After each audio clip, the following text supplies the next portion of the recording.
At the esteemed Dao Tian sect, one of the 108 main peaks, lies Yunji Mountain.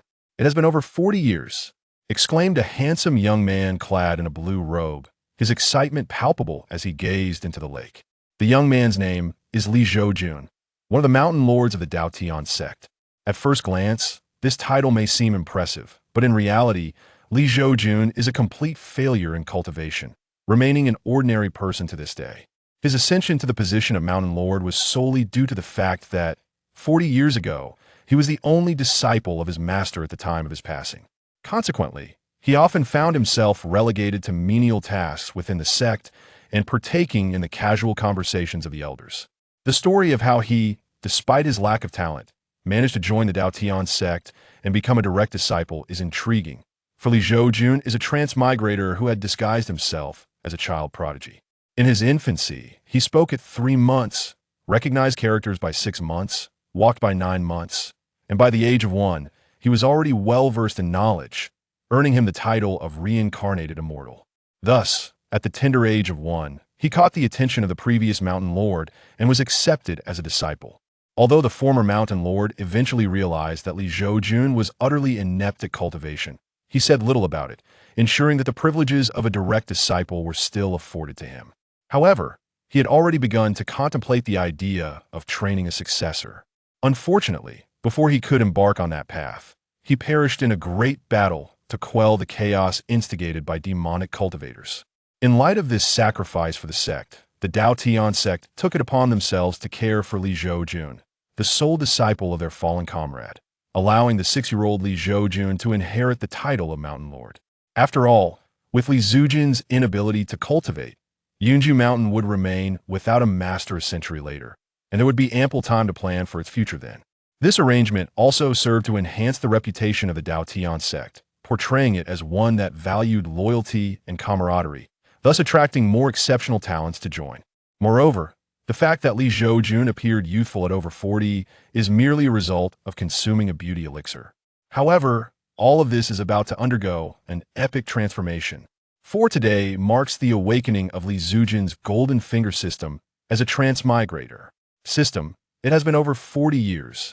If you had delayed any longer, I would have been doomed, Li Zhoujun exclaimed, tears brimming in his eyes. Ding. Host, please refrain from excessive emotion. The system may arrive late, but it will never be absent. The voice of the system, reminiscent of mechanical synthesis, echoed in Li Zhoujun's mind. Well, it's good that it's not absent. But look at me, over 40 and aging, can I still begin my cultivation? Li Zhoujun asked eagerly. Ding, cultivation? Ding. Host, you underestimate the system. Without it, what can you cultivate? Ding. Congratulations, host, you have received a special welcome gift. Open it. Without a moment's hesitation, Li Zhoujun commanded. Ding. Congratulations, host, you have acquired a unique ability, equally matched with all things. Equally matched with all things, what does that mean? Li Zhoujun asked, utterly bewildered. What a peculiar name. Ding. In simple terms, it means that regardless of what or whom the host faces, you will be equally matched, implying that neither can overcome the other. I think I understand. Li Zhoujun blinked, then drew a dagger from his boot, inquiring of the system. Can I also be equally matched with this? Ding. Absolutely. Upon hearing the system's affirmation, Li Zhoujun gritted his teeth, placed his hand on the blade, and pulled back. With a sharp sound of metal scraping, he was astonished to find that his hand, grazed by the dagger, was completely unscathed, devoid of even a white mark. This ability seems rather extraordinary. Li Zhoujun inhaled sharply and posed another question to the system. If I were to encounter a true immortal-level expert, would I still be equally matched? Ding, of course, all things in the world. This is like a cow stepping on an electric wire, truly astonishing. I'm enamored. At this moment, Li Zhoujun's eyes began to gleam. With this ability to be equally matched, wouldn't he effectively become invincible in this world? Ding. This is merely a welcome gift should the host complete system tasks. More unexpected rewards await. System, please don't just dangle promises before me. Li Zhoujun nearly drooled with anticipation. Ding. We are honest in our dealings. That's good to hear. Li Zhoujun nodded, then seemed to recall something and asked the system, is there a status panel? Ding. Is that not simple? Ding. Host, please observe the large screen. As the system spoke, A transparent panel appeared before Li Zhoujun. Host, Li Zhoujun identity. Master of Cloud Residence. Daotian sect age. 46 years remaining 4 years cultivation level. None ability. Equally matched with all things. Wait, system. What does this remaining 4 years mean? Li Zhoujun gazed at the age section, a foreboding sense creeping over him. Ding. It means you have 4 years left to live. Li Zhoujun. I truly will express my gratitude. Even if emotions could be evenly divided with a myriad of worldly affairs, I remain but a mere mortal, and moreover, a fleeting one, having lived merely 50 years. Ding. Rest assured, host. Upon the completion of system tasks, you shall be rewarded with the cultivation level of this realm, and your lifespan shall naturally extend. Didn't you just say that cultivating was futile? Why then? Do you offer me a cultivation reward? Li Zhoujun retorted. Ding. Have you considered the benefits of offline capabilities? All right. Li Zhoujun's eyes lit up. Can you grant it to me now? Ding. Ding. The system has detected that your sect will hold a disciple recruitment ceremony in 3 days. The host is required to recruit. 1 disciple success will yield unexpected rewards. Recruit disciples? Li Zhoujun felt a wave of panic wash over him. His reputation preceded him, earning him the titles of useless mountain lord and dependent mountain lord. Simply put, only a fool would choose to take him as a master. System, do you not think this task is a bit unreasonable? Li Zhoujun lamented, tears streaming down his face. Ding. A noble spirit should not be overly self-deprecating.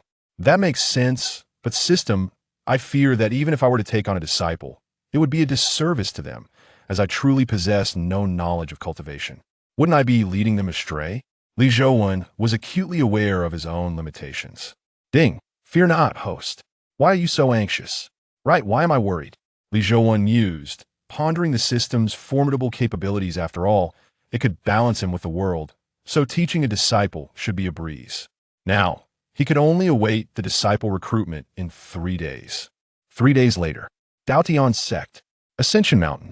Of course, this Ascension Mountain was not a true place of elevation. Rather, it was a designated area for the Daotian sect's disciple recruitment.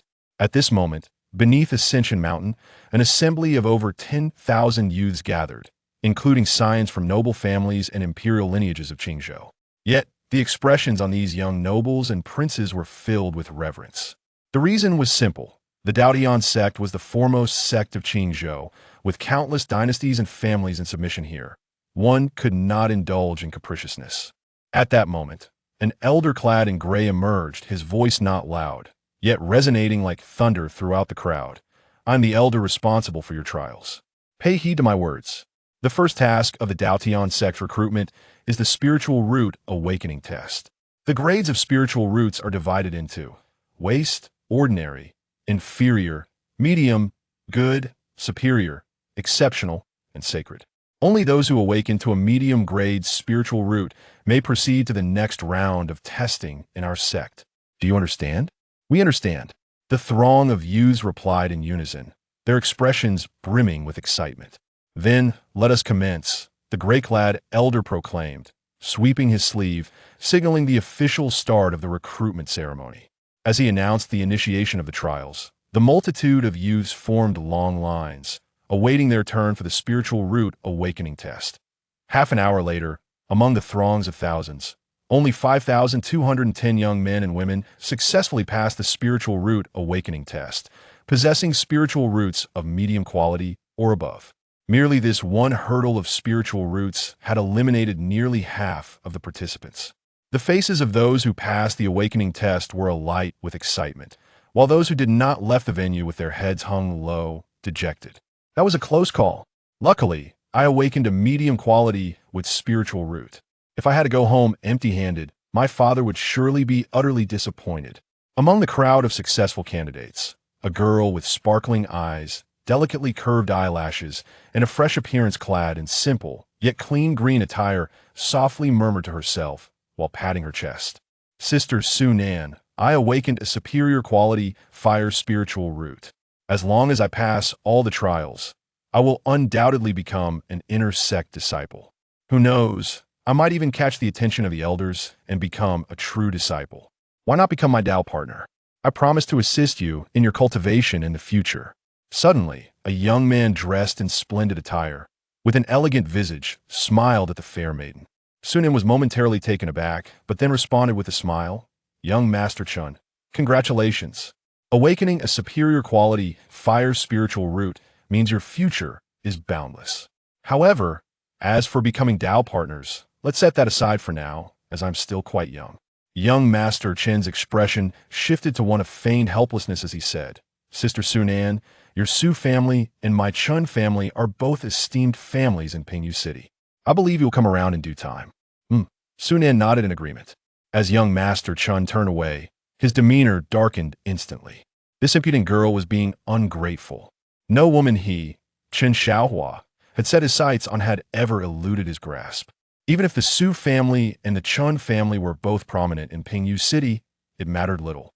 Now that he had awakened a superior quality, fire, spiritual root, joining the inner sect was merely the baseline, and it was highly likely he would attract the attention of the elders, possibly becoming a true disciple.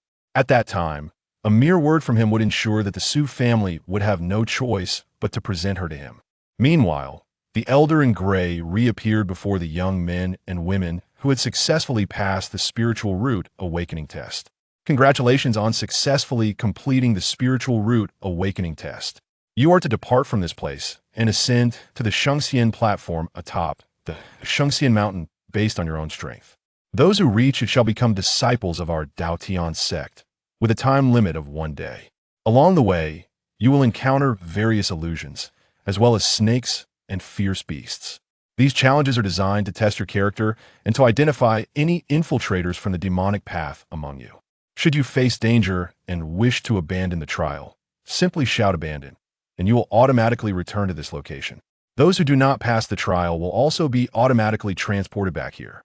As he spoke the latter part, the elder's voice grew increasingly cold, sending shivers down the spines of all present. Now let the trials begin. With a swift wave of his sleeve, the young men and women set forth on their journey to the summit of Shengxian Mountain. The following morning, atop the ascending immortal mountain, lay the ascending immortal platform. This platform is in truth an expansive square capable of accommodating thousands.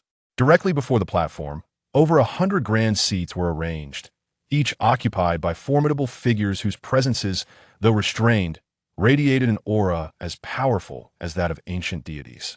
These individuals were the esteemed mountain lords of the Daotian sect, or those of equal stature, each a crucial pillar of the sect, their names alone enough to instill awe throughout the Qingzhou region. However, one individual stood apart, our protagonist, Li Zhoujun. At this moment, seated among these dignitaries, he resembled a husky mingling with a pack of wolves. "Lordly, have you been climbing since yesterday?" inquired a man in a crimson robe, grinning at Li Zhoujun.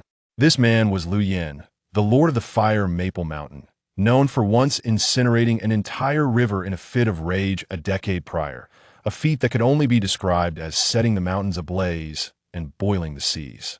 "Actually, it was just yesterday," Li Zhoujun replied with a smile. He felt a twinge of frustration. Although he could hold his own against anyone now, at heart, he remained merely a mortal.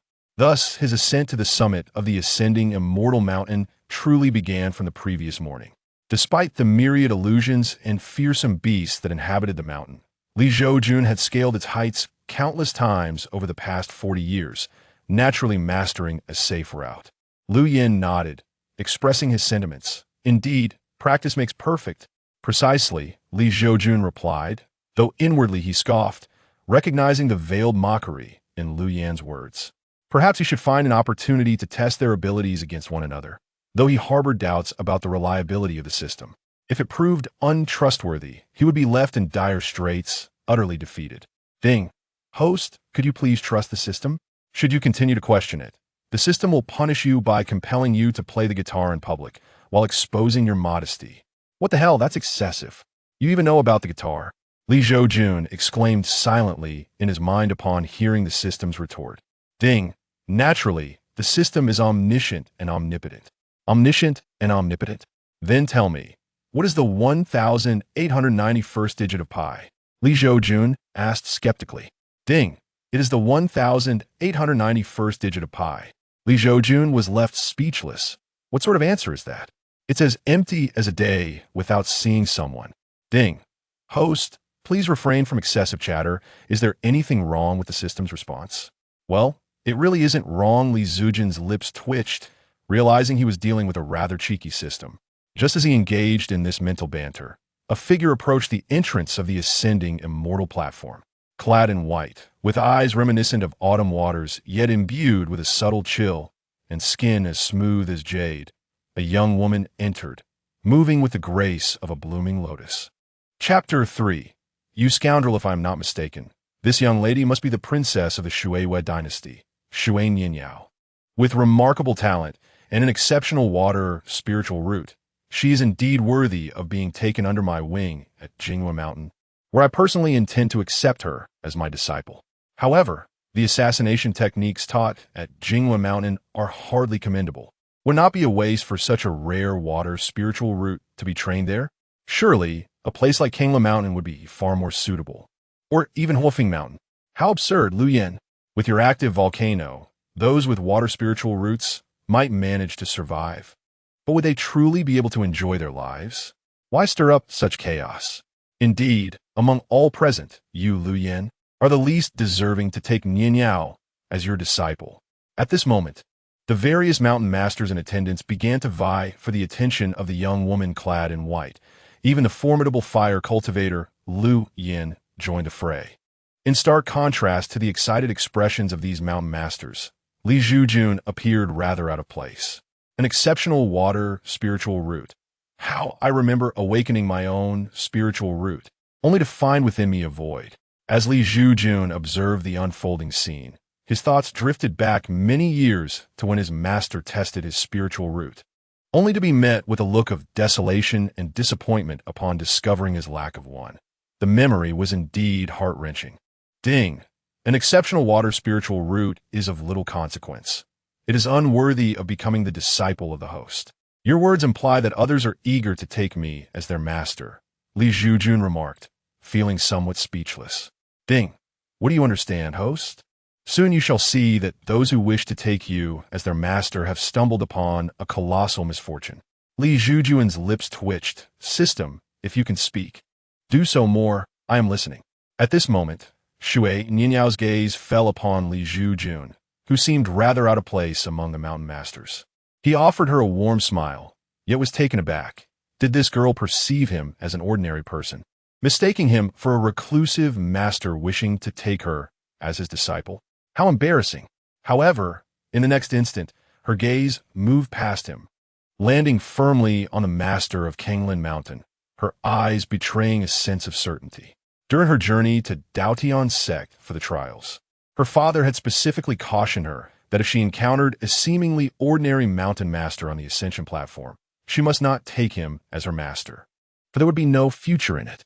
As for the other mountain masters, she would assess them as she saw fit. The master of Jinghua Mountain was a strikingly beautiful young woman. Upon noticing Shui Nianyao's gaze directed towards her, a warm smile graced her features as she addressed her. Nianyao, would you be willing to take me as your master? My Jinghua sword technique is precisely what cultivators with water spiritual roots dream of. Disciple Shui Nianyao pays respects to master. Shui Nianyao, concise and resolute, indicated her intent to apprentice. Excellent, excellent. Nianyao, please come stand by my side. The master of Jinghua Mountain beamed with delight. Seeing this, the other mountain masters could only lament their missed opportunity. Nevertheless, it was undeniable that an exceptional water spiritual root was indeed a perfect match for Jinghua Mountain. Congratulations to the master of Jinghua Mountain for acquiring such a promising disciple. Jinghua Mountain now has a bright future ahead. Before the seats of the various mountain lords stood a middle-aged man clad in a robe adorned with the elements of heaven. Earth, sun, and moon, his expression formidable. This individual was none other than Mu Taiyu, the esteemed leader of the Daotian sect. At that moment, the Jinghua Mountain Lord addressed Mu Taiyu with utmost respect, saying, "Your praise is unwarranted, sect leader." Mu Taiyu responded with a silent smile. Just then, several young men and women entered the ascension platform. However, they possessed only medium-grade spiritual roots and thus failed to capture the attention of the mountain lords, standing there awkwardly. awaiting their turn with respect. Should these individuals remain unnoticed by the mountain lords by the end of the trials, they would be relegated to the status of outer disciples of the Dao Tian sect, with the arduous path to becoming inner disciples ahead of them, requiring slow cultivation and the undertaking of trials across the various mountains. The hierarchy of disciples within the Dao Tian sect, from highest to lowest, is classified as follows: Sacred Son of the Sect, true disciples under the sect leader, true disciples under the mountain lords, true disciples under the elders, inner disciples, and outer disciples. Moments later, dozens more entered, yet none possessed the exceptional spiritual roots that would attract the mountain lords. Thus, they refrained from rushing to claim their potential disciples, opting to wait until all candidates had gathered before making their selections. Suddenly, a youth clad in black, surrounded by blazing flames, strode confidently onto the ascension platform. This young man, possessing a supreme fire spiritual root, was undoubtedly the talented scion of the Yi family from Longyan City, Yiyu. It was evident that his exceptional fire spiritual root was aimed at capturing the attention of the fire Maple Mountain Lord, Lu Yen. The mountain lords exchanged wistful glances. As anticipated, the prodigious youth Yiyu directly pledged himself to Lu Yen, taking his place beside him. Witnessing this scene from the sidelines, Li Zhoujun could not help but feel envious. This is the mountain lord of Yunjiu. Do not delay in paying your respects. Liu Yan admonishit Yiyu. Pointing at Li Zhoujun, disciple Yiyu pays his respects to the mountain lord of Yunjiu. Yiyu said, clasping his fists in greeting, though a flicker of disdain crossed his eyes. The mountain lord of Yunjiu? Wasn't he merely a waste of a mountain lord in the Dao Tian sect? Truly a case of squatting in the lavatory without doing one's business. At this moment, Li Zhoujun also noted the hint of disdain in Yiyu's gaze. No need for excessive formalities, Li Zhoujun replied lightly, indifferent to Yiyu's expression. Time passed swiftly, and an hour had elapsed, signaling the imminent conclusion of the trials. Yet, in the final moments, a youth clad in simple clothing and possessing an unremarkable appearance entered the ascension platform with measured steps. Upon his arrival, the mountain lords collectively gasped in astonishment. Heavens! A saintly grade with spiritual root. Disciple, look this way, one exclaimed, while another retorted, nonsense. He is my disciple. Disciple. Most of my true disciples and inner disciples are female. Quickly come to my side. No, I mean join me in the mountains. With the appearance of the young man in plain garb, the mountain lords erupted into a fervor of excitement. Would you be willing to take me as your master? A voice, resonant like spring thunder, suddenly filled the air. The lords fell silent, their gazes fixed on the speaker, Mu Taiyu, the sect leader. With Mu Taiyu's declaration, the mountain lords dared not continue their contest for disciples. Even the arrogant and disdainful Lu Yen, who could scorch mountains and boil seas, would show utmost deference before the sect leader, behaving like a humble grandson. The disciple Ku Fengshun approached his master, bowing respectfully in front of Mu Taiyu. Come closer, Mu Taiyu said with a faint smile. Ku Fengshun, undisturbed by honors or humiliations, walked calmly to Mu Taiyu's side. Divine grade spiritual root, how extraordinary. Li Zhoujun observed this scene with envy. Ding, why envy? There is not just one divine grade spiritual root in the arena. This wood-type divine grade spiritual root is not favored by this system.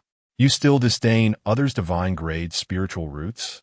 Li Zhoujun rolled his eyes. If there are indeed divine grade spiritual roots present, how can the sect leader and these mountain lords remain composed? At this moment, he simply wished to entice a fortunate individual with a medium grade spiritual root and retreat to his own cloud residence mountain. Ding. Hidden divine grade ice spiritual root discovered. Ding. Host disciple collecting mission has identified a target. Ding. The mission has been altered from collecting disciples to recruiting the possessor of the divine grade ice spiritual root. Upon completion, the host will receive generous rewards. What the deuce? Changing the mission? You rogue, can you even play like this? Li Zhoujun's eyes widened in disbelief. However, as the system prompted, his gaze abruptly shifted to a young girl in green among the over 1,000 new disciples of Dao Tian's sect standing on the ascension platform after the final trial. The girl, though not striking at first glance, possessed a delicate charm that, upon further observation, compelled one to marvel at her exquisite beauty. At that moment, a transparent panel appeared above the young girl's head in Li Zhoujun's vision. Target: Sunan, age 16, cultivation level, none, talent, medium grade with spiritual root. Divine grade ice spiritual root, hidden, indeed, a divine grade ice spiritual root. Yet, could such a prodigious talent truly be taken as my disciple? Li Zhoujun felt a tinge of uncertainty. Ding. You can do it, host, especially since you have me. This extraordinary system. Chapter 4. Taking disciples as the system engaged in its whimsical banter. The various mountain leaders present began to focus their attention on the disciples who had successfully passed the trials and possessed superior and exceptional spirit roots. What is your name? Lu Yin, seated beside Li Zhoujun, was the first to direct his gaze towards the crowd, specifically at Chen Xiaohua, who stood near Sunan. Disciple Chen Xiaohua. Chen Xiaohua replied respectfully. Lu Yin smiled and said, with your exceptional talent, would you be willing to join my Huofeng Mountain as an inner disciple? With your aptitude, it is certain that an elder will wish to accept you as a true disciple upon your arrival at Huofeng Mountain. I am willing, Chen Xiaohua exclaimed, his expression filled with excitement. Very well, please wait here for a moment, and then follow me back to Huofeng Mountain, Lu Yin nodded. Subsequently, Lu Yin's gaze began to traverse among the multitude of young men and women on the ascension platform, searching for those with superior and exceptional fire spirit roots. Within the Daotian sect, individuals possessing good or superior spirit roots are typically chosen by the mountain leaders to become inner disciples, and among those with superior roots, they are often fiercely contended for by the elders upon the mountain after returning from their selection. This was akin to how the various mountain leaders earlier vied for disciples with extraordinary spirit roots. Meanwhile, Chen Xiaohua, who had successfully joined Huofeng Mountain, smiled at Sunan and said, Miss Sunan, you heard what Mountain Master Lu said. With my qualifications, once I reach Huofeng Mountain, I will surely be accepted as a true disciple by an elder. It will be far better for you to become my partner than merely being an outer disciple. Young Master Chen, with your talents, you could certainly find a more suitable partner. You are a good person, but I am still quite young, Sunan replied earnestly. At that moment, Sunan felt a vague sense of unease. After all, Chen Xiaohua was notorious in Pingyu City for being a reckless scion, abusing the power of his family to bully others without remorse. Now, as he joined the Daotian sect's Huofeng Mountain and became an inner disciple, it was uncertain what he might do to her family, the Su clan. Chen Xiaohua, perceiving Sunan's attitude, maintained a smile, yet inwardly scoffed, stubborn and unyielding. At this juncture, among the over 1,000 new disciples of the Daotian sect, those with good and medium spirit roots had already been gathered by the mountain leaders. Lu Yin turned to Li Zhoujun and chuckled. It appears that Mountain Master Li has found no suitable disciples today. In truth, Lu Yin held a disdainful view towards this ordinary individual who stood on equal footing with him, and thus, he could not help but mock and ridicule Li Zhoujun for his inability to accept disciples. Ding, the host has been subjected to ridicule. This cannot be tolerated. Ding, the system has issued a task. Approach Sunan. Completing the task will reward you with Spirit Root Awakening ability. Upon hearing the system's task announcement, Li Zhoujun smiled faintly, choosing not to respond to Lu Yan's sardonic remarks. Instead, he slowly rose and walked towards Sunan among the newly initiated disciples on the ascension platform. What is Li Zhoujun up to? Could it be that he intends to accept a disciple? What a jest! How could he, a mere waste without a single spiritual root, take on disciples? The various mountain lords of the Daotian sect, upon witnessing this, shifted from surprise to mockery. Yet, Li Zhoujun remained unfazed by their gazes. He approached Sunan and smiled. Would you be willing to take me as your master? Ah, really? Is it true? Sunan, her eyes brimming with excitement, found herself at a loss for words. What was happening? A mountain lord was personally asking her to be his disciple. Surely this was a dream? Heaven! In her overwhelming joy, Sunan failed to notice the subtle expressions of the mountain lords seated around her. Of course, Li Zhoujun replied with a grin. Meanwhile, Chen Xiaohua, standing nearby, was utterly dumbfounded. He could not fathom why this mountain lord would accept a disciple with only a medium-grade spiritual root. It was utterly perplexing. At that moment, the system chimed in. Ding! Congratulations, host, for completing the task and approaching Sunan. You have received a reward. Spiritual Root Awakening Ability. With the system's message echoing in the air, Li Zhoujun smiled at Sunan, saying, If you wish to be my disciple, address me as Master. Greetings, Master. Disciple Sunan paye respect. Sunan exclaimed joyfully. Ding! Congratulations, host, for successfully accepting a disciple. Ding! The host has received rewards. Supreme Ice Spiritual Root. Ding! The host has received rewards. Perfect Golden Core Realm. Ding! The host has received rewards. Xianming Heart Sutra. Supreme Ice Spiritual Root. Possessed by those who are most attuned to the ice aura of heaven and earth. Perfect Golden Core Realm.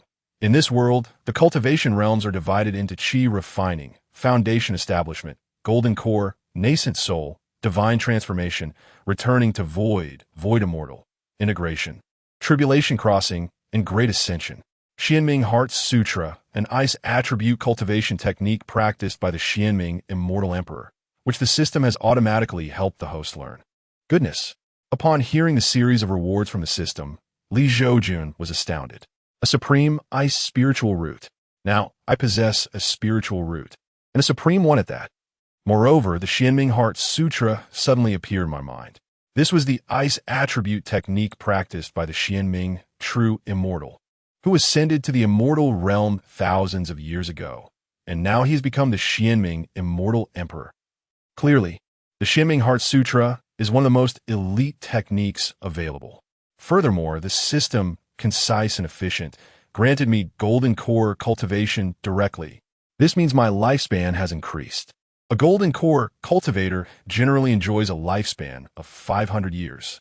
System, I adore you. Li Zhoujun felt an overwhelming urge to embrace the system and shower it with affection. Ding! Host, please remain calm. Your cultivation system has concealed your power level to allow you to appear more like a reclusive supermaster in the future, enhancing your ability to impress others. You may choose to activate or deactivate the concealment buff at your discretion. What a pity for such a young girl. However, in time, she will realize that her master is merely a waste, and she will surely regret it. Meanwhile, the mountain lords merely shook their heads in disbelief. Is it possible that this mountain lord is the so-called useless mountain lord of the Dao Tian sect, the lord of Yunju Mountain? The disciples on the ascension platform, observing the expressions of the various mountain lords, couldn't help but murmur quietly after some speculation. Sunan, who had been reveling in her newfound status as the true disciple of a mountain lord, was taken aback upon hearing this. Her eyes blinked in disbelief as she turned to Li Zhoujun and weakly inquired, Master, is it truly? Indeed, I am the lord of Yunju Mountain. Li Zhoujun replied with a smile. Upon hearing this, Sunan instinctively clasped her hands to her chest, nearly fainting from shock. Oh no, this is disastrous. She had heard of the infamous lord of Yunju Mountain, a so-called useless cultivator who could not practice the art of cultivation. Yet, she never imagined that she had unwittingly become the true disciple of this so-called useless mountain lord. What a calamity! Is there any chance for me to regret this now? Sunan managed to force a smile that was more sorrowful than tears as she addressed Li Zhoujun. Li Zhoujun shook his head gently. No, at this moment, Sunan suppressed her urge to weep, trying to reassure both herself and Li Zhoujun. It's all right, master. I believe in you. My father often says that those who appear most ordinary, the seemingly useless individuals, are often the most formidable. You must be one of those, right? Li Zhoujun chuckled softly, but remained silent. Meanwhile, Chen Xiaohua laughed. Earlier, he had been worried that this girl becoming a true disciple would place him in a difficult position. However, it seemed his concerns had been unfounded. A useless mountain lord, incapable of even basic cultivation, likely held a status inferior to that of an outer disciple. What was there to fear? Beep.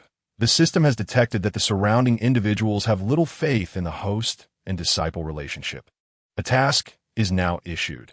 The host must assist Su Nan in awakening her holy grade, Ice Spirit Root. Upon completion of the task, The host will receive rewards.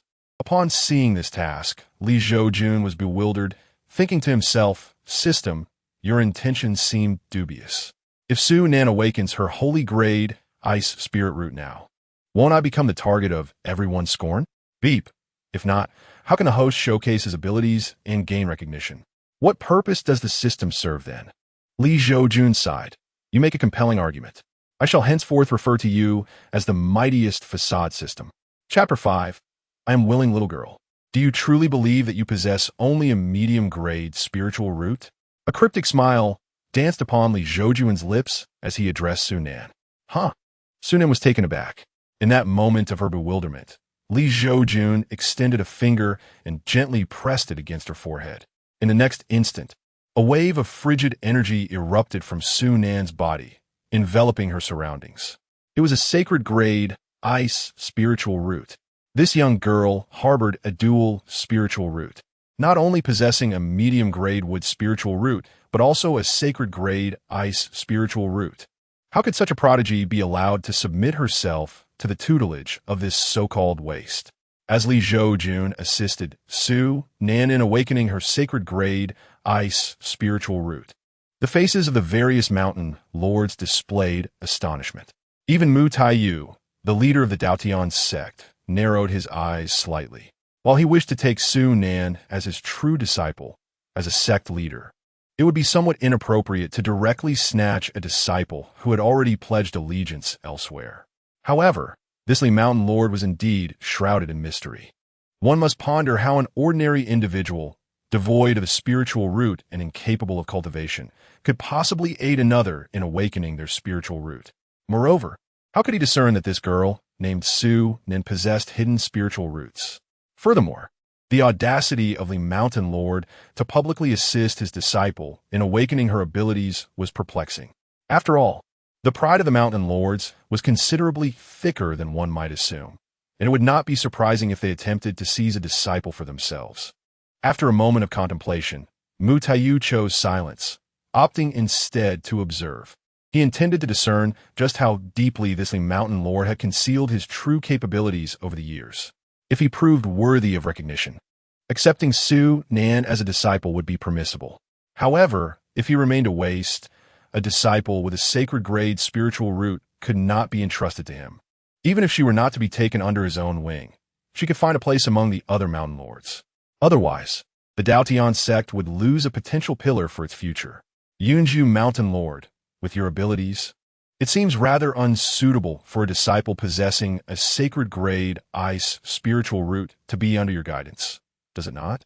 As Mu Taiyu had anticipated, a Mountain Lord rose to speak. At that moment, Li Zhoujun turned toward the speaker with an unruffled smile. There is no need for you to worry, Hongguang Mountain Lord. I shall take good care of my disciple myself. In that instant, Li Zhoujun exuded confidence.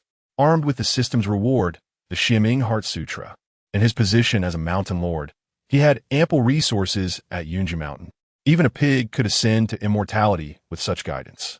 The other Mountain Lords gazed at the serene figure of Li Zhoujun, clad in flowing azure robes, standing atop the ascension platform, all momentarily captivated. How could this supposed waste possess such audacity? Yunji Mountain Lord, I advise you against such bravado. Among the Mountain Lords present, who lacks the strength of a returning void realm immortal, to let a cultivation waste instruct a disciple with a sacred grade ice spiritual root, if word of this spreads? Wouldn't our Daotian sect become a source of ridicule throughout the entire Qingzhou? Wolfing Mountain Lord, Lu Yin, remarked with a grin. Li Zhoujun's eyes narrowed slightly. Though Lu Yin appeared amiable, his words struck sharply, hitting a sore spot. Lu Yin spoke rightly. Li Zhoujun, your qualifications are unworthy of accepting her as a disciple. At this moment, among the gathered Mountain Lords, a striking woman in white, with a hint of red between her brows, slowly spoke. This white-clad woman was extraordinarily beautiful, resembling a rare blossom flourishing amidst water. Her skin was like jade, a perfect epitome to describe her. As she spoke, a flicker of trepidation passed across the faces of the Mountain Lords, and they fell silent in unison. Even Lu Yin, after witnessing her words, merely moved his lips before sullenly closing them. Li Zhoujun now turned his gaze towards this white-clad woman, who had silenced the assembly, yet his smile remained unchanged. This woman was Murong Shui, the master of Lingxua Mountain, who had once defeated the fiery Lu Yin 10 years prior, leaving him in utter disarray. This incident had stirred considerable commotion within Daotian's sect, and Li Zhoujun was certainly aware of it. No, please, no. At this moment, Chen Xiaohua's heart cried out, for he was perhaps the one who least desired Su Nan to transfer her allegiance to another mountain lord. After all, how could he dare to execute his plans and place pressure on the Su family if that were to occur? How could he ever hope to obtain the enchanting Su Nan? Meanwhile, noticing Li Zhoujun's silence, Murong Shui continued. The innate talent of a saintly ice spiritual root deserves a more capable guide. Your mentorship would be a loss to the entire Daotian sect. Can you bear to see a future star extinguished under your care? Master Murong, your reasoning is sound. However, this girl has already pledged herself to me as a disciple. Would it not be inappropriate for her to switch to your tutelage? Li Zhoujun replied, a smile gracing his face as he gazed at Murong Shui. Murong Shui retorted, if I were to concern myself with others' opinions, why would I pursue immortality at all? My dear, what is your perspective? Master Murong is quite eager to take you under her wing.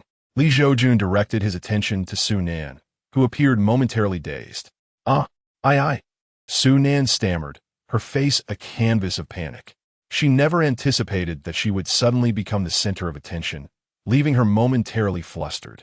However, had it not been for her seemingly incompetent master awakening her saintly ice spiritual root, she would not have found herself in such high demand among the elders. How was she to decide? At that moment, Su Nan felt as if she were an ant on a hot pan, anxiously writhing in turmoil. Suddenly, the kind visage of her father appeared in her mind, his warm smile often accompanied by words of wisdom. In life, the most important thing is to have a sense of responsibility. When you choose a path or a person, even if it becomes difficult, do not abandon it lightly. For once you give up, you may never know if you will forsake the next endeavor. Perhaps if you persist, unexpected outcomes await. Recalling her father's words, Su Nan's gaze gradually hardened with determination. She turned to Li Zhoujun and thought, what should I say to appear cultured and express my loyalty? Once a disciple, forever a father. After much contemplation, Su Nan finally articulated this phrase. Li Zhoujun was momentarily taken aback. Child, your response is entirely off topic from my inquiry. Just tell me, do you wish to return to Yundishan with me? I am willing. Su Nan's face flushed a deep crimson, yet she nodded in agreement. All right. Li Zhou let out a hearty laugh, then turned his gaze towards Murong Shui, his eyes narrowing slightly as he proclaimed, no one can take away the disciple of this mountain lord, not even if the king of heaven himself were to come. Upon hearing Li Zhou's declaration, the sect leader Mu Taiyu's lips curled into a smirk, revealing his evident intrigue. Chen Xiaohua chuckled, oh, Su Nan, you foolish girl. How do you expect to contend with me after making such a choice? Meanwhile, the other mountain lords stared wide-eyed, a sense of uproar enveloping them. What madness had overcome this Li Zhou to dare challenge the esteemed Murong mountain lord?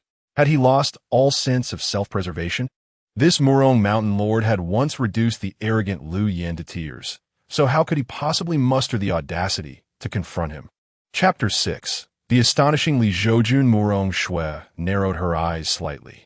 Ignoring the proudly standing Li Zhoujun, she turned to Su Nan and spoke gently. Have you truly considered this? If you choose to follow the master of Yundishan, your life shall be irrevocably ruined. My father often says, once you choose a path, you must walk it to the end, even if it means kneeling, Su Nan replied. Foolish girl, while your father's words hold some truth, circumstances can be altered. You must learn to adapt, Murong Shui sighed, feeling a mix of irritation and growing fondness for the young girl. After all, most individuals in Su Nan's position would have already forsaken their recently appointed master. Li Zhoujun, observing the scene, was left speechless. How brazenly she undermined him. Did she truly hold him in such low regard? Beep. Detecting that Murong Shui completely disregards the host, it is time for the host to demonstrate their capabilities. Beep. The system has issued a task. Engage in battle with Murong Shui to intimidate the lesser beings. Successful completion shall yield a significant reward. Upon witnessing the system's task, Li Zhoujun was taken aback. He thought, system, can you truly be relied upon? Murong Shui is a formidable opponent. Beep, is the system reliable? The host will find out through experience. Li Zhoujun lamented, what if this experience leads to my demise? Despite his trepidation, his gaze remained fixed on Murong Shui as he smiled and declared, if you truly wish to undermine me, defeat me first. Should I lose, it would prove my inferiority, and Sunan may then follow you for training. However, if you are defeated, cease your attempts to poach. What? No way. Did I hear that correctly? This uselessly dares to challenge the master of Murong? How audacious! Lu Yen, at the peak of the returning void stage, had been thoroughly bested by Murong Shui. And if his deductions were correct, she had surpassed the returning void stage of the void immortal realm, reaching the integration stage. Indeed, this Li Zhoujun, a mere mortal devoid of any cultivation, dared to confront a being of such power. Was he jesting? As Li Zhoujun's words echoed, the other mountain masters were left astounded, engaging in animated discussions, while only Lu Yen wore an expression of deep discontent. You may praise Murong Shui's strength, but must you always use me as a comparison? This truly diminishes my dignity. At that moment, Murong Shui's beautiful eyes narrowed as she asked Li Zhoujun, do you truly mean this? Of course, Li Zhoujun nodded affirmatively. Are you serious, master? Just a moment ago, you said no one could take my disciple away, and now you are wagering me in a battle. Is this truly acceptable? Sunan covered her mouth, her eyes brimming with tears as she looked at Li Zhoujun. Li Zhoujun grinned. I have been too low-key for too long. Today is the day for others to recognize that Yunjishin is not to be trifled with. Sunan was momentarily stunned, stammering. Master, could it be that you are indeed a hidden powerhouse? You aren't deceiving me, are you? Li Zhoujun smiled enigmatically, and the mountain masters, upon hearing his words, could not help but regard him as a mere jester. They were prepared to witness how the mountain master Murong would deal with this obstinate fellow. Meanwhile, Li Zhoujun turned to Murong Shui and said with a smile, make your move. Very well. Murong Shui could not fathom why Li Zhoujun, someone incapable of cultivation, had the audacity to provoke her today. However, since he sought punishment, she would oblige. Without further ado, she, seated in the mountain master's position, raised a delicate, fair hand and gently pointed into the void. In the next moment, crystalline ice spikes began to coalesce before her. Go! Murong Shui's ruby lips parted slightly. As her voice fell, the ice spikes that had formed in front of her surged forth like a torrential downpour, raining down upon Li Zhoujun. Li Zhoujun gazed at the multitude of ice spikes flying towards him, feeling a flicker of trepidation in his heart. Yet, gritting his teeth, he clenched his fist and swung it with great force. Boom! A thunderous sound erupted. The seemingly unremarkable punch he threw actually shattered the void, producing a deafening noise, while all the ice spikes condensed by Murong Shui vanished in an instant. How is this possible? The other mountain masters stood up in shock from their seats, their eyes wide with disbelief as they stared at Li Zhoujun, who was still poised in his striking stance. Mu Taiyu observed the scene with astonishment, nodding his head in acknowledgement of Li Zhoujun's strength. Wasn't this Yunju mountain master supposed to be a cultivation failure? Indeed, that was the widespread belief. Moreover, Murong Shui's seemingly casual strike could not be withstood by anyone lacking the strength of the void return stage. This Yunju mountain master had concealed his true abilities quite well. Furthermore, when he launched his attack, there was no fluctuation of spiritual energy. Could it be that he was following the ancient path of body cultivators? It was quite possible. At that moment, the various mountain masters began to discuss among themselves. The newly initiated disciples, however, dared not even breathe, as the residual power emanating from the mountain masters' strike left them in awe. Even with the protection of powerful sect masters, the sheer strength was overwhelming. Is this the follow-up? Li Zhoujun gradually retracted his energy, still somewhat astonished. The system's 50-50 ability is indeed impressive. You were able to withstand my strike. It seems you've been hiding your true self all these years. Murong Shui regarded Li Zhoujun and spoke. Initially, she had merely intended to intimidate him, planning to withdraw when the time was right. Yet, the situation had exceeded her expectations. This fellow was far more cunning than she had anticipated. Consider it a gracious concession. Li Zhoujun replied with a smile. It seems I need not hold back. Let us determine the victor with a single strike. I am more than willing, Murong Shui responded. With newfound confidence, Li Zhoujun felt assured, for with the 50-50 ability at his disposal, he could not be bested. Thus, it was unlikely that Murong Shui could defeat him. A draw was the most she could hope for. Snow falls from the heavens. The sword leaves no trace. Murong Shui let out a soft exclamation, and a beam of sword light shot forth from her fingertips, heading straight for Li Zhoujun. As this radiant sword light emerged, a flurry of snowflakes began to dance around the ascension platform, showcasing the extraordinary swordsmanship of the Murong Mountain Lord. What astonishing speed!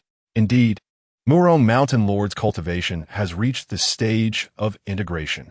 If this sword were aimed at me, I fear my head would roll before I could even react. At this moment, the other mountain lords gazed in astonishment at the swirling snowflakes, then turned their attention to Li Zhoujun, uncertain if this enigmatic figure could withstand Murong Mountain Lord's formidable sword technique. Then, to their astonishment, they witnessed Li Zhoujun extending a hand before him, slowly forming a gesture of yay. In that instant, Murong Shui's stunning strike was effortlessly caught between his fingers. How is this possible? He actually caught it. This lord of Yunju Mountain must also have attained the stage of integration. The mountain lords were left in a state of shock, their hearts tumultuous. Meanwhile, Li Zhoujun wore a cheerful smile as he waved his hand, releasing the sword, which gracefully returned to Murong Shui's grasp. Li Zhoujun looked at Murong Shui, who held the sword, and said with a grin, "Murong Mountain Lord, what say you?" "I concede." Murong Shui sheathed her sword, her expression a mixture of complexity. Although Li Zhoujun had not made a move, his ability to nonchalantly catch her most potent sword technique indicated that his strength surpassed her own. "Child, diligently cultivate under your master. I was mistaken before. Your master undoubtedly possesses the capability to guide disciples. However, should your master ever dare to bully you, come to Lingshui Mountain, and I shall avenge you." At that moment, Murong Shui suddenly turned her gaze toward the still-dazed Su Nan, a smile gracing her face. "Do not forget to express your gratitude to Murong Mountain Lord," Li Zhoujun remarked, observing Murong Shui's genuine affection for the young girl.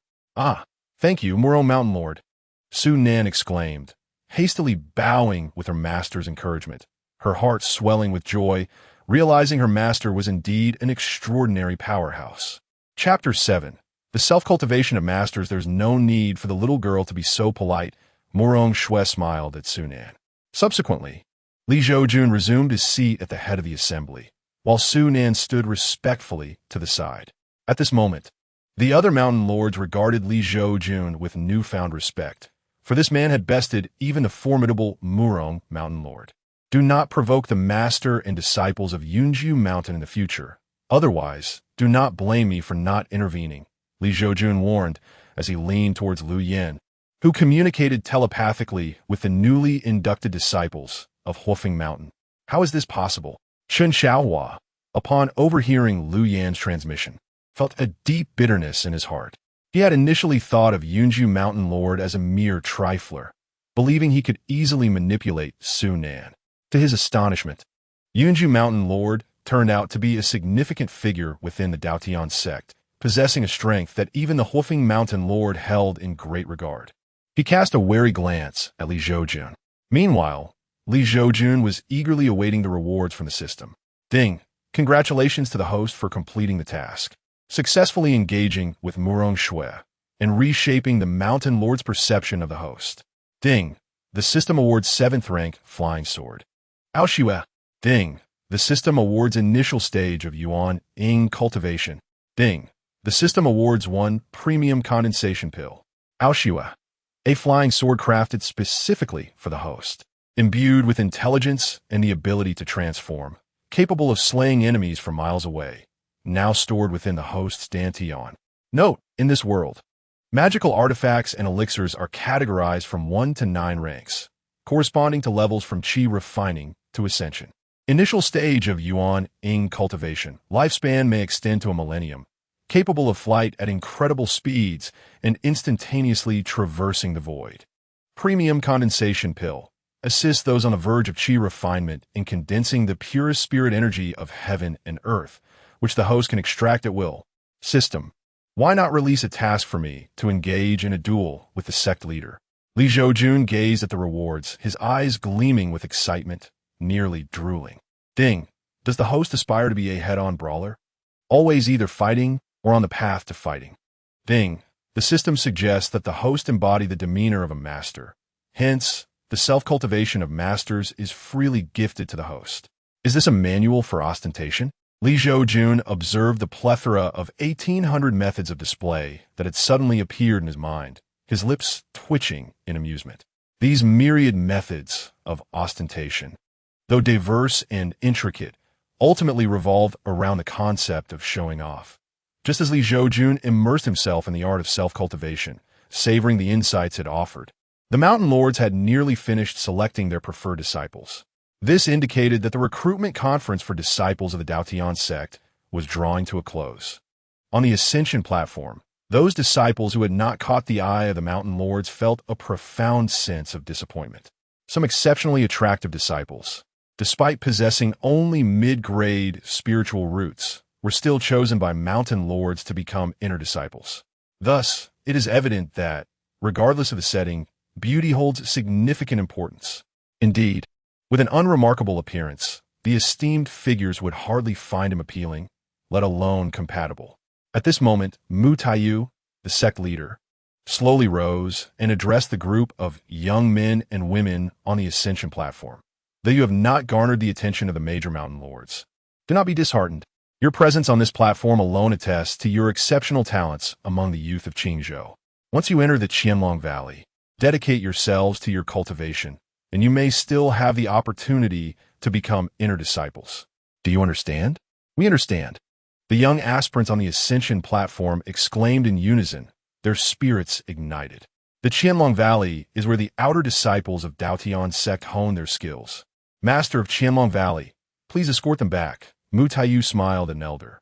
I understand, the master of Qianlong Valley replied, and with a wave of his hand. A powerful gust of wind swept up the hundreds of disciples on the ascension platform, and he vanished into the horizon along with them. What an astonishing display of power. Truly formidable. The newly selected inner disciples marveled, their eyes filled with hope, pondering the possibility of becoming such mighty figures in the future. The sect leader bids farewell. A mountain lord addressed Mu Taiyu. Mu Taiyu nodded with a smile in response. Soon, these mountain lords waved their sleeves, taking their disciples back to their respective sanctuaries. The sect leader bids farewell. Li Zhoujun also took his leave. Mu Taiyu smiled gently and said, Master of Yunju Mountain, is it necessary for you to descend the mountain this time? Ha, certainly not. Li Zhoujun laughed heartily. After all, I've just accepted disciples. I cannot have them accompany me down the mountain, can I? As he spoke, Li Zhoujun summoned his proud snow flying sword, which emerged and floated before him. A 7th grade innate flying sword. Goodness, the master of Yunju Mountain is indeed a sword immortal at the integration stage. The mountain lords exclaimed in awe. Mu Rongshu, witnessing this, felt a pang of bitterness. As a fellow sword practitioner, she found it disheartening that Li Zhoujun had not yet summoned his innate sword, yet could withstand her most powerful strike. Moreover, she was already 200 years old, while Li Zhoujun was merely in his 40s. The disparity was stark. At this moment, Mu Taiyu gazed at Li Zhoujun's snow flying sword and could not help but exclaim, at merely 40 years old, possessing the cultivation of the integration stage, the master of Yunju Mountain is truly unparalleled. Even I feel a tinge of embarrassment. You flatter me. Sect leader, Li Zhoujun replied with a smile. Soon in watch her master engage in lively discourse with the sect leader, Mu Taiyu, and couldn't help but puff out her chest with pride. Her father's words rang true. The more unassuming a person appears, the more likely they are to be a formidable powerhouse. One day, I shall invite the master of Yunju Mountain for a few drinks. He mustn't refuse. Mu Taiyu chuckled. The sect leader graces Yunju Mountain. How could I dare to decline? Li Zhoujun replied with a smile. Very well, it is settled then, Mu Taiyu declared with finality. Meanwhile, the yet-to-depart Liu Yan, upon witnessing Li Zhoujun unveil his 7th grade life-bound flying sword, experienced a shift in his demeanor. He mused to himself, "This old rascal Li Zhoujun may very well seek retribution from me later, especially considering the jibes I have previously directed at him." With this thought lingering in his mind, Liu Yan hastily departed the scene, accompanied by his newly inducted disciples at Huofeng Mountain, without exchanging pleasantries. Ding! The system has detected that the master of Huofeng Mountain, who previously mocked the host, has fled. In accordance with the principle of avenging those who offend my host, a task has been issued. Within 3 days, the host must confront the master of Huofeng Mountain. Upon completion of this task, the host shall receive a splendid reward. Upon hearing the system's announcement of the task, Li Zhoujun cast a profound glance in the direction of Liu Yan's departure. Observing this, Mu Tiyu chuckled softly, recognizing that Liu Yan's temper was quite formidable. A little pressure from someone could prove beneficial. Otherwise, it could lead to significant missteps in the future. Chapter 8. Master, I shall take my leave now, Li Zhoujun said as he turned to Mu Tiyu. Take care, Master Li, Mu Tiyu replied with a smile. Subsequently, Li Zhoujun, accompanied by Su Nan, mounted the Aoshue flying sword and soared towards the majestic Yunju mountain, eliciting a mixture of admiration and wistfulness from the onlooking mountain masters. Amidst the clouds, Su Nan, experiencing her first flight at such heights, initially gripped by trepidation, soon found herself enchanted by the breathtaking scenery of the Tiandao sect below. Unable to contain her curiosity, she turned to her master, the elegant figure of Li Zhoujun standing behind her, and inquired, "Master, when will I be able to fly with a sword myself?" Li Zhoujun replied with a smile, "Once you reach the 6th level of Qi refinement, you will be capable of short flights." Wonderful! The girl's eyes sparkled with anticipation. In a blink, Li Zhoujun guided the Aoshue flying sword to land gracefully in the courtyard of the grand Yunju Palace atop the mountain. "Wow, Master, such an enormous palace. Did you live here all alone before?" Su Nan asked, her face alight with curiosity as she gazed at the vast and imposing structure. "Indeed, but now there will be one more occupant," Li Zhoujun nodded. "Master, where shall I sleep tonight?" Su Nan blinked her big, sparkling eyes. "Ha ha ha, wherever you wish." Li Zhoujun chuckled at her adorable demeanor. "That's fantastic." Su Nan beamed with delight. "Today, take the time to rest. I shall prepare a meal, and we will commence your training tomorrow," Li Zhoujun stated. Su Nan's eyes widened in disbelief. "Master, a powerful being like you still cooks?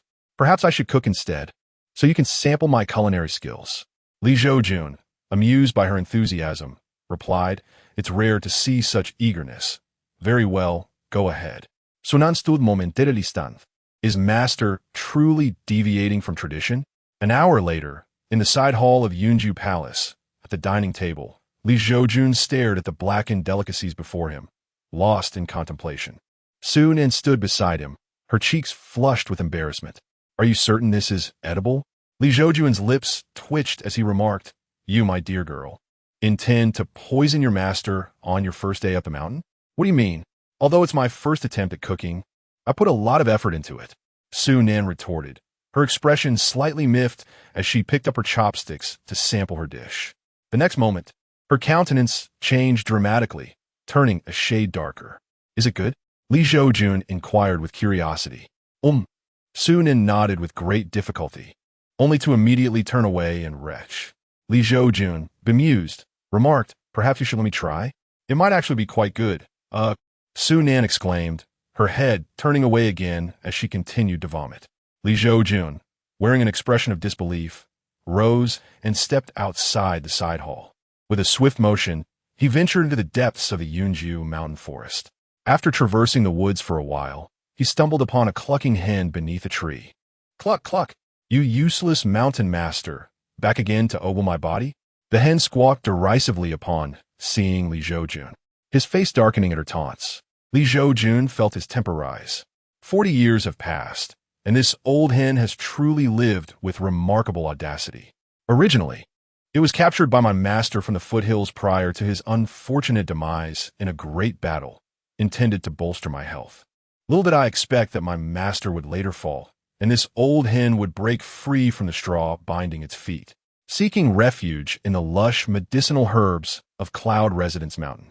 Years later, when Li Zhoujun encountered this hen once more, intent on capturing it for a nourishing broth, he was astounded to find that it had attained the third level of qi refinement.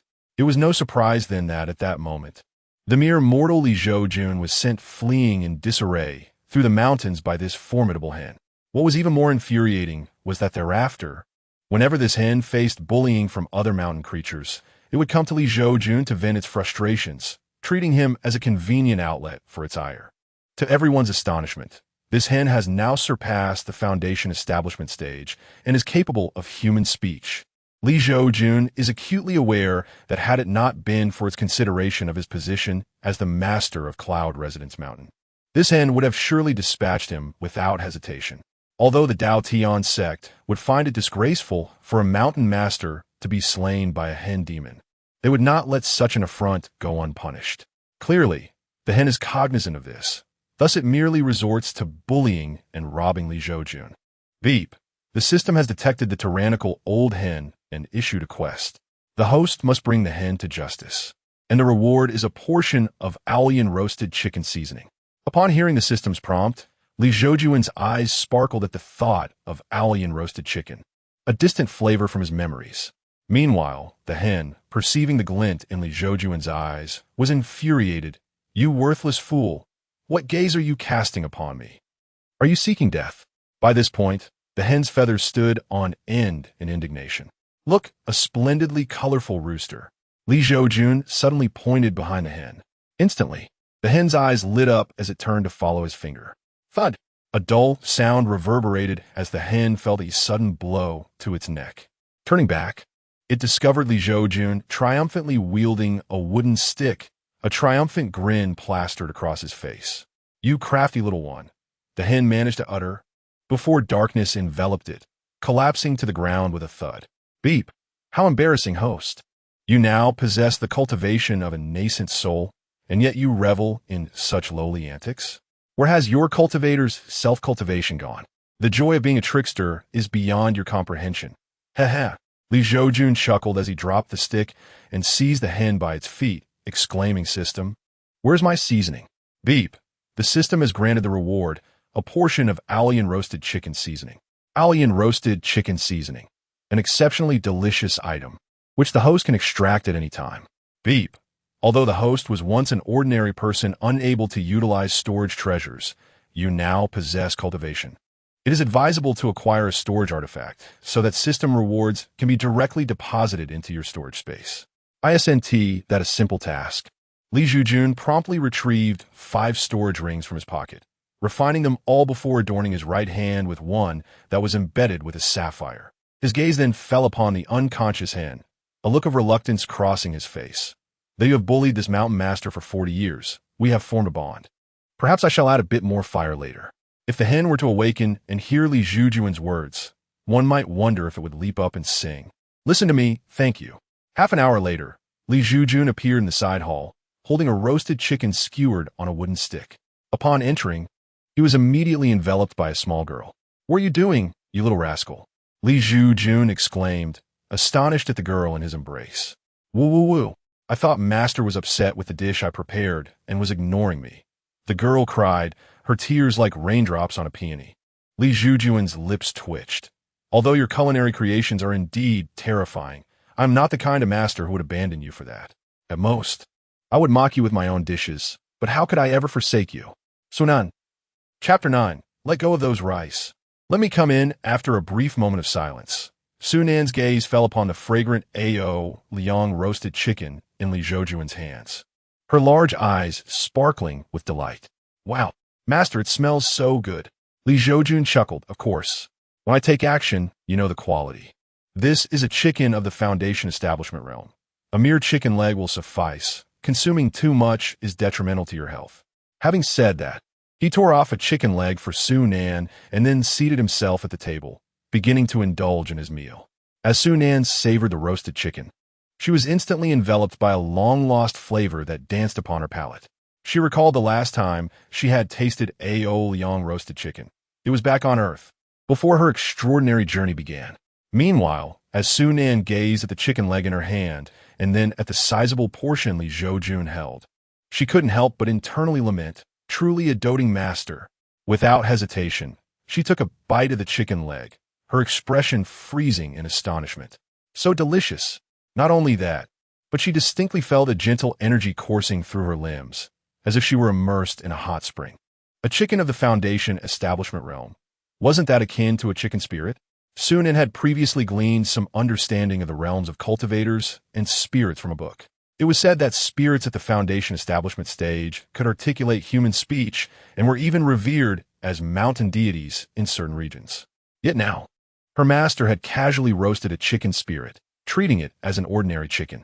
This clearly demonstrated his formidable prowess. Unbeknownst to Sunan, the chicken she was consuming had been hunted by Li Zhoujun, who was known as Old Six. Yet as she continued to relish the chicken leg, she unexpectedly felt blood trickling from her nose, and soon after, she fainted. Li Zhoujun, thoroughly enjoying his meal, was momentarily taken aback by the sight. Goodness, that chicken leg was perhaps too nourishing. Next time, I'll let this girl have a chicken backside instead. Despite his thoughts, he gently carried Su-Nan into a room for her to rest. The following morning, Su-Nan slowly opened her eyes, awakening in a room within Yunji Palace. It smells so good. Still slightly dazed, she was instantly alert upon catching a whiff of a delightful aroma. She widened her eyes, rolled out of bed, and hurried out of the room. Following the enticing scent, Su-Nan arrived at the kitchen, where Li Zhoujun was diligently tending to a fire beside a pile of firewood. As she watched the orange flames casting a warm glow on his face, her heart swelled with warmth. Her master, a formidable figure of the present age, had certainly reached the realm of fasting, yet he humbly chose to cook for his newly initiated disciple. How could such devotion not be moving? At that moment, Su-Nan felt a surge of gratitude for her resolute choice in selecting Li Zhoujun as her master. Where else could she find such an exceptional mentor? Oh, little girl, you're awake. Li Zhoujun gazed at the suddenly appearing Su-Nan and chuckled. Yesterday's chicken leg was exceedingly nourishing. You fainted after merely 2 bites. After much contemplation throughout the night, I have resolved that next time we feast on chicken, I shall sorrowfully reserve but a chicken backside for you. Sunan, momentarily speechless, sincerely replied, Thank you, master. Deep within, she felt the genuine care of her mentor. Li Zhoujun paused, a hint of surprise on his face. Oh, little one, do you truly delight in chicken backs so much? Sunan retorted, Master, I believe I now understand why you are so handsome while I lack a teacheress wife. Li Zhoujun, taken aback, inquired, Why is that? Because you possess a mouth, Sunan stated with utmost seriousness. Li Zhoujun raised an eyebrow. But do you not also have a mouth? Are you suggesting you have two? Sunan, utterly flabbergasted, swore that she had never felt so speechless in her entire life. Shifting her gaze to the pot on the stove, she changed the subject. Master, what are you cooking? It smells delightful. I feared you might rise to prepare a meal, so I took the liberty of making a pot of vegetable and lean meat porridge. Li Zhoujun replied with a smile. Sunan exclaimed in frustration. Am I going mad? Is my cooking truly so unpalatable? Feeling unjustly wronged, she resolved to finish the entire pot of porridge, leaving not a morsel for her master. After a while, the porridge was ready. Sunan filled a bowl to the brim with the concoction. However, halfway through her meal, blood began to trickle from her nose. Dizzily, she looked at Li Zhoujun and asked, Master, is this lean meat left over from yesterday's chicken? Li Zhoujun nodded. Indeed, we must not waste food. Sunan's mouth twitched at the revelation. Just as she finished speaking, she fainted once more, collapsing onto the table. Li Zhoujun, observing the scene, shook his head in bemusement. Goodness, this girl truly has a destiny entwined with chicken backs. After silently finishing the porridge himself, he carried Sunan back to her room. It wasn't until afternoon that Sunan finally regained consciousness. Upon opening her eyes, her first resolution was to master the art of cooking. There was no alternative. Her master's affection was overwhelming, and if she continued to faint from indulgence, she might become the first person in Daotian sect's history to perish from overindulgence. What embarrassment that would be. Creak. The door to her room swung open, and Li Zhoujun entered, smiling at the now awake Sunan. You slept the whole day. Are you hungry? If so, I shall prepare a meal for you. Please, master, I am not hungry at all. Su Nan's demeanor shifted instantly upon hearing his words. Although her master's cooking was delectable, fainting after every meal was simply unbearable. What a pity, Li Zhoujun lamented. I caught a rabbit today and was about to prepare braised rabbit. Su Nan, recalling her master's culinary skills, couldn't help but swallow. Is the rabbit skilled? Fear not. It merely possesses the cultivation of the 9th layer of qi refinement, Li Zhoujun assured her. Li Zhoujun chuckled, saying as your master, I will ensure that the portions are just right. This time, you certainly won't faint from overeating. Master, be generous with the spice. Su Nan replied, wiping the drool from the corner of her mouth in a rather unbecoming manner. No problem, Li Zhoujun laughed in response. After an hour had passed, Su Nan, having consumed a few bites of rabbit meat, fell into a deep slumber until the following morning. Upon awakening, her first instinct was to rush to the kitchen, where she found Li Zhoujun preparing to cook porridge.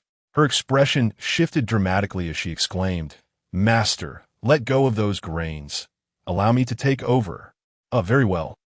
Li Zhoujun hesitated for a moment, but ultimately acquiesced to Su Nan's request. To her surprise, despite it being her inaugural attempt at making porridge, Su Nan produced a remarkably appealing dish. After taking a tentative sip, she found the flavor delightful, and tears welled up in her eyes. Overwhelmed by her own fierce will to survive. A short while later, after finishing the porridge, Li Zhoujun set down his bowl and smiled at Su Nan, saying, The porridge is quite tasty. You have made progress. Ooh, it's all thanks to your excellent teaching, Master, Su Nan replied, genuinely wanting to cry.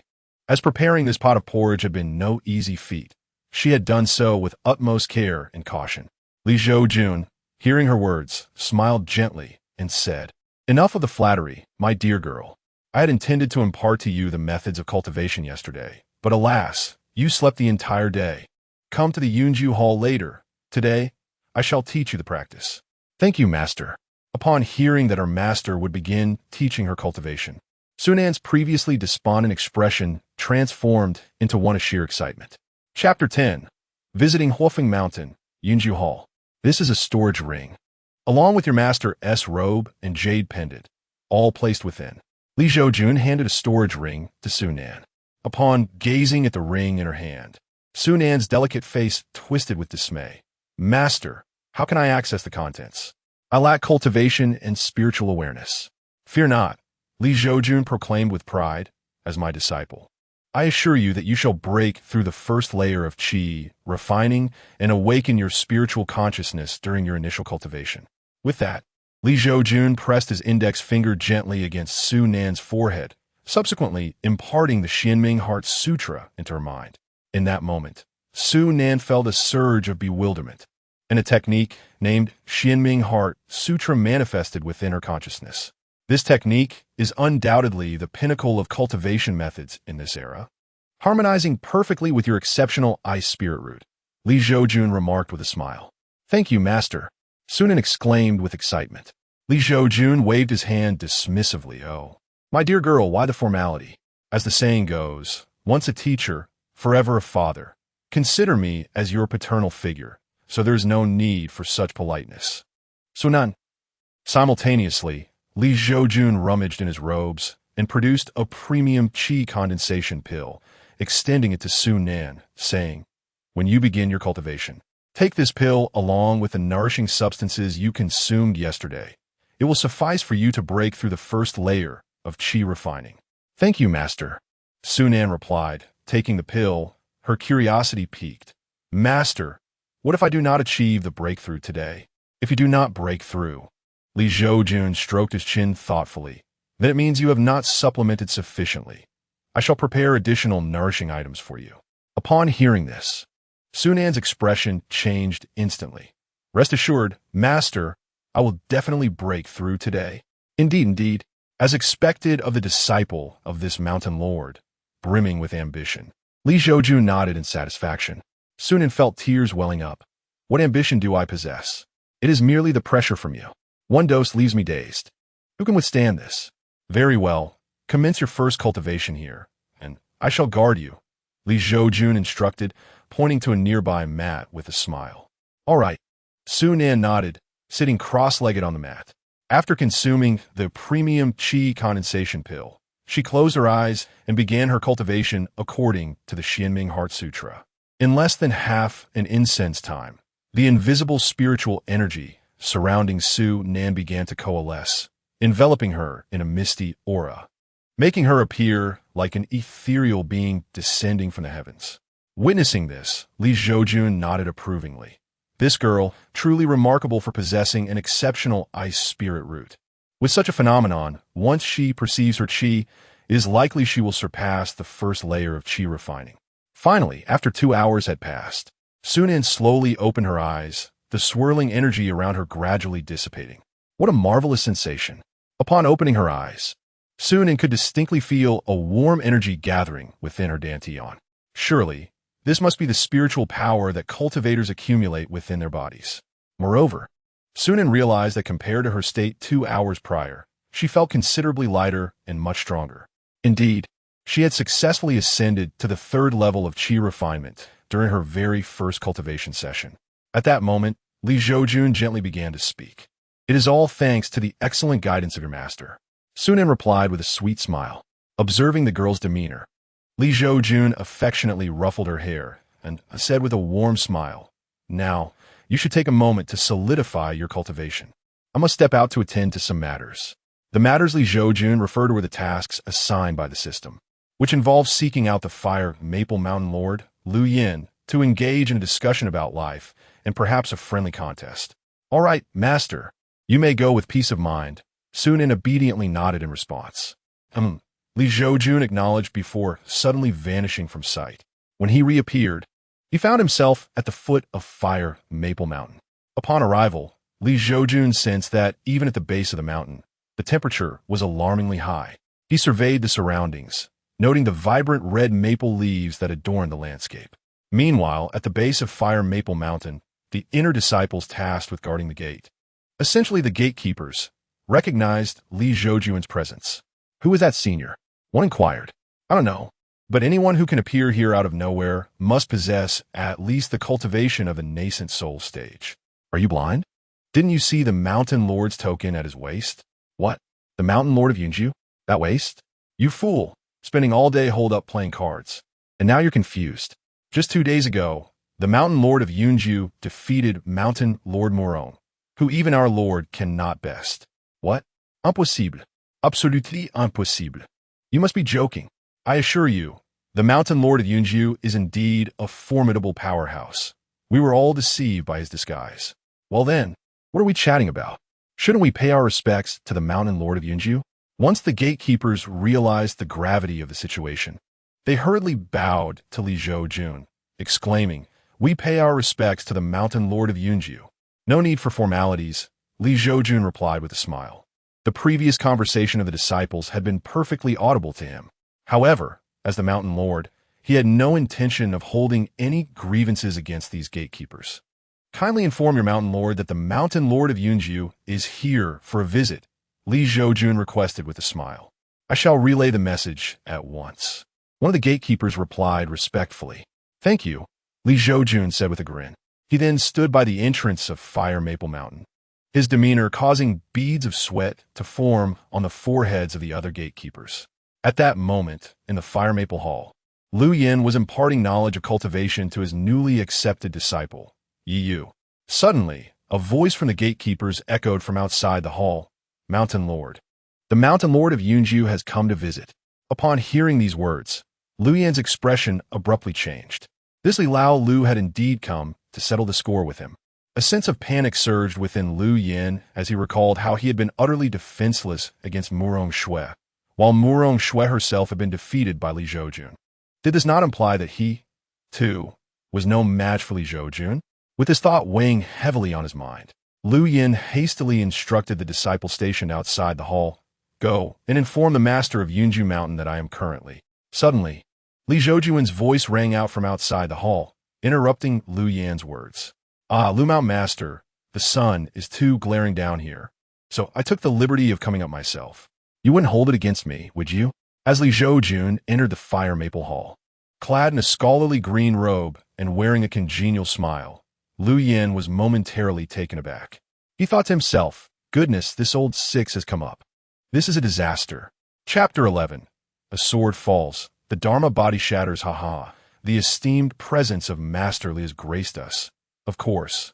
I extend a warm welcome. How could one possibly place blame upon Master Li? Liu Yin chuckled heartily. Yet within his heart, a tempest was brewing. Damn it. Your strength surpasses mine. You are indeed the master, but I possess the ability to endure and adapt. You cannot possibly strike someone who wears a smiling face, can you? Haha. Lu Shan Master, your words suggest that we share a close relationship. Li Zhoujun chuckled. It seems that Liu Yin is indeed a character who preys on the weak and fears the strong. Back in the days when Li Zhoujun was unable to cultivate, every time he went to the Daotian sect to participate in the disciple recruitment, this fellow never missed an opportunity to mock him, uttering even more outrageous remarks that Li Zhoujun still remembers vividly. It must have been during that recruitment event over a decade ago. Liu Yin, seated among the mountain masters at the ascension platform, boldly remarked to Li Zhoujun beside him, Li Shan Master, since we sit so close each time, our relationship is rather amicable. In a few decades, when you depart, why not entrust Yunjishan to me for the care of your lineage? At that moment, Li Zhoujun found himself in a predicament, compelled to suppress his indignation and merely respond with a forced smile. Now, however, Liu Yin was under the impression that Li Zhoujun possessed the cultivation of a harmonization realm practitioner. Thus he conceded. Yet, for the sake of his system task, how could Li Zhoujun easily let this young man off the hook? Simultaneously, upon hearing Li Zhoujun's words, Liu Yan's expression shifted dramatically. He turned to Yi Yu and instructed, Yi Yu, retreat to your residence and cultivate there. Yes, master, Yi Yu responded. Internally, he felt quite unsettled, but he was relieved that, although he had once looked down upon this lord of Yunju Mountain, he had not offended him. After Liu Yin ordered him to leave, Yi let out a sigh of relief and hurriedly took his leave. Seeing Yi depart, Li Zhoujun made no move to hinder him. Once Yi Yu's figure had vanished, Liu Yin turned to Li Zhoujun, his expression grave, and asked, Lord Li, what exactly are your intentions? I confess that I previously held you in disdain and often ridiculed you. However, upon reflection, the fault lies with you. If you had not concealed your true abilities, how could I have belittled you as merely a mortal? In this world, the strong reign supreme while the weak must submit. Initially, I believed myself to be superior to you, mocking and ridiculing you with a few words. Was that not permissible? Now you are stronger than I am. If you wish to do something to me, then come forth. I shall accept it. Hee. I, Li Zhoujun, am not one to be like you. A true warrior is one who embraces the boundaries of the weaker, finding freedom therein. No true strong man has ever derived strength from trampling upon the weak. Rather, true strength comes from overcoming those who are their equals or even stronger. Li Zhoujun chuckled. Upon hearing this, Liu Yin furrowed his brow. According to your words, Master Liu Shan, you did not come here today to settle scores with me? After all, I am indeed weaker than you. Let's be clear. I have come today to settle the score with you. Let us engage in some practice. Li Zhoujun chuckled. Liu Yin, so you have come to settle the score with me. Were you merely speaking into the void just now? Rest assured, the master will temper his own cultivation to match yours. At this moment, Li Zhoujun inquired once more, are you certain? Upon hearing Li Zhoujun's words, Liu Yin was momentarily taken aback, only to soon feel a chilling laughter arise within him. Throughout his career, he had never encountered anyone of the same realm capable of defeating him. It was truly astonishing that Li Zhoujun, brimming with arrogance, opted to suppress his own cultivation to engage in battle rather than simply leveraging his superior realm against Liu Yin. Such hubris was indeed reminiscent of the proverbial frog in a well. Of course, Li Zhoujun replied with a smile. Very well. Liu Yin readily acquiesced. The two then transformed into beams of light, soaring towards the heavens above Huofeng Mountain. Meanwhile, the formidable figures of Daotian sect engaged in a conversation steeped in schadenfreude. The Lord of Yunjishan has gone to confront Liu Yin, one remarked. Indeed, it appears Liu Yin is in for a rough day, especially since even Murong Shui fell to Li Zhoujun. They relished the spectacle, delighting in Liu Yan's impending humiliation, for he often carried an air of superiority. The scene shifted to reveal Li Zhoujun and Lu Yin standing tens of thousands of feet above the ground, locked in a standoff. "Lord Li, please," Lu Yin said, as he manifested his true yang dharma body. At that moment, Lu Yin's eyes transformed into two blazing suns, and behind him loomed a colossal fiery silhouette, crowned by a radiant sun, exuding an aura of grandeur. With the emergence of Lu Yin's true yang dharma body, it seemed as though a second sun had graced the heavens, causing the temperature within a radius of 10,000 miles to soar dramatically. "Then I shall not hold back," Li Zhoujun replied cheerfully, appearing diminutive as mere dust beneath Lu Yin's towering form. As his words fell, Li Zhoujun summoned his seventh-grade life sword, Aoshue, which soared forth from his being. Upon witnessing this, Lu Yin's eyes widened in shock, his voice resonating like thunder. "Lord Li, what is the meaning of this? Was it not agreed to suppress your cultivation to match mine? Why then do you wield a seventh-grade sword?" The seventh-grade life sword of a harmonization realm cultivator was not something a mere virtual immortal could contend with. It was akin to an ordinary person facing an automatic Gatling gun. How could one possibly fight that? The term virtual immortal was merely another designation for a cultivator of the returning void realm. It did not denote a true immortal. Indeed, I mentioned suppressing my own cultivation to match yours, but I never stated that I could not employ magical artifacts. Should you feel dissatisfied, you're free to use your own as well, Li Zhoujun retorted with a grin. Lu Yan's expression darkened, his teeth clenched in frustration. "You scoundrel, how can you speak of martial ethics? With your conduct, do you still dare to utter the words that the strong respect the freedom of the weak? Do you not feel any shame?" Li Zhoujun paused, taken aback. "When did I ever claim to be a strong one?" Lu Yin replied with exasperation. "Enough of this nonsense. Prepare to receive the sword." With a broad smile, Li Zhoujun directed the Aoshue sword through the air, aiming it at Lu Yan's colossal dharma body. Seeing this, Lu Yan's expression shifted to one of alarm as he hastily raised his massive arms to shield against Aoshue. Boom! A thunderous explosion echoed as Lu Yan's dharma body shattered inch by inch beneath Li Zhoujun's strike, dissolving into a cascade of ethereal light. One sword strike, and the dharma body lay in ruins. The sword of Master Li Shan is truly formidable. Indeed, this is what one might expect from a so-called sword immortal.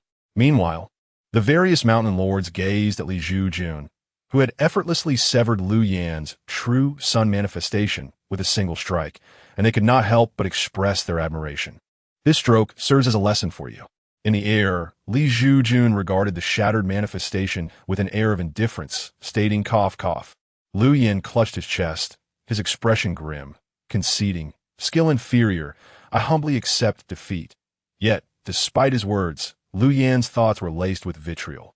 "You wretched Li Zhoujun, your words are as empty as the wind. If I were to trust you once more, I would be a fool." With Lu Yan's concession, the system began to dispense rewards. Ding! Congratulations, host, on completing the task. Ding! The system rewards you with a 9-serpent carriage. 9-serpent carriage, a palanquin drawn by 9 ethereal dragons, wholly obedient to the host's command. Chapter 12. The Banquet from the Aristocracy, a carriage drawn by 9 celestial dragons. Upon reading the system's introduction, Li Zhoujun was immediately taken aback. In this world, such a contraption was akin to a Lamborghini or Ferrari on Earth. However, setting aside the 9 dragons for the moment, Li Zhoujun turned his gaze to the defeated Lu Yin and said with a smile, "I shall not disturb you any further, Sect Master Lu. Farewell." On his way away from Huofeng Mountain, Li Zhoujun eagerly inquired of the system, "System, how do I summon this 9-dragon carriage?" Ding! When the host requires it, simply summon, and 9 dragons will soar from various locations to draw the carriage for the host. "I see." Li Zhoujun nodded, excitement welling up within him. A celestial-level powerhouse, even within the Daotian sect, was akin to a mountain lord. In the outside world, they were formidable beings capable of dominating the entire Qingzhou. Now, with 9 celestial dragons drawing his carriage, it was something others could scarcely even dream of. At that moment, the voice of Mu Taiyu reached his ears. "Sect Master Yunjiu, please proceed to the Daotian Hall for a discussion." "Very well," Li Zhoujun replied. The Daotian Hall served as the venue for high-level deliberations within the Daotian sect. Upon arriving at the Daotian Hall on his sword, Li Zhoujun discovered that, aside from Mu Tiyu, Murong Shui was also present. Master, Sect Master Murong. Li Zhoujun greeted the two politely. Sect Master Yunju, please take a seat, Mu Tiyu said with a warm smile. Li Zhoujun, feeling no need for formality, settled into a seat beside Murong Shui. May I inquire why you summoned me, Master? Li Zhoujun asked directly. Mu Tiyu chuckled. It is not a matter of great importance. As you both are aware, although our Daotian sect is recognized as the foremost sect in Qingzhou, this is merely a fade. In the shadows, there exist several reclusive aristocratic families and sects that possess strength slightly inferior to ours, and a few that are even comparable to our Daotian sect. Li Zhoujun and Murong Shui did not refute this statement, acknowledging the truth in Mu Tiyu's words. After all, Qingzhou is vast, and it has birthed more than just the Daotian sect. Even if these families were somewhat inferior, they often possess unknown trump cards that render them significantly more formidable than many others. As the saying goes, a dying camel is still larger than a horse. At this juncture, Mu Tiyu continued, I have summoned you both to represent our Daotian sect at an invitation to a banquet hosted by the aristocracy. After careful consideration, I believe you two are the most suitable candidates. Do you have the time to attend? Ido, Murong Shui replied. Following this, both Mu Tiyu and Murong Shui turned their gazes upon Li Zhoujun. Ding, the system has issued a task. Upon signing in at the aristocratic banquet, as mentioned by Mu Tiyu, the host shall receive unexpected benefits. Simultaneously, the system released a task. Seeing this, Li Zhoujun naturally did not decline Mu Tiyu's invitation and responded with a smile. It would indeed be a fine opportunity to experience the grandeur of the aristocracy. Upon witnessing the situation, Mu Tiyu chuckled and declared, Very well, it is settled then.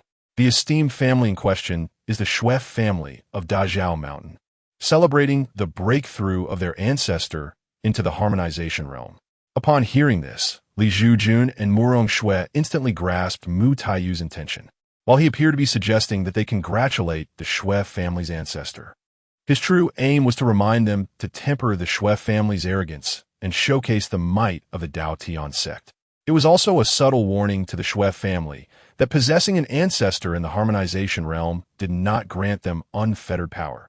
After all, the Daotian sect had dispatched two formidable harmonization realm experts to attend their banquet, a testament to their esteemed reputation as the foremost sect in Qingzhou. When shall the banquet commence? Li Zhoujun inquired. In 10 days, Mu Tiyu replied with a smile. You two may discuss your departure at your convenience. Very well.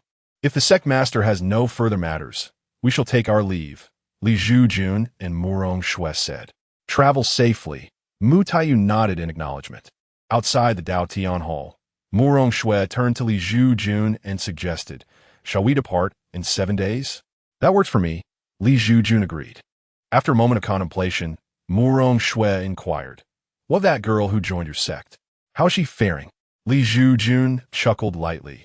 The little girl possesses remarkable talent. Under my careful guidance, she has already broken through to the 3rd level of Qi refinement on her first attempt, truly deserving of her saint-grade spiritual root. Li Mountain Master, you must devote yourself to her training and not squander such a promising seed, Murong Shui remarked with a sense of admiration. Of course, Li Zhoujun responded with a smile before taking his leave. Mount Murong, I shall see you in 7 days. Until then, Murong Shui replied. After their parting, Li Zhoujun returned to Yunju Mountain. Upon arrival, he noticed that Su Nan's expression seemed somewhat downcast. What troubles you? He asked, observing her furrowed brow akin to that of a little old woman. Su Nan suddenly reddened her eyes and said, Master, I just received news from home. A demonic force has emerged near our family's residence in Pingyu City, known as the Blood Refinement Sect. They are oppressing the nearby townsfolk with brute force, demanding 100 young boys and girls daily for their cultivation. One of my cousins has already been sent to them. Ding, mission issued. Eradicate the Blood Refinement Sect within 3 days. The host will receive bountiful rewards. Upon seeing the system's mission prompt, Li Zhoujun gently patted Su Nan's head and reassured her, Fear not, my dear. I happen to be attending a banquet that will take me through Pingyu City. I shall handle the blood refinement sect along the way, and you may visit your family as well. Thank you, master. Sunan eklemet, het sipiritslieftet. She knew that her master was among the elite of the current world, and with such strength, the blood refinement sect would likely be annihilated with but a thought. No need for thanks. You are my disciple.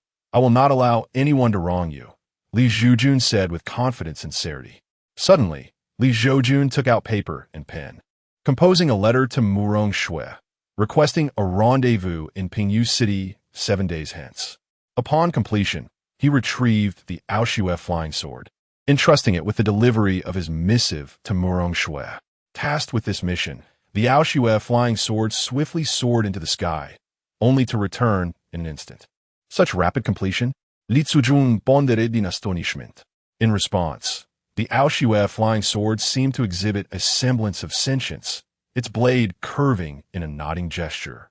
Indeed, Li Zhoujun remarked, chuckling as he patted the sword's blade, before gently retracting the seemingly stunned Aoshue flying sword into his dantian. Sunan, witnessing the spectacle, felt an overwhelming sense of wonder. Li Zhoujun elucidated, when a magical artifact reaches a certain level, it often develops intelligence. This flying sword of mine can even transform into human form. Upon hearing this, Sunan's face registered sheer astonishment, rendering her speechless. Meanwhile, Li Zhoujun contemplated the next opportunity to witness the Aoshue flying sword take on human form, curious about its gender and appearance. Chapter 13. The emissary of size, let us set forth to Pingyu City, Li Zhoujun remarked to Sunan. Thank you, master, Sunan responded, momentarily taken aback, her eyes glistening with unshed tears. She had not anticipated that her master would be so concerned for her feelings. Upon learning of the peril facing her family, he had been quick to take action. System, summon the 9 dragons' chariot with haste. I can scarcely contain my eagerness to experience this sensation, Li Zhoujun said with a sudden grin. As his words echoed, the waters of the lake on Yunju Mountain began to churn, forming a vortex at its center. Roar, roar, roar. A series of thunderous roars erupted from the swirling waters. Subsequently, 9 fearsome dragons, their bodies cloaked in black scales, emerged, pulling a palanquin as they ascended from the lake, creating a wall of water that soared into the sky. The appearance of the 9 dragons left the mountain lords of Daotian's sect in utter astonishment. 9 dragons at the level of virtual immortality. This aura appears to emanate from Yunju Mountain. Could these dragons be raised by the master of Yunju Mountain? As the powerful figures of Daotian sect pondered this, the 9 dragons circled above Yunju Mountain, their formidable presence overwhelming the spirit beasts below, causing them to cower and tremble, too fearful to lift their heads. Goodness! 9 virtual immortal dragons pulling a palanquin. What a display of grandeur from the master of Yunju Mountain. The mountain lords thought, incredulous. This master has concealed his true prowess for far too long, and now he is openly flaunting it. Is this not an ostentatious display of wealth? I confess, I am envious. Meanwhile, the mountain lords of Daotian's sect gazed intently, their eyes piercing the void towards the sky above Yunju Mountain, their hearts exclaiming in disbelief. At that moment, Mutayu stepped out from Daotian Hall, casting his gaze skyward. Upon witnessing the 9 dragons' chariot, he silently lamented to himself, "Next time, I shall venture forth on foot. My steed, the immortal jade crane, pales in comparison to these majestic dragons." At Hulfing Mountain, Lu Yin stared at the 9 dragons' chariot above Yunju Mountain, rendered speechless. Why'd I let my tongue run wild before? Not only was I bested by Li Zhoujun's sword, but even the 9 dragons he commands would be a challenge for me. Of course, if they came one by one, it would surely be manageable. It must be manageable. This is Lu Yan's last shred of stubbornness. Yunju Mountain. Is this the legendary dragon? Sunan gasped in astonishment at the sight of the 9 fierce dragons spiraling overhead. Just dragons, Li Zhoujun replied with a smile. With a flourish of his sleeve, Li Zhoujun summoned his spiritual energy, enveloping Sunan and gently placing her on the palanquin drawn by the 9 dragons. He then guided the chariot, departing Daotian's sect towards Pingyu City, all under the envious gaze of the mountain lords. At this moment in Pingyu City, the bustling streets were filled with a continuous stream of pedestrians. The faces of the pedestrians were clouded with sorrow and numbness, casting an air of melancholy over the entire Pingyu City. Soon after, two figures clad in black robes, one slender and the other corpulent, swaggered through the gates of the city. Upon seeing their attire, the onlookers gasped in alarm and scattered like frightened birds. For these two were none other than the emissaries of the blood refinement sect. At that moment, the portly emissary, noticing the commotion, revealed a cruel smile and, with a mere flick of his hand, unleashed a burst of crimson spiritual energy, obliterating a fleeing pedestrian who had turned his back to him, reducing the unfortunate soul to mere fragments of flesh. Another life extinguished. Should you attempt to flee again, your fate shall be no different, the corpulent emissary scoffed. Under the threat of the emissary, the crowd had no choice but to halt in their tracks. Esteemed emissary, we of Pingyu City presented 50 young boys and girls to your sect yesterday. A woman from the throng spoke, her voice trembling with fear. Bang! In an instant, the woman was silenced as the fat emissary turned her into a mist of blood, her remains scattering into the air. To the eyes of this black-robed figure, human life seemed as insignificant as chaff. Do you not recall what I proclaimed during my initial visit?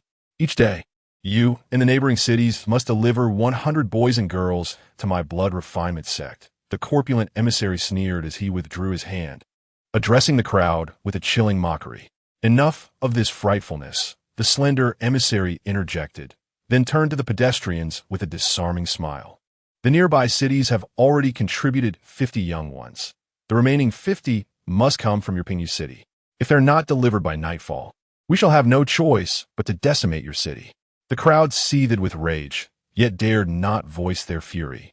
For they understood that in the eyes of the blood refinement sect's emissaries, their lives were akin to that of ants, easily extinguished. To speak up would surely lead to a fate parallel to that of the unfortunate woman. Old Qin, yesterday we visited the Chun family. Today, let's head to the Su family. Our sect leader was quite pleased with the boy we brought from there last time. The blood pills crafted from the offspring of these pampered wealthy families are of the highest quality, the portly emissary remarked with a grin. Agreed, the slender emissary replied with a smile, and together they made their way toward the residence of the Su family. At this moment, within the Su family estate, all the senior members were gathered in the conference hall.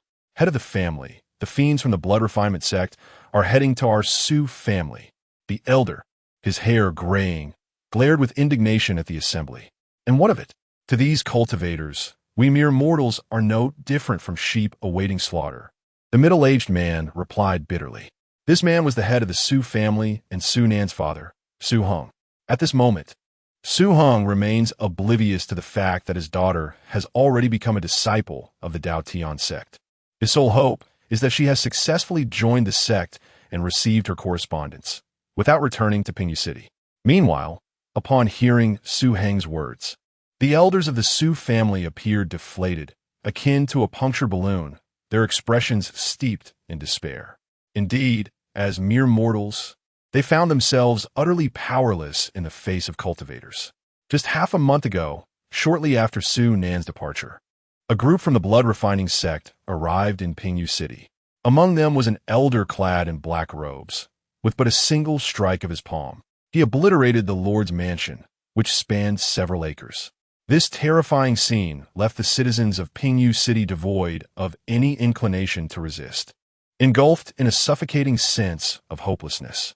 Ah, you are all present, came a chilling voice, accompanied by a series of sinister chuckles from outside the hall. Subsequently, two figures, one stout and one slender, cloaked in black, entered the Su family's conference hall, eliciting terror in the eyes of those gathered. Chapter 14. Arrival at the Su family honorable messengers. Did you not just take a young boy from our Su family the day before yesterday? The elder of the Su family exclaimed with a hint of agitation upon seeing the two figures clad in black robes. Seeking death. The corpulent messenger huffed disdainfully, striking out with a palm. In a moment, the elder of the Su family was transformed into a cloud of blood mist amidst the terrified gazes of the onlookers. You, Su Heng's expression darkened with fury, yet the words lingered on the tip of his tongue, unspoken. For he understood that any utterance at this moment could spell doom for the entire Su family at the hands of these two. Observing Su Heng silently, the corpulent messenger sneered, "You mortals are ever troublesome. Without a demonstration of power, you will not heed our words. By nightfall, you must deliver one young boy and one young girl from your family, or face annihilation." The senior members of the Su family flushed with indignation, yet dared not voice their protests. Just then, an unexpected change occurred. Ominous clouds gathered above Pingyu City, and the sound of dragon roars reverberated throughout the entire area. The citizens of the city, upon hearing the dragon's call, looked up in awe, their faces reflecting the tumultuous waves of emotion. The wind from the tiger, the cloud from the dragon. There were 9 dragons. What? The legendary dragons? Could it be that the dragon lords are displeased with the fiends of the blood refinement sect and intend to obliterate them? Wait, look, those 9 dragon lords are pulling a palanquin, and there are 2 figures standing atop it. What? The dragon lords are carrying a palanquin. Could they be celestial beings? Marvelous. Our Pingyu City is saved. Thus, the citizens of Pingyu City knelt fervently, offering their sincere reverence to the palanquin soaring in the sky. Meanwhile, within the Su family's council hall, the corpulent and lean messengers from the Blood Refinement Hall seemed to sense an inexplicable dread rising from within. Exchanging glances, they exited the Su estate, only to behold the majestic sight of 9 formidable dragons racing towards the Su courtyard, pulling a palanquin. If I am not mistaken, these are 9 dragons of the celestial void realm, the corpulent messenger remarked, swallowing hard. You are correct. Indeed, they are 9 celestial void dragons. One can only wonder if the powerful being capable of commanding such dragons is merely passing through, the lean messenger replied, his expression darkening. Should such a formidable entity choose to intervene against the injustices of the blood refinement sect, it would not merely be the 2 of them, golden core cultivators, who would be at risk. The entire blood refinement sect would likely stand no chance. The corpulent messenger chuckled. Rest assured, such a powerhouse would hardly concern themselves with the insignificant ants of a small place like Pingyu City. Even if thousands were to perish before this esteemed figure, they would likely remain indifferent. Master, look, is the young lady returning? Suddenly, an elder of the Su family pointed excitedly at the figure atop the palanquin. Nanya? Why has this girl returned? Su Hong exclaimed, hastily glancing towards the figure in the palanquin. Indeed, it was his daughter. However, upon catching sight of the young man beside Su Nan, Su Hong was momentarily taken aback. Could it be that his daughter had already joined the Dao Tian sect and returned with assistance? At the same time, Li Zhoujun maneuvered the 9 dragons chariot, hovering above the Su family estate. As they drew closer to the 9 serpentine dragons, the members of the Su family felt an overwhelming sense of dread, their legs trembling beneath them. The terror was palpable. The portly and slender envoys stood before the 9 dragons like jesters, utterly ridiculous. Junior from the blood refining sect, the slender envoy, Qin Kai, has encountered the esteemed elder. Junior from the blood refining sect, the portly envoy, Chu He, has also had the honor of meeting the esteemed elder. Simultaneously, the portly and slender envoys knelt in abject terror before Li Zhoujun on the 9 dragons chariot. At this moment, the portly envoy was in a state of panic, for they had just overheard a member of the Su family mention that the young lady standing beside the elder was the Su family's precious daughter. Pray tell, where is the blood refining sect? Li Zhoujun inquired of the portly envoy, a gentle smile gracing his face. We cannot disclose that information, esteemed elder, the portly envoy replied, his expression resembling a grimace more than a smile. Their lives were under the sway of a curse from the blood refining sect. Revealing its location would spell their doom.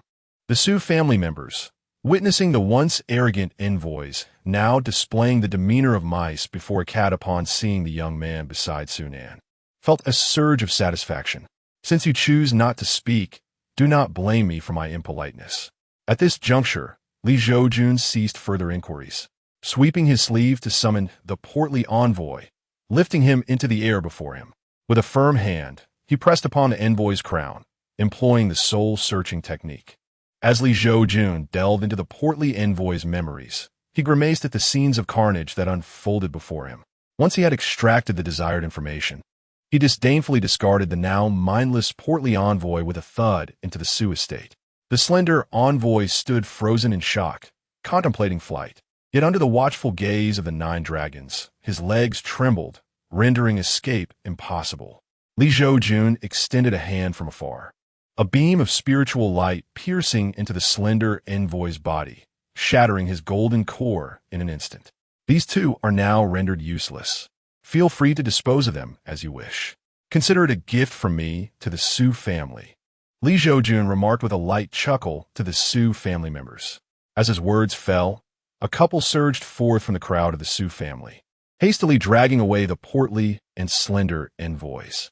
The Su family made no attempt to intervene, for those envoys had abducted their child just days prior. Before long, the estate echoed with 2 heart-wrenching screams.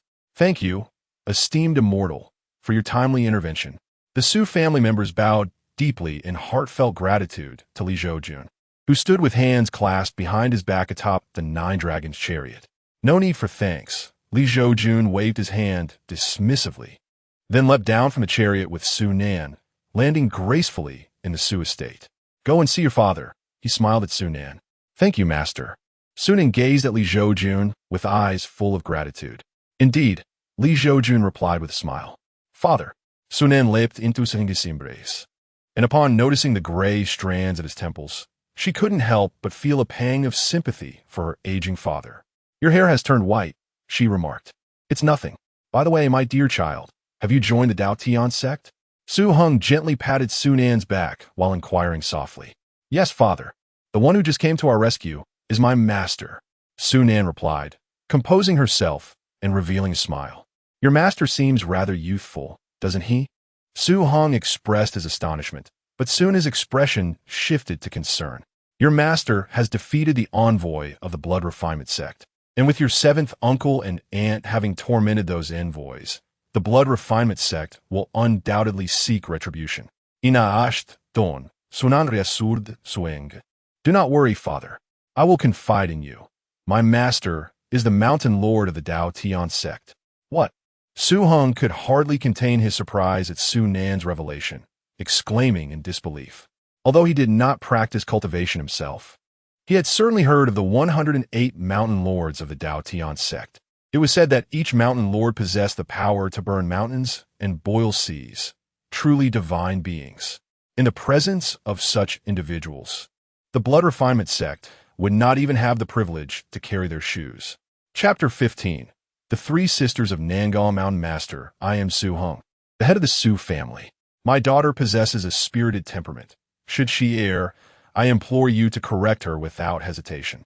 She is quite resilient and can withstand it. Upon learning that Li Zhoujun is the mountain master of the Dao Tian sect, Su Hung hurriedly clasped his hands in greeting. Su Nan, overhearing, playfully stuck out her rosy tongue, exclaiming, "How truly remarkable!" "Indeed, Master Su, you have raised a fine daughter," Li Zhoujun remarked with a gentle smile, his words resonating with sincerity. Had Su Nan chosen to align herself with another mountain master, Li Zhoujun would not have objected, for he had already reaped the rewards from the system and was indifferent to the matter. "You flatter me, mountain master," Su Hung replied, somewhat taken aback, realizing how much his daughter endeared herself to this esteemed figure. Thus, the astute Su Hung offered a compliment. "Your ability to command the 9 dragons must surely mark you as a celestial being. I entrust my daughter to your guidance, which brings me great peace as a father." This flattery struck a chord with Li Zhoujun. After all, his mastery over the 9 dragons was not merely for the sake of speed. If that were the case, would he not prefer the magnificent snowfall sword? No, it was all about making an impression. "I am unworthy of such praise," Li Zhoujun humbly replied. At that moment, Su Hung inquired, "Mountain Master, what of the blood refining sect?" Li Zhoujun interrupted with a wave of his hand. "The blood refining sect has been conducting nefarious activities under the very nose of my Dao Tian sect. As the mountain master, I shall not let them escape without due retribution." Upon hearing this, Su Hung felt a weight lift from his heart. He had feared that Li Zhoujun might simply walk away. leaving Pingyu City vulnerable to the wrath of the blood-refining sect. Li Zhoujun then turned to Su Nan and advised, "Spend quality time with your father. As you deepen your cultivation, there may come years of seclusion." "Yes, master," Su Nan replied, though a tinge of sadness lingered within her. Su Hong, however, took it in stride, gently patting Su Nan's head to offer comfort. "My dear, while it is wonderful to have you by my side, your growth brings me even greater joy." Li Zhoujun chuckled lightly, his form shimmering as he reappeared upon the 9 dragons. He looked at Su Nan and proclaimed, "I shall return for you in 7 days." With that, he deftly guided the 9 dragons towards the domain of the blood-refining sect. As Su Nan watched Li Zhoujun gradually diminish into a mere speck in the sky, she glanced around her familiar surroundings, feeling as though her experiences on Yunji Mountain were but a fleeting dream, so surreal. "My dear, have you come to your senses? Do you find it hard to part with your master?" Su Hong waved his hand before her eyes. "Dad," Su Nan huffed bluffily, delivering a gentle punch to her father's chest, as if to express her affection. Observing this tender moment of familial joy, Su Hong felt a pang of nostalgia. It would be a long time before he could witness his daughter's playful antics again. However, at the same time, Su Hong felt a swell of pride within him. For his daughter had entered the ranks of the Daotian sect under the tutelage of the Mountain Master, and her future accomplishments were undoubtedly limitless. "Master of the house, you have given birth to an exceptional daughter," an elder of the Su family remarked enviously to Su Hong. Among them, several had sent their own children to the Daotian sect in search of celestial opportunities just days prior. It remained uncertain whether they had succeeded in joining the sect. If not, they were likely still on their way back to the family. Unlike Su Nan, who returned directly in a grand carriage drawn by 9 celestial dragons. Fortunately, the Mountain Master of the Daotian sect had obliterated the Blood Refinement sect, ensuring that if their children returned, they would do so safely. At this moment, within the shadowy, rainy mountain range where the Blood Refinement sect was located, the skies were perpetually overcast, with a gentle drizzle falling. The sect's abode rested halfway up a towering mountain, aptly named Blood Refinement Mountain by its inhabitants. Beneath the mountain, 3 women had gathered, all clad in white garments. Had others been present, they would have noticed that these 3 ladies bore an uncanny resemblance to one another, resembling 3 exquisite lotus blossoms. They were indeed triplets. Upon further reflection, one could deduce that these 3 were the renowned Nangong sisters, whose fame had recently soared within the cultivation community. The eldest, Nangong Anren, the second, Nangong Shinran, and the youngest, Nangong Yuran. Elder sister, the ancestor of the Blood Refinement sect, possesses a perfected Yuan-Ing cultivation, merely a step away from transcending to the divine transformation stage. While we may not fear him when united, we could still suffer severe injuries. Is it truly worth such a peril for that Lin Yishang? After all, our admirers in the cultivation world could encircle this Blood Refinement mountain thrice over the second sister.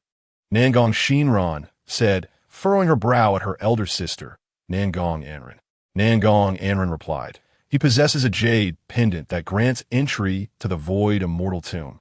Of course, it is worth the risk." At this juncture, the youngest sister, Nangong Yuran, pouted and remarked, "Oh, come on. I see that you are quite taken with that young man, especially since he saved your life when you were gravely injured. Moreover, even if we obtain the jade pendant to enter the void immortal tomb, we must have the means to survive it. Both of you should refrain from such idle chatter. If you are frightened, simply wait for me here," Nangong Anren said resolutely. Nangong Shinran retorted, "Elder sister, what nonsense are you speaking? If my sister and I were afraid, we would not have stealthily followed you when you slipped away earlier. You 2 young ladies." Nangong Anren sighed in exasperation, a wry smile gracing her lips. Suddenly, an unexpected turn of events unfolded.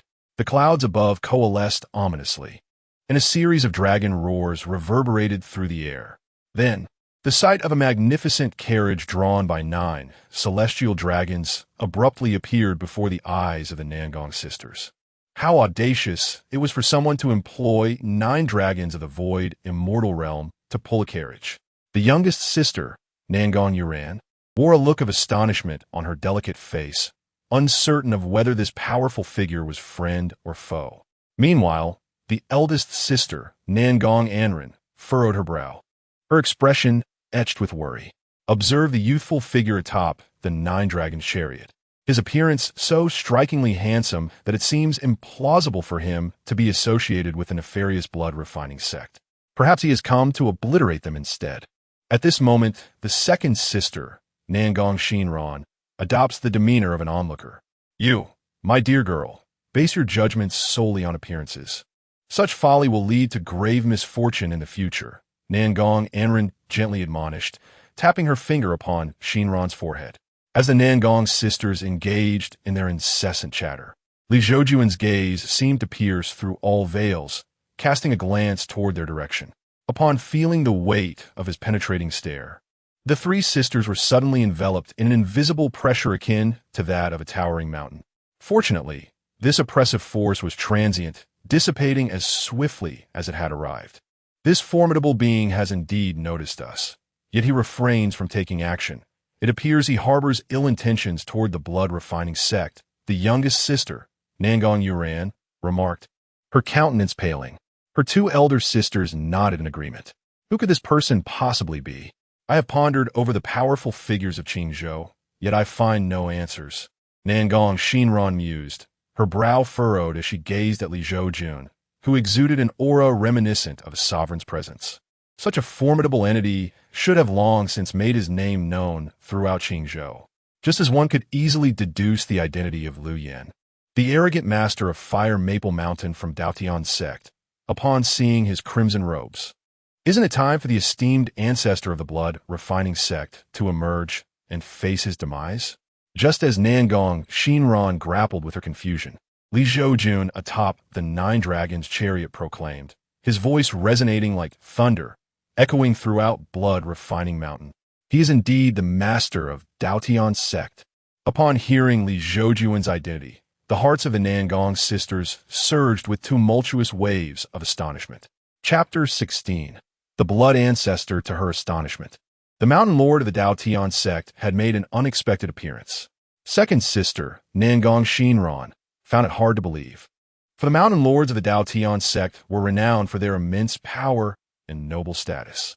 For cultivators at the lower rungs of society, even a lifetime spent in pursuit of knowledge would yield only tales of their exploits, and to witness their true forms was a stroke of extraordinary fortune. However, given that he was indeed the Mountain Lord of the Daotian sect, the presence of the Nine Dragons was no longer a surprise. At this moment, third sister, Nangong Yuran, nodded in agreement.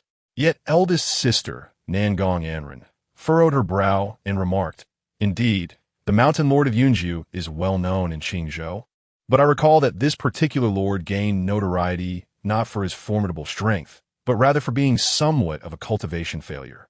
However, it appears that such rumors may have been unfounded.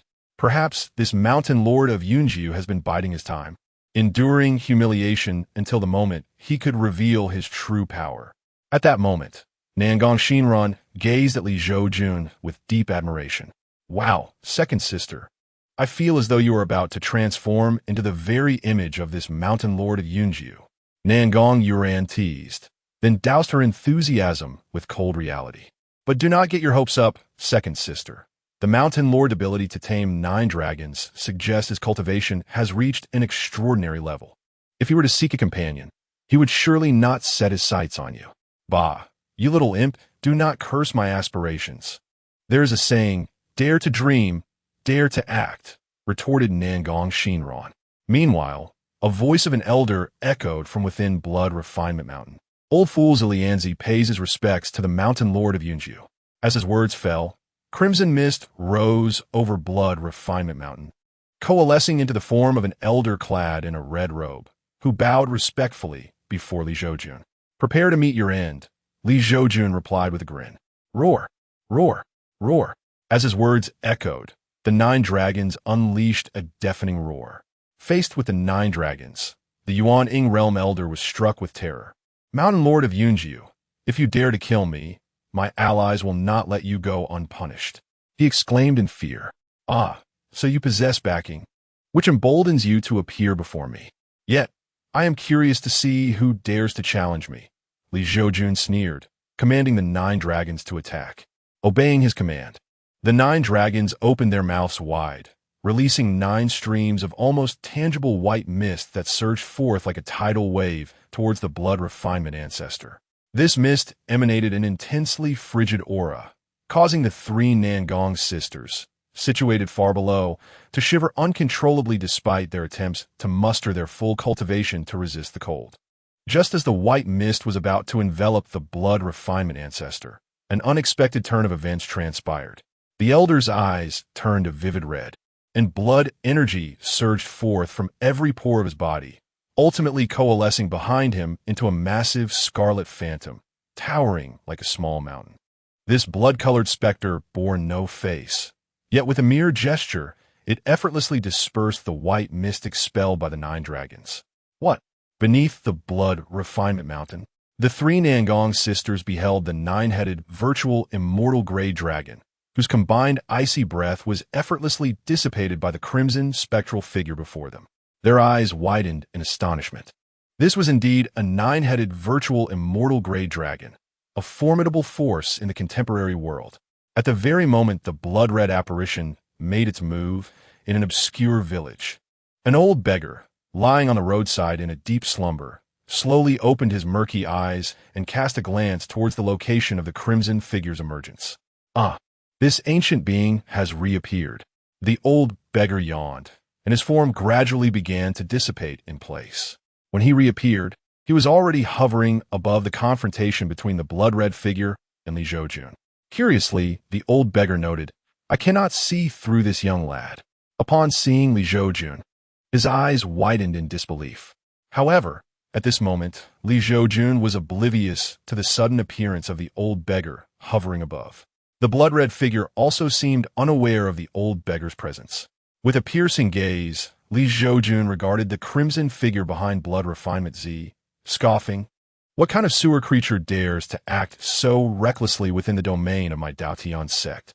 You little brat, how audacious of you to even touch my pawn." The blood-red apparition responded with a voice reminiscent of an elder, chuckling lightly, before shifting the subject. "A 9-headed virtual immortal gray dragon? It shall indeed serve as a fine supplement for me. Such arrogance. Who is this individual?" The Nangong sisters were taken aback, for the 9-headed virtual immortal gray dragon was mentioned so casually as if it were merely a common dish. Simultaneously, the 3 sisters felt relieved that the Lord of Yunju Mountain had arrived. Otherwise, if it were just the 3 of them, would not the crimson figure have easily toyed with them? "Do you think the Lord of Yunju Mountain is a match for this sudden intruder?" Nangong Shinran asked anxiously. "Second sister, you haven't even recovered yet, and you're already preparing to fulfill your duties as a wife?" Nangong Yuyan, ever the optimist even in perilous situations, teased her second sister. Nangong Shinran rolled her eyes in response. "If the Lord of Yunju Mountain cannot withstand this, we are all doomed." Oh, Nangong Yuyan, faced with her sister's explanation, was entirely unconvinced.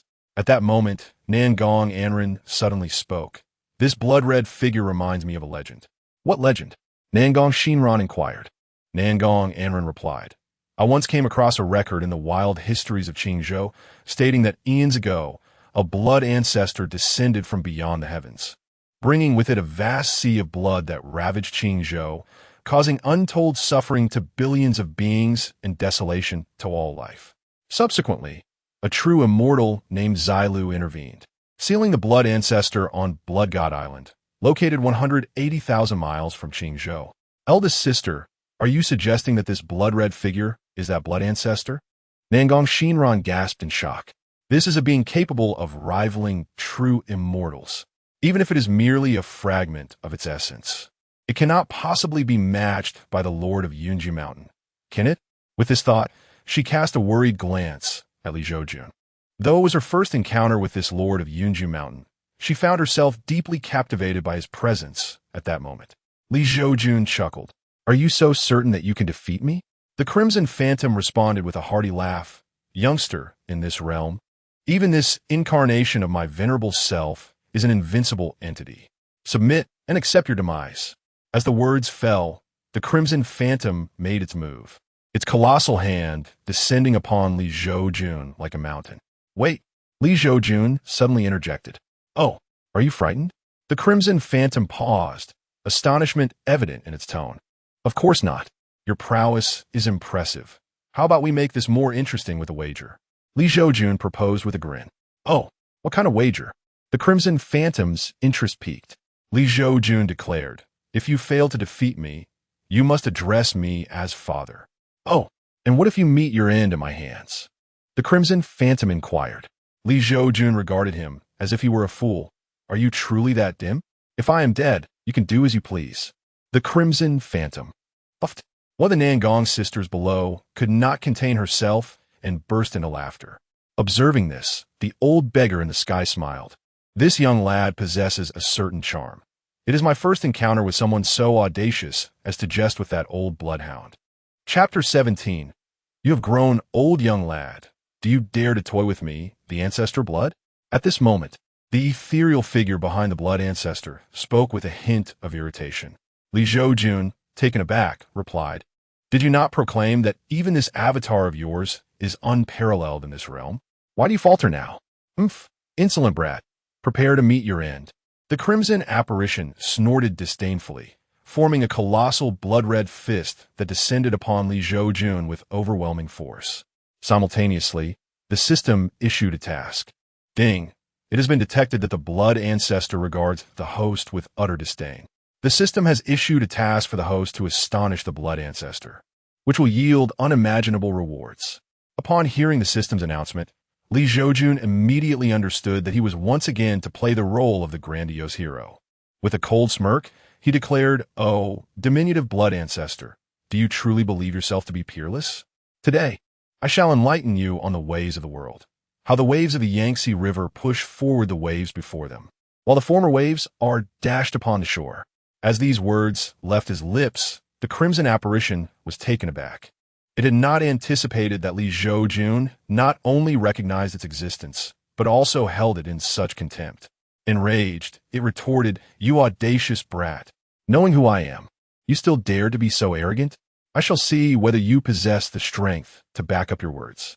With the echo of the blood ancestor's furious voice, the descending giant fist grew even more formidable, its terrifying aura casting a shadow over the land, causing the Nangong sisters below to feel their hearts race, nearly choking them. The old beggar in the sky, witnessing Li Zhoujun's confidence, was somewhat astonished. This young man seemed far from ordinary. At that moment, as the Nangong sisters and the old beggar beheld the blood ancestor's massive fist descending, Li Zhoujun made his move. He faced the incoming strike not with retreat, but with an offensive punch of his own. This punch was unadorned and seemingly that of an ordinary man. Yet upon contact with the blood ancestor's colossal fist, it produced a thunderous roar. A tempest erupted from the clash between Li Zhoujun and the blood ancestor, sweeping outward in all directions and fracturing the void, creating numerous dark rifts. Their confrontation resulted in a stalemate. Yet, Li Zhoujun's expression remained remarkably composed, exhibiting an air of tranquility. What?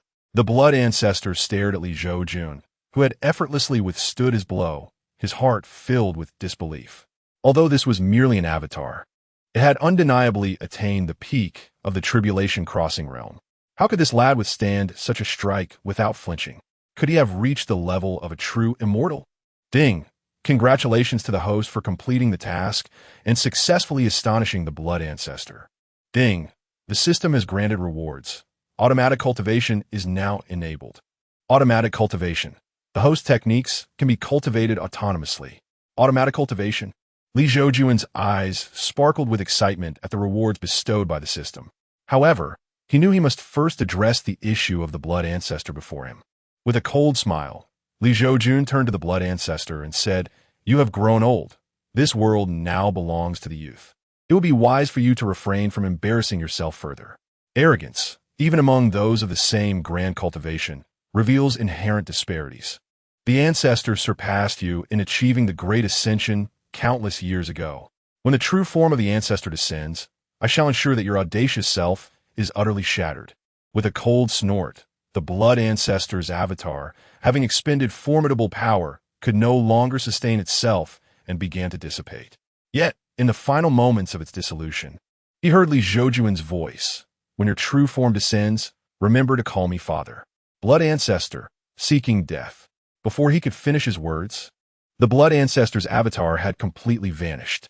On Blood God Island, within a cave, an elder clad in a scarlet robe abruptly opened his eyes wide, gritting his teeth as he exclaimed, "This audacious youth dares to look down upon the ancestor.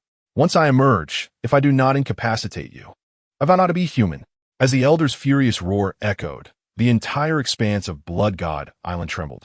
Returning to Blood Refinement Mountain, after the blood ancestor's avatar had entirely dissipated, the old beggar hovering above Li Zhoujun's side, when did such a young great ascension true immortal emerge from Qingzhou?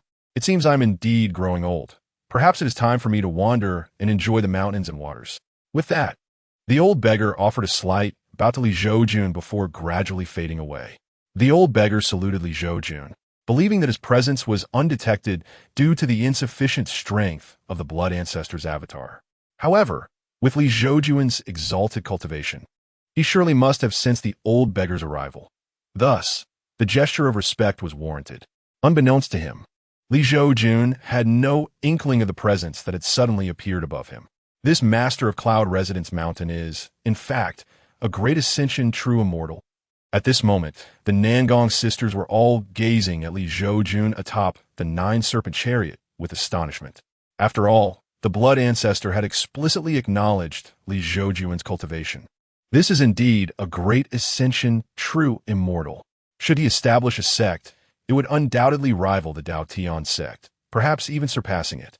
For he is a living great ascension true immortal. Spare us, Mountain Master. Simultaneously, the blood refinement ancestor gazed at Li Zhoujun with trepidation, though he could not control his body during the sudden appearance of the blood ancestor. The scene of Li Zhoujun engaging with the blood ancestor was vividly imprinted in his mind. Li Zhoujun sneered, as beneath him, the nine serpents unleashed 9 gales of frost, instantly encasing the blood refinement ancestor and his primordial spirit in ice, which soon shattered into fragments with a crisp-crackling sound. The blood refinement ancestor had thus fallen. However, the system had yet to dispense the reward for annihilating the blood refinement sect, indicating that his task remained incomplete. Consequently, Li Zhoujun pointed a finger into the void. A beam of sword light shot forth from his fingertip, transforming into the proud snow flying sword. "Go and slay all the members of the blood refinement sect," Li Zhoujun commanded the proud snow sword. The proud snow flying sword, eager to comply, surged into the blood refinement sect, embarking on a rampage of slaughter. "We, the Nangong sisters, have encountered the master of Cloud Residence Mountain. Thank you, Mountain Master, for your timely intervention." At this moment, the Nangong sisters flew to a close proximity before Li Zhoujun, collectively cupping their fists in gratitude. In this intimate encounter, the Nangong sisters acutely sensed the overwhelming pressure emanating from the nine-headed virtual celestial dragon, realizing just how formidable it truly was.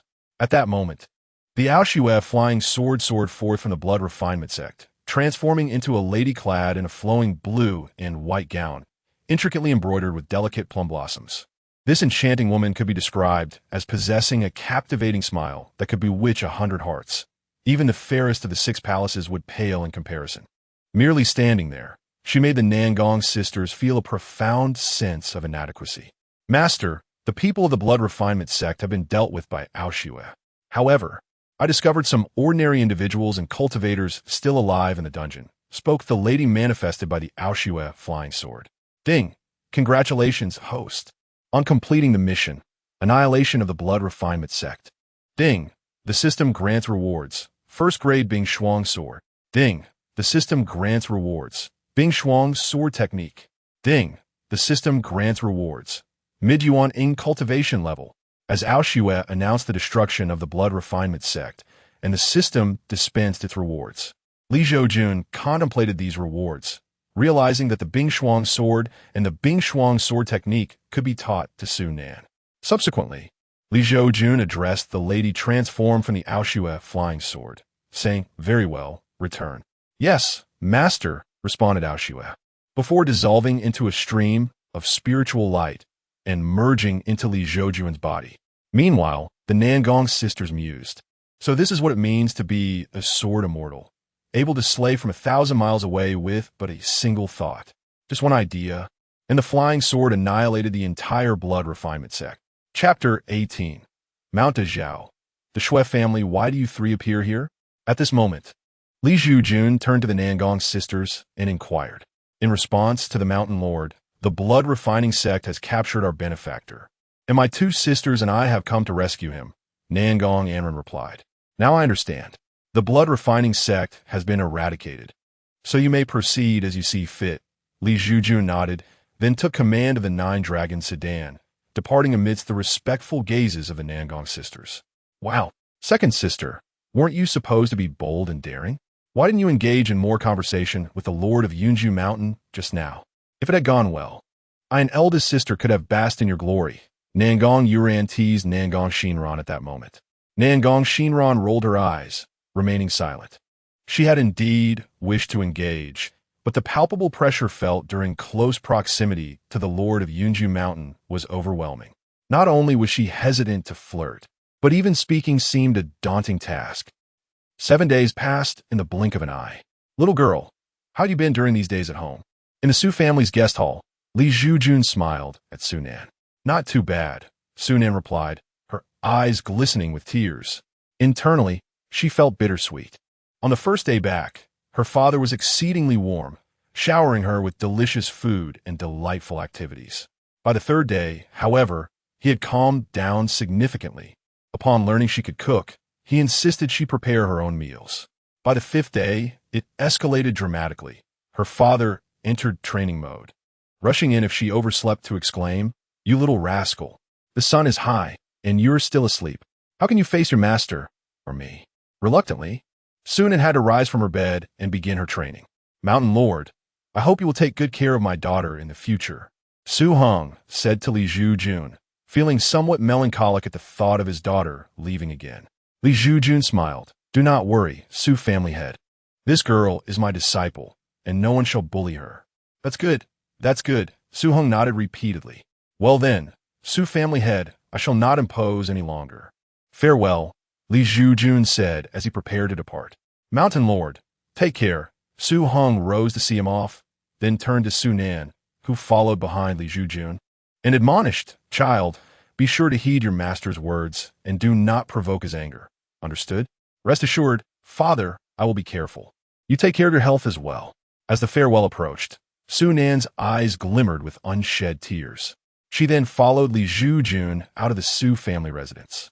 "Master, what shall we do now?" Sunan asked after collecting her emotions. Li Zhoujun smiled. "We are waiting for someone." "No need to wait. I have already arrived." At that moment, a woman's voice resonated. "Greetings, Lord Murong." Sunan greeted the newcomer. The arrival was none other than Murong Shui. "So soon?" Li Zhoujun remarked with surprise at Murong Shui. Murong Shui smirked slightly, lifting her gaze towards the dark spot in the sky. "Your nine-dragon sedan is quite conspicuous. It would be difficult not to find it. Then let us set forth." Li Zhoujun grinned widely. And thus, they continued on their journey. On the nine-dragon carriage, Li Zhoujun was flanked by two enchanting ladies, one grand and the other petite, as they made their way to the Shui family at Mount Zhao. 3 days later, at Mount Zhao, the Shui family estate was nestled against the mountainside. Though referred to as a residence, its scale rivaled that of a small city. At this moment, the Shui family was enveloped in an atmosphere of jubilance, with guests arriving in a continuous stream at the grand entrance. "Congratulations! The elder of the Shui family has successfully broken through to the integration realm. The Shui family is now considered a top-tier clan in Qingzhou," exclaimed a middle-aged man standing at the entrance, who was none other than Shui Zhan, the patriarch of the family and a formidable presence in the void immortal realm. Beside him stood a strikingly handsome youth, exuding an air of pride, Shui Wenin, the family's young master and Shui Zhan's son. With the family's elder achieving such a significant breakthrough, Shui Wenin could hardly contain his joy. For having a powerful being at the integration level within the family would undoubtedly elevate his status throughout Qingzhou. "Ha ha ha, esteemed friend, you are too kind. Please step inside," Shui Zhan replied with utmost courtesy, though his demeanor still radiated a sense of superiority. At that moment, dark clouds began to gather above the Shui family estate. Suddenly, 9 ethereal dragons descended from the heavens, pulling a lavish carriage. Who dares to summon 9 ethereal dragons for a carriage? This is terrifying. As they approach, I can feel my blood and energy surging within me. Gasped the onlookers outside the Shui family gates, their astonishment palpable. Even Shui Zhan's expression shifted from arrogance to solemnity. Wait, the woman in white standing on the carriage. I have seen her once by chance. She is none other than the Master Morong of the Daotian sect. One cultivator exclaimed, recognizing Morong Shui. If Master Morong can only stand beside that young man, who is he? At this moment, Shui Wenyin found himself entranced upon seeing Su Nan. Unlike ordinary maidens, the young girl in green initially seemed merely above average in beauty, but the more one gazed, the more one became ensnared, unable to extricate oneself. Li Zhoujun, the master of Yunju Mountain from the Daotian sect, accompanied his disciple Su Nan to congratulate the elder of the Shui family on his successful breakthrough and ascension to the pinnacle of Qingzhou. Morong Shui, the master of Lingshui Mountain, echoed the congratulations. As the 9-dragon carriage came to a gentle halt in midair, Li Zhoujun and Morong Shui spoke up. The master of Yunju Mountain? Could he be the reputed useless master of the Daotian sect? He has taken on a disciple, yet something feels amiss. If he truly were inept, why is he positioned at the center? Murmured several cultivators, engaging in hushed discussions upon hearing Li Zhoujun introduce himself. Upon realizing that the young girl was indeed the disciple of the so-called useless master of Yunju Mountain, Shui Wenyin turned to his father and communicated telepathically. Father, could it be that the Daotian sect intends for the disciple of this so-called inept master to form a marriage alliance with our Shui family? It is not an impossibility. Shui Zhan was astonished by the peculiar thought process of his son, yet he also acknowledged the possibility. After all, the emergence of a formidable combined entity within the Shui family made it unsurprising for the Daotian sect to employ means to court them. Indeed, a powerful individual at the combined realm would rank among the elite of the mountain lords within the Daotian sect. If this were the case, then perhaps they should acquiesce to their overtures. After all, his son had taken a fancy to the disciple of the Yunju Mountain Lord. With unwavering confidence, Shui Wenyin declared, I am certain of it. Upon hearing his son's words, Shui Zhan scrutinized Su Nan, who stood beside Li Zhoujun. Upon realizing that Su Nan possessed a sacred grade ice spirit root, his tone grew solemn as he cautioned, you ought to abandon such fanciful notions. The disciple of the Yunju Mountain Lord wields a sacred grade ice spirit root. If the Yunju Mountain Lord were truly inept, the Daotian sect would never permit such a talent to enter his tutelage. This Yunju Mountain Lord is undoubtedly more formidable than we comprehend. At that moment, a terrifying aura erupted from within the Shui family, coalescing into the form of an elder draped in a black gold robe, his hair a cascade of white, traversing the void. We humbly welcome our ancestor. Upon sighting the elder, Shui Zhan and the members of the Shui family promptly knelt in reverence. Chapter 19. Chu Fan, the aged Shui Wuliang, having met with the 2 mountain lords of the Daotian sect, expressed his profound gratitude, for their presence at his banquet indeed brought him great honor. At this moment, the venerable ancestor of the Shui family paid no heed to the throng of kneeling individuals below. Instead, he addressed Li Zhoujun and Morong Shui with utmost respect and a warm smile. There's no need for such formalities, Elder Shui, Li Zhoujun replied amiably. Please, esteemed mountain lords, allow me to escort you to my humble abode for further conversation, Shui Wuliang invited with a smile. Thank you for your kindness, Elder Shui, Li Zhoujun acknowledged. As they spoke, Li Zhoujun, accompanied by Su Nan and Morong Shui, gracefully descended from the 9 flood dragon sedan. Shui Wuliang then directed the members of the Shui family. Take great care of the 9 dragon immortals from the Daotian sect. Should there be any negligence, the family rules shall be enforced. We understand. The Shui family members promptly responded. Subsequently, Li Zhoujun and his companions followed Shui Wuliang into the Shui family estate. Only those from the Daotian sect could elicit such a personal reception from the Shui family patriarch. The onlookers noted in awe as they watched Li Zhoujun and his party enter the estate under Shui Wuliang's guidance. Meanwhile, Shui Wuliang was leading Li Zhoujun, Su Nan, and Morong Shui through the expansive, castle-like grounds of the Shui estate. Li Zhoujun turned to the system and said, "System, check-in." Beep. "Congratulations, host. You have successfully completed the check-in task." Beep. "The system has issued a reward. One punch annihilation." One punch annihilation. The host's physical body can concentrate to deliver an overwhelmingly powerful punch capable of vanquishing any cultivator below the tribulation realm. Note, this punch may only be used once. What a formidable reward. Li Zhoujun gasped in astonishment at the system's latest offering. In the Qingshou continent, a cultivator at the integration stage was undoubtedly considered a top-tier powerhouse. As Li Zhoujun reveled in the system's bounty, Sunan, the young girl, was curiously surveying the Shui family estate. Although she hailed from a wealthy family, it was merely among mortals. So witnessing a family of cultivators residing in a mansion akin to a small city left her somewhat speechless. Shui Wuliang, noticing her wonder, remarked, "The disciple of the Yunjun Mountain Lord possesses remarkable insight." "You're jesting, Elder Shui," Li Zhoujun replied with a slight smile. "This is no jest. Your esteemed disciple possesses a saintly ice spiritual root. To have such a disciple reflects the extraordinary nature of the Yunjun Mountain Lord." Shui Wuliang chuckled. "Then perhaps I have been overly modest," Li Zhoujun laughed heartily. As the conversation flowed, they arrived at a grand plaza adorned with tables and seats. "We pay our respects to Elder Shui." The assembly of guests rose in reverence upon spotting Shui Wuliang. "Guests are to be treated as such. There is no need for such formalities," Shui Wuliang smiled, gesturing to the crowd as he introduced Li Zhoujun and Murong Shui.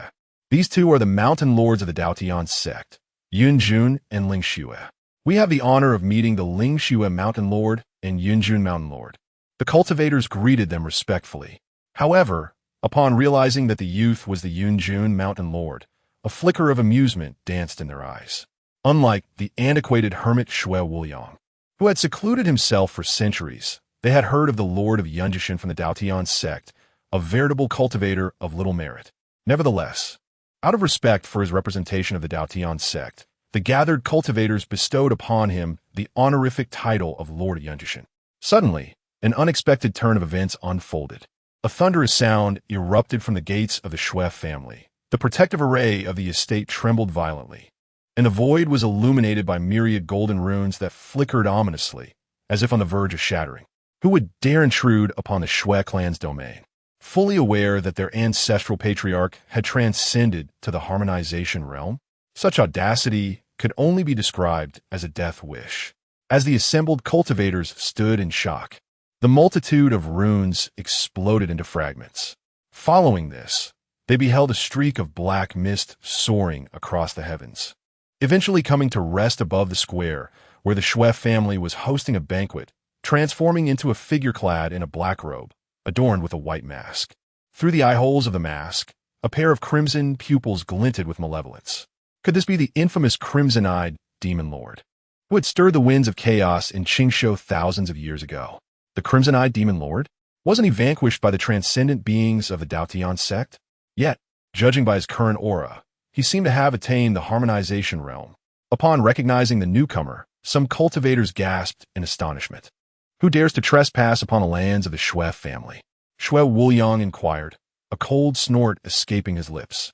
"What is this, old dog? Do you not recognize me?" The crimson-eyed demon lord smirked disdainfully, then removed the mask from his face.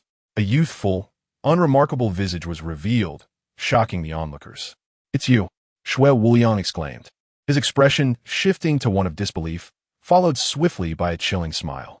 "I never thought you would still be alive." "Huh, old dog, if you haven't perished, how could I possibly meet my end?"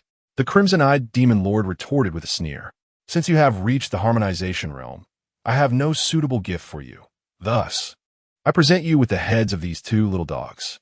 As his words fell, two bloodied heads tumbled forth from his robe, rolling to a stop at Shui Wuliang's feet. They belonged to Shui Zhan, the patriarch of the Shui family, and his son, Shui Wenyan. A powerful being of the harmonization realm had met such a tragic end. The gruesome scene caused some cultivators to recognize the heads as those of Shui Zhan and Shui Wenyan, who had welcomed them at the gates of the Shui family. Amidst the blood-soaked tableau, Li Zhoujun cast a concerned glance at Sunan, only to find her pale yet composed. His surprise quickly transformed into understanding.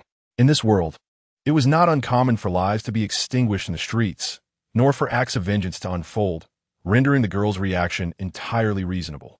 Audacious. At that moment, upon witnessing the severed heads at his feet, Shui Wuliang's expression darkened, and a terrifying aura erupted from him, a force potent enough to dim the very heavens, causing the cultivators in the square to blanch in fear. "Oh, have I angered you?" The crimson-eyed demon lord, witnessing the furious Shui Wuliang, laughed maniacally. "When you drove your own daughter to her death, why did you not exhibit such rage?" He continued, "In your current monstrous form, it is evident that my decision to withhold my daughter from you was indeed justified." Upon hearing the demon lord's words, Shui Wuliang let out a cold snort. The crimson-eyed demon lord, whose name was Chu Fan, had once been an ordinary man, a penniless fool who, by a twist of fate, fell in love with Shui Wuliang's daughter, Shuang. At that time, Shui Wuliang, the head of the Shui family, had already arranged a betrothal for his daughter with another clan, even before her birth. Thus, when he learned that his daughter had developed feelings for a mere mortal, he was filled with wrath, and that very night forced her into marriage with the other family. Shuang, possessing a fiery temperament, took her own life in the bridal chamber the very next day. Upon receiving the devastating news, Chu Fan was engulfed in despair. He contemplated ending his own life, but was instead noticed by a demon cultivator who took him as a disciple. From that moment forth, he vowed to one day exact vengeance upon Shui Wuliang for the death of his beloved Inger. However, at that time, Shui Wuliang was already a powerful celestial being. In order to gain strength for his revenge, Chu Fan resorted to the relentless pursuit of killing and alchemical practices. Eventually, he reached the Yuan Ing stage. But during a massacre in a city, he was vanquished by a passing celestial master from the Daotian sect. Fortunately, he had foreseen the consequences of his actions and had hidden a fragment of his Yuan within stone. Should he perish, this fragment would grant him a second chance at life.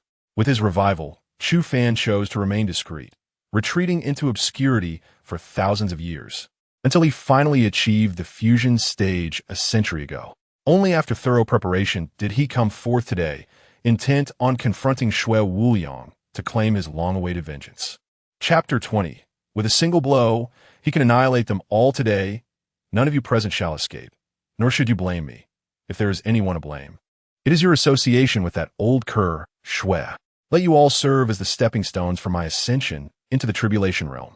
As he spoke, a bloodthirsty smile emerged on Chu Fan's face, and a towering column of blood erupted from his being. Subsequently, a crimson barrier expanded from the pinnacle of the blood column, ultimately enveloping the entire Shui family beneath its sanguine shroud. Perfected integration realm, blood sacrifice, grand formation. The cultivators present gazed in astonishment as they realized that Chu Fan, the crimson-eyed demon lord, had achieved the perfected integration realm. Moreover, the summoning of the blood sacrifice grand formation was evidently aimed at transforming everyone present into medicinal pills through blood sacrifice. The blood sacrifice grand formation? Could it be that this brat is a pawn of the blood ancestor, just like the blood-refining old ancestor? At this moment, Li Zhoujun exhibited a look of surprise upon hearing the term blood sacrifice grand formation. Meanwhile, upon sensing the overwhelming aura of the perfected integration realm emanating from Chu Fan, Shui Wuliang's expression shifted from furious rage to sheer terror. "Yunju Mountain Lord, do you have any confidence in confronting this fiend?" Murong Shui inquired gravely of Li Zhoujun. The crimson-eyed demon lord had reached the perfected integration realm, while she herself was merely at the mid-stage of the integration realm. Even with the addition of Shui Wuliang, who had just broken through to the early stage of the integration realm, they were entirely outmatched. Their only hope of survival lay in Li Zhoujun attaining the perfected integration realm. Do not underestimate the significance of each minor boundary within the integration realm. Even a single small boundary could not be overcome by sheer numbers. To illustrate, a newly emerged cultivator at the early stage of the integration realm can be likened to an infant, while one at the mid-stage is akin to an adult. Although both are human, the disparity is immense. Can 100 infants hope to rival an adult? As for the gap between the mid-stage and late-stage integration realm, as well as that between the late-stage and the perfected integration realm, the chasm widens even further. A single blow, Li Zhoujun remarked with a light chuckle. "You can only deliver a single blow?" Murong Shui responded bitterly upon hearing this. One blow is sufficient to annihilate him. Li Zhoujun's lips twitched. How much disdain did Murong Shui harbor for others? Do not boast, Murong Shui retorted, incredulous. To vanquish a formidable cultivator at the perfected integration realm with a single strike, one must at least possess the strength of the tribulation realm, correct? Of course, I am not boasting, Li Zhoujun replied, then patted the trembling Su Nan reassuringly, saying, as long as my master is here, no one can harm you. I have also prepared to gift you a sword technique and a flying sword tomorrow. Su Nan nodded in affirmation, her previously trembling form gradually stabilizing, indicating her unwavering trust in Li Zhoujun. Chu Fan, do not be so arrogant. Even though I am not your match now, do you realize that among those present today are 2 mountain lords of the Dao Tian sect? At this moment, Shui Wuliang mustered his courage and coldly scoffed. The mountain lords of the Dao Tian sect are also here? How fortuitous! I shall directly avenge the grievances of the past. And once I transcend my current limits and overcome the tribulations, I shall pay a visit to the Dao Tian sect to discern the true extent of their prowess that allows them to claim the title of the foremost sect in the Qingzhou realm. At this moment, Chu Fan grinned widely. Arrogant. Murong Shui frowned and retorted coldly. You must be one of the sect masters from Dao Tian sect present today, correct? Chu Fan gazed at Murong Shui, a curious smile spreading across his face. What a fine visage you possess. It almost dissuades me from taking your life. How about this? Would you willingly become my cultivation furnace? The notion of having a sect master from Dao Tian sect as his cultivation furnace struck him as a delightful prospect. You seek your own demise. Unable to tolerate Chu Fan's mockery any longer, Murong Shui unleashed a sword light from her fingertips, directing it straight at him, as snowflakes began to fall from the heavens. What a swift flying sword! What a heavy aura of death! As Murong Shui made her move, the assembled cultivators collectively inhaled sharply. If this sword were aimed at them, they would likely meet their demise before they could even draw a breath. Yet, in the face of the incoming sword, Chu Fan merely scoffed. He slowly raised his hand, and a blood-red hand materialized before him, effortlessly grasping Murong Shui's sword. Is this the pinnacle of the combined body realm? How could Murong Shui's powerful strike be so easily caught? A sense of despair arose within the hearts of the onlookers. If even the sect master Murong Shui was rendered helpless, what hope remained for their survival? As for the so-called sect master Li Zhoujun of Yunju Mountain, let's not even entertain that thought. He was nothing more than a cultivation wastrel, likely to be easily vanquished even by a mere Qi refining realm apprentice. The disparity was insurmountable. Witnessing this, Murong Shui felt a deep bitterness within her. I was initially inclined to spare your life based on your appearance. But since you court death, do not blame me. Chu Fan sneered, commanding the blood-red hand gripping the sword to hurl it back at Murong Shui. Whoosh! The sword flew back towards its owner with blinding speed. Murong Shui's eyes widened in despair. It was too swift, and she had no time to defend herself. Just then, a slender hand appeared before her, gently grasping the sword's tip, halting its lethal trajectory effortlessly. Moreover, the hand that caught the sword bore not a single mark. The owner of that hand was none other than Li Zhoujun. This so-called cultivation wastrel had actually intercepted the strike from the formidable Chu Fan unharmed. Those who dared to label the sect master of Yunju as a wastrel would find themselves swiftly silenced. At that moment, the gathered cultivators were left utterly astounded. The sect master of Yunju had caught the lethal sword from the peak of the combined body realm without any injury. If he were a wastrel, then what did that make them? Great wastrels?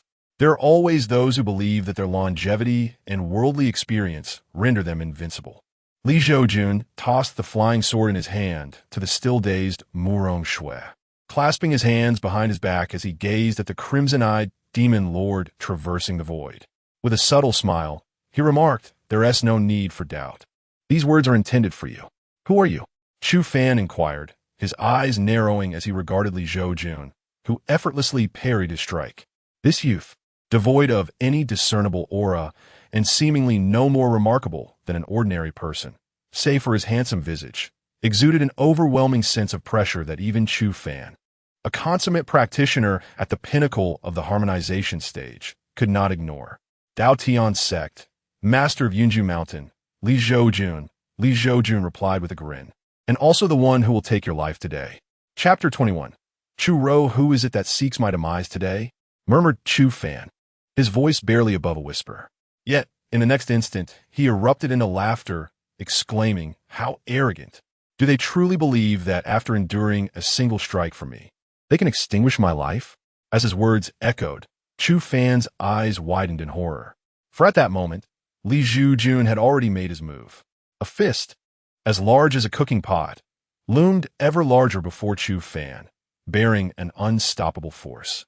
Chu Fan attempted to defend himself, only to be struck with terror as he realized that his entire being seemed ensnared by invisible chains, rendering him utterly immobile. He could only watch helplessly as Li Zhoujun's fist crashed into his face. With a resounding boom, Chu Fan was obliterated before the eyes of the gathered cultivators, his body bursting apart into a mist of crimson. Even in his final moments, he could scarcely believe that after enduring for millennia, his life would end so abruptly and disgracefully. A profound sense of injustice welled within him. As Chu Fan fell, the blood-red barrier that had shrouded the Shui family estate dissipated quietly. Could it be that a perfected integration realm cultivator had perished just like that? Gasp! The fact that the Lord of Yunju Mountain had crushed a perfected integration realm cultivator with a single blow raised an unsettling question about the extent of his own cultivation. Was he perhaps nearing the tribulation stage? It seemed highly plausible. The onlookers regarded the figure of Li Zhoujun, standing majestically in the void, with a mix of awe and reverence, as if a true immortal had descended among them. Murong Shui, gazing at Li Zhoujun, wore a complex expression. A 40-year-old at the tribulation stage? Such a rarity, even throughout history. She recalled her own encounter with him, realizing that he had clearly held back. Meanwhile, Su Nan, witnessing her master's unparalleled presence, felt a surge of exhilaration. Were it not for the multitude gathered, she would have danced with joy. Shui Wuliang, who had recently broken through to the integration realm, looked at Li Zhoujun with a bitter smile. He had thought that his ascension placed him at the pinnacle of Qingzhou. Yet today, he understood just how laughable that notion was. In this vast expanse of Qingzhou, integration realm cultivators were merely at the beginning of their journey. Old Man expresses his profound gratitude to the Lord of Yunju Mountain for his life-saving grace. Shui Wuliang declared, bowing deeply to Li Zhoujun. We all extend our thanks to the Lord of Yunju Mountain for his benevolence. The other cultivators echoed, bowing in unison. Li Zhoujun responded with a gentle smile, descending from the heavens with hands clasped behind his back. There is no need for such formalities. As the mountain lord of Qingzhou's foremost righteous sect, it is merely my duty to eliminate this threat. Lordly embodies righteousness. Shui Wuliang replied with deep respect. He then turned to the assembled cultivators, saying, You have all been alarmed during your visit to my Shui family. And for that, I apologize. If you do not mind, I am willing to extend our banquet from 3 days to 10 to alleviate your concerns. During this time, my family shall provide exquisite wines to entertain you. Though the Shui family was indeed the victim here, having lost their patriarch, however, with so many cultivators present, it would be rather inappropriate to directly dismiss the mourning ceremony, as it would portray the Shui family as weak and fragile, unable to cope with any adversity. As for the vacant position of the family head, as long as the venerable Shui Wuliang remains, the Shui family shall not falter. The head of the Shui family expressed his politeness, and the gathered cultivators chuckled in agreement. They were eager to relish the exquisite delicacies for a few more days, as the Shui family's abundant resources would undoubtedly aid in their cultivation, alleviating their arduous training. As the Shui family members tidied up the venue, the banquet continued. Meanwhile, at the moment when Li Zhoujun struck down Chu Fan, within a grand hall, a stunning maiden adorned in a flowing white gown, with golden eyes and bare feet, leaned against her throne, gazing incredulously at the shattered bracelet on her right wrist. Brother Chu Fan, she murmured, tears streaming down her delicate cheeks. After an indeterminate time, her gaze grew icy, and she addressed the vast hall in a chilling tone. Elder Wu. An elderly figure emerged from the void upon hearing her voice. Investigate who killed Chu Fan, the maiden commanded. Elder, why concern yourself with the fate of a mortal from the lower realm? Besides, he shares no blood relation with you. Elder Wu replied, his brow furrowing. His thoughts drifted back thousands of years, recalling how he had been sent to the lower realm by the master of the Tai Su Palace using the secret arts, tasked with finding a seed for the palace. Those sent down were all top-tier cultivators below the level of true immortal. The reason for not dispatching true immortals was simple. The secret arts were incapable of transporting them from the celestial realm to the mortal realm. The limit was set at those undergoing tribulation below the true immortal level. Yet even so, tribulation cultivators in the lower realm were undeniably formidable, sufficient to fulfill the Tai Su Palace's mission. Upon his arrival in the lower realm, he fortuitously encountered a girl endowed with a golden spiritual body named Chu Ro, who had an elder brother named Chu Fan and parents who struggled to provide even a meager meal. After learning more, he discovered that Chu Ro was merely an abandoned infant taken in by this mortal family. Without hesitation, he became her protector. However, Chu Ro was reluctant to leave her brother Chu Fan. In his helplessness, he resorted to a secret technique, capturing a fragment of Chu Fan's soul within a jade bracelet, informing Chu Ro that if Chu Fan were to perish completely, the bracelet would shatter. Thus, she departed with him, leaving her mortal family behind. This maiden, known as Chu Ro, was the very girl with golden eyes and bare feet. Little did she expect that after thousands of years, her brother Chu Fan would suddenly die, resulting in the shattering of the jade bracelet on her wrist. "Elder Wu, if you do not go, I shall venture forth myself," Chu Ro declared coldly upon noticing Elder Wu's indifference to her brother's fate. "Your command shall be fulfilled," Elder Wu replied, resigned to her will. With that, he vanished into the shadows once more. Chu Ru rose slowly, murmuring, "Brother Chu Fan, I shall ensure that those who seek to take your life accompany you in death." As night enveloped the land, the Shui family's estate on Dao Mountain glimmered with lights, resembling a small city. Li Zhoujun, after exchanging pleasantries with a group of cultivators, found respite in a secluded courtyard. Sunan and Murong Shui took residence in the adjoining courtyards on either side of Li Zhoujun's quarters. Earlier, Shui Wuliang had mentioned Chu Fan several times, and for reasons unknown, Li Zhoujun felt an uncanny resemblance between Chu Fan's life experiences and those of protagonists in demonic cultivation novels. Could it be that retribution would soon come knocking at their door? A gentle breeze wafted through, causing the azure robes of Li Zhoujun to flutter gracefully as he stood in the courtyard, gazing at the waning moon. A pensive expression graced his visage as he reflected. Regardless of whether Chu Fan resembles a hero or not, given his intent to eliminate everyone present today, including myself and Su Nan, he is indeed deserving of death. Chapter 22. A mosquito no longer concerning himself with Chu Fan, Li Zhoujun stepped out of the courtyard and made his way to the residence of Su Nan. In the small courtyard, Su Nan sat beside the stone table, her delicate hands propping up her chin, her fair visage gazing blankly at the moon above. "What captivates your attention?" Li Zhoujun inquired as he entered the courtyard, observing the lost expression on Su Nan's face, a smile gracing his own. "Master," Su Nan exclaimed, rising hastily upon seeing Li Zhoujun's arrival. "There is no need for such formality. Please take a seat and share your thoughts with me," Li Zhoujun encouraged, settling himself on the opposite side of the stone table. With a hint of melancholy, Su Nan replied, "I have not been pondering much. It is just that during this period, I have begun to feel that the world of cultivation is not as splendid as I once imagined." Li Zhoujun chuckled gently. "Your ability to perceive this indicates your growth. As the saying goes, while many extol the virtues of immortals, few recognize their burdens. Cultivators, much like mortals, share the same struggles, aside from differing aspirations. As mortals, we toil over wealth, and, as cultivators, we fret over resources for our training. Many a cultivator would devise countless schemes just to obtain a single elixir. Fear not, for I am here. Until you can stand on your own, no one shall harm you in the slightest." "Thank you, Master," Su Nan expressed with heartfelt gratitude. "Enough with the sentimentalities," Li Zhoujun said with a smile, then produced the Bai Shuang sword, presenting it to Su Nan. This sword is named Bai Shuang, a first-grade flying sword. Though its rank is modest, it is crafted from superior materials, capable of rivaling a third-grade sword. Since it is a first-grade sword, Binding it to your essence should pose no challenge. Thank you, master.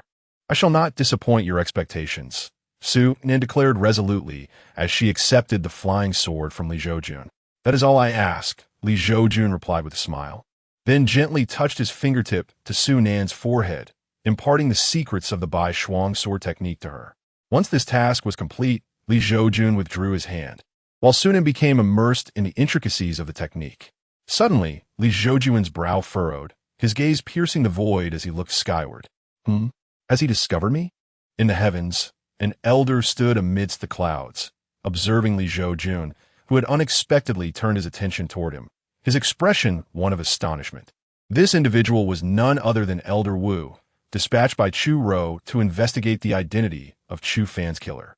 Based on the approximate location indicated by the shattered jade bracelet, Elder Wu had traced the matter to the Shui family and, through the flattery of those still present at the banquet, learned that it was none other than the master of Yunju Mountain from the Daotian sect who had slain Chu Fan, with a single punch, no less. This revelation caused Elder Wu to ponder whether Li Zhoujun had already reached the tribulation stage. Thus, he sought the truth by interrogating a servant of the Shui family, eventually arriving at Li Zhoujun's dwelling. It was at this moment that Li Zhoujun had glanced in his direction. Now, with conviction, Elder Wu believed that Li Zhoujun's ability to detect his presence confirmed that he had indeed attained the tribulation stage. As Elder Wu contemplated this, Li Zhoujun extended his hand toward the void and clenched it. Seeing this, Elder Wu's expression turned grave, his entire being bracing for battle. However, just then, Elder Wu noticed that when Li Zhoujun opened his palm, a lifeless mosquito lay within. A mere mosquito dares to disturb my esteemed disciple's cultivation? Li Zhoujun remarked with a cold smile as he gazed at the insect. Elder Wu was taken aback. Is it truly necessary to make such a fuss over a single mosquito? I nearly thought I had been discovered.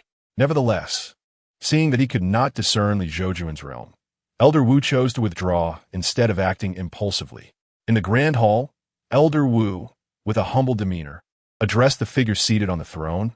Chu Rou, Holy Maiden, I have uncovered the identity of the one who killed Chu Fan. Who is it? Chu Rou inquired. It is Li Zhoujun, the master of Yunju Mountain from the Daotian sect, Elder Wu replied.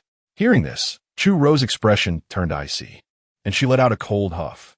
If my memory serves me correctly, there was indeed a member of the Daotian sect who severely injured Chu Fan. I chose not to pursue the matter, yet now they have gone so far as to kill him. The Daotian sect wields considerable influence. Elder Wu furrowed his brow. Holy Maiden, I believe this incident cannot be solely blamed on the Daotian sect. After all, Chu Fan had already strayed into the demonic path, becoming a ruthless killer. It is reasonable for the Daotian sect, as the foremost righteous sect of Qingzhou, to take action against him. Regardless, Chu Fan is my brother. Whoever takes his life must pay the price. Chu Rou retorted with a cold snort. Elder Wu, allow me some time to prepare, and then I shall pay a visit to the Daotian sect. Sighing, Elder Wu acknowledged her determination, reminding her, Holy Maiden, it is highly likely that Li Zhoujun has already reached the tribulation stage. We must be adequately prepared before we confront him. Tribulation stage? Chu Rou scoffed.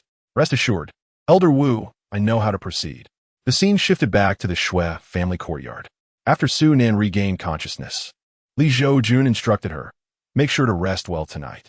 There is no need to rush the preparation of your life-bound flying sword. We shall depart for the Daotian sect tomorrow.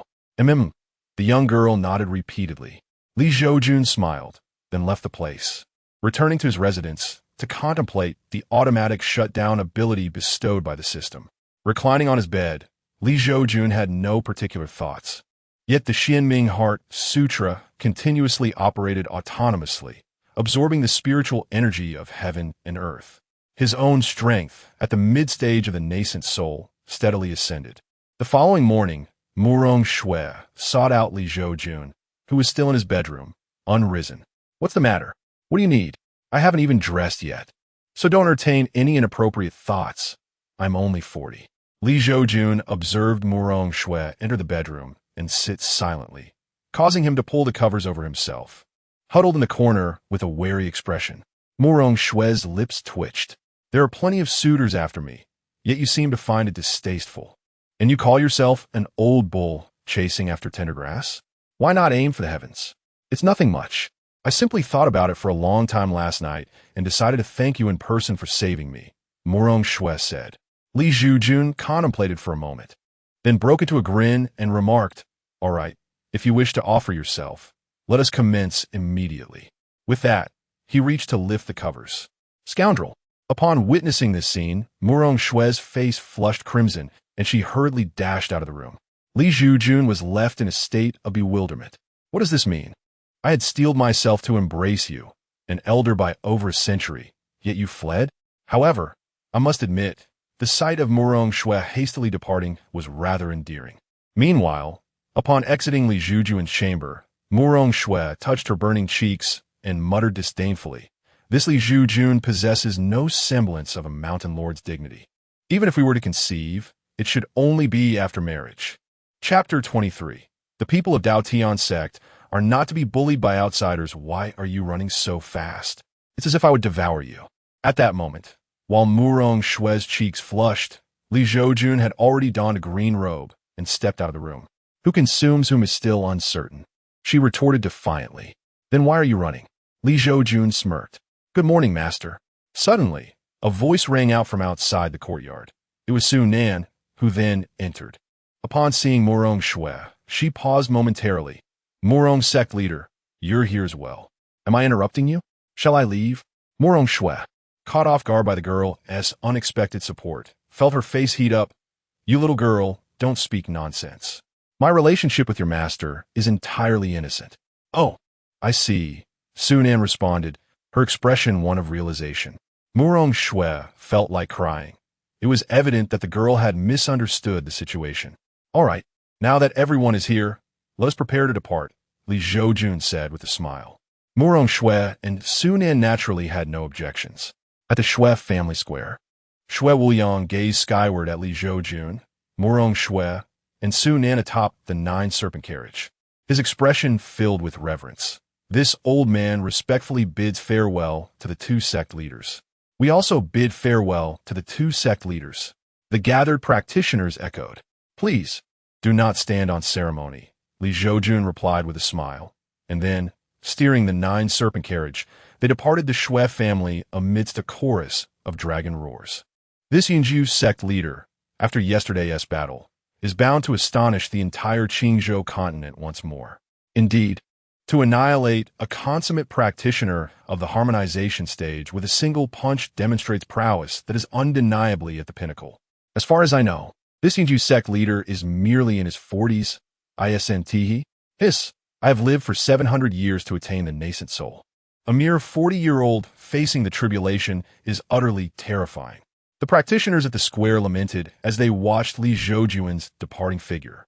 The following day at Dao Tian sect, have you heard? Our Yunju sect leader has annihilated the consummate red-eyed demon lord with a single punch. What? The Yunju sect leader killed a consummate practitioner with a mere exhalation? What? Our Yunju sect leader crushed a consummate practitioner to death with a single breath? The news of Li Zhoujun slaying a consummate practitioner had spread like wildfire within Dao Tian sect, becoming increasingly exaggerated with each retelling. At that moment, 2 terrifying auras descended upon the gates of Dao Tian sect. The faces of disciples, elders, and even the sect leader within Dao Tian sect changed at once. Then, from the peaks of Dao Tian sect, a surge of auras shot into the sky, ultimately manifesting as figures above the gates. Who dares to be so audacious outside the gates of my Dao Tian sect? Lu Yan, who had rushed from Huofeng Mountain to the sky above Dao Tian sect, regarded the elderly man and young girl crossing the void with a grave expression. The elder among them exuded a formidable aura that undoubtedly reached the tribulation stage. And the golden-eyed, barefooted girl was no less formidable. A despicable creature like you? Do you even deserve to speak? Quickly summon your sect leader to speak with me, declared the girl with crimson eyes and bare feet, casting a disdainful glance at Lu Yan. The elderly man and the young girl were none other than Old Wu and Chu Rou. Impudent. Lu Yan's face flushed with a mix of anger and embarrassment. Ever since he had ascended to the realm of the Void Immortal, few dared to speak to him in such a manner. While being bullied by Li Zhoujun and Murong Shui was somewhat tolerable, as they were all members of the Daotian sect. It was intolerable that even outsiders would dare to be so arrogant. Do you truly believe that your tribulation-crossing powers instill fear in the Daotian sect? Do you think we lack capable members? A mere tribulation-crossing cultivator dares to be so brazen here. At that moment, the mountain lords rallied in support of Liu Yan. Although they hailed from different mountains and lineages, they shared a common identity as lords of the Daotian sect. Guests should be treated with respect. Do not overstep your bounds. Just as the mountain lords were preparing to confront the elderly pair, Mu Taiyu's figure emerged slowly from the grand entrance of the Daotian sect. Upon seeing Mu Taiyu, old Wu's expression changed, and he hurriedly transmitted a message to Chu Rou. Saintess, the sect leader Mu Taiyu is formidable. Do not provoke him recklessly. Ignoring old Wu's warning, Chu Rou fixed her gaze on Mu Taiyu and asked, "Are you the sect leader of the Daotian sect, Mu Taiyu?" "Indeed," Mu Taiyu replied with a smile. "Might I inquire as to the purpose of your visit to our Daotian sect?" "I have come to demand the return of someone from your sect," Chu Rou stated plainly. "Who might that be?" Mu Taiyu inquired. "Yunju Mountain Lord, Li Zhoujun," she responded directly. "Oh," Mu Taiyu expressed surprise. "May I ask why, young lady?" "To repay a life with a life." Chu Rou's gaze turned icy. "Whom did Yunju Mountain Lord kill?" Mu Taiyu's eyes narrowed slightly. "Chu Fan," Chu Rou replied. "Chu Fan, the crimson-eyed demon lord?" Mu Taiyu questioned, astonished. "Is it not justifiable to eliminate such a malevolent figure?" "Indeed, the woman seems to be deranged. Were it true that Yunju Mountain Lord had slain an innocent, I would certainly not defend him. However, he has rid the world of a deserving target, and I stand firmly by his actions. Well done. Well done." The mountain lords echoed in unison. "Sect leader, this woman is connected to the crimson-eyed demon lord, and she may very well be a practitioner of the demonic way. It will be prudent for us to subdue her, restoring clarity to Qingzhou," Liu Yan remarked, glaring at Chu Rou but speaking with feigned righteousness.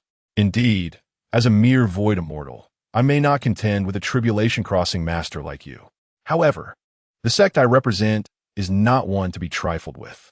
Listening to the mountain lords and Liu Yan, Chu Rou's countenance hardened as she turned to Mu Taiyu. "Sect leader Mu, are you truly willing to protect Li Zhoujun?" Mu Taiyu chuckled lightly and replied, "The crimson-eyed demon lord is a being of unspeakable evil, leaving rivers of blood in his wake and causing great suffering. If I were to encounter him, I would not grant him a swift death like Yunju Mountain Lord. Rather, I would rend him into countless pieces, offering solace to the countless lives he has extinguished in the heavens. Sect leader, have you truly considered this?" Upon witnessing Mu Taiyu's evident determination to protect Li Zhoujun, Chu Rou's expression darkened immediately. She had not anticipated that the Daotian sect would exhibit such unity. Unlike the disorganized factions she had encountered in the past, you, a woman of commendable appearance, yet devoid of intellect, cannot fathom the sect master's intentions? Our Daotian sect is the paramount sect of Qingzhou. Even if the Lord of Yunju Mountain heirs, it is not your place to meddle. We shall eradicate demons and uphold righteousness ourselves," Liu Yan scoffed. Despite his discord with Li Zhoujun, he nonetheless aligned himself with his comrades in the face of outsiders. Seeking death, Chu Rou, incensed by Liu Yan's repeated provocations, raised her hand, poised to unleash a devastating strike. The terrifying energy coalescing within her palm sent shivers down the spines of the assembled mountain lords. Liu Yan, feeling the palpable threat, instinctively recoiled, ready to flee. Mu Taiyu, with a cold snort, prepared to intervene. However, an unexpected turn of events unfolded. "It is not for outsiders to bully the Daotian sect," came a calm voice. The mountain lords turned towards the source of the voice, only to see Li Zhoujun, who had just returned to the Daotian sect, riding the nine-dragon chariot. "You are Li Zhoujun?" Chu Rou, poised to strike Liu Yan, halted her movement upon recognizing the newcomer, her eyes ablaze with animosity. Chapter 24. The Astonishing Li Zhoujun Indeed. "I am Li Zhoujun." Li Zhoujun gazed at the furious Chu Rou, a faint smile gracing his lips. Before Chu Rou could utter a word, Morong Shui, standing beside Li Zhoujun, interjected with a mocking tone. "My dear lady, are you aware that the crimson-eyed demon lord, Chu Fan, intended to sacrifice all those present in the Shui family, including innocent souls, for his sinister purpose? Was it not justifiable for the Yunjishan Lord to eliminate him? Upon hearing this, Chu Ro retorted coldly, I do not comprehend his motives, yet I know him well. He is not a person who indiscriminately slaughters the innocent. With a derisive laugh, Murong Shui responded, perhaps the crimson-eyed demon lord was once a compassionate soul, but every individual is subject to change. And even if he is transformed, regardless of his current nature, he will forever be my brother. Should I not seek vengeance for him? Chu Ro countered. Murong Shui opened her mouth to speak again, but was interrupted by Li Zhoujun. Murong Mountain Lord, what are you debating with someone clearly unhinged? Turning his gaze to Chu Ro, he asked, what? Do you wish to kill me? By all means, take your own life. It would save me the trouble. Chu Ro huffed disdainfully. In the territory of my Daotian sect, you dare to lay a hand on me? How contemptuous of you! Lu Yan shouted at that moment. Mu Taiyu interjected. Silence. Chu Ro, with her golden pupils fixed coldly on Lu Yan, warned, should you utter another word, I shall gladly rend your mouth apart. Ding. The system has detected someone's disdain towards the host. Ding. The system has issued a task. Teach a lesson to the saintess Chu Ro of the Taishu Celestial Palace in Qingzhou. The host shall receive unexpected rewards. The saintess of the Taishu Celestial Palace, Chu Ro. Li Zhoujun's eyes widened in surprise at the proud expression that remained on Chu Ro's face. No wonder she dared to be so arrogant. She had the backing of celestial forces. Meanwhile, Lu Yan recoiled slightly but bravely proclaimed, if you possess the capability, come forth and see whether our sect leader and supreme elders will allow you to act with such impunity here. Indeed, in the territory of my Daotian sect, whether a dragon or a tiger, they must abide by the rules. The Yunjishan Lord's actions were commendable. That crimson-eyed demon lord deserved death. Had I been present, I would have rallied in your support. At this moment, the various mountain lords of the Daotian sect echoed their agreement. Mu Taiyu finally spoke, addressing Chu Ro and Wu Lao with a measured tone. Ladies, I kindly ask you to depart. Even if my Daotian sect is in the wrong, it is my responsibility as the sect leader to handle it. There is no need for outsiders to meddle. Seeing the unwavering protection Li Zhoujun received from the Daotian sect, Chu Ro's fury soared, yet a smile suddenly appeared on her face. You are merely a slightly larger ant sect from the lower realms. Do you comprehend the power I wield behind me? I am the saintess of the Taishu Celestial Palace. Are you truly willing to offend the celestial forces for the sake of a mere mountain lord? Begone. At this moment, Mu Taiyu's eyes were as cold as ice. Do not mistake my leniency for weakness. I have declared that no outsider shall lay a finger on anyone from the Daotian sect. If you depart now, we shall part ways in peace. However, should you persist in your folly, do not blame me for my ruthlessness.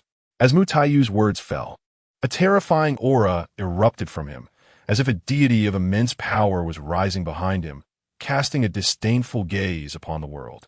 This haughty demeanor made even Elder Wu's heart race. How could such a formidable being exist in this humble realm? Could this aura truly belong to a great ascension, true immortal? The sect master is enraged. Ah, this promises to be quite the spectacle. Do they truly believe that the Daotian sect lacks influence in the celestial realm? It has been ages since I witnessed the sect master's wrath. The last time was when he sent Lu Yan flying with a mere slap. At this moment, the mountain lords, upon witnessing Mu Taiyu's fury, cast glances filled with schadenfreude towards Chu Ro and Elder Wu, while only Lu Yan's lips twitched in discomfort. Chu Ro, too, was momentarily stunned. She had not anticipated that even with her mention of a powerful backing, the members of the Daotian sect would remain so audacious. However, Elder Wu's expression shifted as he suddenly recalled a force known as the Daotian Immortal Palace within the celestial realm, whose leader possessed the cultivation of an immortal emperor. Could it be that this Daotian sect is somehow connected to the Daotian Immortal Palace? With this thought, Elder Wu resolved to persuade Chu Ro to withdraw. At this juncture, Li Zhoujun observed the members of the Daotian sect, who, despite knowing of the celestial backing behind Chu Ro, still protected him fiercely, igniting a sense of belonging within him. He then bowed respectfully to Mu Taiyu and the mountain lords, saying, I am grateful for the sect master's and esteemed fellow disciples' kindness. However, this matter originated from me, and it is only right that I bring it to a conclusion. Chu Ro's desire for my life will not come easily. Li Zhoujun Master, do not be reckless. As the mountain master of our Daotian sect, you have the support of the sect. There is no need to reason with this obstinate woman. One mountain lord remarked with a smirk. Indeed, even if reasoning were to take place, it should be with those capable of understanding. This woman is clearly unreasonable, seeking revenge for a demon lord burdened with grievous sins. It is utterly ridiculous. How could she claim to be a saintess of the immortal palace? If I were the immortal palace behind her, I would have ended her life with a single strike. Do not be reckless. The Daotian sect is still able to resolve this matter for you, Mu Taiyu added, addressing Li Zhoujun. Rest assured, sect master, Li Zhoujun replied with a slight bow. Then, fixing his gaze on Chu Ro, he grinned and asked, Do you know how Chu Fan met his demise? You likely do not. So allow me to enlighten you. He was far too weak, reduced to a mist of blood by a single punch, his very soul obliterated. Seeking death. Li Zhoujun's words pierced Chu Ro's heart like a sharp blade, igniting her already simmering anger into a blaze of fury. Without a moment's hesitation, she raised her hand, conjuring a golden seal that she hurled towards Li Zhoujun. Hiss! Though this woman may lack wit, her strength is indeed formidable. One could hardly doubt that her power had reached the late stage of tribulation. Could Yunju Mountain Master stand against her? It seems unlikely, for although the Lord of Yunju Mountain effortlessly vanquished a fully realized cultivator of the harmonization realm, one must consider that he is merely in his 40s. I recall visiting the former Lord of Yunju Mountain and witnessing the young boy playing in the river, completely unadorned. Thus, it stands to reason that his prowess may have barely reached the threshold of transcending tribulation, does it not? Observing this scene, the various mountain lords of the Daotian sect began to voice their speculations. Meanwhile, Mu Taiyu, noting the calm demeanor of Li Zhoujun, who appeared to possess an assured victory, refrained from making a move immediately. Suddenly, a resounding crash echoed as Li Zhoujun raised a long, elegant hand. As his sleeve fell away, he astonishingly caught the golden seal of law unleashed by Chu Ro, much to the incredulous gazes of the assembly of mountain lords. A collective gasp of disbelief rippled through them, for their thoughts echoed in unison. This is too incredible to be true. Chapter 25. The primordial nourishing pill. How is this possible? Chu Ro was momentarily stunned, her expression reflecting disbelief as she witnessed Li Zhoujun effortlessly withstand her strike. But soon, with a delicate shout, Chu Ro commanded more power into the golden talisman in Li Zhoujun's grasp, causing it to shine even brighter. Li Zhoujun felt as though he were holding a colossal mountain in his hand. Merely a trivial skill, Li Zhoujun scoffed, exerting force with his palm, shattering the golden talisman into a myriad of ethereal fragments. As the talisman disintegrated, Chu Ro's complexion paled, and she let out a muffled groan. Li Zhoujun slowly clenched his hand behind his back. At that moment, having shattered the golden talisman, his palm felt numb. While he could evenly match Chu Ro, the ease with which he dispelled the talisman suggested they were merely evenly matched. It would be better to suffer a loss of 500 to inflict the same upon the enemy. At least he had the system to conceal his aura, leaving others oblivious to the reality, believing he had effortlessly dispelled the spell while maintaining a composed demeanor. This was akin to putting on a facade of strength. As anticipated, the other mountain lords, witnessing Li Zhoujun's calm demeanor and stable aura after breaking the talisman, were astonished. Could it be that the Lord of Yunju Mountain has attained full success in his tribulation? It cannot be. He is barely 40. Is it possible that our Daotian sect is about to give birth to a true immortal of a century such talent? Should the Lord of Yunju Mountain ascend to the celestial realm, he would undoubtedly become a true disciple. Amidst the mountain lord's discussions, Chu Ro's face turned crimson with humiliation. She had not expected Li Zhoujun's strength to be so formidable. Just as she was about to make another attempt against him, Elder Wu intervened, stopping her. Why is Elder Wu doing this? Chu Ro was taken aback. Saintess, that is enough. Elder Wu's voice was cold. This was the first time Chu Ro had seen Elder Wu so serious, leaving her momentarily stunned. After restraining Chu Ro, Elder Wu turned to Li Zhoujun and slightly bowed, saying, I sincerely apologize, Lord of Yunju Mountain. My saintess has been secluded in her cultivation since childhood, and she still possesses the temperament of a little girl. I hope you will overlook her impetuousness and not hold it against her. I extend my apologies to all members of the Dao Tian sect. Upon finishing, Elder Wu bowed respectfully to the members of Dao Tian sect. Chu Rou stood in a daze, her eyes swirling with unspoken thoughts. Li Zhoujun waved his hand with a light chuckle. Since the elder has said so, it would be petty of me to pursue the matter further. However, given her youthful disposition, I suggest you keep a close watch on your saintess. If she feels dissatisfied, she may seek me out again, but I assure you, next time, I may not be so accommodating. In truth, Li Zhoujun harbored thoughts of eliminating both Chu Rou and Elder Wu, yet recognized his current inadequacy in strength to do so. After all, both were tribulation cultivators backed by the Celestial Palace, undoubtedly possessing means for self-preservation, even if the Dao Tian sect wished to eliminate them. Should they flee with all their might, it might not be as straightforward as anticipated. Thus, it was wiser to bide his time. Thank you, Lord of Yunji Mountain, for your leniency. At this moment, Master Wu clasped his hands towards Li Zhoujun, feeling a slight relief. Had the Dao Tian sect insisted on taking action, he would have been compelled to resort to forbidden techniques, risking a decline in his cultivation level to escape with Chu Rou. Subsequently, he swiftly departed the scene with the still-dazed Chu Rou. You, what level of cultivation do you possess? Regardless of the opponent, you seem to engage with equal measure. Are you perhaps a true immortal of the Great Ascension? At this juncture, Murong Shui fixed her serious gaze upon Li Zhoujun, inquiring earnestly. To speak candidly, even if the immortal emperor were to arrive, I could still hold my ground, Li Zhoujun replied with a grin. Hake. Murong Shui smirked, though her smile did not reach her eyes. Ding. Congratulations to the host for completing the task. Ding. The system rewards you with Primordial Foundation Nourishing Pill.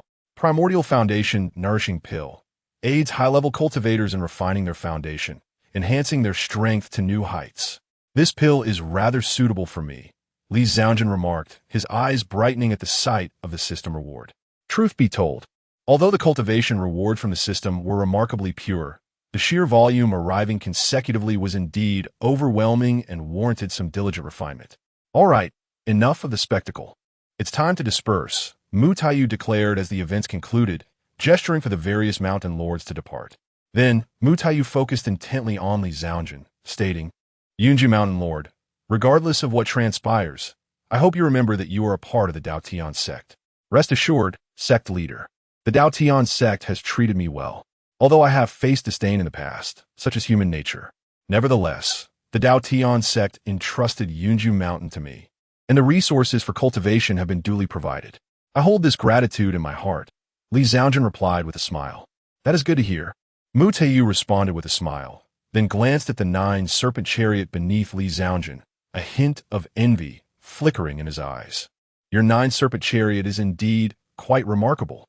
Merely average, Li Zhoujun replied with a grin. Not at all ordinary, Mu Taiyu mused, then added. You and Murong Mountain Lord have traveled far. You should return and rest well. After imparting his advice, Mu Taiyu departed the scene. Once the mountain lords had left, Li Zhoujun reflected, I did not anticipate that the Dao Tian sect could exhibit such unity at a critical moment. No wonder it is deemed the foremost sect in Qingzhou. However, had the Dao Tian sect been like other sects, I would never have become the Lord of Yunji Mountain, nor would I have survived to witness the emergence of the system. Li Zhoujun, it has been some time since I left Lingxua Mountain. I should return a visit. Murong Shui said as she bid farewell to Li Zhoujun. Li Zhoujun cast her a surprised glance and remarked, from your words, it seems you wish to accompany me back to Yunji Mountain? That could be arranged. Huh. Murong Shui spat playfully and vanished in an instant. The ability of a fusion realm powerhouse to tear through the void is indeed effortless. However, Li Zhoujun did not notice the hint of sorrow that crossed Murong Shui's face as she turned to leave. Master, it seems I'm truly destined for another master mother. Soon inside, focus on your cultivation, Li Zhoujun said without hesitation, giving Sun In a light tap on the forehead. Ouch! Suddenly caught off guard, Sun In let out a cry of pain.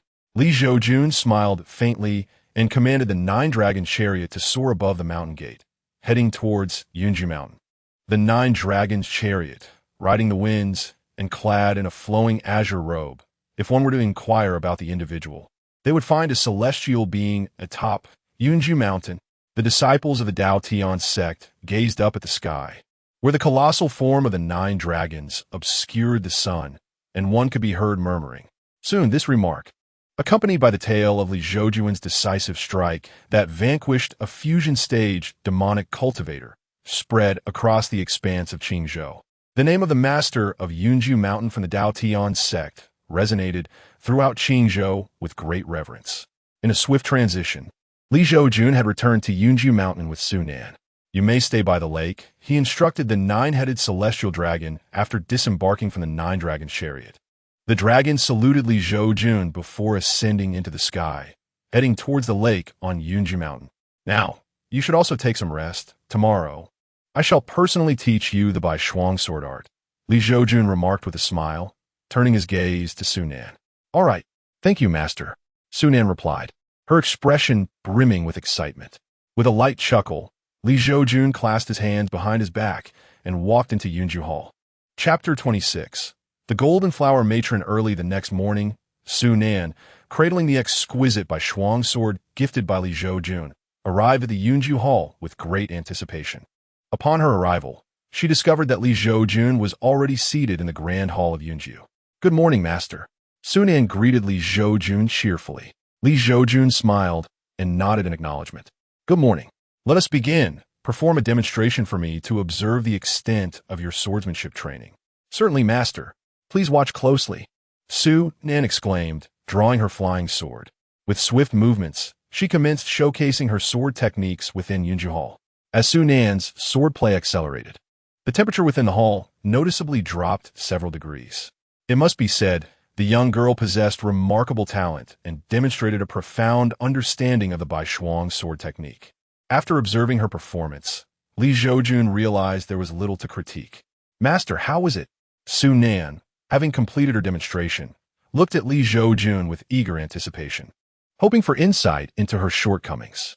Quite commendable, Li Zhoujun remarked with a smile. It is evident that you have developed your unique interpretation of the Bai Shuang sword technique, which is indeed praiseworthy. As the saying goes, a master leads one to the door, but the journey is one's own. If you merely replicate my path, you may only reach my level. However, I hope for you to surpass me. Upon hearing Li Zhoujun's words, Su Nan replied earnestly, Master, I understand. Good. Li Zhoujun nodded with a smile. Is the Mountain Lord of Yunju present? Suddenly, a mysterious voice belonging to an elderly man resonated from outside the hall. Li Zhoujun was taken aback upon hearing this. Meanwhile, in another location, Mu Taiyu was enjoying tea within the Daotian Hall. However, in the next moment, he seemed to sense something amiss and, in an instant, appeared in a grand hall known as the Tai Ling Hall. In the center of this hall stood a colossal stone tablet, engraved with countless names that radiated a golden glow, while some had already dimmed. This was the Fate Tablet of the Daotian sect. The Fate Tablet signifies that once an individual officially becomes a member of the Daotian sect, their name is inscribed by designated personnel. Names that shimmer with golden light indicate their continued existence, while those that have dimmed signify their demise. At that moment, one name upon the Fate Tablet flickered erratically. This name belonged to Murong Shui. Master, it seems that the Mountain Lord of Ling Shui is in trouble. Just as Mu Taiyu materialized in the hall, the presiding elder of the hall, the guardian of the Fate Tablet, the Lord of Tai Ling Hall, suddenly appeared. The Lord of Tai Ling Hall was an elderly man with a head of white hair, appearing no different from an ordinary person. Could you ascertain her whereabouts? Mu Taiyu inquired of the Lord of Tai Ling Hall. In the area between Qingzhou and Yunzhou, the Golden Flower Island, the Lord of Tai Ling Hall replied solemnly. What brings her there? Mu Taiyu's expression grew grave. On Golden Flower Island resides the formidable Golden Flower Matron, whose strength is unparalleled. Even Mu Taiyu would not dare claim he could best her. For many years, an unspoken agreement had existed between Golden Flower Island and the Daotian sect, maintaining a harmonious coexistence. Unexpectedly, Murong Shui had ventured to Golden Flower Island. You absolutely must not go to Golden Flower Island, the master of the Tai Ling Palace cautioned. Mu Taiyu furrowed his brow and replied, "What? Do you mean to suggest I should disregard Murong Shue's well-being?" "Not at all," the Tailing Palace Master replied with a bitter smile. "You are aware that various forces have set their sights on Qingzhou, all eager to seize a share of its vast resources. If you were to encounter trouble on Golden Flower Island, those forces would likely seize the opportunity, plunging Qingzhou into chaos and bloodshed. What then?" Mu Taiyu inquired. "I recommend sending someone to Golden Flower Island to rescue the Master of Murong," the Tai Ling Palace Master suggested. "Yunju Mountain Master?" Mu Taiyu asked, puzzled.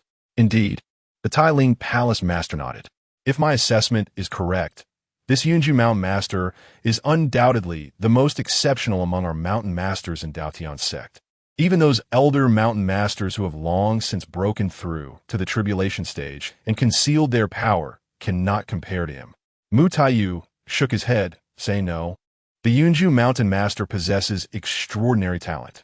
Having reached the tribulation stage at the age of 40, his future is limitless, and he must not take this risk. "Ah, but Master, prior to your arrival, I had already sent my avatar to inform him," the Tai Ling Palace Master said, raising his hands in resignation. Mu Taiyu. At that moment, within the Yunju Hall, Tai Ling Palace Master, "What brings you here?" Li Zhoujun stepped out of the Grand Hall and was greeted by the sight of the Tai Ling Palace Master. However, the Tai Ling Palace Master appeared ethereal, merely a projection of spiritual energy. "Might I trouble the Yunju Mountain Master to visit Golden Flower Island?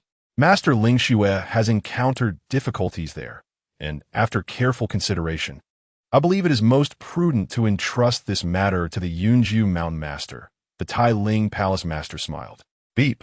The future fiancé of the host is in danger. The system issues a task. Proceed to Golden Flower Island and rescue Murong Shui.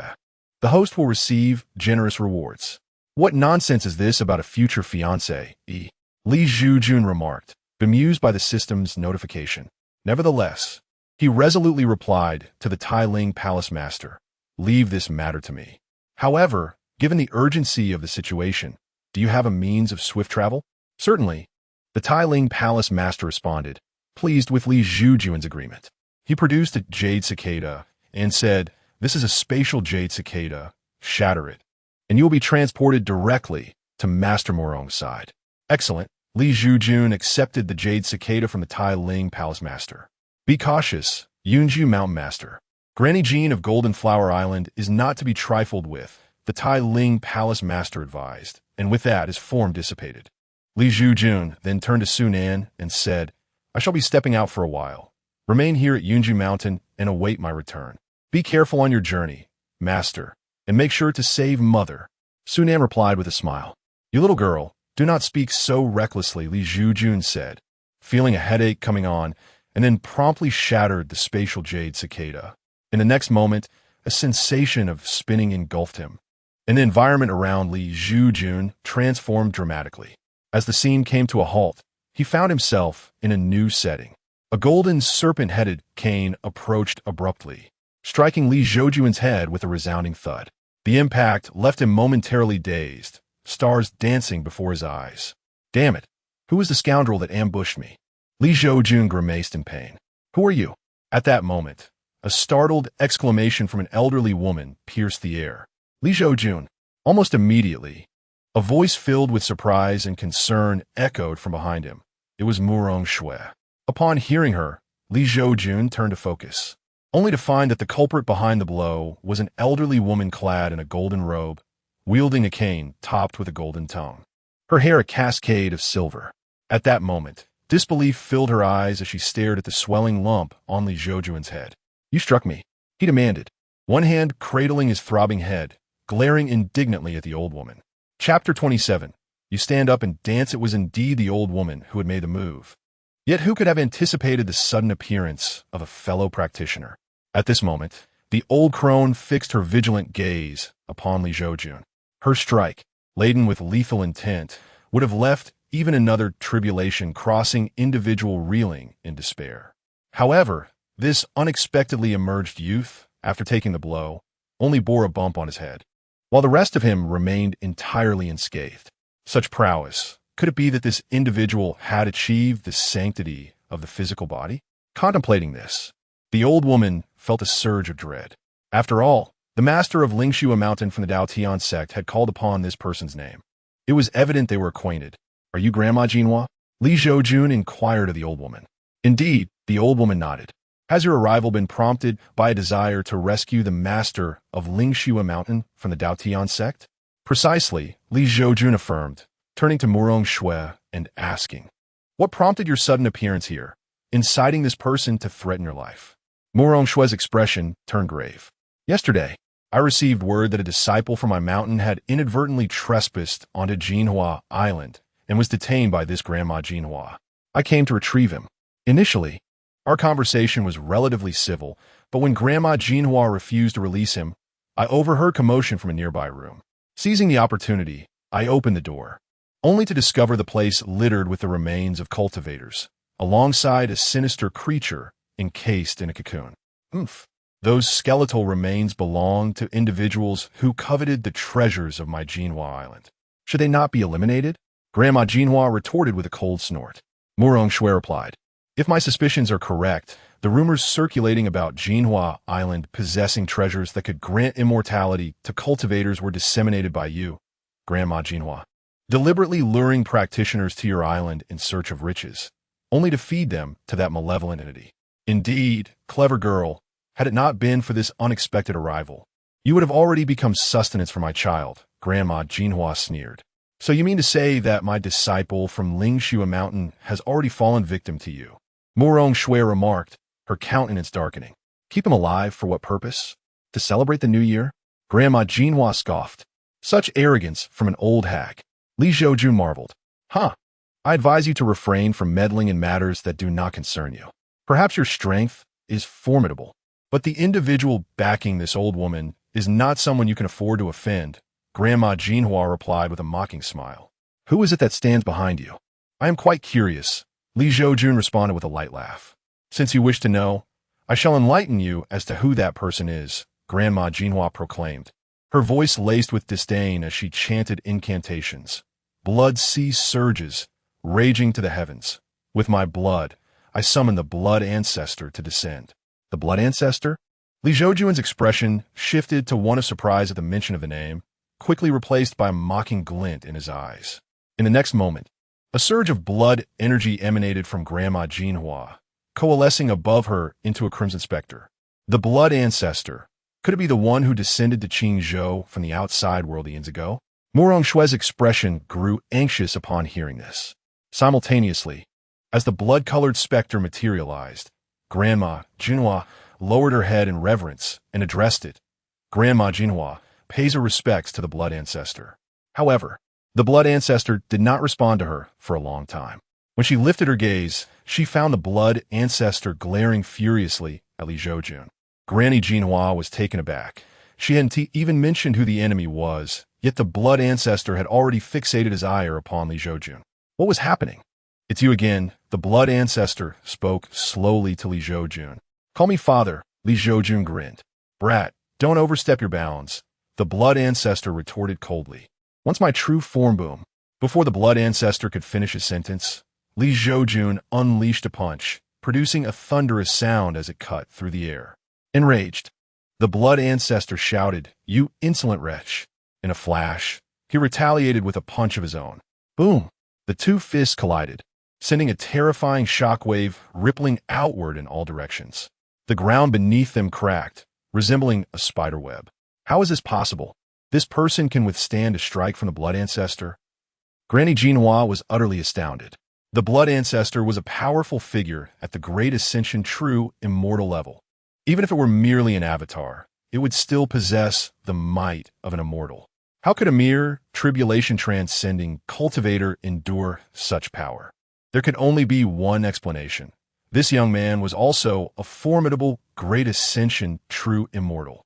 However, he was comparatively weaker, merely matching the blood ancestor's avatar. Yet, even so, this young man could easily dispose of her. Panic surged within Granny Jinhua. After all, the blood ancestor's avatar could not last long. Once it dissipated, she would be a lamb waiting for slaughter. At that moment, Murong Shui also regarded Li Zhoujun with an incredulous expression. Li Zhoujun was indeed a great ascension true immortal? Brat, you merely matched my avatar. If my true self were present, how many rounds could you withstand? As Granny Jinhua and Murong Shui marveled at Li Zhoujun's strength. The blood ancestor sneered at Li Zhoujun. Then why don't you bring your true self here? All talk and no action. You're merely a master of words. Li Zhoujun taunted. Wait and see. One day, I will tear you limb from limb. The blood ancestor declared ominously before vanishing in an instant.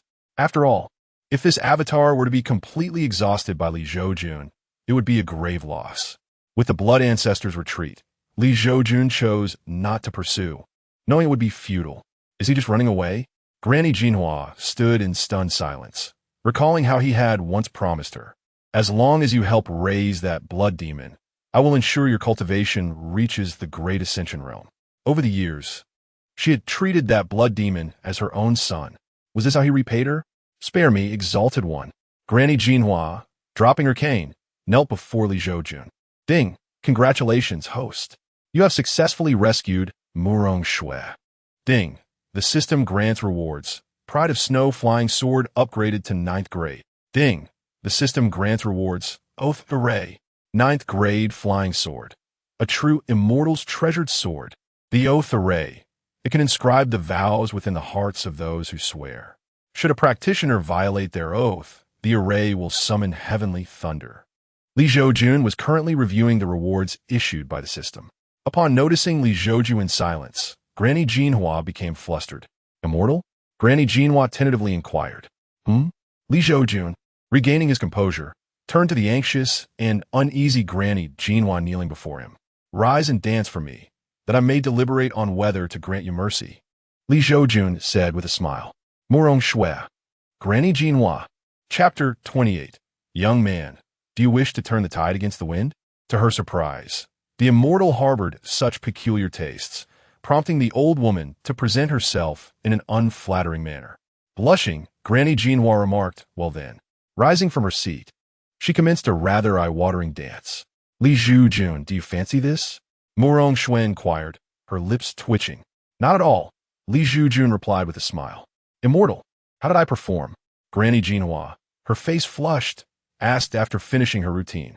Quite well, Li Zhoujun mused, stroking his chin. How did you come to know blood ancestor? In response, Granny Jinhua recounted.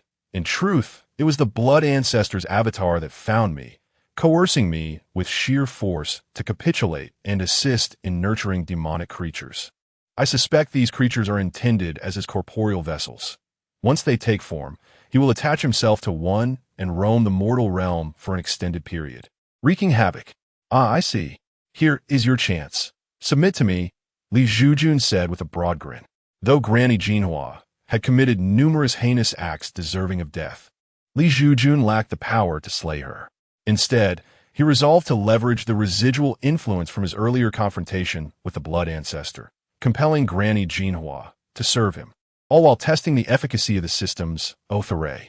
Upon sensing Li Zhoujun's intention to spare her life, Granny Jinhua's heart soared. Survival was paramount, especially for someone of her advanced cultivation. After all, everything was hard-won. Death would mean the end of it all. Thus, Granny Jinhua readily declared, the old woman is willing to pledge allegiance to the immortal and serve you faithfully. Wait, Li Zhoujun interjected, conjuring a magical array and striking it into Granny Jinhua's chest. Now swear an oath. This is the Oath Array. Should you dare to breach it, you shall face the wrath of heavenly retribution. Li Zhoujun grinat. And though Granny Jinhua felt displeased internally, she dared not contradict a true immortal. She solemnly vowed, the old woman hereby swears unwavering loyalty to the immortal. Should I violate this oath, may the heavens strike me with 5 bolts of lightning. Excellent. Li Zhoujun nodded with a smile. Now tell me, have you indeed slain the disciple of the Daotian sect? Actually, not yet, she confessed awkwardly. When that esteemed disciple intruded, the demonic creature had already entered its cocoon. Thus, the old woman merely detained him. Very well, Li Zhoujun acknowledged. He then turned to Murong Shui and admonished. Next time, do not wander off alone. It is not guaranteed that someone will come to your rescue every time. Murong Shui found herself momentarily at a loss, taken aback by Li Zhoujun's tone, reminiscent of a parent reprimanding a child. However, upon reflection, she realized he had a point. I understand. It won't happen again, she replied, nodding. Good, Li Zhoujun smiled. Beep. A presence defying fate has been detected 300,000 miles away from the host. The system issues a task. Assist them to receive a reward. Defier of fate, villain. Upon reading the system's notification, Li Zhoujun was momentarily taken aback. Goodness gracious. Is the system attempting to mold itself into a villainous grandfather? Is it not pushing me into the depths of despair? Thus, without a moment's hesitation, Li Zhoujun firmly declined, exclaiming, I dare not. Not even if it cost me my life. The fate of one who opposes the protagonist is invariably tragic. Beep. Host's refusal of the system's task detected. System is disheartened and prepares to abandon the host, contemplating a runaway. Oh, do not be like that. I concede. Is that satisfactory? Hearing the system sulk like a wronged spouse, Li Zhoujun could only respond with exasperation, though he genuinely feared that the system might indeed flee, which would be quite the predicament. Beep. The host is urged to proceed promptly, otherwise, this individual will leap from the cliff, leading to a determination of mission failure for the host. However, do not be disheartened. Even if the protagonist grows stronger, the odds will remain 50-50. Li Zhoujun. The unpredictability of life is akin to a tangled tapestry. It seems this path is one I must traverse into darkness. He then turned to Murong Shui and said, You and Granny Jinhua should go seek your disciple. I suddenly have matters to attend to. By the way, I entrust that demonic creature to you. Such beings must not be allowed to thrive. Very well, rest assured, Murong Shui replied. As Li Zhoujun prepared to turn away, Murong Shui called out, Please be cautious on your journey. Understood, Li Zhoujun smiled. He then summoned the Aoshue flying sword. When Granny Jinhua and Murong Shui beheld the sword he conjured, their expressions turned to astonishment. A 9-rank flying sword. Li Zhoujun truly possesses the cultivation of a true immortal. It appears he had been concealing his prowess all along. Murong Shui chuckled ruefully, yet she resolved to keep this secret for Li Zhoujun. At that moment, Granny Jinhua, seeing Li Zhoujun about to depart, hurriedly inquired, Immortal, what should I do from now on? Li Zhoujun glanced at her. Attend to your duties. But should you dare engage in any nefarious deeds, I shall strike you down with a single sword. The old woman understood. Granny Jinhua promptly affirmed, not daring to be negligent. With that, Li Zhoujun took flight on his sword, leaving the vicinity. The speed of a 9-rank flying sword is needless to elaborate upon. A journey of 300,000 miles would consume but a few breaths of time. Upon arriving at the coordinates indicated by the system, Li Zhoujun beheld a young man standing on the edge of a cliff, sitting alone, sipping wine and speaking to himself. Who would have thought that I, the illustrious heir of the Yin family, would suffer such a fate of ruin? That Yi Tianming not only annihilated my family, but also crippled my very essence. And even my sister has wholeheartedly followed him. He has entered the Kaishan sect, becoming a true disciple. I have no chance of turning the tide. How utterly absurd. I merely mocked him a few times, and now, what is the point of my existence? Young man, do you wish to turn the tide against the wind? Just as the young man of the Yin family contemplated ending his own life, Li Zhoujun, soaring from the heights, interjected. Who speaks? The young man, startled, sprang to his feet, only to suddenly chuckle bitterly. Ah, it matters not who it is. I am destined to die. What do I have to fear? How can you bear to live with such humiliation, allowing your sister to dwell beside the murderers of your father, merely to fulfill the role of a dutiful wife and mother? Li Zhoujun continued. No, I cannot accept this. The young man of the Yin surname clenched his fists, his face etched with resentment. Thud! He sank to his knees, fervently declaring, Yin Zhihong beseeches you, esteemed elder, to teach me the way to avenge. Ah, it is commendable that you harbor such thoughts, Li Zhoujun responded with a light chuckle. At that moment, a celestial swordsman, gracefully descending upon a flying sword from the heavens, appeared before Yin Zhihong. Please, revered immortal, take me as your disciple. Yin Zhihong exclaimed, his heart racing. The youth before him was undoubtedly a formidable being, surpassing even the Golden Core realm. He had never felt such an overwhelming pressure. Not even from the elder of the Kaishan sect, who was a master of the Golden Core. This was an extraordinary opportunity that must not be squandered. I do not take disciples at present, but you are indeed to my liking. I shall impart a technique to you, Li Zhoujun stated with a smile.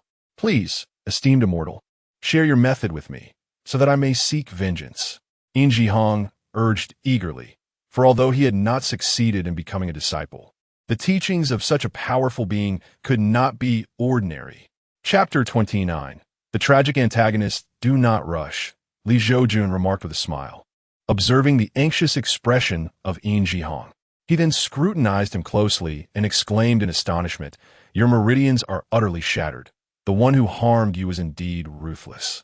Upon hearing Li Zhoujun's words, In Jihong's eyes reddened, and with a tone steeped in grievance, he lamented, "That Yi Tianming was merely the son of a pig butcher at first. To my surprise, my sister fell for him. My family, the Yin clan, is quite reputable in Beiyang City. How could I allow my sister to lower herself to the son of a pig butcher? I want to warn Yi Tianming to stay away from her. After all, many noble families have sons who are also enamored with my sister. If Yi Tianming wishes to pursue her, those other noble youths would not let him off easily. Yet, he failed to recognize my good intentions and insulted me, claiming I was looking down on him. How could I endure such disrespect? I confronted him and gave him a beating, only to later discover that he had risen to power and annihilated my entire family. He deceived my sister, claiming I colluded with a cult to covet the position of family head, and that the cult sought our family's treasures, leading to our downfall. The position of family head was rightfully mine. What could I possibly covet? He is indeed a tragic antagonist. Li Zhoujun, gazing at In Jihong's tear-filled eyes, couldn't help but sigh inwardly, lamenting the boy's misfortunes. This pill is known as the Meridian Reconstruction Pill. It can aid in the reformation of your meridians, Li Zhoujun said, producing a pill from his hand and offering it to In Jihong. Thank you, esteemed elder, for bestowing this pill. In Jihong reverently accepted the pill with both hands raised high. At the same time, Li Zhoujun placed a finger on In Jihong's forehead, imprinting a technique titled True Scripture of the Sunflower into his mind. This technique was discovered by Li Zhoujun during his time in the Daotian sect scripture repository, and it was an exceptionally potent cultivation method.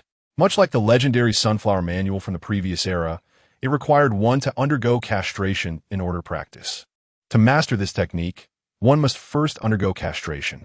As the saying goes, a blessing in disguise may arise from misfortune. Young man, I am quite curious about how far you will go in the future, Li Zhoujun chuckled. At this moment, as In Jihong envisioned the technique within his mind, he felt an overwhelming sense of power that seemed tailor-made for him. Regarding the issue of his manhood, he cared little now. All that mattered was avenging his family. What was a small sacrifice in comparison? Thank you, esteemed elder. In Jihong immediately knelt on the ground, bowing deeply to Li Zhoujun. Li Zhoujun smiled gently and did not intervene. Ding! Congratulations to the host for completing the task and assisting the defiant one. Ding! The system rewards perfect primordial infant realm. Perfect primordial infant realm? Quite commendable, Li Zhoujun mused as he glanced at the system's reward. In the perfect primordial infant realm, one would undoubtedly be considered an ancestral figure in Qingzhou, capable of establishing a sect without issue. Even within the Daotian sect, such a person would rank as an elder. Ding! The system continues to issue tasks. The host must assist In Jihong in achieving revenge. The host will receive true immortal effect. The system has gone too far. Are you suggesting that I directly take action against the protagonist? Li Zhoujun exclaimed, momentarily taken aback by the system's task. He certainly did not wish to confront the Chosen One directly. After all, these Chosen Ones are akin to indomitable cockroaches, both foul and resilient. They can leap from cliffs and stumble upon fortuitous opportunities. Pursued by beautiful women, they can easily add them to their harem. Even in death, they may not truly perish, for even when reduced to ashes, they find a way to return stronger than before. Ding! Host, do not be timid. With the system's balanced capabilities, even if the Tao of Heaven arrives, we can meet it halfway. Moreover, this true immortal effect is a rare treasure, enabling the host to impress effortlessly. You only ever want me to show off. Li Zhoujun twitched his lips. Encountering such a system was indeed a double-edged sword. After all, he was a person of refined demeanor, yet he found himself flaunting ostentation everywhere. What an absurd predicament. I have suddenly changed my mind. I am prepared to assist you in avenging your grievances, Li Zhoujun remarked, turning to the kneeling In Jihong with a smile. Upon hearing this, In Jihong's face lit up with joy. Thank you, esteemed elder. With that, he bowed deeply to Li Zhoujun once more. Suddenly, In Jihong felt a twinge of unease. After all, he was but a mere ant. Why would such a powerful being wish to help him without reason? Was it merely because he found him pleasing to the eye? That reasoning seemed rather flimsy. Could it be that this esteemed elder had ulterior motives? Yet, he was impoverished and without assets. What could the elder possibly seek? Might it be that the elder harbors an affection for men, and he happened to fit the bill? At this thought, In Jihong shivered, instinctively tightening his grip on his posterior. When he looked at Li Zhoujun again, he could not shake the feeling that this refined, smiling youth bore a sinister wolf-like shadow lurking behind him, grinning wickedly. However, thinking of the impending revenge rekindled his resolve. Gritting his teeth, he rationalized that for the sake of vengeance, this little discomfort was inconsequential. Esteemed elder, if you wish to do something to me, then come forth. I will not resist, In Jihong declared, lying down on the ground in a posture of submission. Li Zhoujun? What are you thinking? I'm not the kind of person you assume. Stand up at once. Realizing that this young man believed he was helping him out of some ulterior motive made Li Zhoujun both amused and exasperated. In Jihong, realizing he had misconstrued the situation, awkwardly rose from the ground, scratching his nose, feeling somewhat unnatural. But I truly do not understand what is there about me that merits your attention, esteemed elder. Li Zhoujun, speechless, replied, I assist you simply because it pleases me. If you truly wish to repay me, then diligently cultivate your skills and serve me in the future. I understand, In Jihong replied earnestly. He had heard tales of great cultivators intervening when they encountered injustice, seeking to alleviate their own heart's burdens. Little did he expect to meet such a powerful figure today. Now, tell me about Yi Tianming in detail, Li Zhoujun inquired. Certainly, In Jihong began, slowly recounting. Yi Tianming was once an ordinary mortal, yet for reasons unknown, he suddenly attained the power of qi refinement. However, my sister had already become a disciple under Elder Zhao of the Kaishan sect, cultivating there with a future brimming with potential. Naturally, my family, the Ying clan, could not allow Yi Tianming to be with my sister. Consequently, my father invited Yi Tianming to our home, intending to offer him a sum of resources for cultivation, hoping to distance him from my sister. To our astonishment, Yi Tianming was impervious to both persuasion and threats, resolutely declaring that he would marry no one but my sister. My father, incensed, contemplated eliminating Yi Tianming altogether. Unexpectedly, Yi Tianming unleashed his perfected foundation-building prowess, slaughtering the entire Ying clan. My father, being the head of the clan, had only recently broken through to the foundation-building stage and was no match for him. Thus, the Ying clan was annihilated, and he deliberately spared my life, leaving me to suffer in anguish. Furthermore, he spread malicious rumors, accusing me of inviting the wolf into our home, leading to the destruction of the Ying clan. It was only recently that I learned he had joined the Kaishan sect, now backed by a golden core powerhouse, and was with my sister. In the depths of despair, I contemplated ending my life by leaping from a cliff. Chapter 30. The secret realm of ice and water. Suddenly, possessing the cultivation of qi refinement and unleashing the strength of a perfected foundation establishment. As Li Zhoujun listened to In Jihong's account, a contemplative thought took root in his mind. It appeared that this protagonist, named Yi Tianming, was not merely backed by the Kaishanzong, but also had a formidable master behind him. Senior, if you are willing to lend your aid to the junior, merely obstruct the forces behind him. I wish to personally deal with Yi Tianming. In Jihong expressed his fervor. It is likely that Yi Tianming's sudden surge to the perfected foundation establishment realm that night was due to some secret technique, which he should be unable to employ again. His true cultivation should still be at the qi refinement stage. At that moment, In Jihong spoke excitedly to Li Zhoujun. However, Li Zhoujun merely smiled in response. Shortly thereafter, Yin Jihong found a cave and dove inside to consume a pulse-refining pill. Li Zhoujun did not depart. Instead, he stood outside the cave, pondering that it would likely take some time before he could return to Daotian's sect. After all, he needed to assist Yin Jihong in avenging his grievances. Once he recovered and practiced the true scripture of the sunflower, it would take at least 10 days to half a month. Having concluded his thoughts, Li Zhoujun took out a piece of white paper and penned a letter. My master is occupied with matters outside and will return after some time. You should diligently cultivate at Yunju Mountain. Should you encounter any uncertainties, seek the guidance of Master Moreau.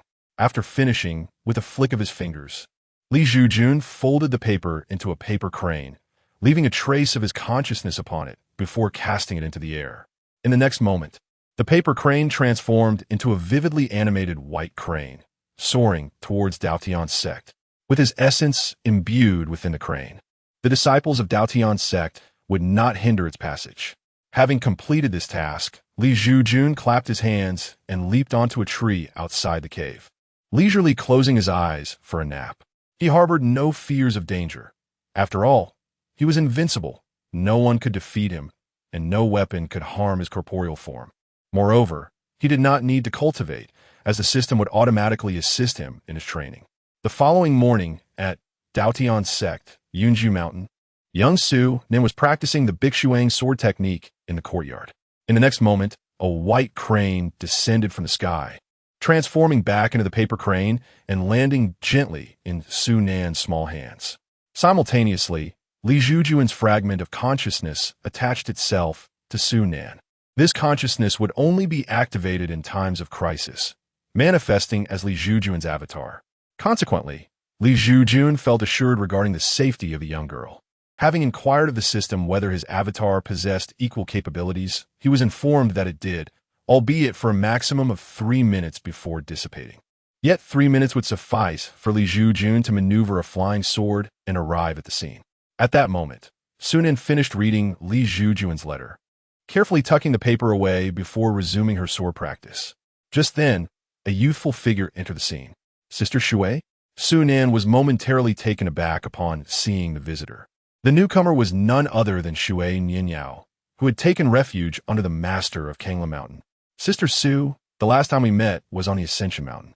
I had not anticipated that such time would pass, yet you still remember me, Shui Nianyao remarked with a gentle smile. Of course I remember. After all, Sister Shui, you are so beautiful and exceptional, Su Nin expressed sincerely. But you are even more remarkable, having joined the Daotian sect as the youngest disciple of a tribulation powerhouse. I can only imagine that you will surpass your predecessors in the future, Shui Nianyao replied with a bittersweet smile. No one would have anticipated that the once mediocre cultivator, the master of Yunju Mountain who had spent 40 years in vain, would transform into the youngest tribulation powerhouse in the Daotian sect and all of Qingzhou. Ha! Sister Shui, did you come to see me for something in particular? Su Nin inquired curiously. To be honest, she had initially thought that becoming a disciple would lead to her demise, yet her master turned out to be a true powerhouse. Indeed, there's a matter of importance. Shui Nianyao nodded. As you may know, I am a princess of the Shui Yu dynasty. Recently, a secret realm of ice and water has appeared, left behind by an ancient sect filled with countless opportunities. It will open in 10 days. However, only 2 cultivators possessing supreme ice and water attributes, or higher-grade spiritual roots, can enter together. Moreover, both must be female and at the chi refinement stage, she continued. So, you wish for me to accompany you into this secret realm? Su Nin asked, her face filled with confusion. Shui Nianyao smiled and nodded. Precisely, I possess supreme water attribute spiritual roots, making me one of the candidates.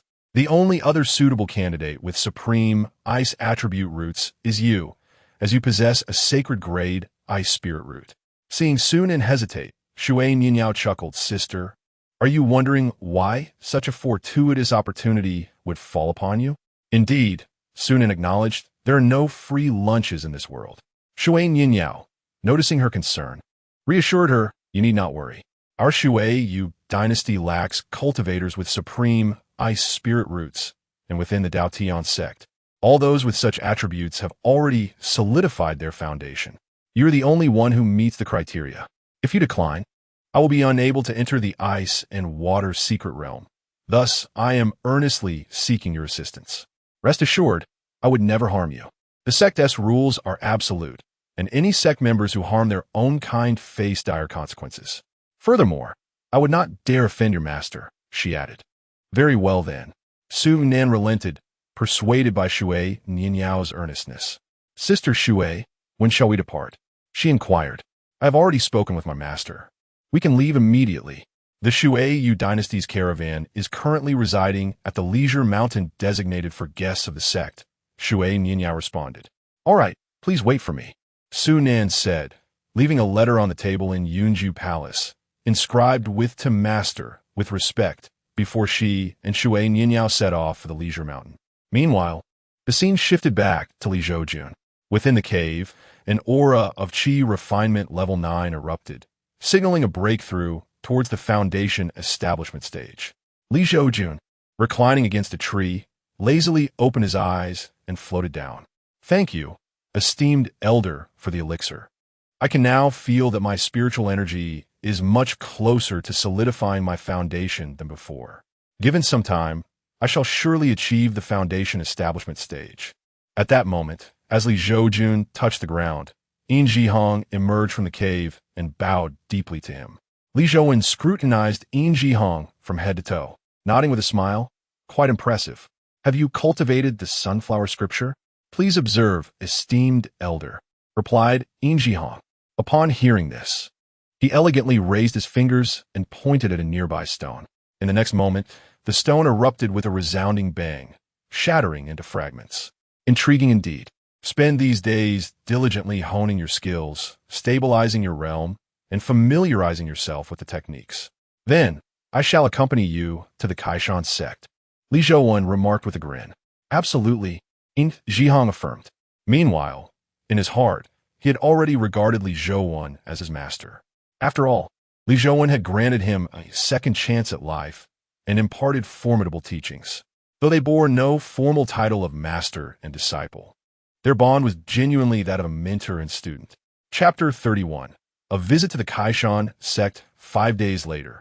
The cave was suddenly suffused with the aura of the foundation establishment realm. Outside, Li Zhoujun exclaimed in astonishment.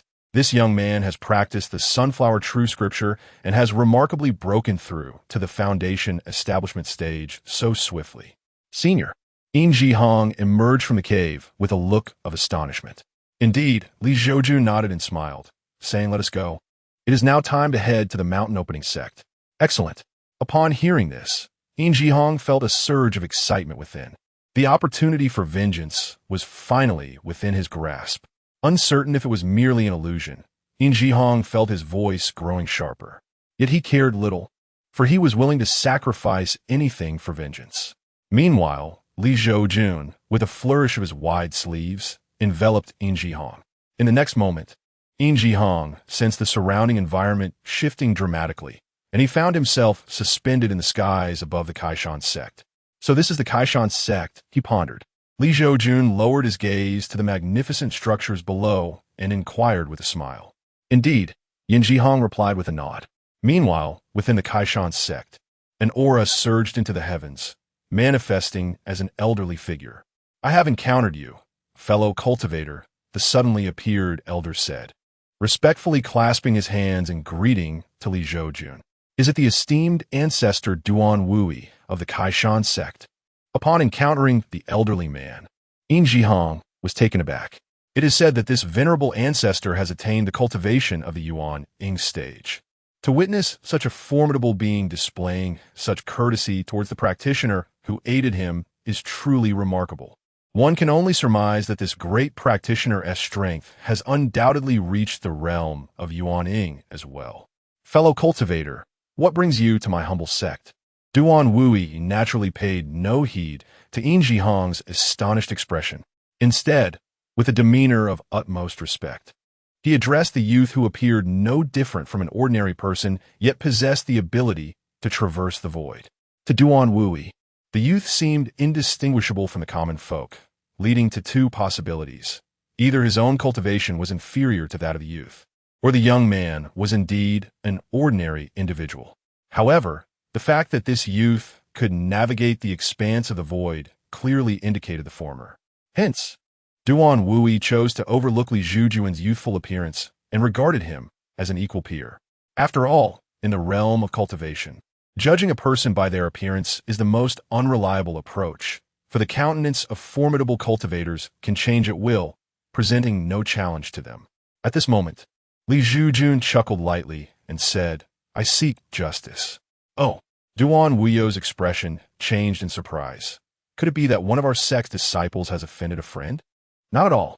Li Zhoujun shook his head, pointing to the figure of Yin Jihong standing behind him. I am here to seek justice for him. Understanding dawned upon Duan Wuye as he glanced at Yin Jihong. I see. Please, both of you, follow me to the sect for a seat. My Kai Shanzong is a prestigious and legitimate sect. Should any of my disciples commit disgraceful acts, I shall not shield them. Very well, replied Li Zhoujun. He then led Yin Jihong alongside Duan Wuye to a spacious plaza within the Kai Shanzong. We pay our respects to the ancestor. Upon encountering Duan Wuye, the disciples of the Mountain Opening sect and the elders respectfully bowed. No need for formalities. Duan Wuye gestured dismissively, then turned to Li Zhoujun and said, "Friend, please follow me." "Certainly," replied Li Zhoujun. "Hiss, who is this young man that the elder treats him with such reverence?" Indeed, the elder is a formidable figure at the nascent soul stage. If he bestows such respect upon this youth, there can be but one explanation.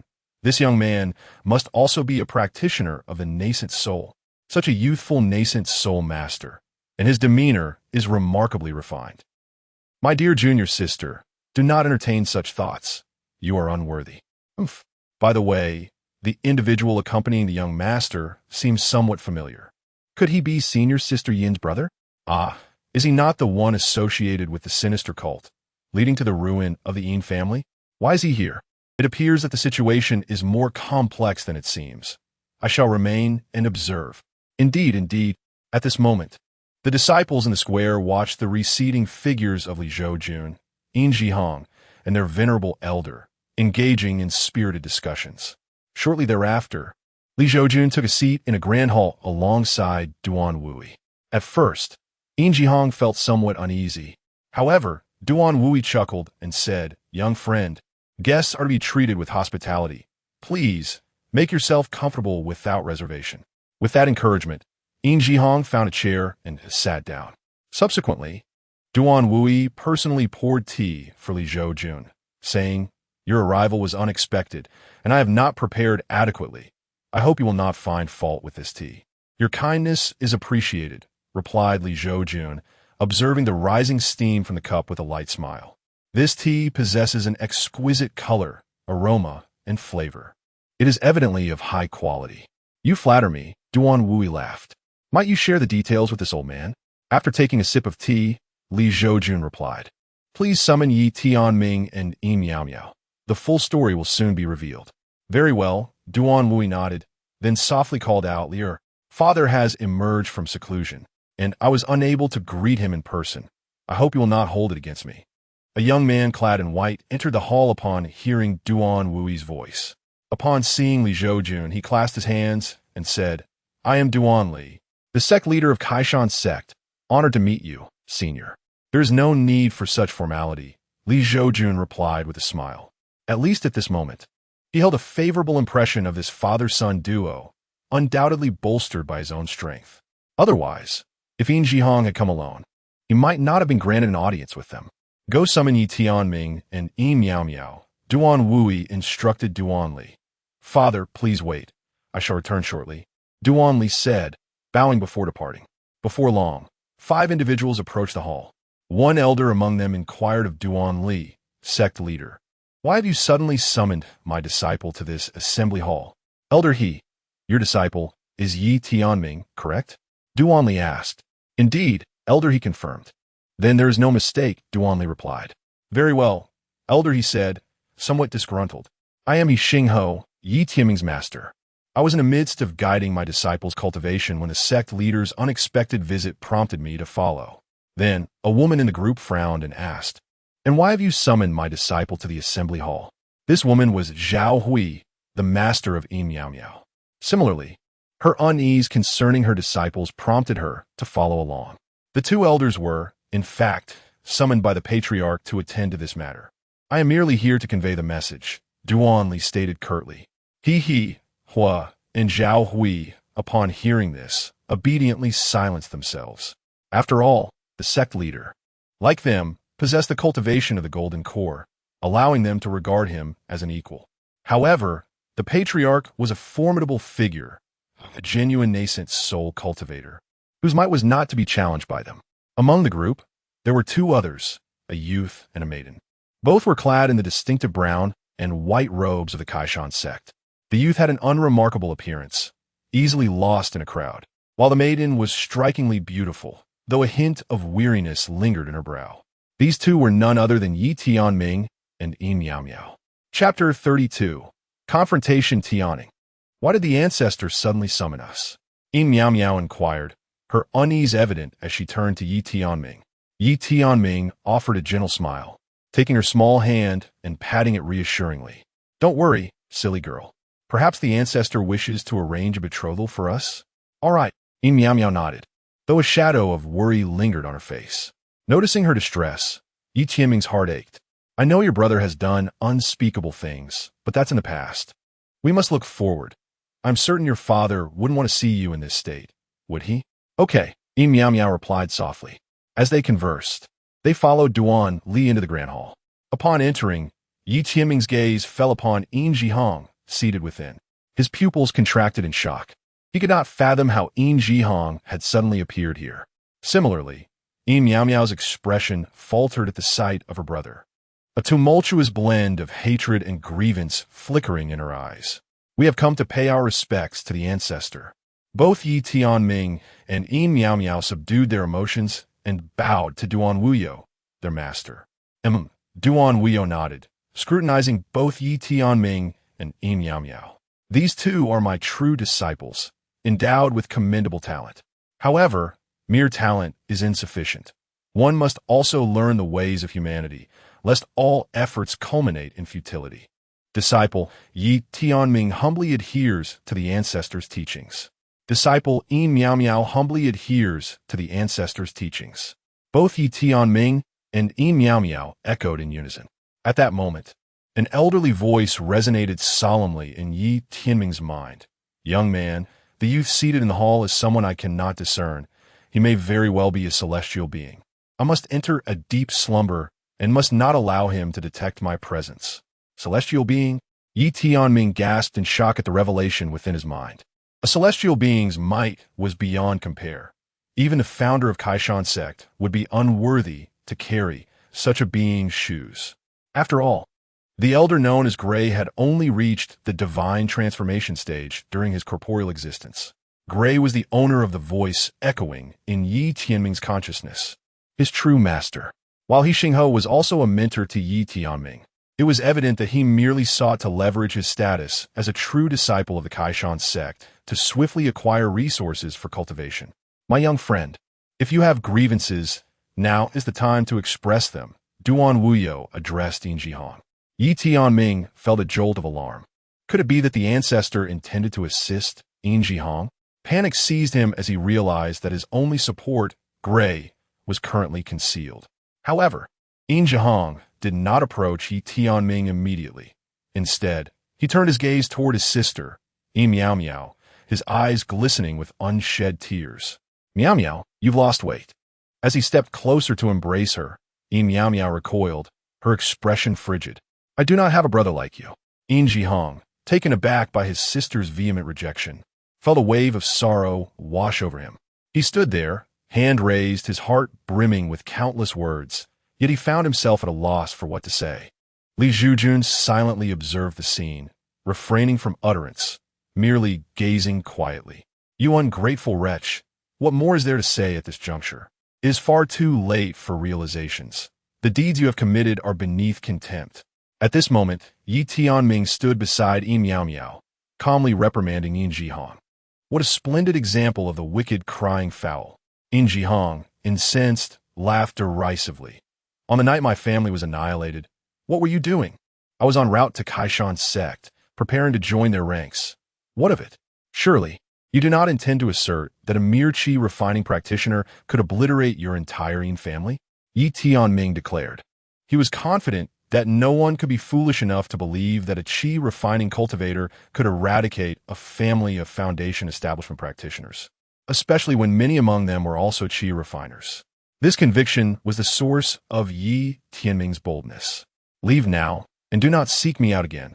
We shall sever all ties of kinship from this moment forth. Miao Miao echoed Yi Tianming's sentiments. Miao Miao, seeing is believing. Do you intend to merely listen to this scoundrel's ramblings? Yin Jihong retorted, irked.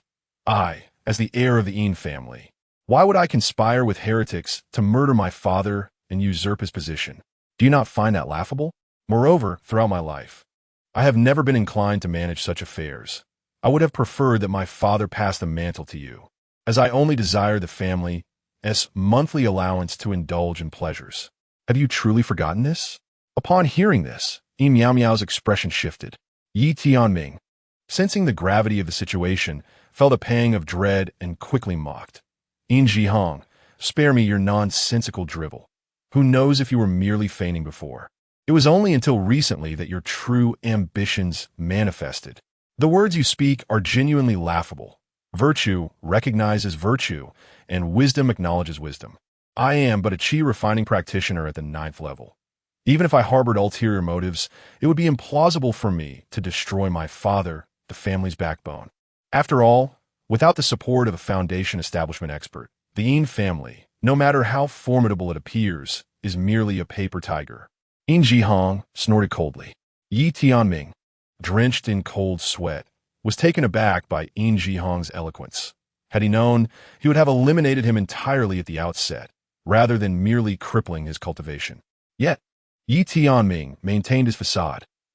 After successfully murdering your father and usurping his position, did you not have the support of heretics? As long as you offer them tributes annually, what harm could it bring? Are you out of your mind? I, Yin Jihong, despite my alleged foolishness, would never conspire with a tiger to share its skin. You claim I colluded with heretics? Where's your evidence? Present it. Yin Jihong retorted with a sneer. Your very existence is the finest evidence, Yi Tianming countered. So, you are implying that you cannot produce any evidence? Yin Jihong chuckled, but then his expression darkened, glaring fiercely at Yi Tianming. However, I possess evidence to prove that it was you who annihilated my family. You once employed a secret technique to unleash your full foundation establishment prowess, slaughtering my entire clan and seizing countless treasures from us. Dare you open your storage artifact and see if any of my family's belongings lie within? By what right do you make such accusations, based solely on your flimsy words? Why should I reveal the treasures of my storage to you? Who do you think you are? A flicker of panic crossed Yi Tianming's face. Indeed, within his storage ring lay several items from the Yin family that he had yet to address. However, he quickly regained his composure and retorted, Are you not aware that prying into the secrets of other cultivators is a grave taboo? It seems you lack the courage, Yin Jihong sneered. Yi Tianming, did you truly annihilate the Yin family? Zhao Hui glared at him, her expression menacing. The memory of her disciple, Yin Miao Miao, who had fallen into despair upon learning of the Yin family's demise, weighed heavily on her heart. Elder Zhao, how could that be?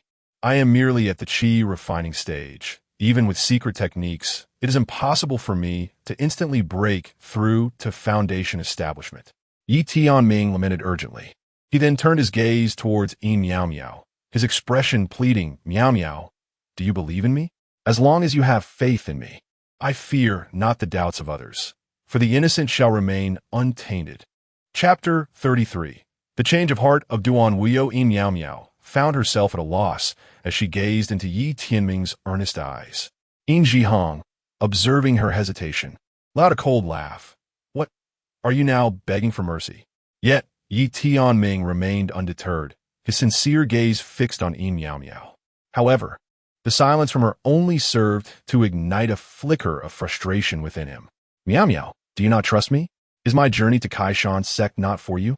Yi Tianming lamented, I would sacrifice everything for you. Why can you not believe in me? At last, Li Zhoujun spoke, recognizing the figure as a formidable presence. Likely an ethereal being as mentioned by his master, Yi Tianming respectfully replied, Senior, I am all ears. With a light chuckle, Li Zhoujun proposed, You have expressed your willingness to give everything for Yin Miao Miao. Therefore, why not open your storage treasure for her to inspect? If you truly wish to give everything, this minor request should be easily fulfilled. No? Caught off guard, Yi Tianming froze, a cold sweat breaking out upon him. It was evident that this ethereal visitor bore ill intentions and more likely aligned with Yin Jihong. The thought of an ethereal being opposing him, a mere qi refining cultivator, filled him with despair. Moreover, the sharpness of this ethereal figure struck at his vulnerabilities. To refuse would imply guilt, yet to comply would reveal to Yin Miao Miao the truth of her family's demise. Yi Tianming found himself in a dire predicament. You profess your sincerity toward my sister, yet here you are, ready to abandon her, Yin Jihong mocked. He turned to Yin Miao Miao and continued, Do you not see? Yes, it was I who annihilated the Yin family. What will you do about it? Had your family not sought my life, I would never have acted against them. Realizing he could no longer conceal the truth, Yi Tianming decided to drop the facade and boldly confessed. With a mocking smile directed at Yin Jihong, he taunted, What is this? You've been rendered powerless, and now your words echo those of a coward? I expected you to take your own life in shame. Yet here you stand, brazenly defiant. It matters not what I have become. As long as I can end your life, is all worth it. Yin Jihong retorted with a chilling laugh. Meanwhile, Yin Miao Miao stood in disbelief, grappling with the revelation that the man who professed his love for her had also brought ruin to her family. Noticing her expression, Yi Tianming sighed. I had no desire to resort to violence, but it was your father who sought to end my life first. Yet, Yin Miao Miao remained silent, rooted in place, clearly reeling from the emotional blow. After all, her family was annihilated first, and only later did she realize that it was at the hands of the one she loved. How can she possibly accept such a bitter truth? It's absurd. Don't you understand why my father sought your demise? In a moment of agitation, Yin Jihong exclaimed, Initially, our Yin family kindly advised you to stay away from my sister, yet you showed no gratitude. Instead, you provoked my father, declaring that my family consists of lowly curs who look down upon others. If not you, then who should be punished? Unfortunately, it is your family that has met its end. Yi Tianming responded nonchalantly. Indeed, it was my family that first struck against you. We were at fault, and thus your destruction was deserved. However, why did you deceive my sister and lay the blame at my feet? Why don't you simply acknowledge your actions with dignity? Yin Jihong retorted through gritted teeth. Master, ancestor, this matter cannot be solely attributed to my old apprentice. The Yin family bears the initial blame. Otherwise, my apprentice would not have acted against them, for he is still but a child, and such indiscretion is to be expected. I hope you will allow me to guide him further. At this moment, He Xinghu, sensing the escalating tension, quickly addressed Duan Wuyo, for he was indeed concerned for Yi Tianming. Duan Wuyo furrowed his brow, stating, Let the younger generation resolve their own matters. We, as elders, should refrain from intervening. Don't you agree, my friend? His intention was clear, to allow Yin Jihong and Yi Tianming to settle their disputes without interference. While it was evident that Duan Wuyo wished to protect Yi Tianming, after all, Yi Tianming had managed to obliterate a foundational family at the level of qi refinement. He must possess some profound secret. Should that secret be unveiled, perhaps he too could transcend his current limitations. Li Zhoujun readily perceived Duan Wuyo's intentions, but chose not to expose them, instead responding with a smile, That would be splendid. Inwardly, Li Zhoujun mused that Yi Tianming, indeed, bore the aura of a protagonist, swiftly altering Duan Wuyo's stance in his favor. Alas, he was present today, and Yi Tianming was fated to perish. For if Yi Tianming survived, it would be Yin Jihong who would suffer, but in the future, it would be Li Zhoujun, the one aiding Yin Jihong, who would bear the consequences. Yi Tianming, do you dare to face me again after having crippled my meridians? At that moment, having overheard the conversation between Duan Wuyo and Li Zhoujun, Yin Jihong issued a challenge to Yi Tianming. As he spoke, An aura of early foundation establishment erupted from him. Yi Qianming's countenance darkened. He was merely at the 7th level of qi refinement. To overcome a significant realm and claim a life was utterly impossible without the assistance of Elder Hui. Yet now, with Elder Hui ensnared in slumber due to the presence of a celestial being, what could he possibly wield against Yin Jihong? At this juncture, Duan Wuyo's gaze remained fixed on Yi Tianming, eager to discern whether Yi Tianming would ascend from the qi refinement stage to attain the pinnacle of foundation establishment. If he could, then there was no way Yi Tianming would perish today. If he were to die, it must be after the secret was extracted. Tianming, my assistance can extend no further. From here on, you must rely upon your own strength. The ancestor has also stated that your grievances must be resolved among yourselves. However, I implore you to spare Yin Jihong's life. Granting him this mercy may earn you the ancestor's favor. Remember this well. At this moment, Xing conveyed these words to Yi Tianming telepathically. Yi Tianming felt a profound sense of anguish. Yet he understood that avoiding confrontation was not an option. Engaging with Yin Jihong was certainly preferable to facing the Shuxian. Power. Yi Tianming yearned desperately for strength. Had he possessed it, none of this turmoil would have transpired. And then there was the Shuxian aiding Yin Jihong. Do not allow yourself to be outmaneuvered in the future, lest you find yourself trampled underfoot. If battle is to be waged, then so be it. With a cold snort, Yi Tianming addressed Yin Jihong, accepting the challenge. Chapter 34. The death of Yi Tianming. Let the battle commence. With Yi Tianming's words hanging in the air, Yin Jihong, unperturbed by further conversation, deftly formed his fingers into a graceful gesture. Summoning several bolts of magical energy, concentrated life force drawn from the depths of a cultivator's being, shot towards Yi Tianming with a piercing whoosh.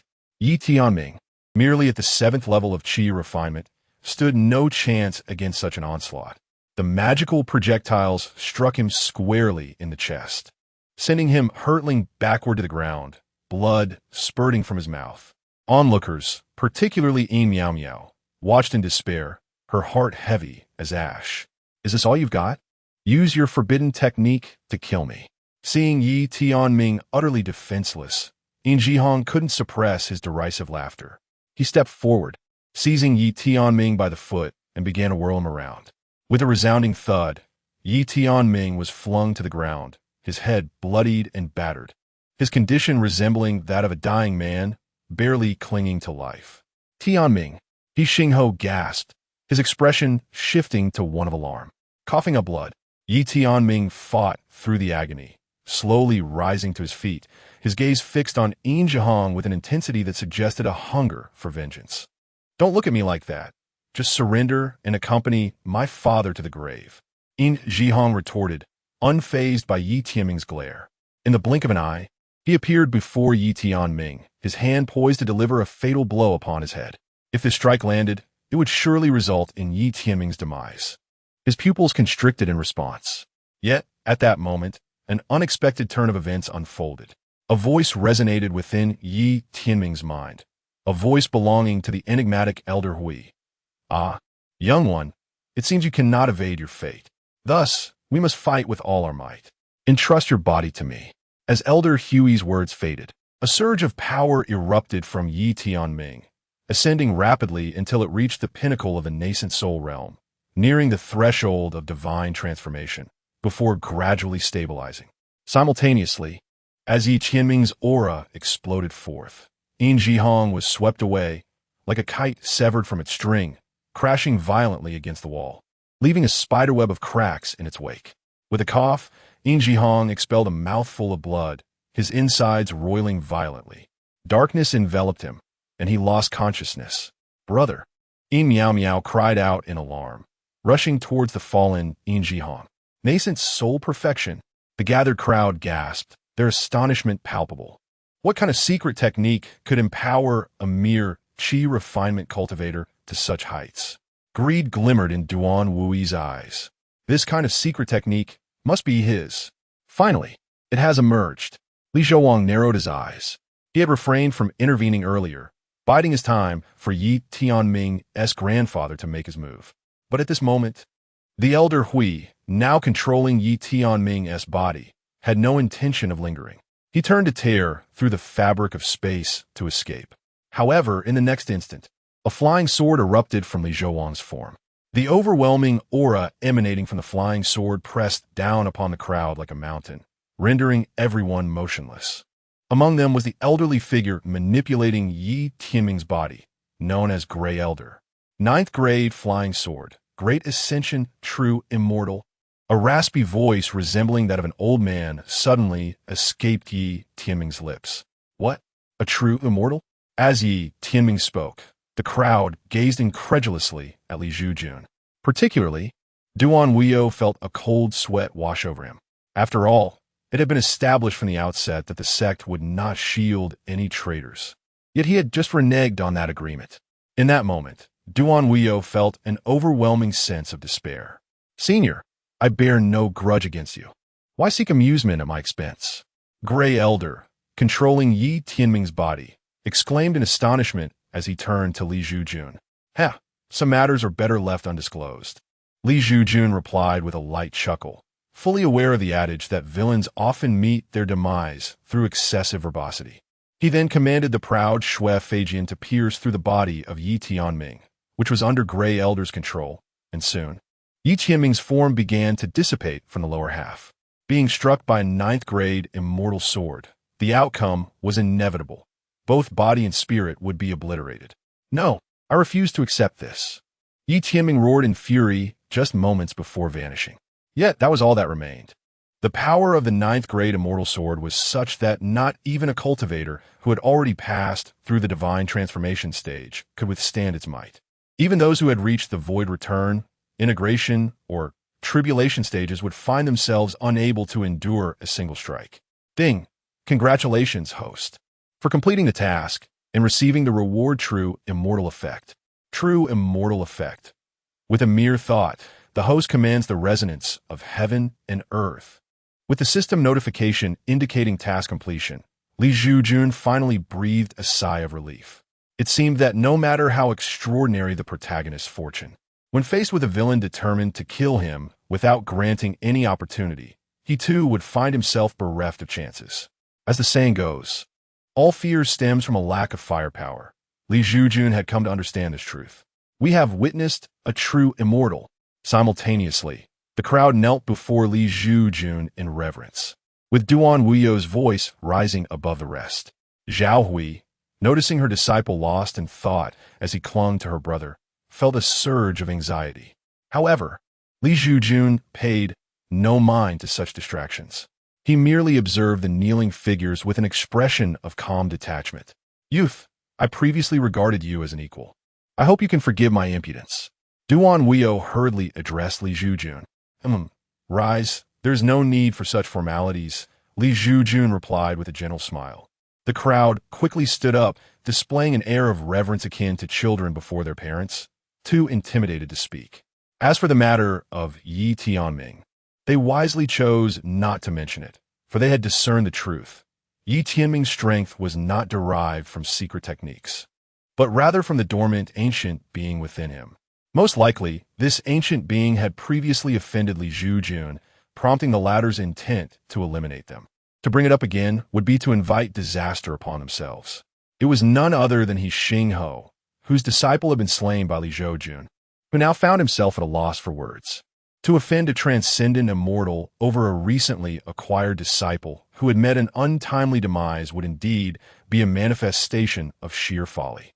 Meanwhile, with a mere wave of his hand, Li Zhoujun summoned back the proud snow flying sword, returning it to his dantian for nurturing. He then approached Yin Miao Miao, squatting down to place a healing elixir into the mouth of Yin Zhihong, her brother, who lay in her arms. It was only then that Yin Miao Miao grasped the situation.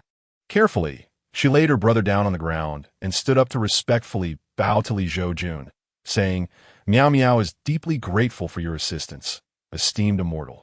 Li Zhoujun smiled gently, replying, Take good care of your brother. He truly cares for you.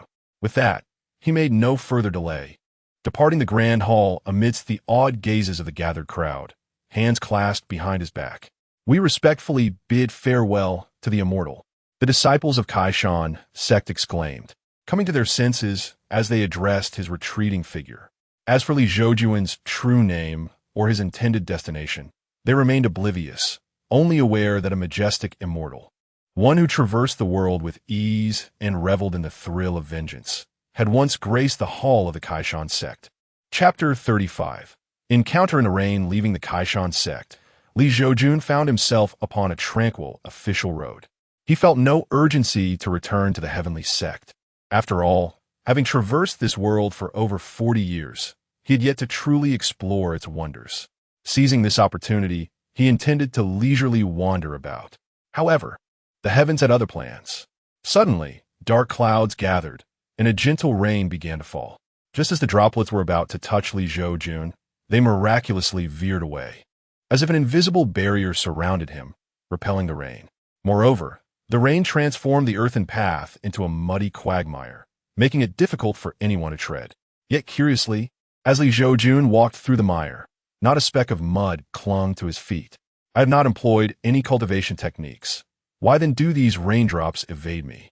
Li Zhoujun pondered in astonishment. Ding! The true immortal body, being pure and untainted, naturally repels the mundane. So, I am a true immortal? How was I unaware of this? Li Zhoujun's expression reflected his bewilderment. Ding! You are certainly not a true immortal.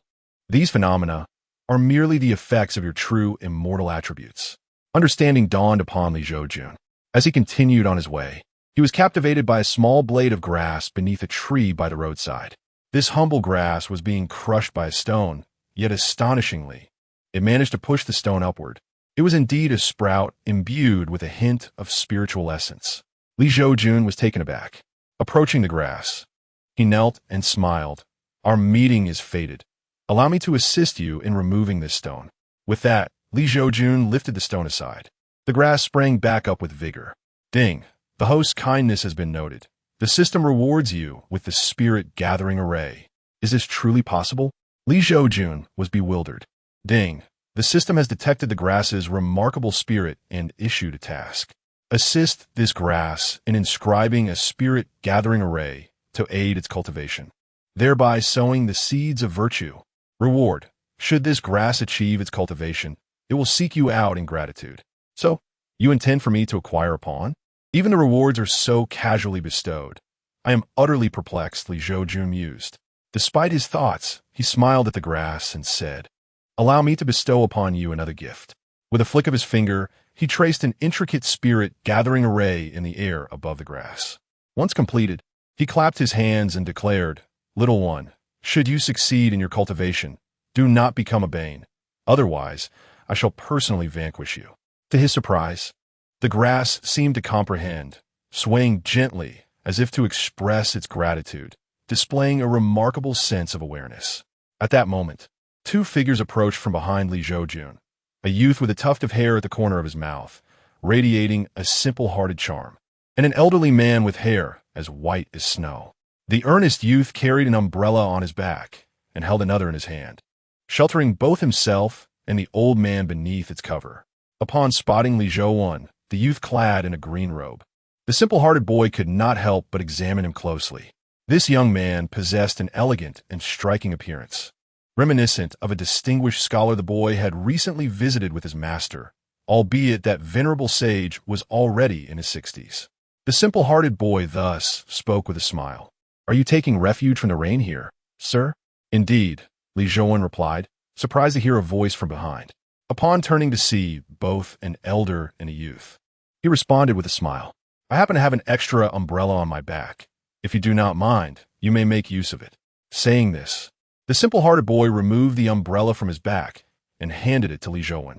Li Zhoujun was momentarily taken aback, then smiled and said, I am grateful for your kindness, young brother. I shall remember this favor of the umbrella. With that, he accepted the paper umbrella offered by the simple-hearted boy. Meanwhile, Li Zhoujun scrutinized the elder and the youth. The elder's hair was grizzled, yet his visage bore the countenance of an immortal, leading Li Zhoujun to suspect that he was no ordinary man. However, he could not discern the elder's exact cultivation level, suspecting it surpassed the nascent soul stage, perhaps having reached the transformation stage. As for the simple-hearted boy, Li Zhoujun perceived that he was at the foundation establishment stage, estimating his age to be just over 16. For one so young to possess such cultivation, it was evident that the elder accompanying him could not be an ordinary mortal. As Li Zhoujun assessed the pair, the elder was likewise appraising him, knowing that this path was notorious for its lurking demons, and that a young man could traverse it alone was likely no mere coincidence.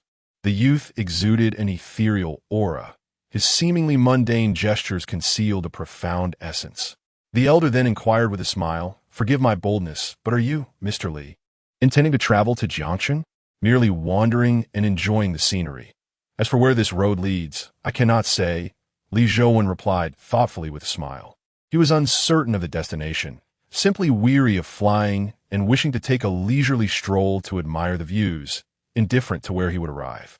"You are quite fortunate, Mr. Li," the elder said with a grin. "I have heard tales of bandits and malevolent spirits in this area. If you do not mind, you may accompany me to Jiangchen. It is a city built by the river, and its scenery is enchanting. I believe you would greatly enjoy it." "There is no need, elder," Li Zhoujun gently shook his head, declining with a soft laugh. "I am accustomed to traveling alone. I shall proceed on my own. Do take care." With that, Li Zhoujun opened the paper umbrella, holding it aloft in one hand while the other rested behind him, and he gradually stepped into the rain. The elder and the youth watched as Li Zhoujun receded into the distance, until he turned onto a narrow path and vanished from sight. "Master, look at that grass." Suddenly, the simple-hearted boy pointed to a particularly spirited patch of weeds. "What an exquisite formation!" the elder exclaimed in astonishment upon observing the spirit-gathering array on the weeds. "This must have been set up by that gentleman just now," the simple-hearted boy remarked. The elder nodded in agreement. To craft such a remarkable spirit-gathering formation, that gentleman's mastery of formations is likely unparalleled in the world. The simple-hearted boy's mouth fell agape. He understood that his master possessed profound expertise in formations, certainly exceeding the rank of a fifth-grade formation master. To receive such commendation from one's master is indeed extraordinary. The gentleman who departed moments ago is truly remarkable. Regrettably, he did not take the path to Jiangchen, and thus I shall not behold his esteemed visage again. Your fortunate encounter with this eminent figure is a stroke of destiny. However, our arrival was rather abrupt. It seems that gentleman inadvertently neglected to conceal this formation, and I shall embellish it further. At this juncture, the elder cast a glance at the wild grass and smiled faintly, deftly concealing the formation laid by Li Zhoujun. "Very well, Asher, we must set forth," the elder instructed the earnest young lad. "Understood, master," Asher replied seriously, nodding his head. The duo, master and disciple, journeyed to Jiangchen with the intent of treating the beloved granddaughter of the elder's esteemed friend, who, it was said, had fallen ill after emerging from a mystical cave of the immortal. Chapter 36. The Divine Feather Dynasty on the Other Side. After wandering in the rain for quite some time, Li Zhoujun suddenly slapped his forehead and exclaimed, "What a blunder! I set up a formation around that patch of weeds, but forgot to conceal it. If it attracts other demons or cultivators, wouldn't I be endangering it?" With that thought, Li Zhoujun retraced his steps. Upon returning to the tree, he found the figures of the old man and the young boy had vanished, and the gathering spirit formation on the weeds had been hidden. The weeds, upon seeing Li Zhoujun return, swayed joyfully, as if celebrating his presence. It seemed the elderly man had intervened, Li Zhoujun mused. "Do well to cultivate here," Li Zhoujun advised the weeds before setting off towards Jiangchen. After all, he had already traversed another path without finding anything of interest. When Li Zhoujun arrived at Jiangchen, the old man and young boy he had encountered earlier beneath the tree were already standing outside mansion. "Lu Wuhan, my disciple Yu Ziwei has arrived. Why do you not come out to greet me?" the elder remarked with a light chuckle, gazing at the mansion's entrance. "Ha ha ha, Ziwei, the day has finally come that I have awaited your arrival." Just as Yu Ziwei finished speaking, an elegantly dressed elder emerged from the door, laughing heartily. Upon noticing Ashur, he paused slightly and said, "Ziwei, you have taken on a disciple?" "Indeed, this young lad is called Xiao Shi." Yu Ziwei replied with a faint smile. "Ashur, do not delay in paying your respects to Uncle Lu initially. Yu Ziyue intended for Xiao Shi to greet Lu Wuhan as Grandpa Lu, but that would have inexplicably aged Lu Wuhan by a generation. Xiao Shi then bowed respectfully to Lu Wuhan. There is no need for such formality, young one. At 16, you have already established your foundation. See, you have taken on a commendable disciple, one who rivals even the foremost prodigies of the Daotian sect. Lu Wuhan praised with a grin. He then sighed nostalgically. I recall when you and I were young, traversing the world with our impetuousness. Now we have both aged, one has a family, and the other has taken on a disciple. Truly, how the world has changed. Indeed, Yu Ziyue responded with a hint of sentimentality. Before his gaze sharpened as he looked at Lu Wuhan's chest. Your injury, it is of no consequence, Lu Wuhan replied with a slight smile. Having lived long enough, I find no regrets in seeing an old friend once more before departing this world. However, before I leave, I wish to see my dear granddaughter and witness her recovery. Take me to her. Yu Ziyue spoke solemnly. The wound on Lu Wuhan's chest was a lingering ailment from his youth, sustained while pursuing a demon cultivator. This affliction had resulted from Lu Wuhan taking a blow meant for himself. Consequently, Yu Ziyue felt a deep sorrow, wishing to fulfill his old friend's final wish before his departure. Very well, Lu Wuhan nodded and led the master and disciple to a side room. Upon opening the door, they beheld a stunning young lady lying on the bed, her eyes tightly shut, resembling a celestial being. This young lady was none other than Lu Wuhan's granddaughter, Lu Zhiqing. Xiao Shi, being but a youth, found himself blushing upon first encountering such exquisite beauty in a young maiden. Yet, he swiftly composed himself. After all, he had come with his master for the purpose of rescue. The last time he had seen the young girl, she was still in swaddling clothes, and it was astonishing how she had grown into such a graceful figure in the blink of an eye. Yu Ziyue remarked, while Lu Wuhan let out a bitter laugh. This girl has a wild nature. After I depart, Ziyue, I entrust her care to you. Of course, Yu Ziyue replied solemnly, and with a mere blink of his mystical eye, he discerned the girl's predicament. Ziyue, have you discerned what has befallen my granddaughter? Lu Wuhan inquired. Indeed, the young lady recently ventured into the Su-Xian cave. Although she has emerged, it appears she inadvertently triggered a formation within, leaving one of her 3 souls trapped there. Yu Ziyue replied, his brow furrowed. As expected of you, Ziyue, you have pinpointed her issue with remarkable clarity. However, what can be done to rescue her 3 souls now? Lu Wuhan asked, his expression tinged with urgency. If it comes to that, I shall dare to breach the Su-Xian cave, for I am but a dying man now. That is out of the question, Yu Ziyue retorted decisively. I have heard of the Su-Xian cave near Jiangsheng, an ancient refuge meant for qi refining and foundation building practitioners. Should a practitioner of golden core or higher enter, unless their cultivation matches that of a Su-Xian, they would face certain death. What then? Lu Wuhan queried, clearly fearful that with his mere initial stage of transformation, he would perish upon entering the cave. Though I am merely at the transformation stage. I am a 5th grade spiritual formation master. I can still retrieve the young lady's 3 souls, Yu Ziyue declared with confidence. That is reassuring, Lu Wuhan sighed in relief. Meanwhile, Yu Ziyue began to act. He bit his fingertip, and in the next instant, he began to sketch a formation in the void. After a full hour had passed, Yu Ziyue slowly withdrew his hands, his face glistening with sweat. Seeing his master in such a state caused Xiao Shi immense heartache. The formation is complete, Yu Ziyue announced, gazing at the floating red light. Next, we merely need to place a strand of the young lady's hair within the formation to summon back her 3 souls. Ziyue, your kindness is beyond words, Lu Wuhan said, cupping his fists in gratitude. Yu Ziyue quickly interjected with a wry smile, Wuhan, what are you doing? Had you not shielded me from that strike back then, how could I stand here conversing with you now? This is merely what I ought to do. If you continue this, do not blame me for turning my back on you.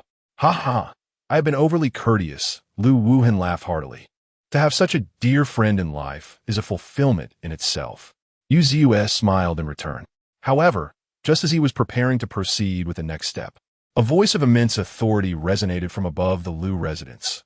Lu Wuhan, surrender the treasured artifacts stolen from my dynasty, and I shall spare your entire family. Su-Xian? Yu Ziyue gasped, sensing the overwhelming aura from above. Wuhan, what have you done? Cough. My granddaughter was initially unresponsive. I heard that within the divine feather dynasty, there exists a celestial feather pill capable of resurrecting the deceased. Thus, I stealthily appropriated the celestial feather pills displayed in the grand hall, believing my actions to be flawless, only to discover I had been uncovered. Lu Wuhan's expression turned awkward. You are indeed impressive, managing to execute such a feat beneath the very gaze of the virtual immortal. Yu Ziyue remarked, torn between laughter and tears. After all, while Lu Wuhan spoke nonchalantly, it was no small feat for a divine transformation cultivator to pilfer items under the watchful eyes of the virtual immortals of the divine feather dynasty. Yu Ziyue then inquired, what are the celestial feather pill? Surely, I have given it to the little girl. There is no point in keeping it if it cannot spawn another. Lu Wuhan replied with a wry smile. You have truly landed in deep trouble this time. The pursuing virtual immortal is likely the enigmatic supreme emperor of the divine feather dynasty. Yu Huaji, Yu Ziyue lamented. One must bear the consequences of their own actions.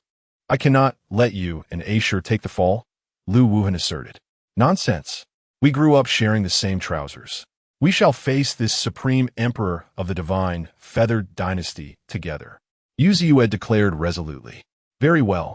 Recognizing Yu Ziyue's determination, Lu Wuhan knew he could not dissuade him and reluctantly acquiesced, though he resolved internally to ensure that Yu Ziyue and his disciple would not be implicated. Meanwhile, as the virtual immortal descended upon the divine feather dynasty, the citizens and cultivators of Jiang City found themselves overwhelmed by the oppressive aura, collapsing to their knees. Li Zhoujun, who had recently arrived in Jiang City, stood transfixed, gazing upwards at the location of the virtual immortal, when suddenly, two elderly figures ascended into the sky, one of whom was the benefactor who had gifted him an umbrella. Chapter 37. The promise from the true immortal Yu Ziyue had encountered the supreme emperor, as had Lu Wuhan. The two, filled with fervor, soared into the sky. However, upon facing the oppressive aura emanating from a being of the virtual immortal level, their expressions shifted dramatically, compelling them to bow respectfully to the elder clad in the nine-dragon emperor robe.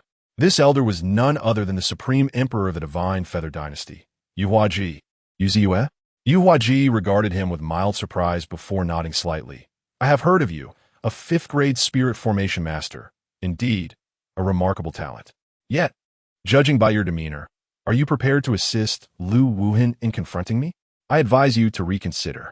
Naturally, I have no desire to oppose the Supreme Emperor, Yu Ziyue replied with a bitter smile. However, the Tianyu Dan has already been consumed by someone else. What? Yu Huaji exclaimed, his expression shifting to one of astonishment. Who did you give it to? My granddaughter, Lu Wuhan grumbled in a low voice. Damn it. Yu Huaji's countenance darkened. The Tianyu Dan indeed possessed the power of resurrection, but it could only be effective when consumed by those of their Feather Clan bloodline. Moreover, while this elixir could revive the dead, it came with stringent conditions. Firstly, the individual's cultivation level must not exceed the nascent soul stage. Secondly, upon revival, all cultivation is lost. Thirdly, the time of death must not exceed 3 days. Fourthly, each person may consume it only once in a lifetime, and the success rate is a mere 1%. Nevertheless, the significance of the Tianyu Dan to the divine feather dynasty was immense, as it was a legacy from their ancestors intended to ensure that extraordinary prodigies of Yu family could be resurrected should they meet an untimely demise. Hand over your granddaughter, and I shall spare the Lu family, Yu Huaji stated calmly to Lu Wuhan. Impossible, Lu Wuhan retorted defiantly, raising his chin. As a god transformation practitioner, he was acutely aware that Yu Huaji sought his granddaughter for the purpose of concocting an elixir. How could he possibly acquiesce? Must I resort to taking action myself? Yu Huaji scoffed, the oppressive force of a virtual immortal bearing down upon Lu Wuhan like a mountain, causing his complexion to pale instantly. Supreme Emperor, is there no other remedy? Yu Ziyue inquired. There is none. If you are wise, you will retreat. This matter does not concern you, Yu Huaji retorted with a cold huff. I have already extended ample opportunity. You ought to cherish it. Upon hearing this, Yu Ziyue's face turned ashen, yet he gritted his teeth and declared, Were it not for Lu Wuhan taking a blow for me back then, I would have long met my demise. Stubborn fool. Yu Huaji snorted disdainfully. In that moment, both Yu Ziyue and Lu Wuhan felt a wave of nausea wash over them, a metallic sweetness rising in their throats. Meanwhile, in Jiangcheng, Li Zhoujun, who had been watching the unfolding spectacle, noticed that the virtual immortal from the Divine Feather Dynasty harbored ill intent towards the elder who had offered him an umbrella. Beep! The system has issued a task. The host may repay the favor of the umbrella with substantial rewards. Upon hearing the system's proclamation, Li Zhoujun understood that it was time to cease his idle observation. Thus, he rose into the air with a graceful step, hands clasped behind his back, and ascended toward the heavens. At that moment, when the atmosphere was tense, three individuals, Yu Huaji, Yu Ziyu, and Lu Wuhen, suddenly noticed a young man clad in a blue robe whose demeanor was remarkably serene, appearing beside them. Mr. Li? Yu Ziyu was taken aback upon seeing Li Zhoujun. With a gentle smile, Li Zhoujun remarked, "It seems that Mr. Yu has encountered some trouble. Fortunately, I can repay your kindness in providing me with an umbrella." The conversation that had transpired moments before had reached Li Zhoujun's ears verbatim, allowing him to recognize Yu Ziyu. And who might this be?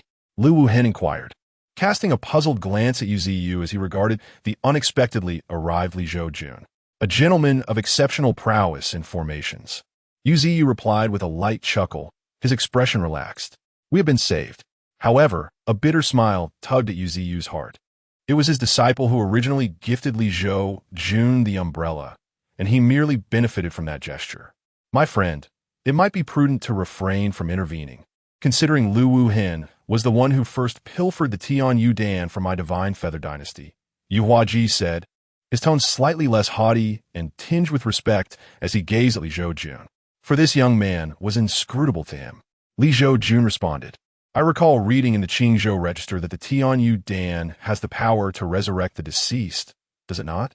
"Indeed, but it can only revive those of my Feather Clan bloodline," Yu Huaji clarified. "It would be wise for you to abstain from this matter. Since Lu Wuhen dared to steal from my Divine Feather Dynasty, I shall not let him off easily.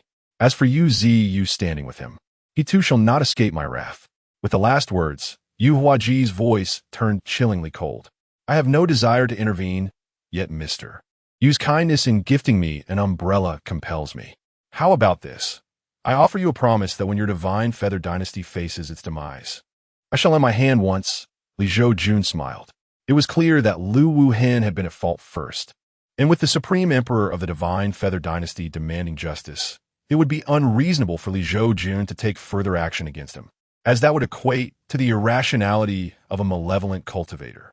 "When my Divine Feather Dynasty is on the brink of destruction, you shall intervene." Yu Huaji chuckled at first, then his expression turned to one of cold disdain. "Do not boast too grandly. I fear that before my Divine Feather Dynasty meets its end, you may find yourself vanquished.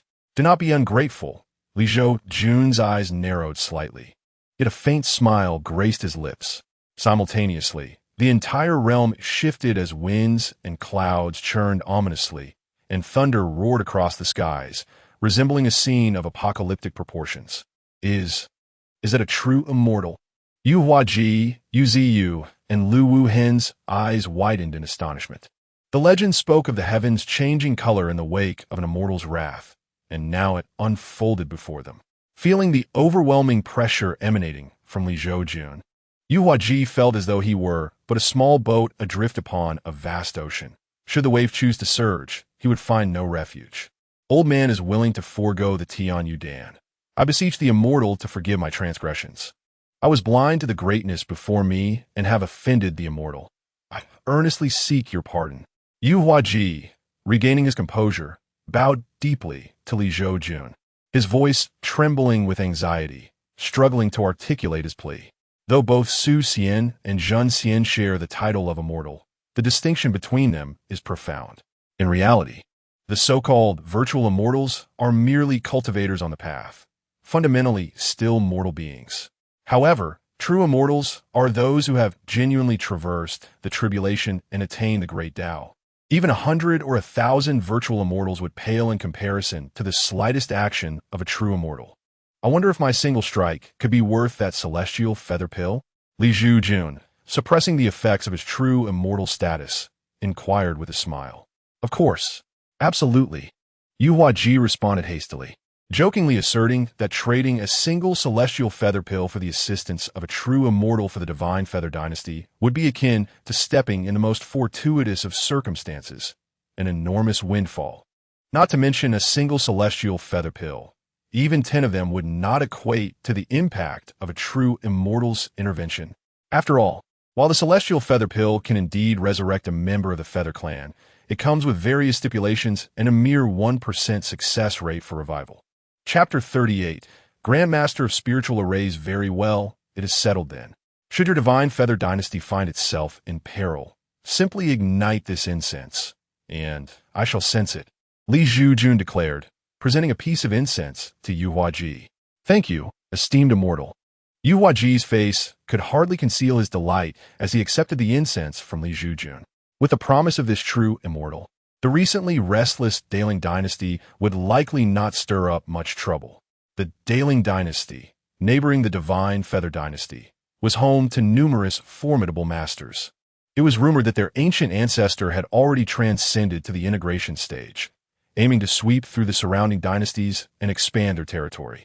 This was the very reason Yu Huaji was concerned about the Tian Yudan, fearing that his promising juniors might one day fall victim to the treachery of the Daling dynasty. Meanwhile, Yu Ziyue and Lu Wuhan, witnessing this scene, were instantly filled with envy.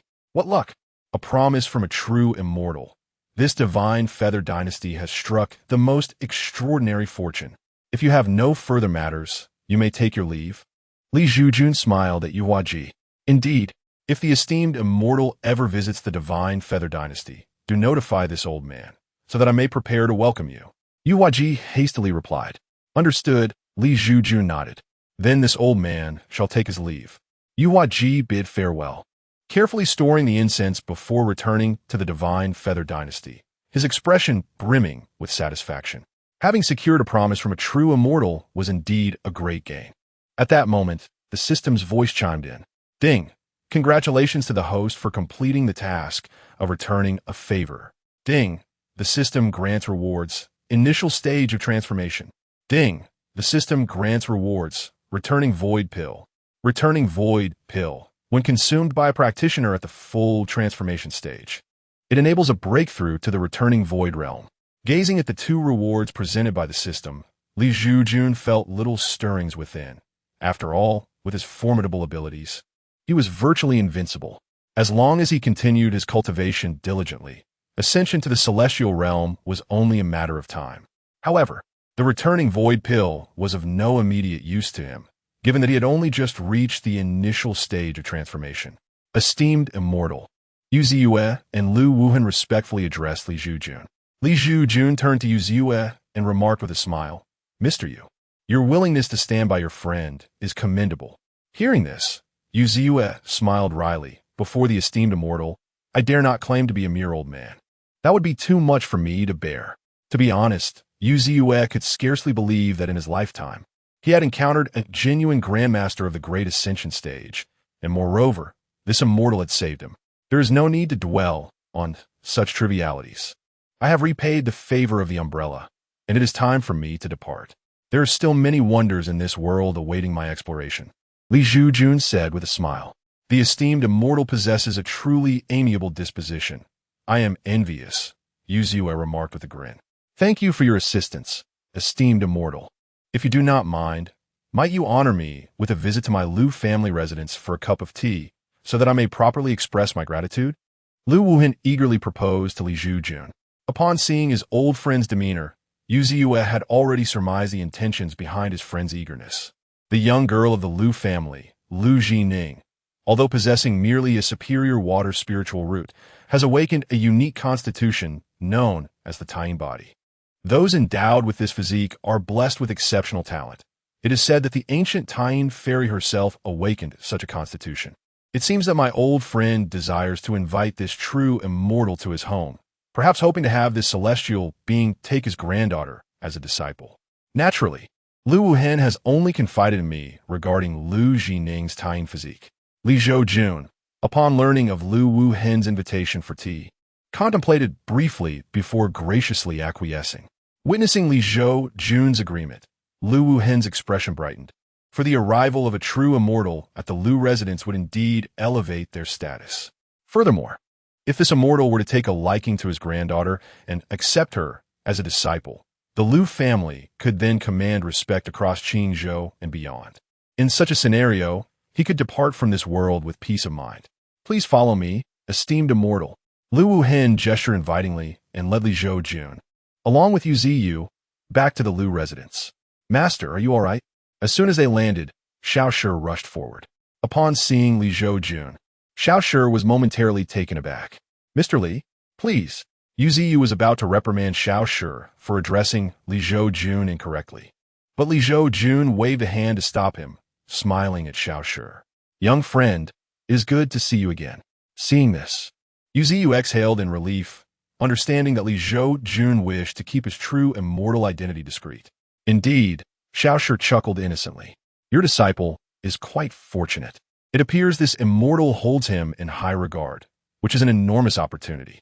Lu Wuhen conveyed to Yu Ziyu telepathically. Yu Ziyu responded with a faint smile. Suddenly, it seemed that Li Zhoujun sensed something, pausing slightly. There appears to be some sort of formation here. Mr. Li, your keen eyes see well. It is indeed the formation that old man you set up earlier, Yu Ziyu replied with a smile. It concerns my granddaughter. Her 3 souls have been left within a certain illusory immortal cave, which is why old man Lu entrusted me to intervene, Lu Wuhen explained at that moment. I see. May I inquire about the current condition of old man Lu's granddaughter? Li Zhoujun asked. We were merely one step away from completion. But then the supreme emperor of the divine feather dynasty arrived, Yu Ziyu said. Ah, I see. It seems my arrival may have disturbed you both. Li Zhoujun remarked. Nonsense, Mr. Li. Having you as a guest in our Lu family is indeed an honor for us. Lu Wuhen responded hurriedly.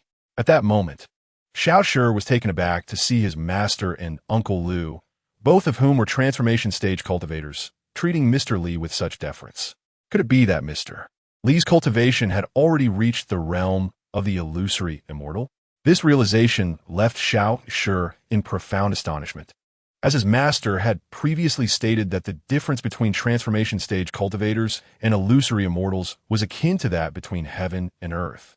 Illusory immortals are regarded as terrestrial deities, legendary figures on the land of Qingzhou. Please, do not let me intrude upon your duties. I shall take my leave and explore at my leisure, Li Zhoujun said with a smile. Ah, Lu Wuhen was momentarily stunned. If Li Zhoujun does not attend, how will his granddaughter's talents be showcased before this true immortal? How will this true immortal be able to accept disciples? Yu Ziyu, perceiving his old friend's predicament, pondered for a moment before respectfully addressing Li Zhoujun. I hope Mr. Li can forgive this old man's presumption. I possess limited understanding of this matter, and I kindly request Mr. Li's guidance. Ding! The system has issued a task. By observing Yu Ziyu's actions, the host will gain the skill of spiritual formations, achieving the rank of 9th rank Grandmaster of Spiritual Formations. In that case, Li will witness the prowess of Old Master Yu. Initially, Li Zhoujun intended to decline, as he was utterly uninformed about formations, having only recently learned a gathering spirit array. However, the system indicated that merely watching Yu Ziyu in action would elevate him to the rank of 9th rank Grandmaster of Spiritual Formations. How could he refuse? After all, a 9th rank Grandmaster corresponds to a true immortal. Simultaneously, Lu Wuhen, noticing Li Zhoujun's agreement, cast a grateful glance toward Yu Ziyu. Chapter 39. Temporary residence at the Lu family. As Li Zhoujun entered the chamber where Lu Zhinong resided, he immediately noticed the young girl lying on the bed, her physique seemingly extraordinary. Mr. Lu, is your granddaughter of the Taiyin constitution? Li Zhoujun inquired with astonishment. Indeed, you are correct. My granddaughter possesses the Taiyin constitution, Lu Wuhen replied, his expression somewhat apprehensive. He understood that, at this point, his little secret could no longer be concealed from this true immortal. As anticipated by Lu Wuhen, Li Zhoujun chuckled. It appears, Mr. Lu, that your intentions extend beyond mere hospitality. You wish for me to take this young lady as my disciple, do you not? Upon being so directly addressed, Lu Wuhen awkwardly rubbed his nose and said, Mr. Li, given my limited time left. I merely wish for my granddaughter to have a solid foundation after I depart. Ah, I see. Li Zhoujun nodded in understanding. At that moment, a voice resonated from his system. Ding! The presence of a Tian constitution has been detected. It is recommended that the host take her as a disciple to receive substantial rewards. Interesting, Li Zhoujun paused, taken aback by the system's announcement, then turned to Lu Wuhan with a smile. In that case, I can hardly refuse. Therefore, Mr. Li, do you intend to accept my granddaughter as your student? Lu Wuhan asked, his expression frozen in surprise, his breath quickening. If his granddaughter could truly join the ranks of the true immortals, her future would be secure. Indeed, Li Zhoujun affirmed with a smile. Thank you, esteemed sir. Lu Wuhan bowed respectfully to Li Zhoujun. At that moment, Yu Ziwa, witnessing the scene, felt a mix of emotions. The fortune of the Lu family girl was indeed extraordinary, as she was to join the ranks of the true immortals. Ensuring her path ahead was not only bright, but also unencumbered. Mr. Yu, please summon this girl as 3 souls back, Li Zhoujun addressed Yu Ziwa. The system did not indicate a successful acceptance of the disciple, likely requiring the individual's consent. Please wait a moment, Yu Ziwa replied with a smile. He then used his fingertip as a blade, gently tracing it along Lu Zhinong's ear while she lay on the bed, promptly retrieving a strand of hair. Next, Yu Ziwa placed a strand of hair in the void. In an instant, the entire room was illuminated by a crimson glow. As the light brightened and then descended, Li Zhoujun gazed at Lu Zhinong, noticing that her face had regained its color. Simultaneously, a voice echoed in Li Zhoujun's mind. Ding! The host has successfully observed and completed the task. Ding! The system grants rewards. The host has attained the realm of spiritual formations, 9th rank Grandmaster of Spiritual Formations. With the system's announcement, Li Zhoujun felt an overwhelming influx of knowledge within his mind. When he glanced at the lingering formation in the void, he instantly deciphered its structure. With a mere thought, he could arrange the formation. Phew! Thankfully, the soul-summoning array devised by the old man was successful. Yu Ziwa exhaled deeply. Ziwa, does this mean my granddaughter has recovered? Lu Wuhan asked, his face radiant with joy as he looked at Yu Ziwa. Precisely, came the affirmative response. Yu Ziwa chuckled lightly. Even if my abilities are lacking, we have Mr. Li present, so what is there to fear? Indeed, Lu Wuhan exclaimed, slapping his forehead with a laugh. With Mr. Li here, we are certainly in safe hands. I nearly worried myself to death. At that moment, Li Zhoujun smiled faintly and turned to Yu Ziwa, saying, it seems that when you were performing the formation, you were somewhat at a disadvantage, Elder Yu. Your insight is commendable, but my capabilities have indeed reached their limits, Yu Ziwa replied with a wry smile. Allow me to discuss a few modifications to the formation with you, Elder Yu, as a gesture of gratitude for your assistance with that herb. Li Zhoujun offered with a smile, now a Grandmaster of 9th rank spirit formations, easily identifying the flaws in the previous soul summoning formation and suggesting corrections. Thank you, Mr. Li, Yu Ziwa exclaimed, his face lighting up. Receiving guidance from a true immortal was worth a century of arduous cultivation. The first area for improvement. Li Zhoujun chuckled softly and began to articulate his thoughts on modifications to the soul summoning formation. After a short while, Yu Ziwa expressed his heartfelt gratitude. Thank you for your guidance, Mr. Li. Your kindness is something I shall remember for a lifetime. He bowed deeply to Li Zhoujun. The insights Li Zhoujun shared were invaluable, allowing him to avoid a millennium of missteps. How could Yu Ziwa not be elated? It is said that opportunities are everywhere. A simple act of kindness from him and his disciple had yielded unimaginable fortune. Moreover, Yu Ziwa was certain that this Mr. Li not only had reached the realm of true immortality, but was also a Grandmaster of 9th rank spirit formations. Elder, you need not be so modest. I hope to see a new Grandmaster of 9th rank spirit formations emerge in the near future, Li Zhoujun remarked with a smile. You flatter me, Yu Ziwa replied with a wry chuckle. Becoming a Grandmaster of 9th rank spirit formations is no easy feat. Some individuals spend their entire lives without even touching the threshold of spirit formations. To be a person, one must dare to dream and act, Li Zhoujun said with a grin. He then glanced at the sleeping Lu Zhinong and asked Lu Wuhan, what is the name of this young lady? In response to your question, her name is Lu Zhinong, Lu Wuhan replied respectfully. Very well, let us step outside and not disturb her. She deserves a good rest, Li Zhoujun suggested. As you say, Mr. Li, Lu Wuhan promptly agreed. The group exited the room and proceeded to a grand hall for tea. However, was not Li Zhoujun's purpose in Jiang City merely for leisure? Setting his teacup down, he inquired of Lu Wuhan, Elder Lu, are there any beautiful sights in Jiang City? Lu Wuhan paused, contemplating, then responded, 3 days hence. There will be a lantern festival in the evening where many people will release lanterns by the riverside, creating a breathtaking sea of lights. Oh, Li Zhoujun's interest was piqued. If you wish to attend the lantern festival, once the young lady awakens, I shall ensure she personally guides you there, Lu Wuhan continued. That sounds delightful. Li Zhoujun replied with a smile. That evening, Yu Ziyue bid farewell to Lu Wuhan and Li Zhoujun, embarking on a journey through the martial world with his disciple, Xiao Shi, ready to draw his sword in aid of those in distress. Meanwhile, Li Zhoujun chose to reside with the Lu family. Ah, sure. Answer me honestly. Have you developed feelings for the young lady of the Lu family? Yu Ziyue inquired as they traveled. Upon hearing his master's question, Xiao Shi's innocent yet youthful face flushed crimson. Observing this, Yu Ziyue spoke with earnestness. It appears you are truly enamored with that girl from the Lu family. I support you, but you must strive harder in your cultivation. After all, if you wish to marry her, you should at least possess the strength to protect her. What grounds would you have to take her as your wife otherwise? I must remind you, that girl has become a disciple of Master Li. In the future, she will undoubtedly reach the realm of Xuxian at the very least.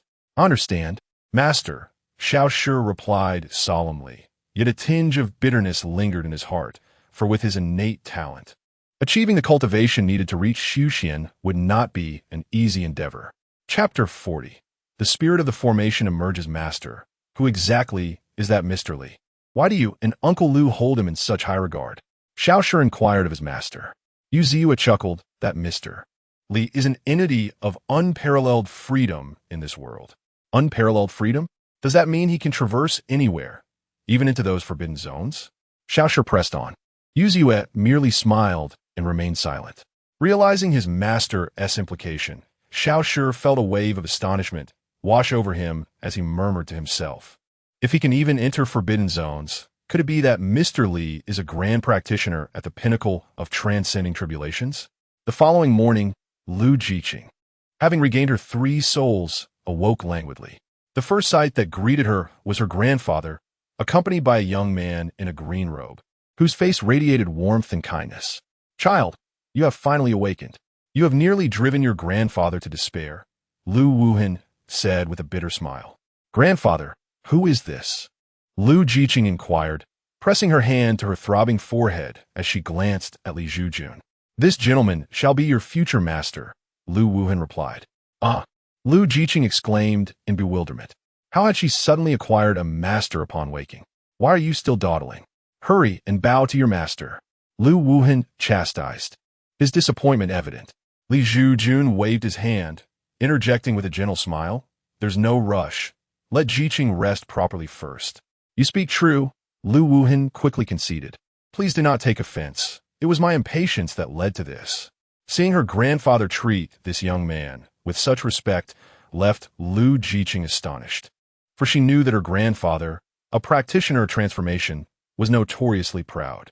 The fact that someone could command such reverence from him suggested that this young man was certainly a practitioner of a level beyond transformation.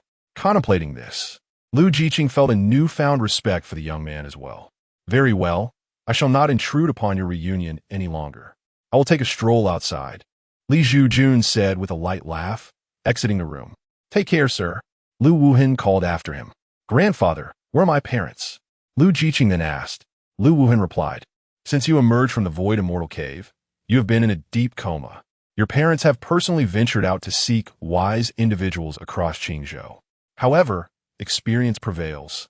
I have summoned your granduncle, a 5th-tier formation master, to aid us. I have already sent word to your parents about your awakening, and they should return in a couple of days. The mention of the void immortal cave made Lu Zhiqing's face turn pale. Speak to me about what transpired in the void immortal cave, Lu Wuhan urged. It was the spirit of the formation. It recognized me as a body of the utmost een and sought to keep me within the cave, attempting to seize control of me. However, a sister in white intervened and expelled me. But the moment I exited the cave, I lost consciousness, only to awaken to the scene we find ourselves in now. Li Zhoujun recounted. Cursed formation spirit. Li Zhoujun gritted his teeth in frustration. If it weren't for the mysterious woman in white, as mentioned by his granddaughter, his beloved would have been possessed. Grandfather, that spirit at least possesses the cultivation of a perfected transformation realm. You must not provoke it. We cannot afford such trouble. Li Zhoujun urged anxiously. Fear not, my dear. I know my limits. Li Zhoujun replied with a wry smile. How could I seek trouble when I cannot even enter the void immortal's abode? By the way, grandfather, who is that person? Why do you hold him in such high regard? Li Zhoujun inquired. Ah, you mean Mr. Li? I do not even know his full name. But for you to become his disciple is an extraordinary opportunity, Li Zhoujun chuckled. Remember my words. Once you join Mr. Li's tutelage, you must diligently cultivate. Grandfather, you did not know this Mr. Li before, yet you still wish for me to become his disciple? Li Zhoujun expressed her reluctance. This gentleman possesses a commendable character. I am certain of that, Li Zhoujun remarked with a slight smile. Is it possible to forego becoming a disciple? I wish to remain at home, and with you guiding my training, that suffices, Li Zhoujun said through gritted teeth. She understood that her grandfather's insistence on her apprenticing under Mr. Li was for her own benefit. However, the notion of pledging allegiance to a stranger felt disconcerting. She longed to stay with her parents and grandfather. My dear girl, do not be so ungrateful. Do you not realize that if Mr. Li were to take on disciples, the line would stretch across the entirety of Qingzhou? Li Zhoujun responded, somewhat irritated by her words.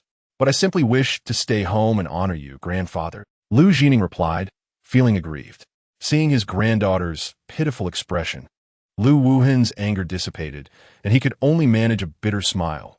My dear, no banquet lasts forever. Your parents and I cannot protect you for a lifetime. Only by growing stronger can we rest easy. Moreover, once your cultivation is robust, you will be free to honor me as you wish. Ah, grandfather, are you driving me away? Li Zhoujun's eyes glistened with unshed tears. How could I bear to drive you away? Li Zhoujun sighed. I merely hope that you will grow up one day to protect me. Upon hearing this, Li Zhoujun pondered for a moment before nodding resolutely. Very well. I shall cultivate diligently to protect you and our Li family. Excellent, my spirited little girl. Li Zhoujun beamed, giving her a thumbs up, though a pang of sadness tugged at his heart. The old man feared he might not witness the day when this spirited girl would protect the Li family. Lost in thought, Li Zhoujun retrieved a small dog made of straw and handed it to Li Zhoujun. Do you remember this? Of course. This is the gift you gave me when I was little, but I lost it back then, and I was so heartbroken. I cannot believe it was with you all along. Li Zhoujun's eyes sparkled with joy. This object was once abandoned on the road, and seeing you weep so bitterly, grandfather turned back to search for it. Miraculously, he found it, albeit somewhat tattered. He intended to mend it, yet as time passed, he forgot all about it, only recalling its existence today. Li Zhoujun chuckled. You must take good care of it this time. Otherwise, grandfather will no longer be able to help you find it in the future. I understand, grandfather.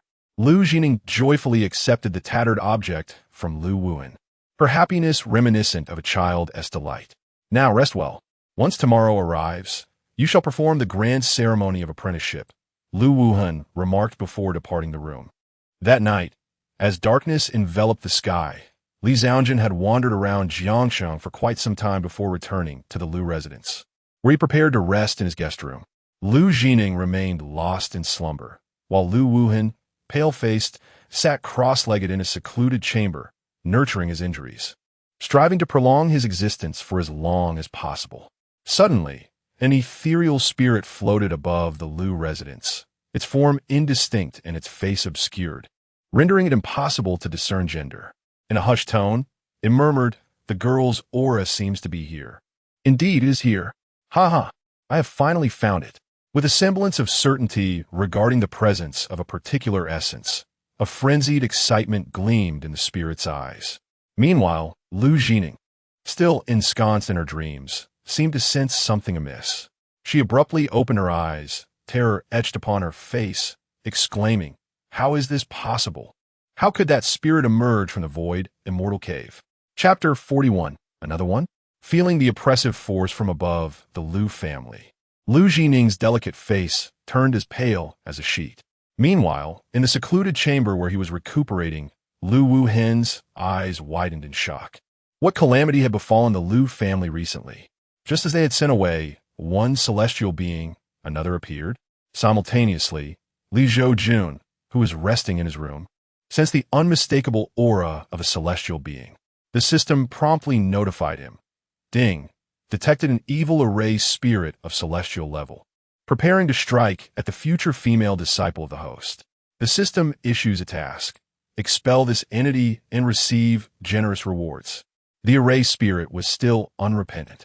Li Zhoujun smiled slightly, flicking his finger, and in an instant, a beam of sword light shot forth, transforming into the proud snow sword, aimed directly at the location of the array spirit. The array spirit, which had been reveling in its triumph and laughing maniacally, was suddenly taken aback as it saw a sword light emerge from an unknown room, slicing towards it. It thought, how could mere sword technique possibly threaten me? Damn, a 9th grade celestial sword? The array spirit, which had been wearing a smug expression, widened its eyes in shock upon sensing the approaching sword's aura. It could not fathom why such a small family as the Liu family would harbor a genuine celestial being. Swish! A plain yet swift sword light flashed by, and the array spirit, with its celestial cultivation, could not even react before it was severed in two, its form beginning to dissipate. I refused to accept this. In its final moments, the array spirit's gaze was filled with resentment, yet it was futile. After all, facing a true celestial being, it was utterly outmatched. The proud snow sword, having vanquished the array spirit, swiftly returned to Li Zhoujun's body, departing as quickly as it had arrived. Ding! Congratulations to the host for successfully exterminating the evil, celestial-level array spirit. Ding! The system grants rewards. 6th grade extreme cold sword array. Ding! The system grants rewards. Mid-stage transformation realm cultivation. Extreme cold sword array. A 6th grade spiritual array capable of ensnaring and slaying celestial-level foes. Indeed, this is a splendid acquisition. Li Zhoujun rejoiced at the sight. The aura of the array spirit had vanished. At the same time, Liu Jining, sensing the dissipating essence of the malevolent array spirit, was momentarily taken aback. In the chamber, Liu Wuhen gaped in astonishment. He could easily surmise that it was undoubtedly Mr. Li who had intervened. Only a true celestial being could act so decisively, eliminating a celestial-level threat with the ease of crushing an ant. With this thought, Liu Wuhen felt a small burst of happiness for his granddaughter. That night, after Liu Wuhen emerged from seclusion, he intended to visit Li Zhoujun. However, considering the late hour, he hesitated, worried that he might disturb Mr. Li's rest, which would be counterproductive. Thus, when Li Zhoujun awoke from his pleasant dreams the next morning and stepped outside, he was greeted by Liu Wuhen bowing deeply. "Thank you, Mr. Li, for your intervention last night." Li Zhoujun smiled gently, replying, "No trouble at all, merely a trifling effort. Please do not be modest. Had it not been for your timely assistance, the Liu family would have faced utter annihilation overnight," Liu Wuhen said, a hint of dread evident in his voice. The realm of cultivation is such that, even if one hails from a prestigious family, inciting the ire of the formidable can lead to one's entire clan being annihilated overnight. Clearly, had Li Zhoujun not been present at the Liu residence last night, the Liu family would now be reduced to mere ashes. Li Zhoujun smiled but remained silent. "Sir, I have instructed the servants to prepare breakfast. You may proceed at your convenience," Liu Wuhen stated. Observing that Li Zhoujun often behaved like an ordinary person, he recognized that this true immortal had reached a state of simplicity, indistinguishable from mortals. Regardless of whether he partook in breakfast, it was prudent to have it prepared. "Mr. Liu, you are indeed courteous. I shall graciously comply," Li Zhoujun replied with a hearty laugh. Accompanying Liu Wuhen to the hall, they found a sumptuous breakfast laid out on the table. "Please wait a moment. I shall summon the young lady to perform the apprenticeship rites," Lu Wuhin said. Li Zhoujun waved his hand. As cultivators, we need not concern ourselves with trifles. So long as the young lady acknowledges me as her master, such formalities may be waived. As a modern individual transported to this world, Li Zhoujun remained unaccustomed to the customs of the cultivation realm, where bowing was commonplace. Sir is indeed magnanimous.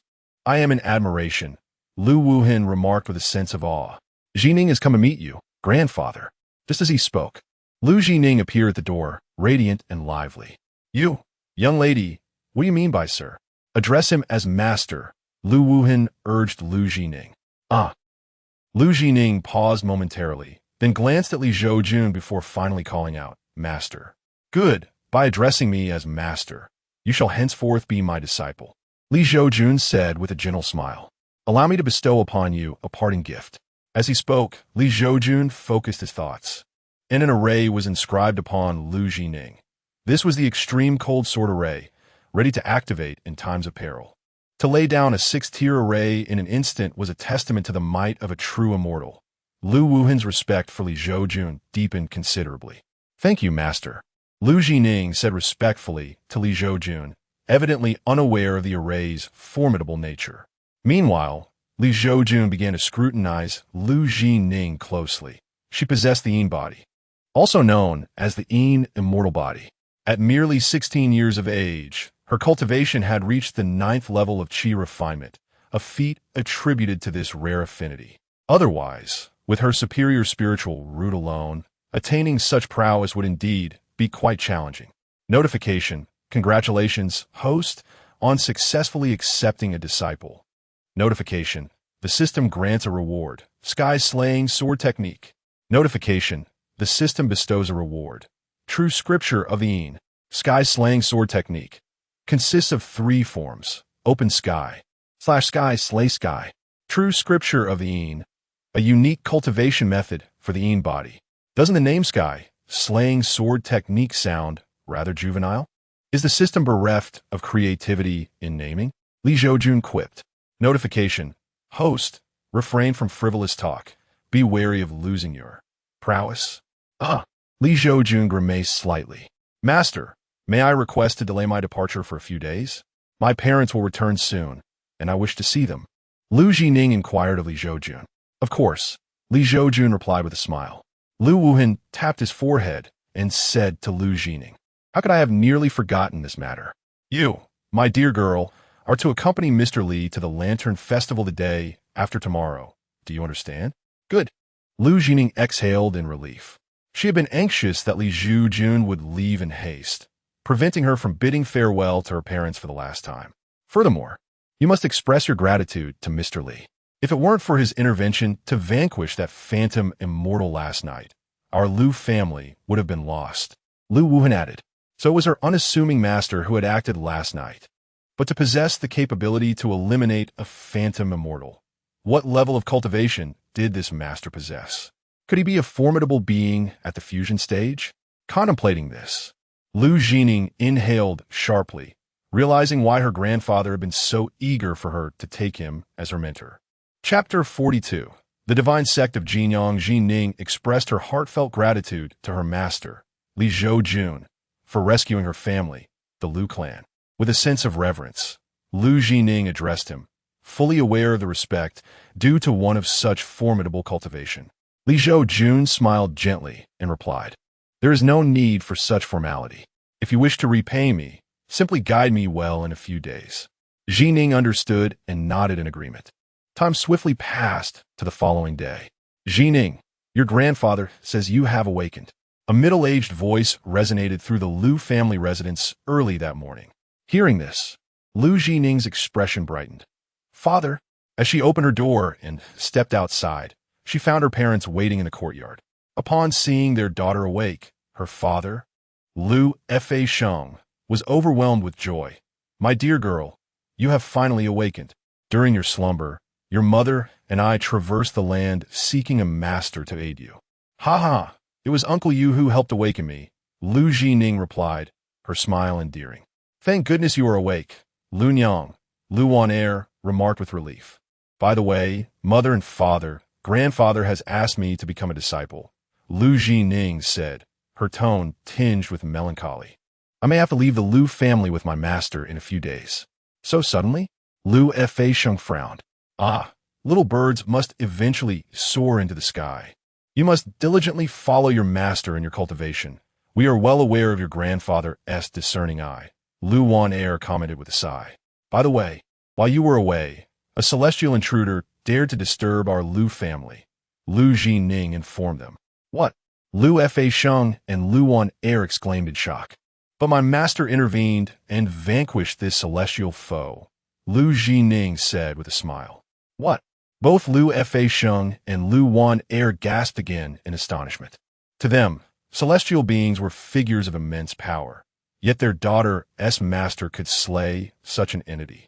Could it be that he had reached this stage of integration? Reflecting on this, Lu Wan said, My dear girl, as you follow your master, ensure you cultivate diligently. I believe your future is undoubtedly bright. Indeed. By the way, where is your master now? Lu Fei-sheng inquired. We must pay our respects to him. My master is currently residing in our guest room, but he is not old. In fact, he is quite young and possesses a refined demeanor, Lu Jining explained. Lu Fei-sheng chuckled. You do not understand, my girl. One cannot judge a cultivator's age by their appearance. Take your mother, for instance. She is actually 30 years my senior, yet she still resembles a young lady. Lu Fei-sheng. Are you trying to get yourself killed? Lu Wan retorted, playfully kicking him. Lu Fei-sheng, unperturbed, accepted the playful blow with a grin. After all, it is said that to scold is to care. The tender scene between her parents brought great joy to Lu Jining. After a brief exchange of jest among Lu Jining's parents, Lu Fashing remarked, My dear, let us meet your master. Of course, Lu Jining replied. Upon arriving at the courtyard of the Lu residence, which had been prepared for guests, they discovered a young man seated there, engrossed in a tome titled Records of Qingzhou. This young man was none other than Li Zhoujun. Lu Jining had met her master before. Greetings, esteemed elder, Lu Fashing said respectfully. Greetings, esteemed elder, Lu Wanner added. The three of them bowed to Li Zhoujun. Upon hearing their words, Li Zhoujun set aside his book and turned his gaze toward Lu Fashing, a smile gracing Lu Wanner's lips as she spoke. I presume you are the parents of Jining. There is no need for excessive formality. As Li Zhoujun concluded his words, Lu Fashing, Lu Jining, and Lu Wanner sensed an invisible force akin to a gentle breeze, lifting them slightly off the ground. Yes, esteemed elder, we are indeed Lu Jining's parents, Lu Fashing answered with reverence. Is there something you wish to discuss with me? Li Zhoujun inquired straightforwardly. Esteemed elder, we have come specifically to pay our respects, Lu Fashing stated. Li Zhoujun smiled and replied, I appreciate your visit. Rest assured, since Jining is now my disciple, I shall dedicate myself to her education. Thank you, esteemed elder. If my daughter has inadvertently offended you in any way, I hope for your forgiveness, Lu Fashing expressed. Very well, Li Zhoujun nodded slightly. You should visit old Mr. Lu now. There is little for me to show you. Understood, esteemed elder. We shall take our leave. Lu Fashing said solemnly. He was acutely aware that his father, Lu Wuhan, had little time left. Each day was a precious gift. My dear, please stay here and keep the elder company, Lu Fashing instructed Lu Jining. Of course, Lu Jining responded. Subsequently, Lu Fashing led his wife towards the residence of his father. Father, we have returned, Lu Fashing called from outside. Creaking open, the door revealed Lu Wuhan, whose face briefly displayed a pallor before it quickly regained its color. Father, is there truly no hope for your injuries? Lu Fashing asked, his heart heavy upon seeing his father's condition. If there were hope, it would be a different story. Enough, you rascal. You are now the head of the Lu family, so stop your weeping. Death is an inevitability for all, simply a matter of timing. I have traversed the realm of cultivation for quite some time, and I have seen enough of this world's scenery. It is time for me to reunite with your mother. Lu Wuhan said with a remarkable calmness. Alas, father, if you depart, how heartbroken will Jining be?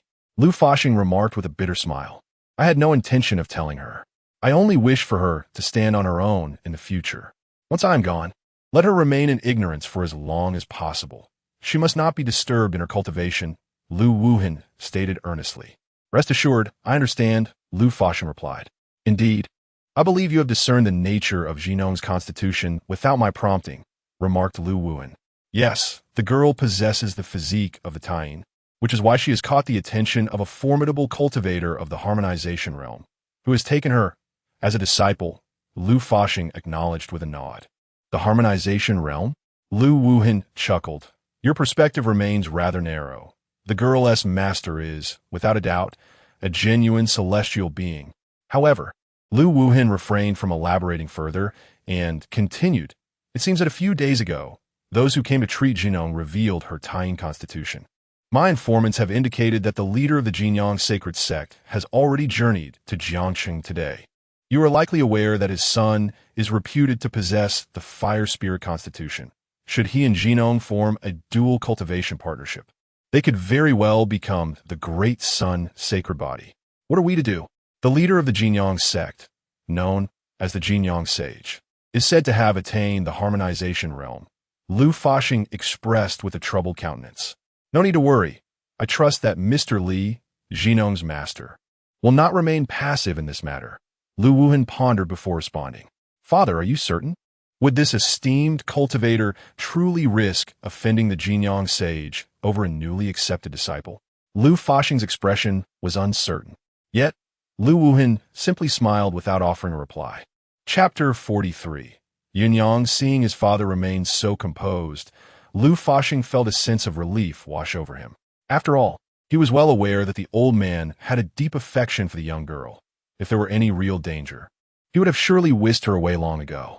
Father, I heard from Ji Ning that the esteemed elder has slain a formidable figure of the virtual immortals. Do you know who this illustrious person is? Lu Fashing inquired of Lu Wuhan. Not to be spoken of, not to be spoken of. Just know this. With Ji Ning accompanying that gentleman, her future achievements will undoubtedly surpass even mine, Lu Wuhan replied with a smile. Lu Fashing gasped at the revelation. Tomorrow, the young lady will take that gentleman to enjoy the Lantern Festival in our Jiang city. I suspect the Golden Sun Holy Lord will make an appearance then. Lu Wuhan mused, stroking his beard thoughtfully before adding with a chuckle. However, there is no need for concern, as long as Mr. Li is present. It's unlikely anyone will dare to lay a hand on the young lady. Very well, Lu Fashing conceded, though unease still lingered in his heart. If the Great Sun's sacred body and the lunar body were to cultivate together, they would indeed advance in tandem. However, the young master of the Golden Sun sacred sect was merely a fire spirit body. While such a physique was not without merit, when dual cultivating with the lunar body, it could indeed transform into the Great Sun sacred body. This would ultimately lead to the fire spirit body overshadowing the lunar body. In such a scenario, his beloved daughter's path to cultivation would be irrevocably obstructed. Time swiftly passed, and the following night arrived. Guided by Lu Jining, Li Zhoujun made his way to the riverbank of Jiang City. At that moment, the riverside was thronged with an innumerable crowd, including many talented youths and the daughters of affluent families. Countless children, holding lanterns, beamed with joy as they released their lanterns into the water, illuminating the river in a brilliant glow. Master, behold, this is our Jiang City's Lantern Festival, Lu Jining proudly introduced to Li Zhoujun. Indeed, it is quite lively. Li Zhoujun nodded in agreement. Miss Lu, it has been a long time, suddenly interjected a young man clad in a blue robe embroidered with peach blossoms. Wielding a folding fan, his appearance overly adorned, he stood before Li Zhoujun and his disciple. He Yang, I have no time for you today. If you have any sense, you will swiftly remove yourself. Lu Jining replied, her expression betraying her displeasure at the sight of him. He Yang, the youngest son of the He family's patriarch in Jiang City, had reached the foundation establishment stage in his cultivation. However, any discerning observer could see that his aura was insubstantial, clearly a result of reliance on drugs. Moreover, despite his excessive drug use, he was known as a dandy in Jiang City, a frequent patron of the local establishments. His carefree lifestyle was supported by the backing of his family's ancestor, a powerful cultivator at the transformation god stage. Additionally, his elder brother had joined the Dao Tian sect a few years prior, becoming a true disciple of a mountain lord, making He Yang a bona fide second-generation cultivator in the eyes of most. Recently, he had been persistently pursuing Li Zhoujun. Li Zhoujun was entirely indifferent to him, and naturally, she could not muster a pleasant demeanor. Miss Liu, if you insist on saying such things, it truly saddens me. In Jiangsheng, we belong to esteemed families. A perfect match in every regard. If you and I were to unite in matrimony, it would be a formidable alliance. He Feiyang exclaimed with excitement. Li Zhoujun, observing the scene with a silent smile, contemplated that while he could intervene to assist Li Zhoujun in dispelling this nuisance, he could not perpetually come to her aid. Some matters must be faced and resolved by her own hand for true growth to occur. However, just as He Feiyang finished speaking, a haughty, youthful voice rang out. The He family of Jiangsheng? Were they worth seeking death? Upon hearing his family insulted so brazenly, He Feiyang's anger flared. Yet, when he turned to confront the speaker, a young man clad in golden robes embroidered with 3 golden crows, his expression changed instantly. He recognized this youth as Yunyang, the young lord of the Jinyang sacred sect. Beside him stood a stern-faced, middle-aged man, also in golden robes, adorned with 9 golden crows. The mere presence of this man exuded an overwhelming aura of authority. If He Feiyang was not mistaken, this was the revered Jinyang Saint Master, a formidable practitioner at the combined body stage. Yin Lian. Realizing this, He Feiyang swiftly adopted a fawning smile.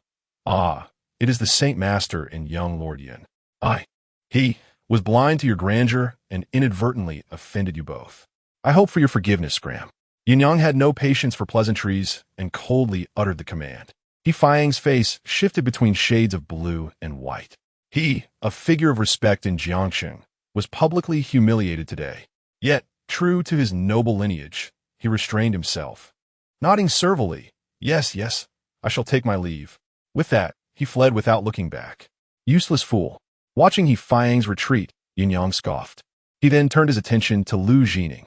You must be Li Zhoujun, correct? I am. Thank you, young lord, for your assistance, Li Zhoujun replied, clearly recognizing him as the young lord of the Jinyang sacred sect. No need for thanks. I have heard you are of the Taiyin constitution. If you have no objections, let us become partners in the Tao. My father will propose to your family today. Though phrased as a question, Yunyang's tone brooked no dissent. Li Zhoujun felt an immediate sense of helplessness. Having just escaped one peril, she seemed to have walked straight into another.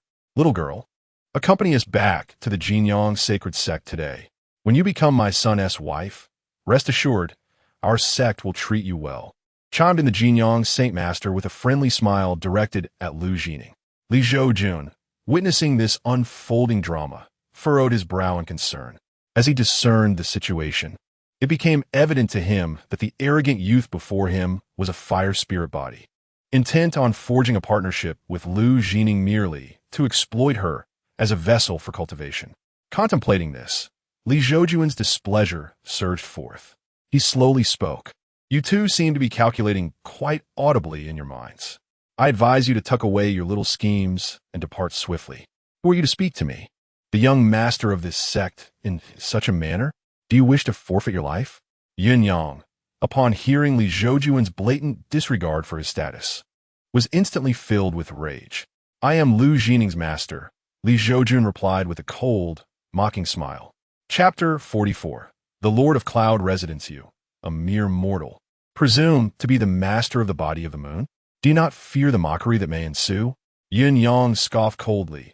Then, with a mischievous grin, he gestured towards his own groin, saying, Come, crawl through here, and I shall spare your life. Bang! The next moment, Yunyang was sent flying, crashing heavily to the ground. Seeking death, are we? Holding his swollen face, Yunyang rose to his feet, his eyes ablaze with fury as he glared at Li Zhoujun, exclaiming, I shall kill you. Just as Yunyang was about to unleash his foundational aura, he was intercepted by his father, the Holy Lord of Golden Sunday. The Holy Lord of Golden Sun narrowed his eyes as he regarded Li Zhoujun, stating, Sir, to strike my son before my very eyes seems rather inappropriate, does it not? What is inappropriate about it? Li Zhoujun replied with a smile. Your discipline is lacking, and I am merely taking it upon myself to rectify your son's behavior. Is there an issue with that? None whatsoever. The Holy Lord of Golden Sun let out a few cold chuckles, but refrained from immediate action. He could not discern the depths of this young man's power. It was evident that Li Zhoujun's cultivation likely rivaled his own. "Sir, I must insist on taking this woman today. Should you choose to obstruct me, do not blame me for my lack of courtesy," Yin Lai Tian declared to Li Zhoujun. "Ha!" Li Zhoujun laughed lightly. "It appears that a confrontation is inevitable today." As the Holy Lord of Golden Sun spoke, an overwhelming pressure descended upon Li Zhoujun like a tempest. As the oppressive aura radiated from the Holy Lord, the onlookers by the river could no longer withstand it and fled in panic. Meanwhile, Li Zhoujun's azure robe billowed in the gale, yet he remained composed, akin to a mountain steadfast against the crashing waves. Ru Jining silently observed this scene, her heart swelling with emotion. She had not anticipated that Li Zhoujun would truly be willing to offend a powerful figure of the consolidation realm for her sake. "Father, kill him!" Yin Yang yelled, his face still swollen, directing his plea to the Holy Lord of Golden Sunday. The Holy Lord remained silent, his gaze fixed on the unflappable Li Zhoujun. "Make your move," Li Zhoujun urged. Boom! The Holy Lord of Golden Sun wasted no words. He immediately unleashed his renowned technique, the fiery sun fist. A wave of scorching heat erupted from his fist, transforming into a miniature sun as it hurtled towards Li Zhoujun, the terrifying force evaporating a significant portion of the river. Seeing this, Li Zhoujun raised one hand to shield Ru Jining while simultaneously. Boom! A resounding thud echoed as Li Zhoujun effortlessly intercepted the Holy Lord of Golden Sun's blow. How is this possible? The Holy Lord gasped in disbelief. The might of this punch was such that even those of the same realm would hesitate to meet it head-on. Yet this azure-clad youth had caught it with a mere gesture. What manner of cultivation does he possess? In the brief span of a moment, thousands of thoughts raced through the mind of the Holy Lord of Golden Sunday. "I am unaware of your identity, but with your strength, you should already be renowned across the Azure continent." The Holy Master of Jinyang withdrew his hand, his expression grave as he turned to Li Zhoujun and inquired. "The Master of Yenjishin from Daotian's sect, Li Zhoujun?" Li Zhoujun, uninterested in feigning ignorance, straightforwardly declared his identity. "The Master of Yenjishin?" The Holy Master of Jinyang's eyes widened in shock. This young man before him was the one who recently defeated the fully realized Qitong demon Lord Chufan with a single punch. Revered as the youngest tribulation-transcending cultivator of Daotian's sect. Realizing this, the Holy Master's countenance darkened. He had unwittingly offended such a formidable person. Wasn't he, this individual, known for traveling in the Nine Dragons carriage? At the same time, Lu Jining's eyes widened in disbelief. Her master was, in fact, the Master of Yenjishin from Daotian's sect. She was well aware of Daotian's sect, the foremost sect in Qingzhou. Furthermore, the name of the Master of Yenjishin was already widely recognized, as the phrase Nine Dragons Riding the Wind, the green robe at ease, was familiar to many in Qingzhou. The realization that she had inexplicably become the disciple of the Master of Yenjishin made Lu Jining's breath quicken. At that moment, the swollen-faced Yunyang turned pale. Having heard of the Master of Yenjishin's exploits, he stared incredulously at Li Zhoujun and exclaimed, "How could the Master of Yenjishin possibly be here? Moreover, the Master usually travels in the Nine Dragons carriage. Are you not afraid of being exterminated by the powerful cultivators of Daotian's sect for pretending to be him?" Upon hearing this, Li Zhoujun's lips twitched. Was this foolish child truly expecting him to prove his identity? "Yinyang, do not be disrespectful," the Holy Master of Jinyang admonished sternly. He knew well that the person before him was likely the true Master of Yenjishin. "Master, I have failed in my duties as a teacher. Please forgive me. I shall educate my son properly upon our return," the Holy Master said, bowing respectfully to Li Zhoujun. He then scolded Yunyang, "Come forth and apologize to the Master, and offer proper compensation." Yunyang felt a pang of reluctance, but seeing his father's stern demeanor, he understood that this youth was most likely indeed the Master of Yenjishin. The thought of having offended the youngest tribulation-transcending cultivator in Qingzhou made Yunyang's face turn pale. After all, it was rumored that the Master had achieved tribulation transcendence by the age of 40. If given another 30 years, even that might not suffice to reach the realm of void immortal. Thus, with a hint of trepidation, Yin turned to Li Zhoujun and Lu Jining, saying, Master, an esteemed Lu Zhoujun, I apologize. I was in the wrong. Enough. Today, consider this matter a farce concluded. However, you must promise me one thing going forward. Li Zhoujun proclaimed. Agreed. The holy master of Jinyang nodded without hesitation. He understood that agreeing might lead to peril. Yet refusing could very well invite immediate death at the hands of this master of Yanjishan. You may leave now. Li Zhoujun gestured dismissively. Master Yanjishan, we take our leave, the holy master of Jinyang said, a weight lifted from his shoulders. He then departed with his son in a dejected manner. Thank you for your intervention, Master. Lu Jining expressed her gratitude with reverence toward Li Zhoujun. Li Zhoujun smiled and said, There is no need for such formalities with me. My disciple, by the way, you have a junior sister as well. Upon your return, be sure to foster a good relationship with her. The disciple understood. Lu Jinyang nodded and replied. It seemed that the day's excursions could not continue, as the father and son from the Jinyang sect were rather disheartening. Li Zhoujun glanced at the desolate riverside and, with a note of resignation, remarked, You should bid farewell to your family properly today. We shall return to the Daotian sect tomorrow. All right, Lu Jinyang softly replied, feeling a tinge of reluctance. However, she thought, if her grandfather and parents were to learn that her master was the Lord of Yanjishan at the Daotian sect, they would surely be delighted. Chapter 45. After returning to the Lu family with Lu Jining, Li Zhoujun retired to rest. Lu Jining, however, revealed Li Zhoujun's true identity as the master of Yunju Mountain to her grandfather and parents. Upon learning that Li Zhoujun was indeed the mountain lord of Daotian sect, all three were utterly astonished. Lu Wuhan felt an even deeper sense of awe, for he knew that this Yunju mountain master was no mere figure in the tribulation stage, but a great ascended immortal in his 40s. One must ponder throughout history how many have achieved the nascent soul stage by the age of 40, let alone surpassing it by leaps and bounds into the great ascended realm.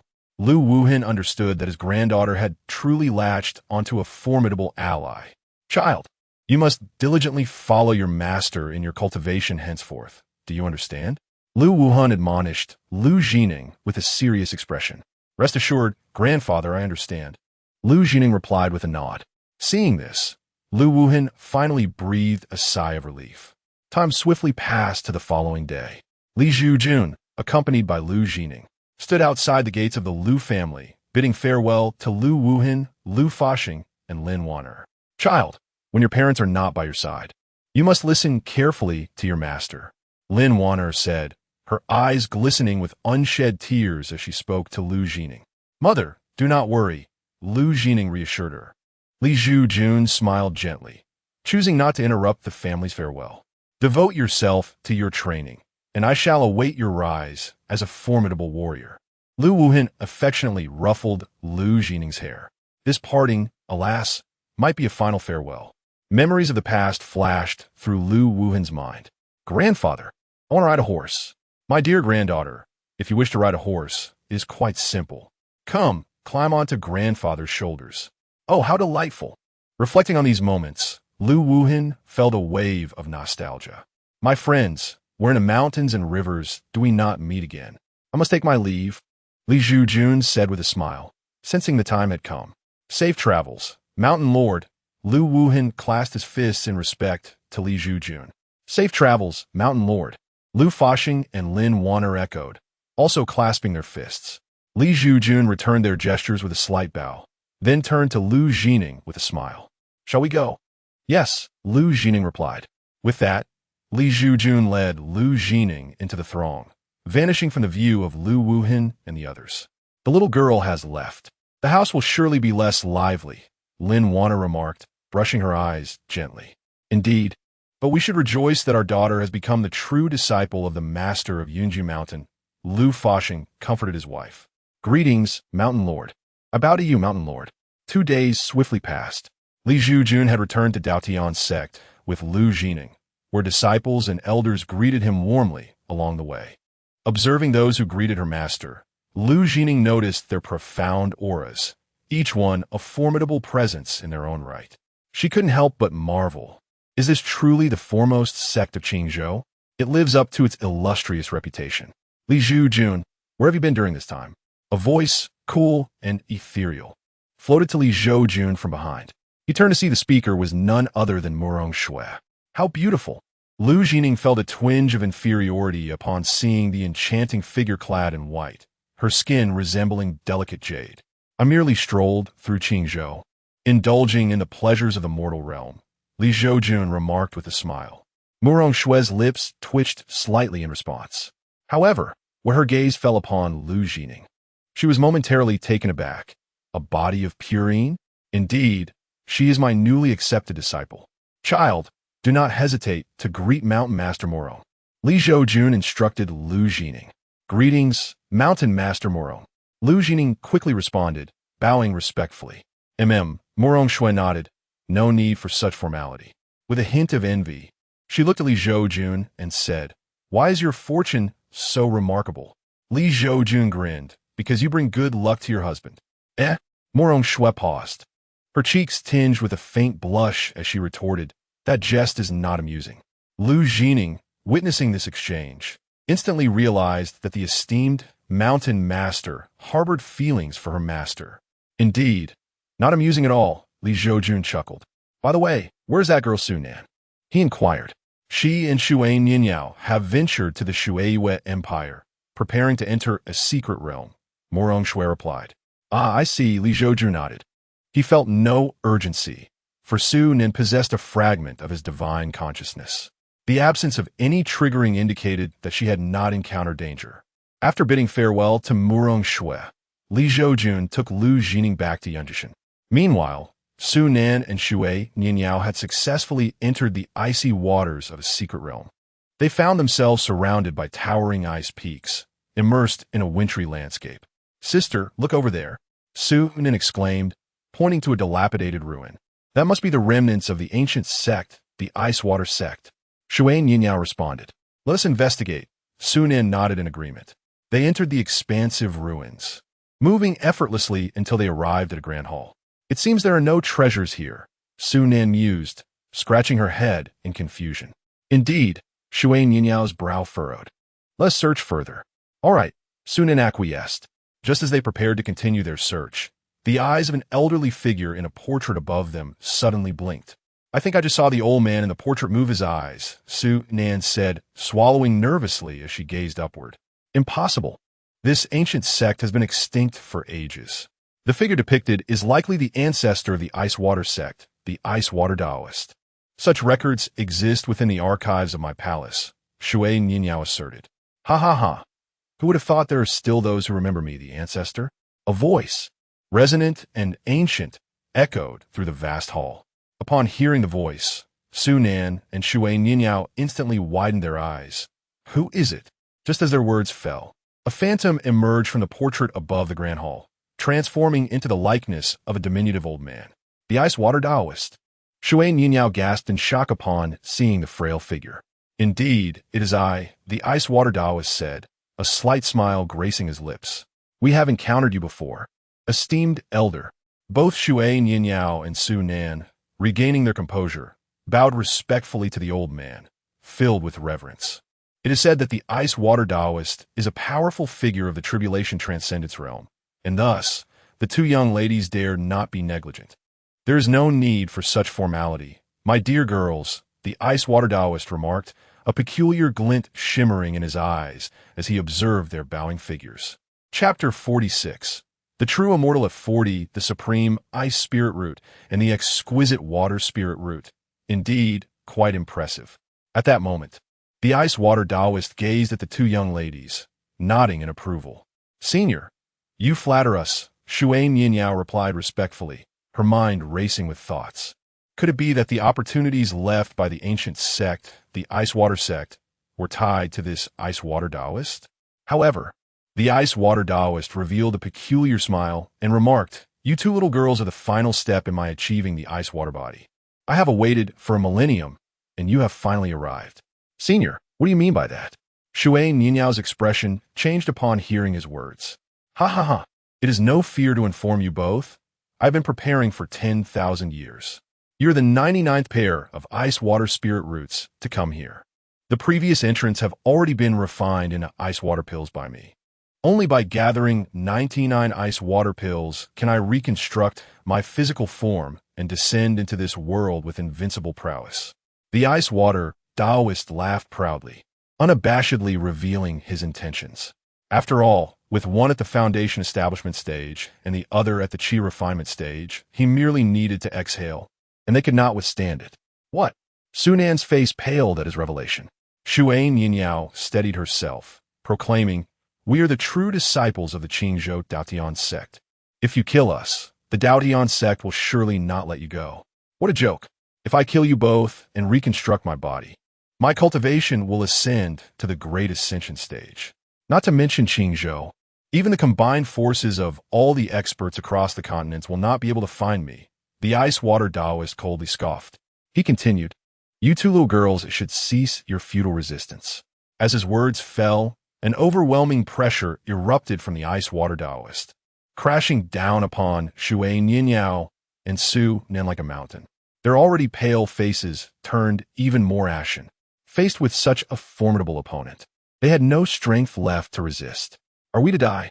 Su Nen thought to herself, yet she yearned for just one more taste of her master's cooking. Though it would make her dizzy, it was simply exquisite. At that moment, the gaze of the ice-water Taoist fell upon Shuai Nianyao. With a grin, he declared, "I shall take you, little girl, as my target." With that, the ice-water Taoist flashed before Shuai Nianyao. But then, an unexpected turn of events occurred. A spectral figure of a woman emerged from Shuai Nianyao's form. This was none other than the master of Kanglan Mountain. From whence does this vile being come? Daring to lay hands on my disciple? The master of Kanglan Mountain glared menacingly at the ice-water Taoist. "Master!" Shuai Nianyao exclaimed joyfully upon seeing her arrival. "A mere avatar from the void immortal realm?" The ice-water Taoist paused momentarily, but then sneered. "If your true self had come, I might have been concerned. But as for your insignificant avatar, it would do well to refrain from embarrassing itself. Though my physical body has perished, even my primordial spirit possesses the might of the integration stage. Since your avatar has arrived, it shall serve as my nourishment." Seeking death, the master of Kangla Mountain was filled with righteous fury, raising her hand to unleash a sword aura that surged like a tsunami.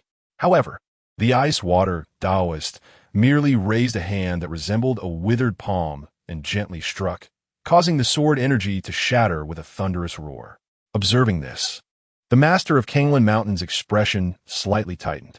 In the next moment, the ice-water Taoist appeared before her, and before the master of Kanglan Mountain could react, he struck her chest with a palm, sending her flying backward to crash heavily onto the ground. The avatar of the ice-water Taoist began to flicker ominously. "Merely an ant," he scoffed.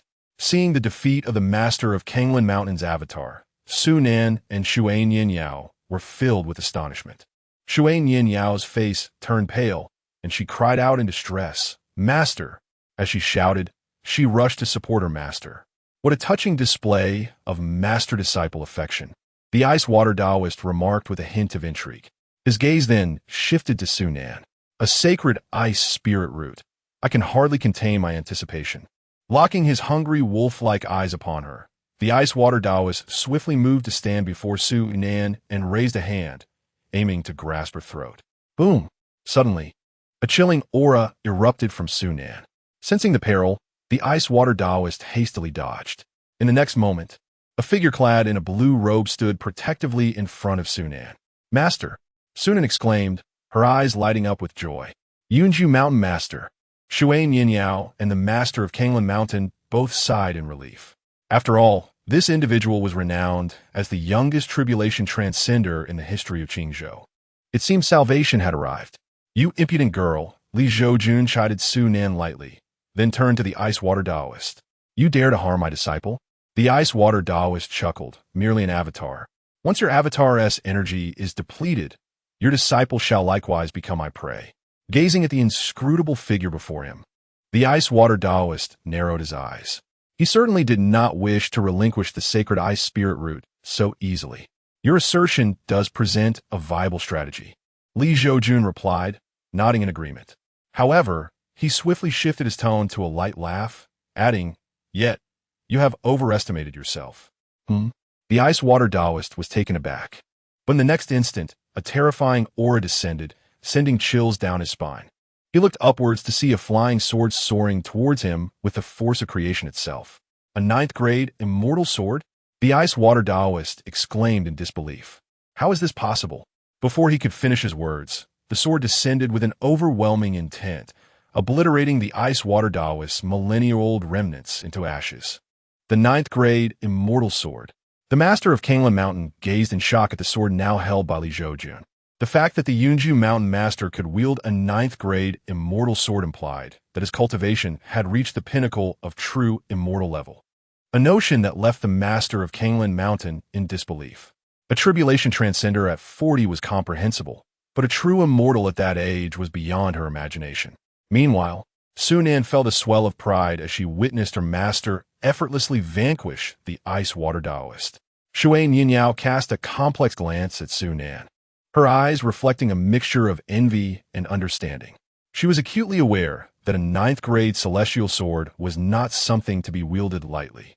To master such a formidable weapon, akin to that of the cloud-dwelling mountain lord, capable of instantaneously slaying foes from thousands of miles away, one must possess an extraordinary level of cultivation.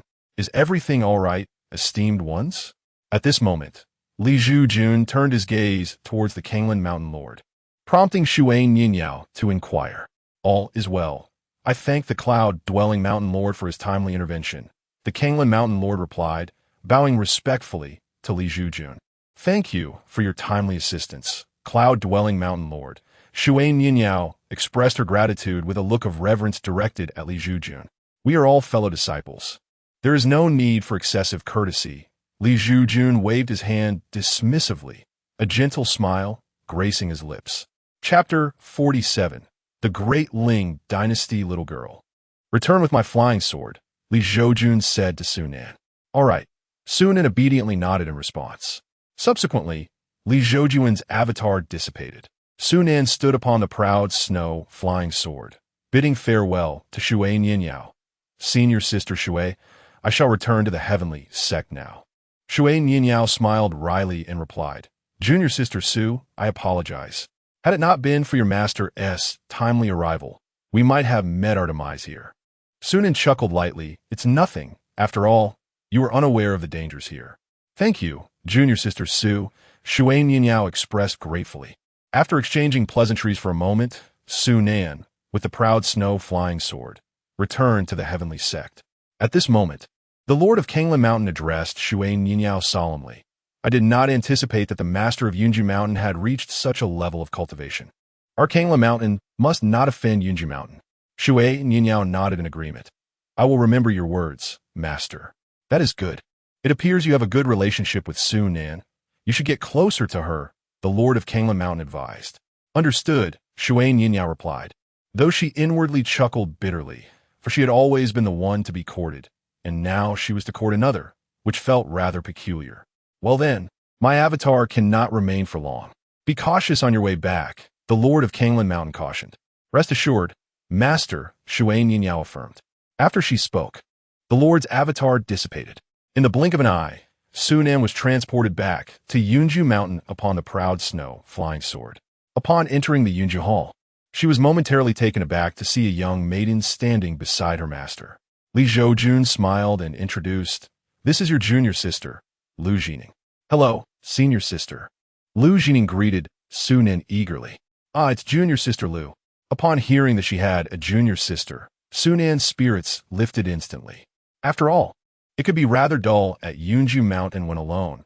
Having a junior sister for company was quite delightful. Sunan, take some time to rest, and later, show your junior sister around Yunju Mountain, Li Zhoujun instructed. Master, leave it to me, Sunan declared confidently, patting her chest. Li Zhoujun nodded with a smile. Then he added, I shall enter seclusion for a while. You two must get along well. Absolutely. Sunan responded enthusiastically. You, my dear, should refrain from being so impulsive. Li Zhoujun affectionately ruffled Sunan's hair. Not at all. Sunan playfully stuck out her little tongue in retort. Li Zhoujun chuckled as he departed. preparing to enter his secret chamber to consume the primordial nourishing pill, to refine his foundation diligently. Meanwhile, in the Divine Feather Dynasty, Yu Huaji had been unable to sleep since acquiring the true immortal token a few days prior. He dismissed the so-called Great Ling Dynasty entirely. If the Great Ling Dynasty failed to recognize the situation, he would simply summon the true immortal to teach them a lesson. Your Majesty, the people of the Daling Dynasty seem increasingly restless, as if they are preparing to strike against our Divine Feather Dynasty. Just as the esteemed ancestor of our dynasty, the Supreme Emperor Yu Huaji, was in the palace, gazing at the token of the true immortal and chuckling to himself, a man of imposing demeanor, albeit somewhat haggard. Enter the Grand Hall. This man is none other than the sovereign of the Divine Feather Dynasty, the Feather Emperor, and one of Yu Huaji's sons. A master at the pinnacle of the transformation stage. What is there to be anxious about? Yu Huaji spoke calmly. Upon hearing this, the Feather Emperor could only smile wryly. Father, how can I not be anxious? The Daling Dynasty is preparing to attack us, and we are already on the brink of collapse. Remain composed. As the ruler of a dynasty, you must maintain a calm mind in the face of any adversity, Yu Huaji advised. But father, what is wrong with you? They are about to come knocking on our door, and we might very well perish. Our clan could face annihilation. The Feather Emperor was nearly pulling at his hair in desperation. Allow me to show you something intriguing, Yu Huaji said with a mysterious smile, producing a fragrant stick from his hand. Upon seeing the incense, despair washed over the Feather Emperor's face. Father, have you truly given up? You've even prepared incense. Bang! Yu Huaji kicked the Feather Emperor, scolding. You wretched child, are you cursing your father's demise? Do you deserve a kick? The Feather Emperor instantly became obedient, a sight that would leave onlookers astounded. After all, as the ruler of a dynasty, he was typically exalted and formidable. Yet here he stood, chastised like a grandson, not daring to retort, only enduring in silence. Yu Huaji then declared, addressing the incense in his hand, with this in our possession, our Divine Feather Dynasty shall not fear anyone. The Feather Emperor was truly despondent. His father, the pillar of their dynasty, had seemingly lost his sanity. Heaven does not favor our divine feather, he murmured, tears silently streaming down his face. Meanwhile, in the Daling Dynasty, a middle-aged man clad in a black robe adorned with golden dragons entered a secret chamber. This man was the ruler of the Daling Dynasty, the Ling Emperor. Upon entering the chamber, he approached an elder. Greetings, father. The Ling Emperor bowed respectfully before the elder. The elder, known as Ling Mu, was the steadfast anchor of the Daling Dynasty and its supreme emperor. So, you can no longer sit idly by and are preparing to act against the Divine Feather Dynasty. Ling Mu inquired, his gaze piercing. The Ling Emperor did not deny it. Very well. I shall pay a visit to the Divine Feather Dynasty and see my old friend, he replied with a slight smile. In the next moment, he vanished from his spot and reappeared in the skies above the Divine Feather Dynasty. Yu Huaji, who was conversing with the Feather Emperor, seemed to sense something and narrowed his eyes. An uninvited guest has arrived. As the words left his lips, Yu Huaji materialized before Ling Mu. It has been many years. You are still stuck in the mid-stage of the virtual immortal realm, Ling Mu remarked with a faint smile as he regarded the newcomer. He chuckled. Why, Ling Mu, are you unable to remain seated? Yu Huaji inquired with a smile. It seemed he did not regard the approaching Ling Mu with any concern. Yu Huaji's demeanor momentarily left Ling Mu, taken aback. Do you not fear me? Ling Mu asked in astonishment. Of course not, Yu Huaji replied with a grin. If your Great Ling Dynasty desires the submission of my Divine Feather Dynasty, cease with the idle chatter and come forth. Let's see if I am afraid. At this moment, bolstered by the support of a true immortal, Yu Huaji felt no trepidation towards the Great Ling Dynasty. Interesting, Ling Mu thought as he observed the unperturbed Yu Huaji, pondering whether he had some secret strategy or if he was merely feigning confidence in a game of deception. Chapter 48. The Market Matron. I grant your Divine Feather Dynasty a year to submit. Should I receive no sign of allegiance within that time, I shall take matters into my own hands and compel your dynasty to bow before me. With these words, Ling Mu chose to forego further conversation with Yu Huaji and turned to leave the premises. Yu Huaji watched Ling Mu depart, a smile creeping onto his face as he glanced down at the incense in his hand. murmuring to himself, "If you have the ability, then come forth. We shall see who will fear whom in the end." 3 days later, Li Zhoujun remained secluded in the hidden chamber of Cloud Residence Mountain, diligently refining his foundational skills. Meanwhile, Su Nan, accompanied by her junior sister, Lu Jining, donned simple attire and descended the mountain for a leisurely outing. "Junior sister, let me tell you, there are numerous delightful spots near Daotian sect. Today, your elder sister will take you to explore the nearest market," Su Nan said with a cheerful squint. "All right," Lu Jining responded with a smile. As the two arrived at the nearby market, they encountered an elderly woman with a limp, sprawled on the ground and wailing in distress.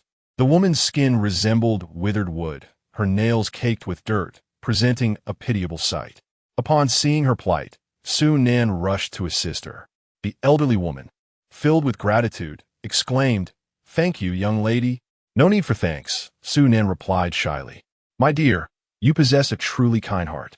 I reside nearby." The old woman continued, "Would you be so gracious as to accompany me home?" Su Nan hesitated for a moment, but her innate compassion led her to agree. "Very well. Thank you, kind girl. You are truly wonderful." The elderly woman expressed her appreciation once more, causing Su Nan to feel a bit embarrassed. Seeing this, Lu Jining joined Su Nan in supporting the old woman, and under her guidance, they proceeded towards her home. Meanwhile, a graceful woman clad in white and wearing a conical hat observed the scene with a furrowed brow. "Who would have thought I would encounter such a nefarious figure in this market? These two young girls might be in grave danger. However, one possesses the sacred ice spirit root, and the other the body of the dark moon. Perhaps I should extend my hand to aid them and foster a benevolent connection," the woman mused. Her name was Mu Hongyan, once a transcendental cultivator on the brink of ascension. However, during her trial, she was betrayed by her most trusted disciple, leading to her untimely demise. Upon awakening, she found herself in the body of a young beggar 3,000 years later, while her disciple had long since ascended to immortality. In just a few years, she cultivated the average physique of the beggar to the golden core stage, vowing to ascend to the celestial realm and confront her former disciple for a heartfelt conversation. Today, she intended to visit the market in search of cultivation resources, only to witness the earlier scene. Two exceptionally gifted and kind-hearted girls aiding a fallen female cultivator of ill repute. With this thought in mind, Mu Hongyan decided to follow them.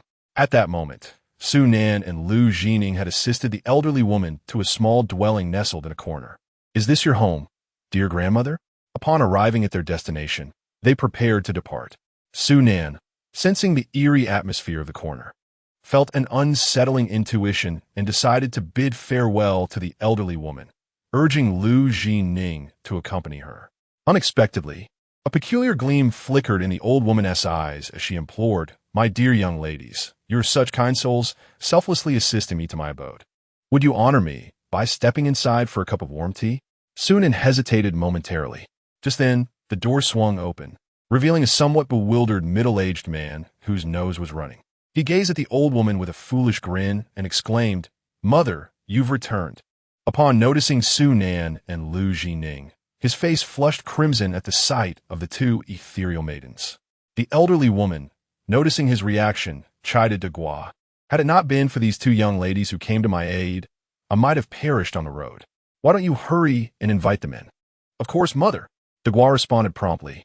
The old woman, slightly embarrassed, turned to Su Nan and Lu Jining, saying, "I apologize. My son has never been quite right in the head since birth." "Not at all. It's quite all right," Su Nan assured her. "Please do invite us in."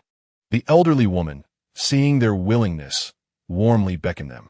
With no alternative, Su Nan and Lu Jining exchanged glances of resignation and followed her into the dimly lit room. Once inside, the old woman swiftly closed the door and busily prepared hot tea for them, all the while saying, "My dear girls, my home is rather bare, so please do not mock me."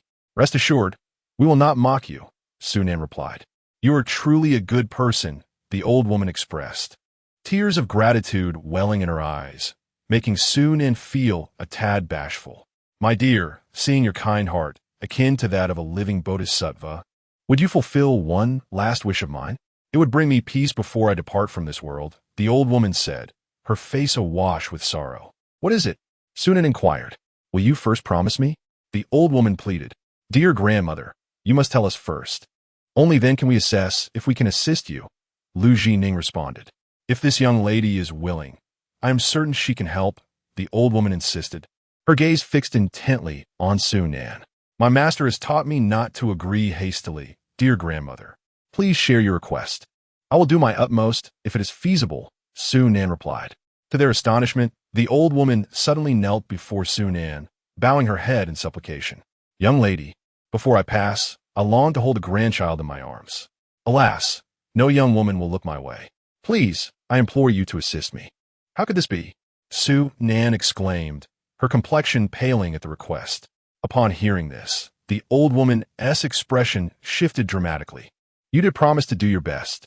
If I cannot cradle a grandchild before my demise, I shall leave this world with unfulfilled wishes." Upon hearing this, Sunan's lips twitched as he cast a glance at the dazed man, still sniffling, and then turned to the elderly woman, exclaiming helplessly, "Grandmother, I can exert myself for various matters, but I cannot sacrifice myself to assist you. I must decline this request. Please rise." At that moment, Li Zhoujun furrowed her brow, realizing that the old lady was becoming increasingly demanding. "My dear girl, if you refuse, I shall have no choice but to resort to some unscrupulous tactics," the old woman declared ominously. Sunan and Li Zhoujun were immediately taken aback as they witnessed the elderly woman rising from the ground, exuding an extraordinarily chilling aura. A golden core cultivator. Sunan and Li Zhoujun gasped in astonishment. Chapter 49. The white-clad woman strikes. A golden core practitioner. Sunan and Li Zhoujun gazed in astonishment at the overwhelming aura emanating from the elderly woman. With a chilling glare directed at Sunan, the old woman declared, "My dear, if you're truly a good person, then help me to the end. Bring my son a robust heir." "Absolutely not," Sunan vehemently rejected. While she did not demand her partner to be exceptionally outstanding, having witnessed the unparalleled brilliance of her master, she believed her companion should at least possess a semblance of her master's appearance and talent. However, the man she referred to as Big Melon appeared to be in his 30s or 40s, and when compared to her master, he was several realms apart. Lacking in both looks and cultivation, how could she possibly compromise herself? "You have no say in the matter." A glint of cunning sparkled in the old woman's eyes as a writhing black insect appeared in her hand. "This is a love worm, once implanted. You shall develop feelings for my son." Upon hearing this, Sunan's face turned ashen. The mere thought of developing affection for this snot-nosed uncle was utterly horrifying. Why is it that in this world, those with good intentions receive no rewards? Sunan pondered, feeling deeply distressed despite her good intentions. At that moment, Li Zhoujun furrowed her brow and admonished, "Old witch, I advise you not to be ungrateful. If anything happens to us here, our master will undoubtedly take revenge on you. You think I fear the consequences after the deed is done?" The elderly woman cackled, revealing her decaying teeth. "Since you are so audacious, why not become my son as concubine? With a son like that, dare he dream of multiple wives? You should take a good look in the mirror." Li Zhoujun erupted in anger, for she hailed from a distinguished family, with an ancestor who had achieved the transformation realm. She had never endured such indignities. Such a sharp-tongued little girl. The old woman scoffed, splitting the love worm in her hand into two. "Go." As her words fell, the two writhing insects surged towards the foreheads of Sunan and Li Zhoujun. The two girls paled in terror. Just then, with a loud crash, the door to the old woman's dwelling was kicked open, and a flash of sword light appeared. The insects flying towards Sunan and Li Zhoujun were severed in two by the blade. In the blink of an eye, they realized that their savior was a woman clad in white, wielding a long sword and wearing a conical hat. "Who are you? Why do you interfere with my affairs?" The old woman seethed with rage upon witnessing her meticulously nurtured love worms being cleaved apart. "An evil insect master, a profession I have not encountered in ages. I never expected to find you here. Merely practitioners of the vile arts." The white-clad woman chuckled lightly, twirling her sword before resuming a relaxed stance. "Umph. A mere golden core practitioner dares to meddle in my affairs? However, you surprisingly possess knowledge of the profession of the malevolent sorcerer. It seems you have experienced quite a bit in life." Are you not aware that offending a malevolent sorcerer often leads to dire consequences? A dangerous glimmer flickered in the old woman's eyes as she fixed her gaze on the woman in white. Huh! The woman in white let out a cold laugh. If she were at her peak, she would not even need to lift a finger. Her mere aura could obliterate the old woman's physical form. Since you have come, it is fortuitous. Let my son have his 3 wives and 4 concubines. The old woman chuckled ominously, her gnarled hand reaching out towards the woman in white. Yet, the woman in white had mastered her agility to an extraordinary degree, easily evading the old woman's grasp with a deft sidestep. She was acutely aware that the malevolent sorcerers concealed numerous venomous insects beneath their nails. A mere scratch could result in the swift implantation of these vile creatures. Truly repugnant. Impressive agility, the old woman exclaimed in surprise, but soon her demeanor shifted to a mocking laugh. If this is all you are capable of, then you should surrender without further ado. As she spoke, it seemed as if an invisible shackle had been released, and her aura began to ascend steadily until it reached the initial stage of the nascent soul, where it finally stabilized. You are concealing your true strength, the woman in white remarked, her brow furrowed. The old woman merely smiled in silence. Young lady, if you can escape, you should do so quickly. Sunan expressed her gratitude to the woman in white. When a golden core encounters a nascent soul, the odds are overwhelmingly unfavorable. It is akin to facing insurmountable odds. Even though the woman in white was once a formidable force, confronting a nascent soul with only a golden core was nearly impossible. For the disparity between these realms was vast, akin to the difference between heaven and earth. I have already intervened. I cannot turn back now. There is no reasoning for retreating midway. The woman in white smiled gently at Sunan and said, Little sister, allow me to demonstrate a battle that transcends realms. Arrogant. The old woman felt her rage ignite. Every word from the woman in white was a blatant disregard for her presence. With that thought, a 3-meter-long whip, composed of crimson muscle and white fat, sprang forth from behind the old woman, slicing through the air with a deafening whoosh towards the face of the woman in white. Yet, the agility of the woman in white was truly extraordinary. She effortlessly evaded the whip with a graceful twist. The old woman's strike missed and crashed into the wooden table, creating a thunderous sound that shattered the table into a flurry of splinters before the astonished eyes of the onlookers. The old woman's foolish son, witnessing such a scene, was instantly paralyzed with fear, scampering back into the room, leaving behind a puddle of yellow urine. The old woman sighed in exasperation at her son's cowardice. Could he not muster some courage? Turning back to the woman in white, she declared, Once I have subdued you, you shall obediently reveal your secrets of agility. The woman in white scoffed, Do not boast here. If you possess the ability, then go ahead and kill me.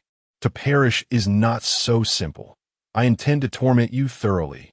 The elderly woman let out a fierce exclamation, her whip slicing through the air once more towards the white-clad woman. However, contrary to expectations, an unforeseen event transpired. In the instant the white-clad woman evaded, the elderly woman executed a technique reserved for nascent soul cultivators, reappearing behind her. Be careful of what's behind you, Sunan exclaimed in alarm. Upon hearing this, the white-clad woman swiftly retaliated with a strike of her sword directed at the approaching elder. The elder, momentarily taken aback, realized that a golden core cultivator could possess such reflexes. Given time, this young woman's cultivation would undoubtedly surpass her own. With this thought, the elder resolved firmly that today she must eliminate the white-clad woman to avert future threats. Chapter 50. The Death of the Elderly Lady Clang. At that moment, the elderly lady raised her hand, resembling a withered branch, and forcefully parried the sword's strike from the woman in white, producing a sound akin to a metallic roar. Could the disparity in realms truly be bridged? The woman in white felt a sense of helplessness. As the saying goes, sheer strength can overcome skill. No matter how many techniques she possessed, she remained merely in the mid-stage of the golden core. Faced with an adversary at the nascent soul realm, she was utterly outmatched. Was she destined to perish here today? The thought plagued her mind. She was unwilling, especially since she had yet to exact her revenge. Little girl, do not be deceived by my coarse skin. I nurture my flesh with poison daily. My physical body has long been comparable to that of a transformation realm practitioner. The elderly lady boasted with a smug smile. Ha! The woman in white let out a cold laugh, choosing not to respond. She could not fathom how she, a former tribulation transcendent, could be reduced to being toyed with by a mere nascent soul cultivator. You enjoy playing the hero, do you? Want to save these two little girls? Very well. I shall allow them a moment of intimacy with my son, right before your eyes. The elderly lady declared with a wicked grin, reaching for Li Zhoujun. But at that moment, an unexpected transformation occurred. A wave of frigid energy erupted from Li Zhoujun. An icy sword shadows manifested behind her like a blooming ice lotus. The extreme cold sword formation. The woman in white gasped in astonishment upon sensing the aura emanating from Li Zhoujun. What is this? The elderly lady's expression changed dramatically as she realized the power emanating from Li Zhoujun. Li Zhoujun smacked her forehead, nearly forgetting that her master had set up a formation on her. Just as Li Zhoujun's words fell, the ice lotus unfurled, transforming into a myriad of sword shadows that surged forth with an unstoppable force towards the elderly lady. No, the elderly lady's eyes widened in horror. This power was beyond her capacity to withstand. The onslaught of sword shadows disregarded her despair, piercing through her once proud body, leaving it riddled with wounds, even shattering her primordial spirit amidst the deluge of blades. Ultimately, as the sword shadows penetrated the elderly lady's form, they coalesced into a young man clad in a blue robe, exuding an extraordinary demeanor. Master, upon seeing the youth, Su Nan and Li Zhoujun's eyes sparkled with excitement and mischief. Thud! The elderly lady's grotesquely mutilated corpse collapsed to the ground. Li Zhoujun, without a glance at the fallen body, turned to the two young girls with a resigned expression. You two little rascals truly give me no peace of mind. Su Nan stuck out her tongue and replied, My junior sister and I thought the elderly lady was pitiable, so we decided to lend her a hand, only to discover that she was a venomous snake at heart. Kindness is not a fault, but extending it to the wrong person renders it worthless. Li Zhoujun remarked with a gentle chuckle. Today's events shall serve as a trial for you. Junior, I have encountered the senior, Mu Hongyan said, bowing respectfully to the suddenly appearing Li Zhoujun. She recognized the young man, clad in an elegant azure robe, who was likely the youngest tribulation transcender of the Daotian sect, the master of Yunju Mountain, Li Zhoujun. With a bitter smile, Mu Hongyan reflected that she, once regarded as a prodigy herself, had taken 2 centuries to reach the tribulation stage. Yet, it was said that this young master of Yunju Mountain was merely 40 years of age. Who are you? Li Zhoujun inquired, momentarily taken aback as he gazed at the woman in white. Master, this sister is the one who just intervened to save us. She nearly fell victim to that old, which while rescuing us, Su Nan explained. Ah, I see, Li Zhoujun said, realization dawning upon him. He then turned to the woman in white, smiling warmly. Little girl, what is your name? Your humble disciple, Mu Hongyan, she replied respectfully. Take this item.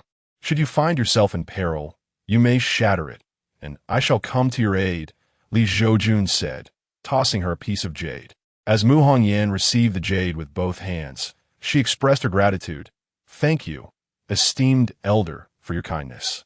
Having the protection of a tribulation transcender instilled Mu Hongyan with great confidence in her forthcoming endeavor, seeking vengeance for her brother. Upon awakening in the body of a beggar girl, she had inherited a fragment of memory revealing that the beggar had a brother who had been brutally killed by a woman named Yu Linglong. The absurd reason given for this heinous act was that the beggar brother had sullied her eyes. Thus, the beggar girl languished in sorrow, nearing death when Mu Hongyan took control of her body, vowing to avenge her. Yu Linglong, the young lord of the Yulong sect and a cultivator of the Golden Core realm, was the daughter of Yu Fenghua, the sect's master, who was of a celestial immortal stage. Yu Linglong had arrogantly informed the beggar girl, through Mu Hongyan's vessel, I killed your brother. Should you dispute it, you are welcome to confront me at Yulong sect. I shall personally await your challenge. Good deeds beget good, and evil deeds reap retribution. This is your due. Indeed, good is rewarded and evil is punished. Li Zhoujun remarked, smiling. He then cautioned Su Nan and Lu Jining. Exercise caution on your return journey. With that, his projection dissipated. Simultaneously, the true form of Li Zhoujun, who had been in secluded meditation, opened his eyes. Those two girls truly are a handful, he mused with a wry smile. At that moment, he had also broken through to a new minor realm, reaching the late stage of the transformation god realm. Even without the 5-5 opening system, he surpassed many gifted individuals on Qingzhou at this age. After all, there were few transformation god cultivators at the age of 40 on Qingzhou. Suddenly, a voice of an elder called from outside. Is the master of Yunjiu Mountain present? Li Zhoujun, slightly startled, instantly appeared before the elder, greeting him with a smile. Elder Chun, what brings you here? Elder Chun saluted Li Zhoujun, who responded with a light chuckle. There is no need for such formalities, elder. The elder, known as Chun Guang, held the esteemed position of elder within the Daotian Hall. The sect leader, Li Shan, has summoned you to the Daotian Hall for a discussion, Chun Guang informed him. Very well, I shall make my way there immediately, Li Zhoujun replied swiftly, vanishing from Chun Guang's sight in an instant. Witnessing this, Chun Guang reflected with deep emotion. Who would have thought that the once dismissed master of Yunjiu Mountain now stands as one of the pillars of our Daotian sect? Truly, this world is rife with unpredictability. Chapter 51. Jade Linglong. When Li Zhoujun appeared at the Daotian Hall, the various mountain lords of the Daotian sect had already gathered in this place. Li Zhoujun inquired with surprise, "What day is it today that everyone has congregated here?" Mu Taiyu chuckled lightly. "It is the Taimiao sect from Yunzhou. Their elder, Xiao Yuanhui, has undergone tribulation for a century. In pursuit of an invincible path, he has successively toppled the 3 top-tier sects, the Holy Thunder Palace of Lizhou, the vast sword sect of Jiangzhou, and the Golden Spirit Temple of Lingzhou. If all goes as expected, it will soon be our Daotian sect's turn." The mountain lords of the Daotian sect expressed their outrage, declaring, "This person is excessively arrogant. Indeed, his hubris knows no bounds." At this moment, Mu Taiyu turned to Li Zhoujun and said, "Yunjiu Mountain Lord, you are the only one from our Daotian sect who has undergone tribulation for a century. It seems this matter must be entrusted to you. Ding, the system has issued a mission to suppress Xiao Yuanhui's arrogance and shatter his invincible spirit. The host will receive generous rewards." Upon seeing the system's mission, Li Zhoujun responded straightforwardly, "Rest assured, sect master, I will handle this matter. Even if I am not his match, I will ensure our Daotian sect's dignity remains intact." Seeing this, the mountain lord of Kanglin could not help but chuckle bitterly, thinking to himself, "This Yunjiu mountain lord truly enjoys playing the humble role while hiding his prowess. As a true immortal, easily dealing with Xiao Yuanhui should be a trivial matter." Mu Taiyu, pleased that Li Zhoujun did not decline, smiled contentedly. For this matter concerned the prestige of the Daotian sect. After reminiscing among themselves, the mountain lords began to disperse. Murong Shui approached Li Zhoujun, who was still seated, munching on seeds, and remarked, "Xiao Yuanhui possesses exceptional talent and is quite arrogant." "Just a trivial matter," Li Zhoujun replied nonchalantly, rising to leave the hall. "I shall return first and see if my 2 disciples have returned." "Very well," Murong Shui agreed. Meanwhile, at the border of Qingzhou, a ripple in space manifested in the air. Following this, a young man clad in simple clothing stepped forth. Although his appearance was unremarkable, his eyes shone with clarity. He slowly opened his mouth, his voice reverberating like thunder across the entire Qingzhou continent. "In 10 days, Xiao Yuanhui of the Daotian sect shall pay a visit to demonstrate the prowess of your sect's century-old champions." The beings of Qingzhou nearly all heard this proclamation. Naturally, the members of the Daotian sect were no exception. Such a commotion. Did he not fear losing face if he were to be defeated? This is the demeanor of one who walks the path of invincibility. How audacious. We hope that the Yunjiu Mountain Lord will shatter this fellow's invincible heart. The mountain lords of the Daotian sect deliberated among themselves. Meanwhile, Li Zhoujun paid no heed to the declaration of war. After all, this man was merely a benefactor in disguise, as all he needed to do was achieve a draw, and Xiao Yuanhui's invincible spirit would be shattered. Upon returning to Yunju Mountain, he found Su Nan and Li Zhoujun already present in the Yunju Hall. Master, did you hear? Someone has declared war on our Daotian sect. Su Nan exclaimed in astonishment. The one to face him will be your master. Li Zhoujun shrugged nonchalantly. Master, can you defeat him? The young girl blinked her eyes anxiously and asked, yes. Li Zhoujun chuckled softly and then turned to Li Zhoujun, saying, have I not yet imparted the teachings to you? Come here. Li Zhoujun obediently walked over. With a gentle touch of his fingertip on her brow, Li Zhoujun transmitted the Taiyin Zhenjing to her, saying, you possess the Taiyin constitution, and there is little guidance I can offer you. Everything must be comprehended through your own insight. After all, aside from fundamental cultivation, each individual's chosen path is distinct, and one must always adhere to their own heart. I understand, Li Zhoujun replied earnestly, nodding her head. Li Zhoujun acknowledged, resolutely unwilling to admit that he was a rather mediocre master. By the way, that young girl who saved you, what was her name? It started with Mu? Li Zhoujun inquired suddenly. That sister's name is Mu Hongyan, Li Zhoujun replied. Mu Hongyan. Master, are you jesting with me? Su Nan said helplessly. You've caught me. Li Zhoujun chuckled. That girl is quite remarkable. Indeed, however, when Sister Hongyan departed, she mentioned she had matters to attend to at the Yulong sect, Su Nan added. Yulong sect?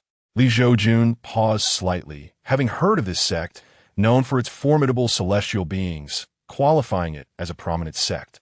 He speculated that the girl named Mu Hongyan, though appearing youthful, likely possessed golden core cultivation and might be a disciple of the Yulong sect. Meanwhile, Mu Hongyan, donning a conical hat and standing alone, arrived at the Yulong sect. The disciples guarding the entrance couldn't help but scrutinize the graceful woman beneath the hat. At that moment, Mu Hongyan called out, Yulinglong, I have come to find you. The guarding disciples were instantly alarmed, exclaiming, how dare you call the young sect master by her name? They were well aware of the young sect master's fiery temper. One misstep could lead to catastrophic consequences. As expected, the next instant, a jade-colored whip flew out from the gate like a swimming dragon, aimed straight at Mu Hongyan. Yet, she caught it effortlessly with a raised hand, saying, so many years have passed, yet your temper remains unchanged. To withstand my whip indicates your strength is formidable. Tell me, who are you? At that moment, a young girl adorned in a jade lotus dress, stunningly beautiful yet exuding an air of arrogance, emerged from the Yulong sect's gate, standing before Mu Hongyan. Upon hearing this, Mu Hongyan removed her hat, revealing an exquisitely beautiful face, untouched by cosmetics. The male disciples guarding the gate gaped at her beauty. A flicker of barely perceptible jealousy crossed Yu Linglong's eyes before she spoke. State your name. What? Do you not remember me? Mu Hongyan's eyes narrowed slightly. Do you have any idea how many extraordinary individuals I have encountered in my life? Why should I specifically remember you? Yu Linglong scoffed. The wealthy often forget. But you were the one who killed my brother. Mu Hongyan retorted with a cold snort. I wonder who it was. Turns out to be you, the little beggar girl. Yu Linglong replied disdainfully. Yu Linglong suddenly experienced a moment of clarity, recalling the little beggar she had once mercilessly beaten into a pulp, standing beside a small girl beggar whose eyes brimmed with resentment. A playful smirk danced upon Yu Linglong's lips as she mused. What, have you come seeking vengeance now? It was unexpected. In just a few short years, the girl had cultivated herself to the golden core stage. It seemed that today, this young scion must take matters into her own hands to eliminate future threats. As she spoke the latter part of her thoughts, a distinct hint of jealousy crept into Yu Linglong's voice. Despite her youthful visage, she was already 30 years old, and yet she had only just reached the golden core stage. Given more time, she knew she would undoubtedly be no match for this little girl beggar. The realization that this girl had not only blossomed into beauty, but also possessed an extraordinarily terrifying talent deepened Yu Linglong's envy. Chapter 52. Father. How dare you shout at me? Go ahead, and strike if you must. Cease your incessant prattle. Mu Hongyan sneered. Today, I shall surely end your life. Such audacity. Yu Linglong, upon hearing these words, could hardly contain her amusement. To threaten her on her own territory? This little beggar truly possessed remarkable boldness. Let's see what you're made of, she declared with a haughty demeanor, before snapping her jade dragon whip, producing a resounding crack as it sliced through the air, aimed once more at Mu Hongyan's delicate face. Are you envious of my beauty? Do you wish to mar my visage? Mu Hongyan retorted with a laugh. Yu Linglong replied, You are correct. Not only do I wish to ruin your looks, but I also intend to defeat you and then cast you among a horde of brutish men, allowing you to experience a torment worse than death. You truly deserve death. Mu Hongyan was taken aback by Yu Linglong's venomous intentions, which far surpassed her own. In a flash, however, she gracefully evaded the strike of the long whip. This girl, seeking the young master, displayed remarkable talent. Alas, her beauty was overshadowed by her audacity to offend him. Do be silent. To speak so brazenly in front of the young master, you must be courting death. One disciple from the Jade Dragon sect lamented, while another, shocked, quickly interjected. The first disciple seemed to realize something, shivering with fear, and promptly sealed his lips. For the young master was not one to be trifled with. Offending him could result in losing limbs, or at worst, being rendered to dog food. A grim jest indeed. Yu Linglong, surprised that Mu Hongyan had evaded her strike, soon regained her composure and unleashed a flurry of whip strikes, resembling a tempest as they sought to ensnare Mu Hongyan. Yet, the latter evaded each one with effortless grace. With a mocking smile, Mu Hongyan taunted, After all these years, you truly have not improved at all. Seeking death, Yu Linglong's fury erupted. Over the years, her father had repeatedly urged her to consume the Yuan infant pill to ascend from the Golden Core realm to the Yuan infant stage.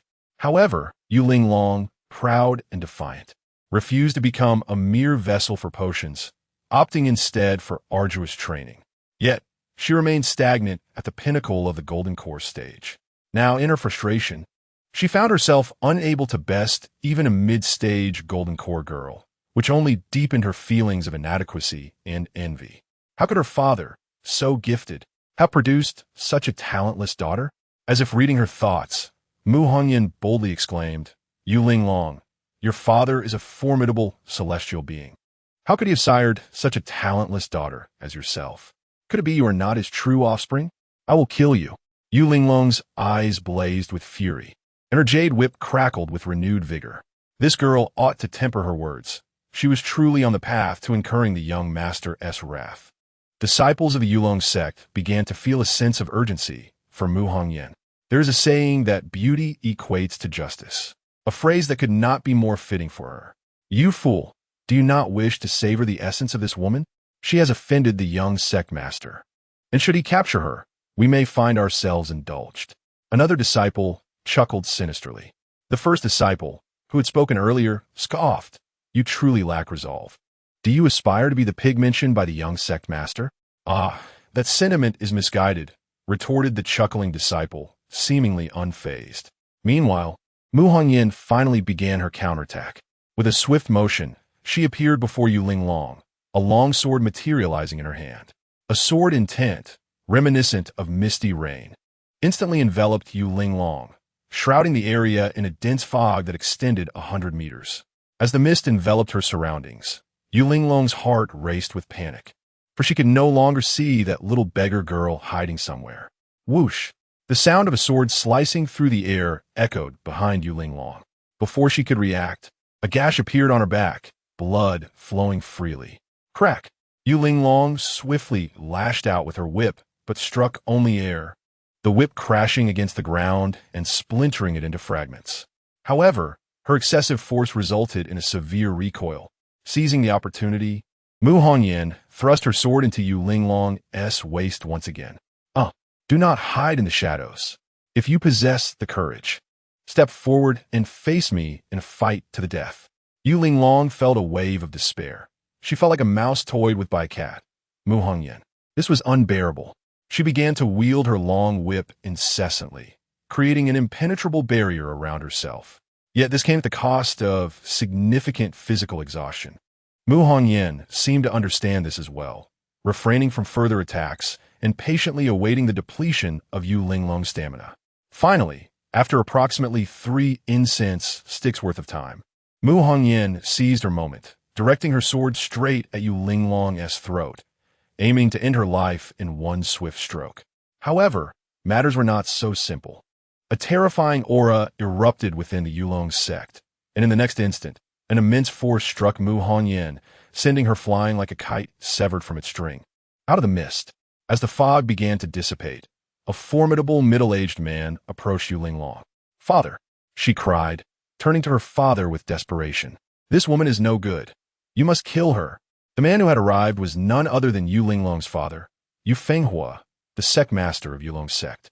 At that moment, Yu Fenghua did not heed his daughter's pleas. Instead, he gazed intently at Mu Hongyan's face. Beauty, truly, was unparalleled. How could such a stunning woman exist in this world? A woman so exquisite. He felt compelled to possess her for himself. At that moment, Mu Hongyan let out a cold laugh and said, "Yu Linglong, are you unable to play this game? What? Are you calling for help? Ha! If you have the courage, why don't you call someone too?" Yu Linglong responded with a chuckle. "Silence." Yu Fenghua reprimanded Yu Linglong. "Father, are you yelling at me?" Yu Linglong exclaimed in disbelief. However, Yu Fenghua disregarded her and turned to Mu Hongyan, inquiring, "Miss, what exactly is going on?" Mu Hongyan was taken aback. She had initially expected Yu Linglong's father to retaliate fiercely, perhaps even to the point of wanting her dead, yet he seemed surprisingly amenable.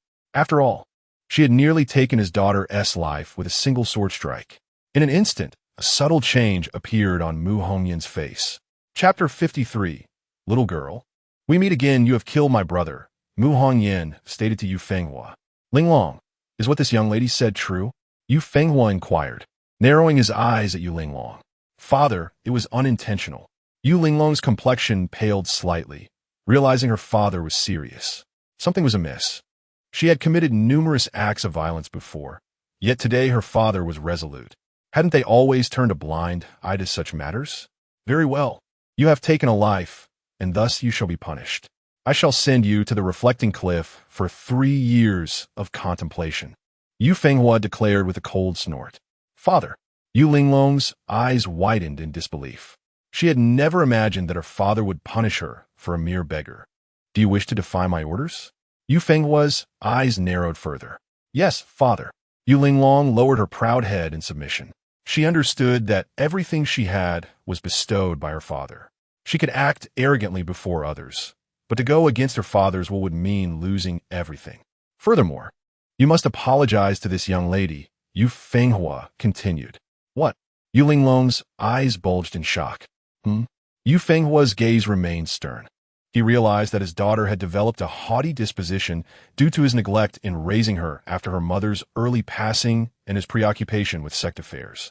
This character flaw must be corrected, and perhaps it was time to seek a new wife to cultivate a more suitable successor. "I understand, father." Yu Linglong, resembling a defeated rooster, said to Mu Hongyan, "I'm sorry." Having spoken, she turned and hastily made her way towards the reflecting cliff of the Yulong sect. Mu Hongyan observed this scene in silence. It was evident that while Yu Fenghua's punishment seemed harsh, it was ultimately a protective measure for Yu Linglong, who had made numerous enemies outside. "Young lady, are you satisfied with this punishment?" Yu Fenghua asked Mu Hongyan with a smile. "You have already made your decision. What weight does my opinion carry?" Mu Hongyan chuckled softly. Yet, she could sense that this matter was far from over, as Yu Fenghua would not easily relent to a mere gold core cultivator like herself. "Your temperament resembles that of my late wife," Yu Fenghua reflected wistfully. At this moment, even if Mu Hongyan were dim-witted, she would realize that Yu Fenghua harbored intentions towards her. "This is no place to linger," Mu Hongyan said, donning her hat. "The matter is settled. Sect master you, I take my leave." "Why the haste, young lady?" Yu Fenghua swiftly appeared before her. "What do you want?" Mu Hongyan asked, her grip tightening around the jade stone gifted by Li Zhoujun. "You, at such a young age, have attained the gold core realm, showcasing your exceptional talent. Only a woman of your extraordinary gifts and beauty is worthy to be my wife," Yu Fenghua boldly proclaimed. "Sect master you, do you not find your words rather amusing?" Mu Hongyan laughed in disbelief. "Your daughter has killed my brother, and you wish to marry me? Surely, you must be out of your mind." "I am quite fond of the temperament of this young lady," remarked Yu Fenghua with a peculiar grin. Mu Hongyan was left speechless. She had not anticipated that a cultivator from the void immortal realm would possess such lecherous tendencies. In comparison to the Lord of Cloud residents from the Daotian sect, this person was indeed lacking in more ways than one.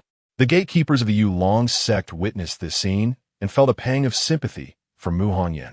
Standing before their sect leader, they dared not utter a word, for to them, a void immortal was akin to a true immortal, an existence to be gazed upon from afar. Suddenly, Mu Hongyan smiled coyly. "If you wish to marry me, you must first kill your daughter.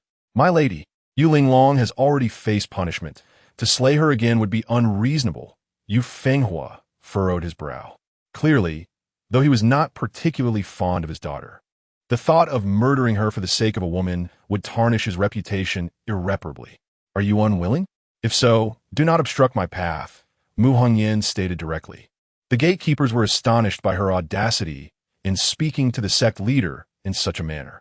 "My lady, do not refuse a toast and instead demand a penalty. Across the realm, there are countless women eager to offer themselves to me. Should you remain unappreciative, do not blame me for resorting to force. For affection can be cultivated over time." Yu Fenghua's eyes now glinted with danger. After all, he was a cultivator of the void immortal realm. And how could he endure being rejected repeatedly by Mu Hongyan? "Do you truly believe I am afraid of you?" she retorted coldly. "I am sorry, but you have offended me," Yu Fenghua declared, tired of the banter. With a sweeping motion of his sleeve, he intended to seize Mu Hongyan. Yet in that fleeting moment, she crushed the jade stone in her hand. In the next instant, a wave of murderous sword intent enveloped the entire expanse above Yulong's sect. Under this overwhelming aura, Yu Fenghua felt as insignificant as dust. Even the heavens seemed to dim beneath its weight. What formidable being could unleash such a powerful presence, causing the previously clear sky to darken? It was utterly terrifying. Could it truly be a legendary true immortal? Such a thought was unfathomable. Within Yulong's sect, hushed whispers of fear began to circulate. The less experienced disciples trembled, collapsing to their knees. "This is the aura of a true immortal." Mu Hongyan's eyes widened in disbelief. She had not expected that the Lord of Cloud residents from Daotian sect, only 40 years of age, was indeed a true immortal. In her past life, as a Tribulation Realm cultivator, she could not have been mistaken. Simultaneously, the ethereal figure of Li Zhoujun began to materialize in the air. The Lord of Cloud residents. Yu Fenghua gasped in astonishment upon recognizing the arrival. He had never anticipated that Mu Hongyan would be acquainted with such a powerful being. Given the proximity of Yulong's sect to Daotian sect, it was no surprise that he recognized Li Zhoujun, the youngest Tribulation Realm cultivator from Qingzhou. Heavens! This young lady actually has the support of the Lord of Cloud residents. It is no wonder she dares to venture alone into our Jade Dragon sect. She is acquainted with such a formidable figure. Could it be that this young lady is a disciple of the Lord of Cloud residents? It seems highly probable. Oh dear, if the Lord of Cloud residents were to unleash his wrath, we would be utterly doomed. At this moment, the disciples and elders within the Jade Dragon sect, gazing at the extraordinary figure clad in azure, collectively drew in a sharp breath.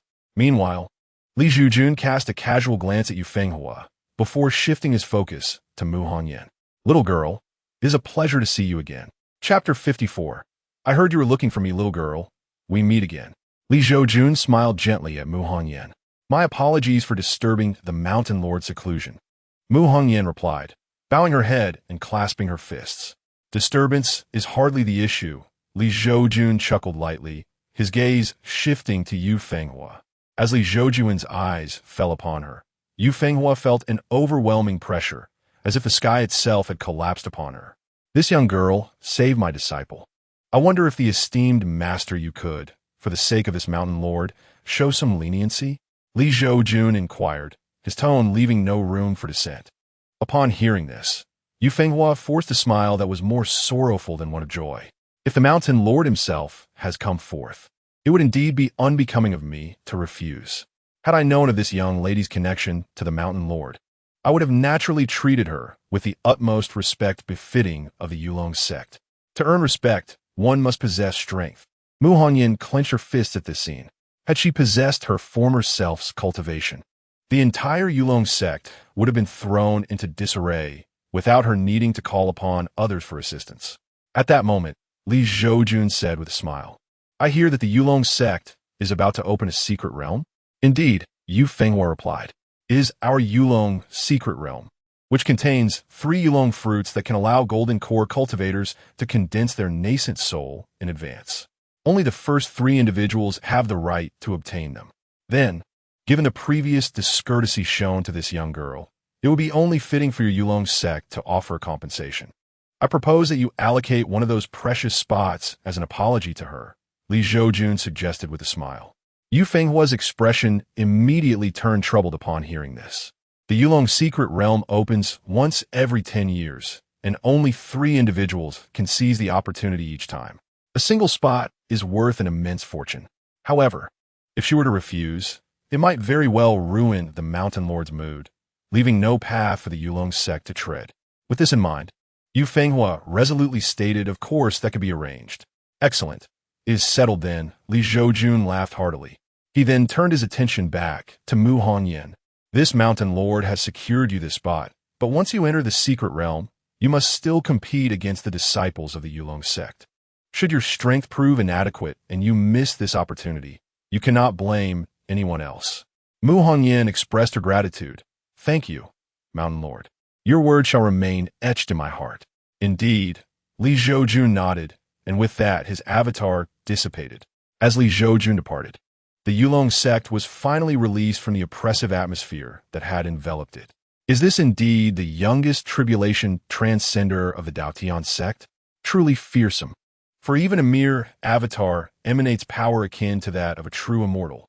Could it be possible that this Mountain Lord has genuinely attained the cultivation of a true immortal? Surely not. If he had reached such heights, he would have already ascended. Why then does he remain in Qingzhou? Are you not aware that practitioners at the Great Ascension stage must entirely convert their spiritual energy into celestial spiritual energy in order to ascend to the celestial realm?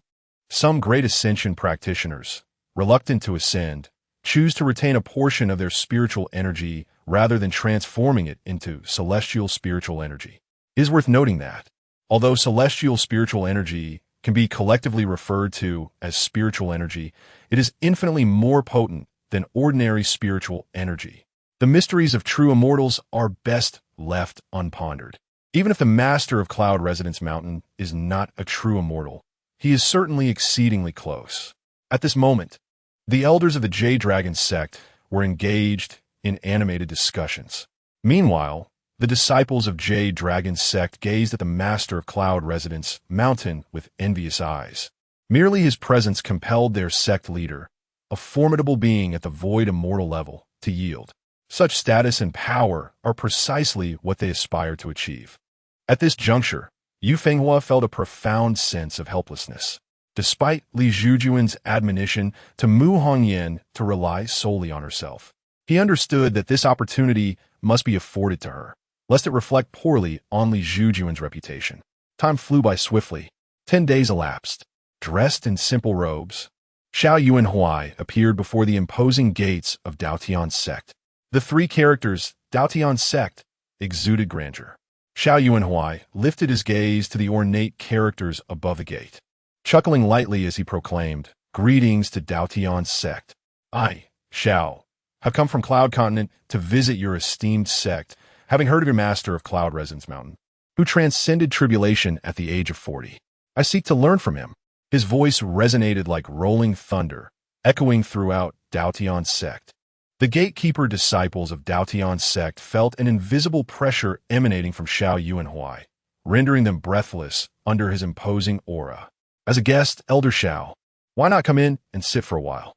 After we extend our hospitality, we can discuss the duel." A white-bearded elder suddenly appeared before Xiao Yuanhuai, smiling warmly. This elder was the master of Yuran Mountain, responsible for receiving visitors to Daotian sect. "Who might you be?" Xiao Yuanhuai squinted, taken aback that, despite his formidable entrance, only an elder had come to greet him.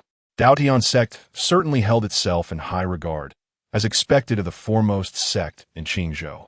Nevertheless, He resolved to defeat their so-called youngest tribulation transcendence expert, thereby tempering their arrogance. I am the master of Yuran Mountain, tasked with the hospitality of Daotian's sect. The elder said, stroking his beard with a smile. Xiao Yuanhuai chuckled, I see. I initially thought you were the master of Cloud Residence Mountain. Elder Xiao, you jest. The master of Cloud Residence Mountain is a paragon of grace. I, an old man, cannot compare, the master of Yuran Mountain replied with a grin. Meanwhile, in the hall of Daotan, Mu Taiyu and the various mountain masters of Daotian's sect had gathered. Naturally, Li Zhoujun was among them. So, Xiao Yuanhuai has arrived. Does he truly believe himself formidable? Once I break through to tribulation, I shall challenge him to a proper contest. The hot-tempered Lu Yin scoffed. Master, I shall go and meet him, Li Zhoujun declared, rising from his seat.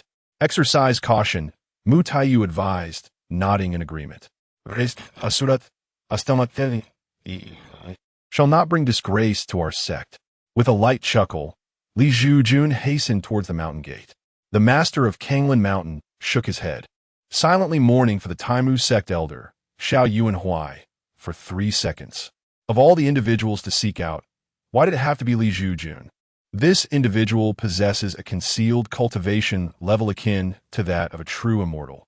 Had it not been for the troubles faced by his disciple, his intervention would have revealed his prowess, leaving one to wonder if they would ever truly comprehend Li Zhoujun's authentic strength. The master of Cloud Residence Mountain has indeed concealed himself deeply. As these thoughts occupied the mind of the Kanglin Mountain Master, Li Zhoujun had already arrived at the entrance of Daotian's sect, where he found the master of Leisurely Mountain engaged in a verbal dispute with Xiao Yuanhuai. Elder Xiao, I hear you are in search of me? Li Zhoujun inquired with a subtle smile directed at Xiao Yuanhuai. Are you the master of Cloud Residence Mountain? Xiao Yuanhuai gazed at the remarkably handsome youth, whose demeanor appeared strikingly ordinary, and his eyes sparkled with excitement. Chapter 55. This year I turned 46, indeed it is I. Li Zhoujun Shuklat. Truly, heroes emerge from youth. Allow me to experience the prowess of the master of Yunjishan, said Xiao Yuanhuai, with excitement gleaming in his eyes. In the next instant, his figure appeared before Li Zhoujun, and with a powerful punch, he unleashed a thunderous roar. Hiss! What terrifying strength! No wonder Xiao Yuanhuai could defeat the young tribulation experts of the 3 top sects consecutively. Mu Taiyu and the other mountain lords, concealed within the void, gasped at the unfolding scene at the mountain gate. One cannot deny that Xiao Yuanhuai's strength is indeed formidable. However, the master of Kanglin murmured to himself, if the master of Yunjishan were to unleash his full strength, I fear Xiao Yuanhuai would scarcely endure a breath. Meanwhile, as Xiao Yuanhuai's fist neared Li Zhoujun's face, his excitement intensified. Truly impressive. Li Zhoujun observed the scene before him gravely, without wielding the Aoshue sword. He could only rely on the system to match him evenly. With this thought, Li Zhoujun moved, raising a hand, boom.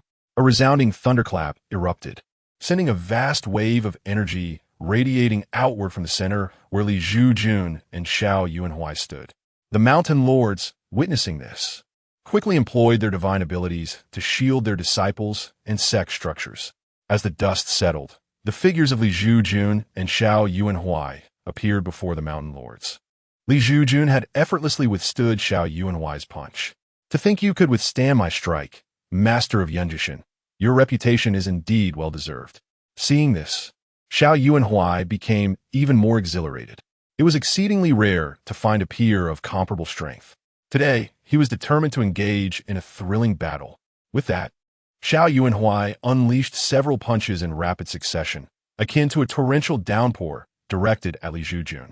Yet, each blow was effortlessly absorbed by Li Zhoujun. Their clash was indeed evenly matched. However, it soon became apparent to Xiao Yuanhuai that something was amiss. Regardless of whether he exerted his full strength or held back, Li Zhoujun seemed to anticipate his every move, as though he could read his intentions, leaving Xiao Yuanhuai with the unsettling sensation of being completely seen through by Li Zhoujun. The master of Yunjishan had him in the palm of his hand. Quite impressive, the master of Yunjishan appeared to handle the situation with ease. effortlessly diffusing each of Xiao Yuanhuai's fierce assaults. The mountain lords wore smiles upon their faces. At this moment, the disciples of Daotian's sect also arrived to observe the spectacle. Lu Jining and Su Nan, upon witnessing their master engaged in such a fierce confrontation with a young man clad in simple attire, could not help but cheer. "Master, go for it." Meanwhile, among the crowd of disciples, Chen Xiaohua, who had joined the Huofeng Mountain under Lu Yanhua, spotted Su Nan. At this moment, Chen Xiaohua, faced with Su Nan, had lost all his previous arrogance. After all, Li Zhoujun's strength was now laid bare before all, undeniably a genuine tribulation expert. Even Lu Yan, the master of their Huofeng Mountain, was of a significantly lower realm than Li Zhoujun. How could Chen Xiaohao ever offend Su Nan? Meanwhile, Xiao Yuanhuai, continuously unleashing a variety of mystical techniques, could distinctly feel his stamina waning. Yet, Li Zhoujun remained unfazed, engaging him in combat as though his strength was boundless. However, Li Zhoujun's fighting experience was no match for Xiao Yuanhuai's battle-hardened prowess. It wasn't too long before a slight flaw appeared in his defense. As Xiao Yuanhuai observed Li Zhoujun receiving his mystical attack, he seized the opportunity when Li Zhoujun left his center wide open. Raising his hand to channel his power and striking Li Zhoujun squarely in the chest, Li Zhoujun let out a muffled groan, staggering back 3 steps. Nevertheless, bolstered by the system's fortuitous abilities, Li Zhoujun suffered no significant harm. Conversely, Xiao Yuanhuai felt a painful jolt in his palm from the impact. Though the Lord of Yunju Mountain possessed unparalleled talent, overshadowing the entirety of Qingzhou and even other regions, he remained quite youthful, lacking the combat experience that Xiao Yuanhuai had accrued through relentless battles. The leader of the Taoist celestial sect offered a fair assessment. Soon, other mountain lords echoed his sentiment, acknowledging that while Xiao Yuanhuai was indeed in the early stages of transcending tribulations, the Lord of Yunju Mountain's strength at least surpassed him by a minor realm. Moreover, the resilience of a lord's physique was remarkable. After enduring such a formidable blow, he displayed no signs of distress. Kanglan Mountain's lord silently critiqued the situation, noting the evident truth. Though the Lord of Yunju Mountain had attained true celestial status, his combat experience was evidently lacking, making him merely a sparring partner for Xiao Yuanhuai. Xiao Yuanhuai, astute enough to recognize this, realized that each time he struck, Li Zhoujun was adept at countering, and despite the rare opportunity he had seized, Li Zhoujun remained unscathed, clearly indicating a superiority in cultivation. This felt akin to being treated as a practice dummy. Had Li Zhoujun unleashed his full potential, relying solely on his cultivation, Xiao Yuanhuai would have already faced defeat. As this thought crossed his mind, a sense of frustration welled within Xiao Yuanhuai. When he once again engaged with the adjusted Li Zhoujun, he noticed that Li Zhoujun was still not exerting his full strength, returning the blows with equal measure, as if continuing to view him as a mere training partner. Angered and embarrassed, Xiao Yuanhuai exclaimed, "Lord of Yunju Mountain, please do not insult me. Could you not simply unleash your full strength and defeat me directly?" Li Zhoujun, taken aback by this request, found himself at a loss. It was the first time he had ever encountered such a demand, yet he truly believed he was already giving his all. Observing that Li Zhoujun remained unperturbed, continuing to engage him in a back-and-forth manner, Xiao Yuanhuai felt his composure shatter. After having dominated his peers for so long, how could he now find himself reduced to a mere training partner? "I concede, I admit defeat," Xiao Yuanhuai declared, stepping back with an air of resignation. "Ah!" Li Zhoujun was momentarily stunned. "Lord of Yunju Mountain, I acknowledge your exceptional talent. I cannot compete with you. However, if we were of the same realm, I would undoubtedly triumph over you," Xiao Yuanhuai stated confidently, fixing his gaze upon Li Zhoujun. "I refuse to be disheartened by this defeat. I will strive to cultivate until I reach your level, and then I shall challenge you once more." Li Zhoujun was taken aback. This fellow's indomitable spirit seemed rather formidable. It appeared that this mission was destined for failure. With that, Xiao bid farewell. After casting a profound glance at Li Zhoujun, Xiao Yuanhuai turned and departed without further ado. "Wait!" Li Zhoujun called out to Xiao Yuanhuai. Having not received his rewards, he felt a tinge of reluctance and decided it was necessary to temper this fellow's invincible spirit. What? Xiao Yuanhui replied, slightly taken aback.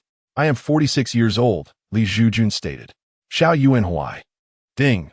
Congratulations to the host for completing the task and shattering Xiao Yuanhui's invincible spirit. Ding. The system awards perfect realm of transformation. Ding. The system awards return to void pill. Ding. The system awards heavenly shield avatar. Return to void pill. Aids cultivators of the transformation realm, increasing the probability of breaking through to the void immortal realm by 5%. Heavenly shield avatar. A divine demonic manifestation, vast and boundless, capable of obscuring the sun, moon, and stars. Chapter 56. The Abyss. The reward this time was rather commendable. Li Zhoujun gazed at the accolades bestowed by the system, nodding to himself in approval. Meanwhile, Xiao Yuanhui had already adjusted his mindset. As the saying goes, the waves of the Yangtze River push the front waves. One wave may perish on the beach. Yet the Lord of Cloud Residence anticipates our next duel. Having spoken, Xiao Yuanhui swiftly made his exit, akin to oil slipping beneath his feet. He feared that prolonging his presence would render him a fool. The Lord of Cloud Residence truly lacked even a modicum of humility. The Lord of Cloud Residence is magnificent. Someone bellowed, their voice reverberating throughout the entire Dao Tian sect.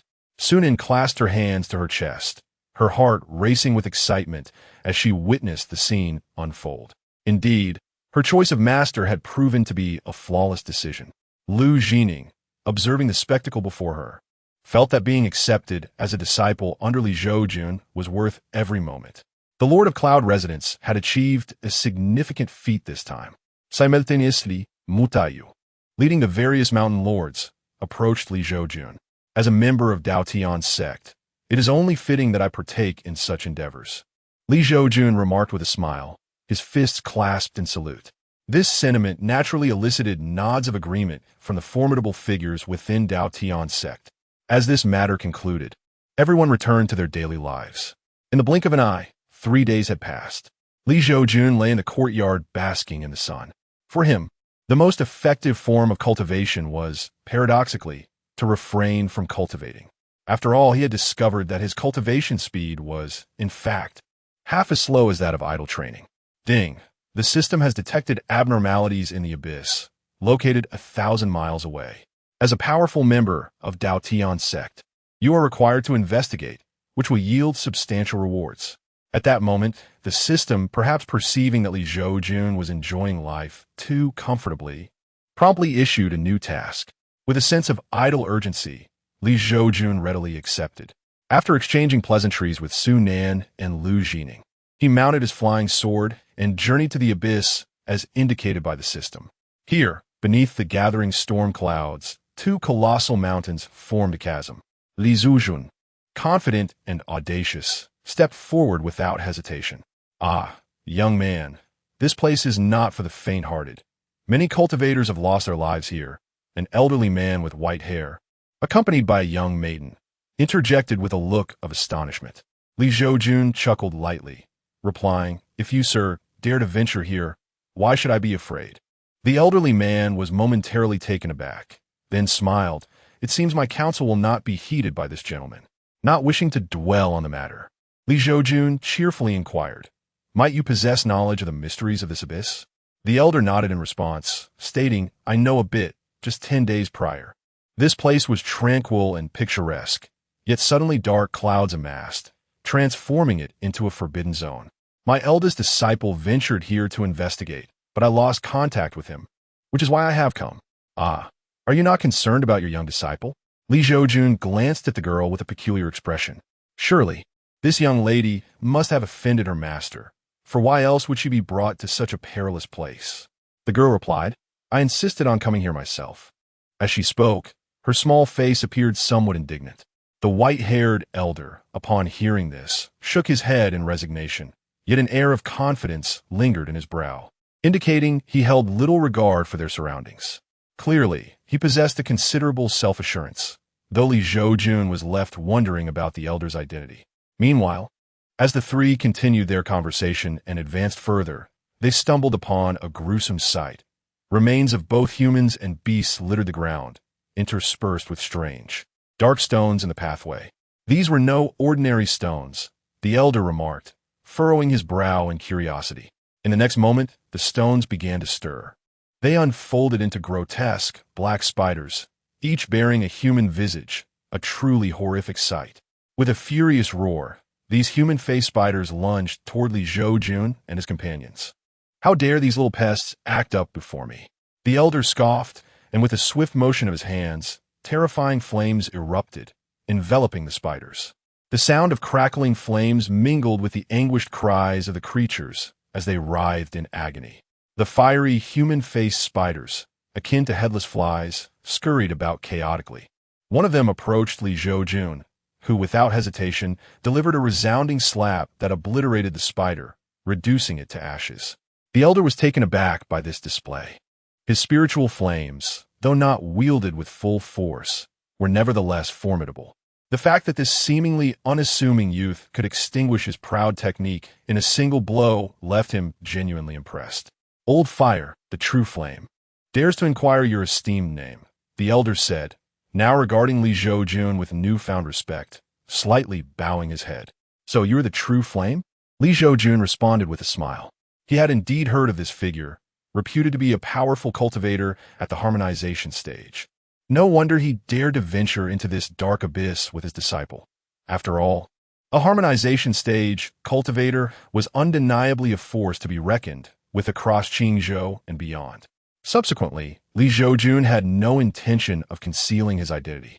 "I am Li Zhoujun, the master of Yunju Mountain from the Daotian sect," he declared with a light laugh.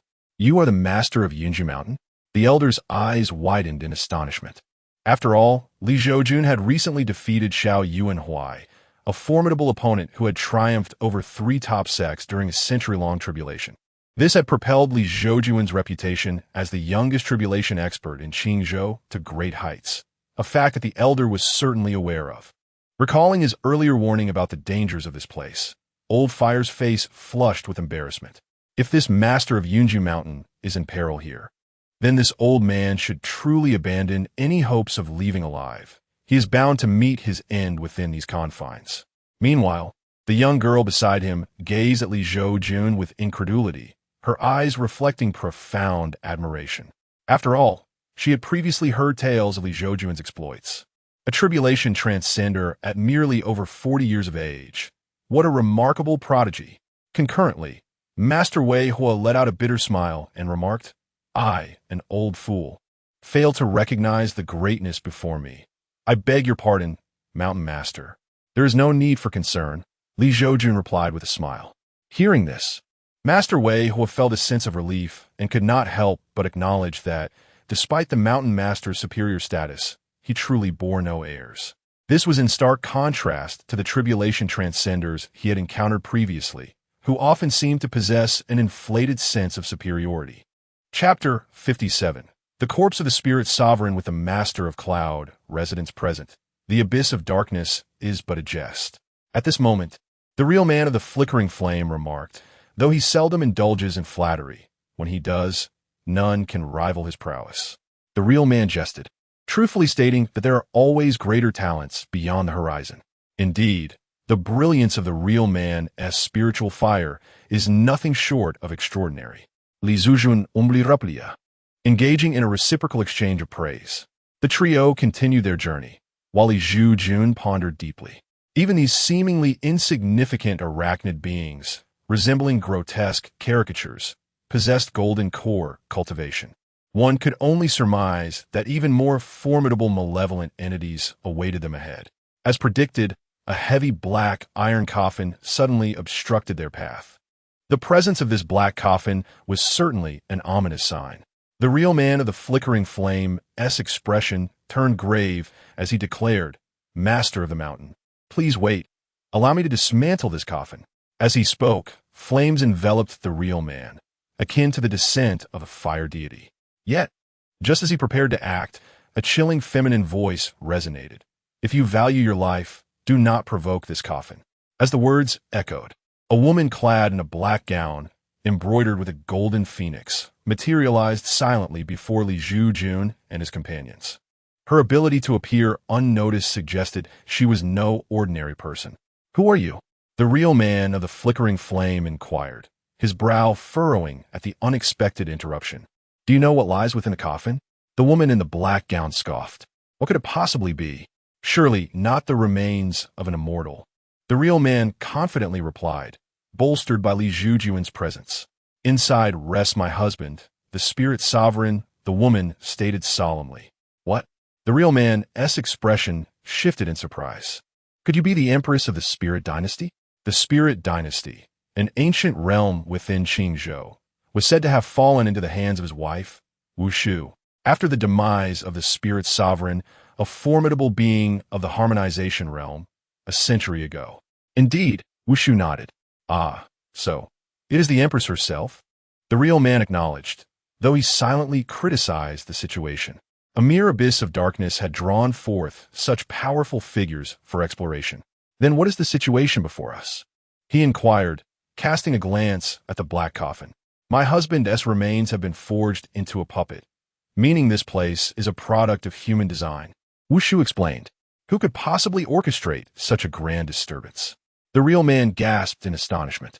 "I do not know," Wu Shu shook her head, revealing her dual purpose for being there: to reclaim her husband's remains and to exact vengeance upon the one who transformed them into a puppet. Boom! Just as the conversation unfolded, the heavy black iron coffin abruptly exploded. In its wake, a middle-aged man clad in a dragon robe emerged, his complexion as pale as death, his skin and eyes shrouded in an abyssal darkness. "My lord!" Wu Shu beheld the middle-aged man before her, her eyes already rimmed with red. This man was none other than the Ling Emperor of the Ling dynasty. With a roar that echoed like a wild beast, the Ling Emperor unleashed a tremendous force towards the head of the real man of microfire, a blow that seemed capable of splitting mountains and shattering stones. The real man of microfire dared not underestimate this attack, for he was aware that the Ling Emperor, in life, had mastered the art of physical cultivation. And even in death, his corporeal form had been forged into a puppet, retaining formidable strength that likely rivaled his living days. With this thought, the real man of microfire braced himself, summoning forth raging flames in both hands to withstand the Emperor's strike. Boom! A deafening sound reverberated. The Ling Emperor staggered back several steps, while the real man of microfire was sent flying, crashing heavily to the ground. Li Zhoujun observed this scene in silence, pondering how a cultivator of qi would dare to confront a body cultivator's full force head-on. Was this not folly? "Master!" Simultaneously, the female disciple of the real man of microfire gasped, rushing forth to assist her revered teacher. The real man of microfire coughed a few times. Acknowledging his oversight, "I underestimated it. The Ling Emperor's posthumous form remains formidable." At that moment, the Ling Emperor's corpse surged rapidly towards Wu Shu. "Beware, your majesty!" the real man of microfire warned urgently. However, an astonishing scene unfolded next. The Ling Emperor stood beside Wu Shu, resembling a child, refraining from attack. Even the dimmest of minds would perceive the underlying truth, and the real man of microfire exclaimed in fury. "So it was you. You orchestrated this abyss, did you not?" Wu Shu frowned. "It was not I." "Not you? Are you jesting with me? If it is not you, then why does the puppet of the Ling Emperor refrain from striking you? Do you take me for a fool? Tell me, what have you done to my eldest disciple?" The real man of microfire's expression shifted to one of indignation. Initially, he had felt sympathy for Wu Shu, a widow whose husband had been turned into a puppet, yet he was taken aback to discover that the true mastermind was this very individual. "I said it is not me," Wu Shu retorted coldly. Li Zhoujun observed the unfolding drama silently, sensing an aura of enigma. Yet, with his exceptional prowess, he remained unperturbed. Regardless of the hidden hand at play, he harbored no fear. Suddenly, a round of applause broke the tension. "Your Majesty, I have resurrected the Ling Emperor. You ought to be grateful to me, yet it seems you do not share in my joy." At that moment, the applause ceased, and an elder, his skin resembling withered wood and his demeanor lifeless, appeared before Wushu.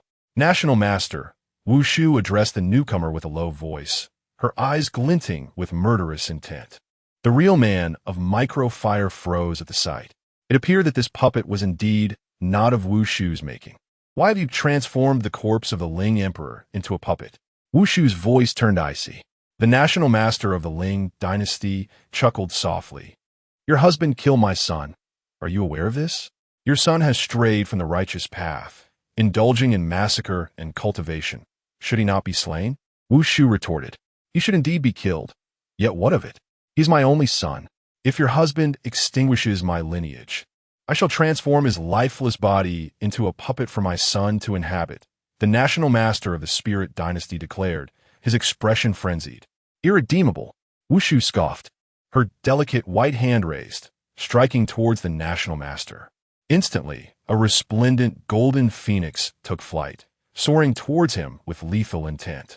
However, at that very moment, the spirit emperor, under the national master's command, shielded him. Wushu, taken aback, swiftly adjusted her position, causing the phoenix to collide with a nearby mountain. The impact shattered the entire peak, sending debris soaring through the air, the earth quaking as the heavens dimmed in that moment. The might of the fusion realm, terrifying indeed. Chapter 58. The Lord of Aho Mo. How is it, my Lord of Heaven? Are you reluctant to lay hands on your husband's corpse? The national master of Ling dynasty chuckled ominously at the scene before him. Old scoundrel, what have you done to my disciple? At this moment, the real man of Wayfire directed his inquiry at the national master of Ling. The national master of Ling cast a glance at the real man of Wayfire, revealing a sparse grin as he replied, to forge a puppet is no simple task. It requires a copious amount of cultivator's blood. Seeking death. The real man of Wayfire was incensed. The implication of the national master's words was unmistakable. His disciple had been slain. With that thought, the real man of Wayfire unleashed a torrent of flames towards the national master of Ling. However, the latter, unfazed, manipulated the corpse of the Ling emperor and retaliated with a mighty punch, dispersing the sea of flames with a powerful gust. The national master of Ling laughed heartily. The corpse of the Ling emperor is truly formidable. Even in death, its might remains unparalleled among the integration realm. Are you pleased with yourself? The real man of Wayfire remained unperturbed, a calm demeanor gracing his face. Taken aback, the national master of Ling inquired, Are you not afraid? Why should I be afraid? The real man of Wayfire chuckled. TSK, indeed, like master, like disciple. Your student, before his demise, revealed your name. Unable to believe that I would truly dare to act, the national master of Ling remarked with a grin.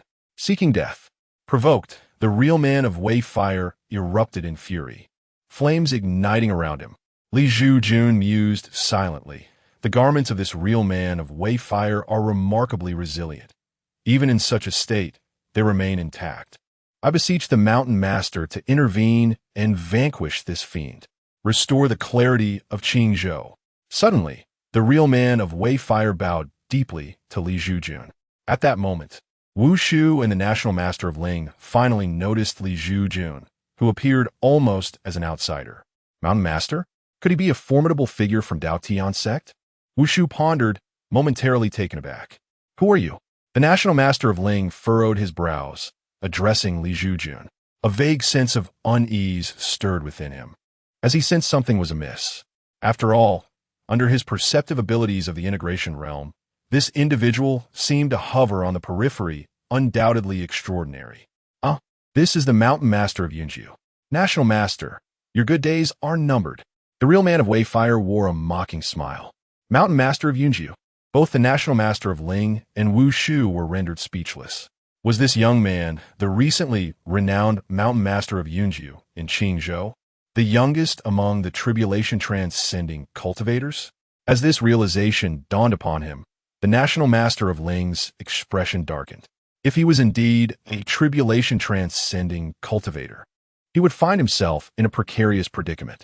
The national master of Ling clasped his fists in salute to Li Zhoujun, stating, Mountain Master, this matter pertains to my grievances with Ling dynasty. I hope you will refrain from intervening. Li Zhoujun replied with a smile. This matter is not so simple. I fear the true puppeteer is not you.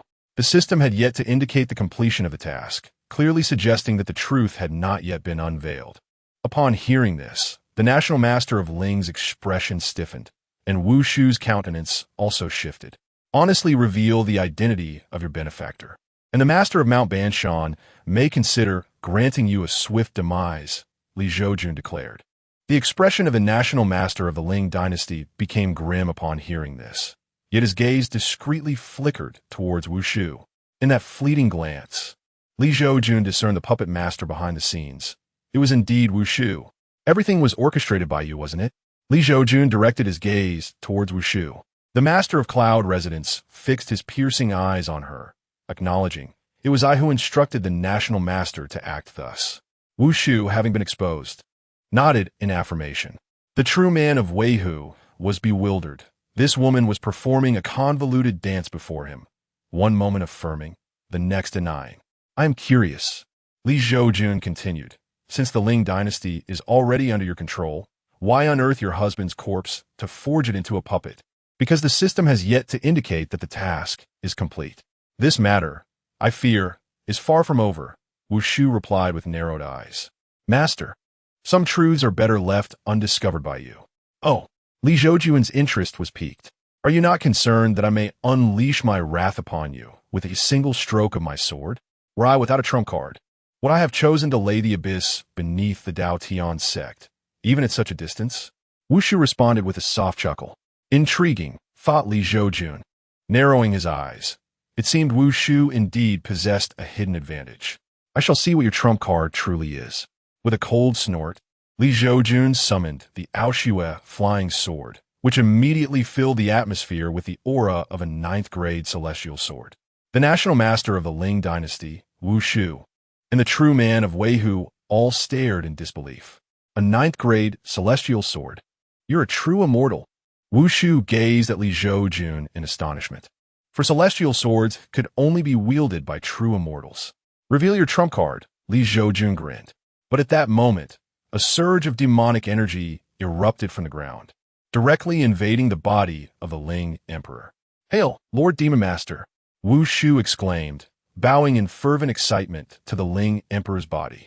This Demon Master, if gauged by human standards, was undoubtedly a true immortal-level powerhouse, and furthermore, a true immortal who had fully transformed his celestial energy.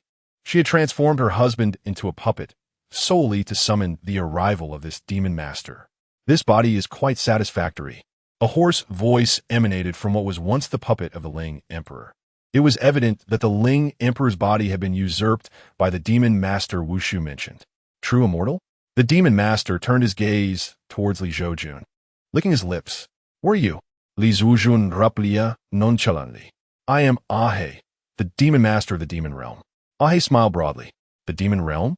Li Zhoujun was taken aback. He had read in the Qingzhou records that the world composed of Qingzhou and other continents was known as the Tianyuan realm. Beyond the Tianyuan realm, there existed another 3,000 realms. The so-called 3,000 realms were not literally 3,000. It was a general reference. The Demon Realm, as mentioned by Ahe, was one among those. The Celestial Realm, on the other hand, was a grand world that ranked above the 3,000 realms. In the realm of the 3,000 worlds, a place yearned for by countless beings, the Demon Lord Ahe spoke. "I never anticipated that upon my arrival, I would encounter a true immortal of the human race. Allow me to witness the extent of your power." With that, the Demon Lord took action, and a colossal, three-headed, six-armed divine form manifested behind him. In each of his 6 arms, a weapon was brandished: swords, spears, shields, and more. "Bone-shattering blade," the Demon Lord bellowed, as the formidable blade in his hand descended towards Li Zhoujun. Beneath the weight of the blade, Li Zhoujun's figure appeared as insignificant as an ant. The terrifying sight left the real man Wei Hua pale with shock, for he had never imagined he would witness a battle of such magnitude, one befitting true immortals. Chapter 59. You are not alone. Gazing ahead at the formidable blade descending like a small mountain, Li Zhoujun flashed a grin. In the next instant, an immense divine radiance erupted from his being. Simultaneously, a towering avatar surged forth from behind him, ascending into the heavens like a colossal peak. its aura rivaling that of the Ahe Demon Lord. This avatar was none other than the celestial shield he had previously acquired. Faced with the Ahe Demon Lord, Li Zhoujun was at this moment a true celestial being. With the emergence of Li Zhoujun's celestial shield, the Ahe Demon Lord, along with his own avatar, was unexpectedly forced to retreat several steps. Is this the clash of true celestial powers? The master of the Cloudy Mountain, witnessing the scene, was filled with exhilaration. To witness such a battle between celestial beings was a privilege beyond compare, and should he survive this encounter, he would undoubtedly gain insights unattainable in ordinary circumstances. The master of the Cloudy Mountain was indeed a genuine celestial being. Wu Shu and the national master of Ling Chao were both profoundly astonished by this revelation. It was said that this master of the Cloudy Mountain had undergone the tribulation at the age of 40. At that moment, they wished fervently to drag forth anyone who had carelessly claimed that Li Zhoujun was merely a tribulation survivor and give them a sound thrashing. Just look at what a tribulation survivor can achieve. Meanwhile, the Ahe Demon Lord, pushed back by Li Zhoujun, narrowed his eyes, excitement glimmering within. In his own demon realm, he had already reached the pinnacle, vanquishing all challengers. Even the neighboring demon realms had fallen under his dominion, including the realms of fire and water demons. Thus, he had turned his gaze towards the Tianyuan realm. At the same time, a voice echoed in Li Zhoujun's mind. Ding, congratulations, host, for completing the task of investigating the abyss. Ding, the system rewards you with a modified version of Bruce Lee's Jeet Kune Do at an extraordinary level. As the system's voice faded, a wealth of combat techniques and their applications in conjunction with spiritual energy materialized in Li Zhoujun's consciousness. Could the system operate in such a manner? Li Zhoujun was momentarily taken aback. What he currently lacked the most was rich practical experience. However, with this reward from the system, he felt an overwhelming sense of joy. Thus, standing atop the shoulder of the celestial shield, Li Zhoujun playfully rubbed his nose with his thumb, then began to bounce in all directions. With each movement of the celestial shield, the very ground trembled. The master Wu Shu and the real man of microfire, positioned on the ground, were jolted up and down, despite their attempts to stabilize themselves. How could they withstand the true celestial power emanating from Li Zhoujun? What sort of technique is this? The Ahe Demon Lord observed Li Zhoujun's erratic movements, narrowing his eyes in contemplation. However, Li Zhoujun afforded him no time to react. In an instant, a lightning-fast punch struck the Ahe Demon Lord's avatar squarely in the face. Unexpectedly, the Lord Ahimo, caught off guard, staggered back several steps from his strike. Intriguing, standing upon the shoulders of his own avatar.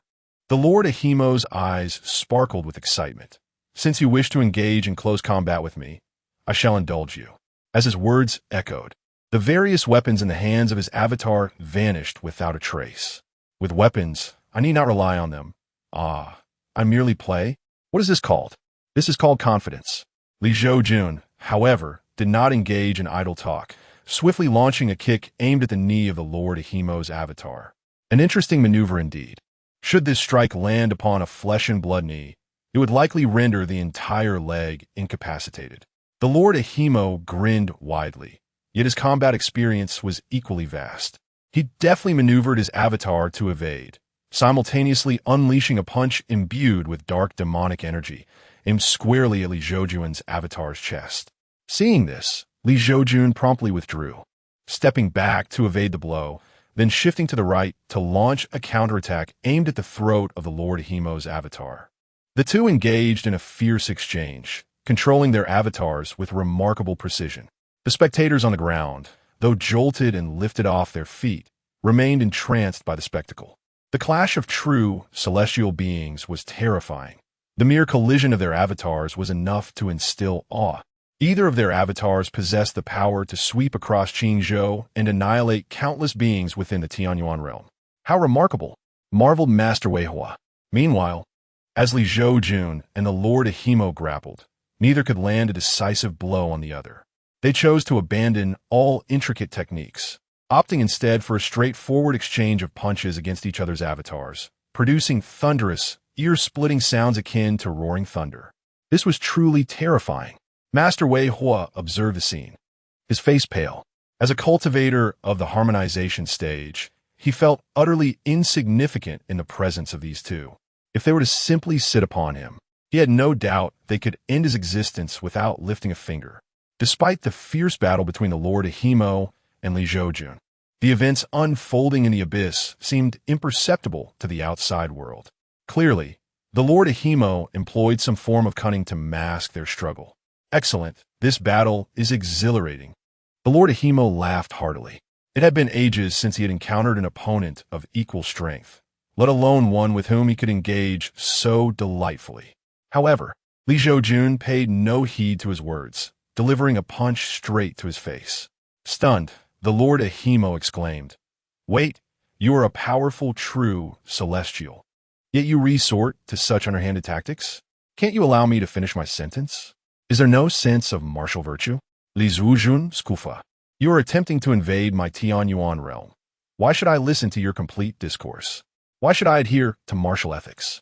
The Lord Ahimo twitched at the corners of his mouth, genuinely questioning whether he was the true demon or if this audacious individual before him was the real fiend, entirely defying the rules of engagement. "Reveal your name. I hold you in high regard." The demon Lord Ahe addressed Li Zhoujun at that moment. Li Zhoujun's mind was awash with questions. "I have traversed various realms in search of a worthy opponent, and now I have encountered you," the demon Lord Ahe said, his eyes gleaming with excitement, as if he had found a kindred spirit. "Surely you, like myself, feel the weight of solitude due to your invincibility. But fear not, for you shall no longer be alone." Li Zhoujun's expression shifted, perplexed by the peculiar manner of the demon lord's speech. "If you truly believe yourself to be invincible, you should ascend to the celestial realm, where formidable beings abound," Li Zhoujun retorted. The demon lord Ahe chuckled softly. "The celestial realm, you say? I shall undoubtedly make my way there and conquer it, but not just yet." Chapter 60. I am Xiao Yuanhuai very well. If you are unwilling to reveal your name, it matters not, for I shall remember you. The Ahe demon lord gazed at Li Zhoujun with a faint smile. "In this realm, the emergence of a formidable being, such as yourself, deserves my utmost respect. I hope that when we meet again, you'll have made further progress." "Hold on." Li Zhoujun suddenly had a thought and called out to the Ahe demon lord. Wasn't there someone named Xiao Yuanhuai, who possessed an indomitable spirit and, much like the Ahe demon lord, sought challengers far and wide? Moreover, did he not mention a desire to battle me next time? Thus, it would be fitting for me to assist him in finding a worthy opponent to hone his skills. Meanwhile, the Ahe demon lord raised an eyebrow, then chuckled. "What? Do you find it hard to part with me? Fear not, for I too am reluctant to bid you farewell. As you are a rival I have sought for quite some time, a rare find indeed. You wish to know my name, did you not?" Li Zhoujun replied with a grin. "Oh, I'm all ears." The Ahe demon lord responded with a smile. "Remember well, my name is Xiao Yuanhuai," Li Zhoujun proclaimed with spirited confidence. "Xiao Yuanhuai." The Ahe demon lord echoed, then laughed. "Very well, Xiao Yuanhuai, I shall remember you." At this moment, real man Mihua, Wu Shu, and the national master of Ling Chao felt a shiver run down their spines upon witnessing this scene. How utterly humiliating for the lord of Yunji Mountain. Even the pandas would weep. Meanwhile, back at the Taishu sect, the meditating Xiao Yuanhuai suddenly felt a chill. What is happening? Xiao Yuanhuai widened his eyes, sensing that he was being regarded by a remarkably powerful entity. However, he soon let out a cold laugh, firmly believing that unless a true immortal emerged in a century, no one could pose a threat to him. That fellow known as the Lord of Yunji Mountain might be someone with whom he could spar, but possessing an indomitable spirit, the Lord was merely a stepping stone for him.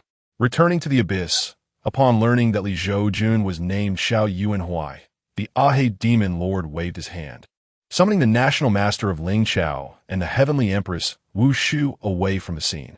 With the departure of the Ahe demon lord, the entire abyss vanished from sight. The once gloomy sky transformed into a clear expanse. At this moment, Li Zhoujun retracted his Dharma form. One cannot deny the extraordinary sensation of invincibility that accompanies the power of a true immortal. It is indeed a marvelous experience. At this moment, real man Mihua gazed at Li Zhoujun with newfound reverence. After all, this man is a genuine, true immortal. He had just witnessed the very fate of the entire Qingzhou. He believed that had the Lord of Yunju Mountain not been present, Qingzhou, and even the Tianyuan realm, could have faced imminent conquest by the Ahe demon lord. Indeed, the true immortal's foundation faced calamity. May I offer my condolences. Li Zhoujun nodded in acknowledgement. It was his destiny. Such a calamity was fated for him. As cultivators, we have long since accepted the duality of life and death, having danced upon the edge of a blade. Real man Mihua said with a wry smile. In the beginning, he too was merely a lowly cultivator, unaware of how many life and death moments it would take to reach the level of a sage in the eyes of ordinary practitioners. It is good that a true immortal possesses such a mindset. Li Zhoujun nodded in agreement. After exchanging a few words with the master Wei Hua, Li Zhoujun departed from the scene on foot, under the watchful gaze of the master and his disciple. It was unexpected that within the Qingzhou continent, a land teeming with hidden talents, the Lord of Yunju Mountain was far more formidable than the rumor suggested. If he were indeed only 40 years old, it would be truly terrifying. Should he ascend to the celestial realm, he would undoubtedly become a coveted candidate among the various celestial factions. Master Weiho remarked with a sense of awe, "Master, why has the Lord of Yunju Mountain, having attained the true immortal level, not yet ascended to the celestial realm?" At this moment, the disciple of Master Wei Hua inquired with curiosity. After pondering for a moment, Master Wei Hua responded, "It is highly probable that the Lord of Yunju Mountain is accumulating spiritual power, perhaps aiming to fully convert his spiritual energy into celestial spiritual energy before challenging a higher realm. This way, upon his arrival in the celestial realm, he would have a distinct advantage over those who ascend simultaneously. Although this path is fraught with difficulty, given his youth and his current status as a true immortal, it may not be insurmountable for him." "Ah, I see now," the disciple of Master Wei Hua exclaimed, enlightened. Meanwhile, Li Zhoujun strolled along the path, unhurried in his return to Dao Tian's sect on his sword. After all, he had no pressing matters. As he walked, he mentally organized the modified version of the Jitkyun Du system rewards bestowed by the system. He could not help but acknowledge the brilliance of the system. However, as he continued, night fell. Before him appeared a dilapidated temple. Suddenly, Li Zhoujun recalled an intriguing legend from his previous life. It was said that when walking at night, one should prefer to sleep in a graveyard rather than enter a decrepit temple. Yet, Li Zhoujun was undaunted, for he possessed both skill and courage. Not to mention the capabilities of the system, even his current transformation into a divine being rendered him a formidable figure in Qingzhou. A mere crumbling temple piqued his curiosity. With a sense of intrigue, Li Zhoujun stepped into the temple, reminiscent of his fondness for watching horror films alone in his past life. He recalled a summer when he remained on campus alone, and in that empty building, he played his childhood horror movie, The Village of the Dead. Although fear gripped him, his desire to watch prevailed. Upon entering the dilapidated temple, a chilling gust of wind assailed him. Inside, the temple, long neglected, had fallen into a state of disrepair. The gilded statues of Buddha had lost their luster, revealing the tarnished copper beneath, while cobwebs adorned the gaps between their arms. As the gold paint peeled away, the eyes of the copper statues took on a hollow, eerie expression. Everything within evoked a sense of dread. Stimulated by the atmosphere, Li Zhoujun grinned. He found a patch of ground, waved his sleeve, and swept away the dust to reveal a clean surface. Subsequently, he gathered some firewood within the decrepit temple and set it ablaze. In the midst of his busyness, the outside world was enveloped in a gentle drizzle. The sound of rain softly pattering. Li Zhoujun tilted his head, observing the absence of light, as if the night had swallowed it whole, rendering visibility non-existent. He marveled to himself. Indeed, there's a certain ambience here. Had he still been the person he was before his transmigration, he would undoubtedly have been trembling in fear. However, having experienced much, Li Zhoujun no longer felt as fearful. The rhythmic sound of hooves suddenly echoed from outside, accompanied by the rumble of cart wheels and the hurried footsteps of many people. "My lord, my lady, it has grown dark and rain has begun to fall. If we continue on, The slick roads may lead to mishaps. It would be wiser to take shelter in this dilapidated temple for the night, waiting for the rain to cease and the dawn to break before resuming our journey," a robust male voice declared. Yet, it seemed that the temple was already occupied. At that moment, a melodious voice of a young girl chimed in. The man who had spoken earlier continued with a reassuring laugh. "Fear not, my lady. There exists an unwritten rule in the world. When one encounters a temple in the wilderness, it is permissible to share its refuge, provided that we do not disturb one another." Chapter 61. In the realm of cultivation, no immortals? That is quite favorable. The owner of the melodious, youthful voice sighed in relief upon hearing the words of the family's chief guard. Subsequently, within the temple, seated on the ground, was Li Zhoujun, who observed a young girl and a middle-aged man adorned in splendid attire entering the temple, flanked by a tall middle-aged man and 5 guards clad in gray, standardized attire. Li Zhoujun, upon seeing this group, easily surmised that the resonant voice earlier likely belonged to the tall middle-aged man.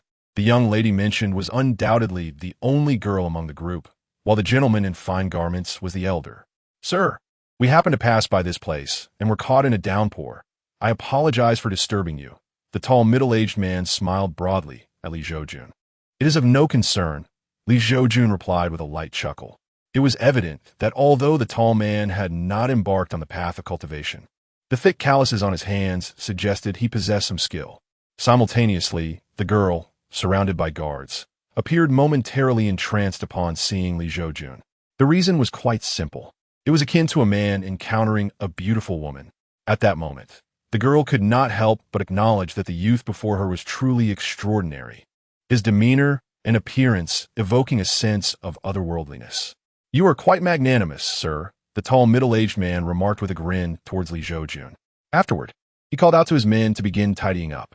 Once they had finished, the tall man cheerfully inquired of Li Zhoujun, "In this desolate wilderness, what brings you here alone? Are you not afraid of the rumored mountain spirits and creatures?" Li Zhoujun chuckled softly. "A brave man speaks in jest. I, in fact, wish to encounter the mountain spirits you mention." "Ah, your surname is Li, then? But do not doubt, there truly are cultivators and supernatural beings in this world. 10 years ago, while traveling with my master, I encountered several celestial masters who could manipulate objects from afar and conjure fire out of thin air," the tall middle-aged man stated, observing Li Zhoujun's delicate demeanor, mistakenly believing him to be merely a scholar engrossed in classical texts, as many learned individuals were often skeptical of the existence of immortals and demons. Li Zhoujun found the middle-aged man amusing and smiled. "Oh, is that so?" "Indeed, I witnessed it with my own eyes," the tall man asserted confidently, thumping his chest. Their conversation flowed easily. From the tall man, Li Zhoujun learned that his name was Shi, the chief guard of the Nalan family. The sole girl in the group was named Nalan, while her father, referred to by Shi as the elder, was named Nalan Kai. Their party was passing through as they were returning to Chongkong City after mourning the passing of Nalan Kai's father. Chongkong City was a grand city indeed. However, the location is devoid of spiritual energy, which is why few cultivators venture there, including the Kingdom of Dakong, where Chongkong City is situated. This is also the reason why most people believe that those who practice cultivation, including demons and spirits, are merely the stuff of legends. Li Zhoujun found it somewhat amusing. Could it be that there are no immortals in the world of cultivation? At that moment, Shi glanced at the surrounding Buddhist statues, shivering slightly as he said, "I don't know why, but I always feel like the eyes of these statues are fixated on us, which is a bit unsettling." Li Zhoujun chuckled. "What's this? Brave Shi? Looking at your calloused hands, you must possess genuine skills. Why fear these?" Shi's expression turned awkward as he replied, "Sir, please don't jest. With my meager skills, I can manage ordinary martial artists, but should I encounter a true immortal or a cunning spirit, I fear I wouldn't even know how I met my end." Such humility. Li Zhoujun Loga.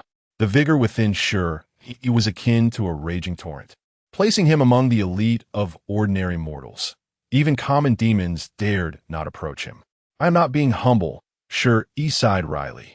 Just as the two were conversing, a sudden rustling of footsteps echoed from outside. Nailan Kai, today marks your demise. A voice filled with excitement rang out. Shi Yi's expression changed. Not good. The Wang family has arrived. Protect the master. With Shi Yi's command, several guards from the Nailan family drew their gleaming white blades, standing firm at the entrance. Father, there are so many footsteps outside. What should we do? Nailan Yi looked anxiously at her father. Nailan Kai sighed. Since we are here, we must accept our fate. Trust ensures abilities. What is happening? Li Zhoujun asked, taken aback. Nailan Yi turned apologetically to Li Zhoujun. Sir, the Wang family has overlapping business interests with our Nailan family in Dakong City, so they wish to eliminate us swiftly. I didn't expect you to be caught in this as well. I see. Li Zhoujun nodded. However, the Nailan family's guards waited at the door for quite some time, without any sign of movement outside, exchanging puzzled glances. Something feels off, hiding in this temple. Given the Wang family's treachery, they should have made a move by now, yet there's not a sound, one guard remarked, displaying a look of confusion. Yet at that moment, Li Zhoujun suddenly became intrigued, a slight smile gracing his lips. You worthless curs outside. Why do you hesitate? You're behaving like a bunch of cowards. The Wang family has nurtured you lot, but your end is inevitable. Sure, he couldn't help but shout out towards the outside. However, after a long while, there was still no response. Sure, he was momentarily taken aback. This was indeed strange. He had insulted them so openly, yet they remained silent, which was decidedly unusual. Moreover, as the saying goes, extraordinary occurrences are often accompanied by supernatural elements. Could it be that they had truly encountered a demon? However, this is a temple, filled with numerous Buddhist statues. Surely the demons would not dare to recklessly enter here.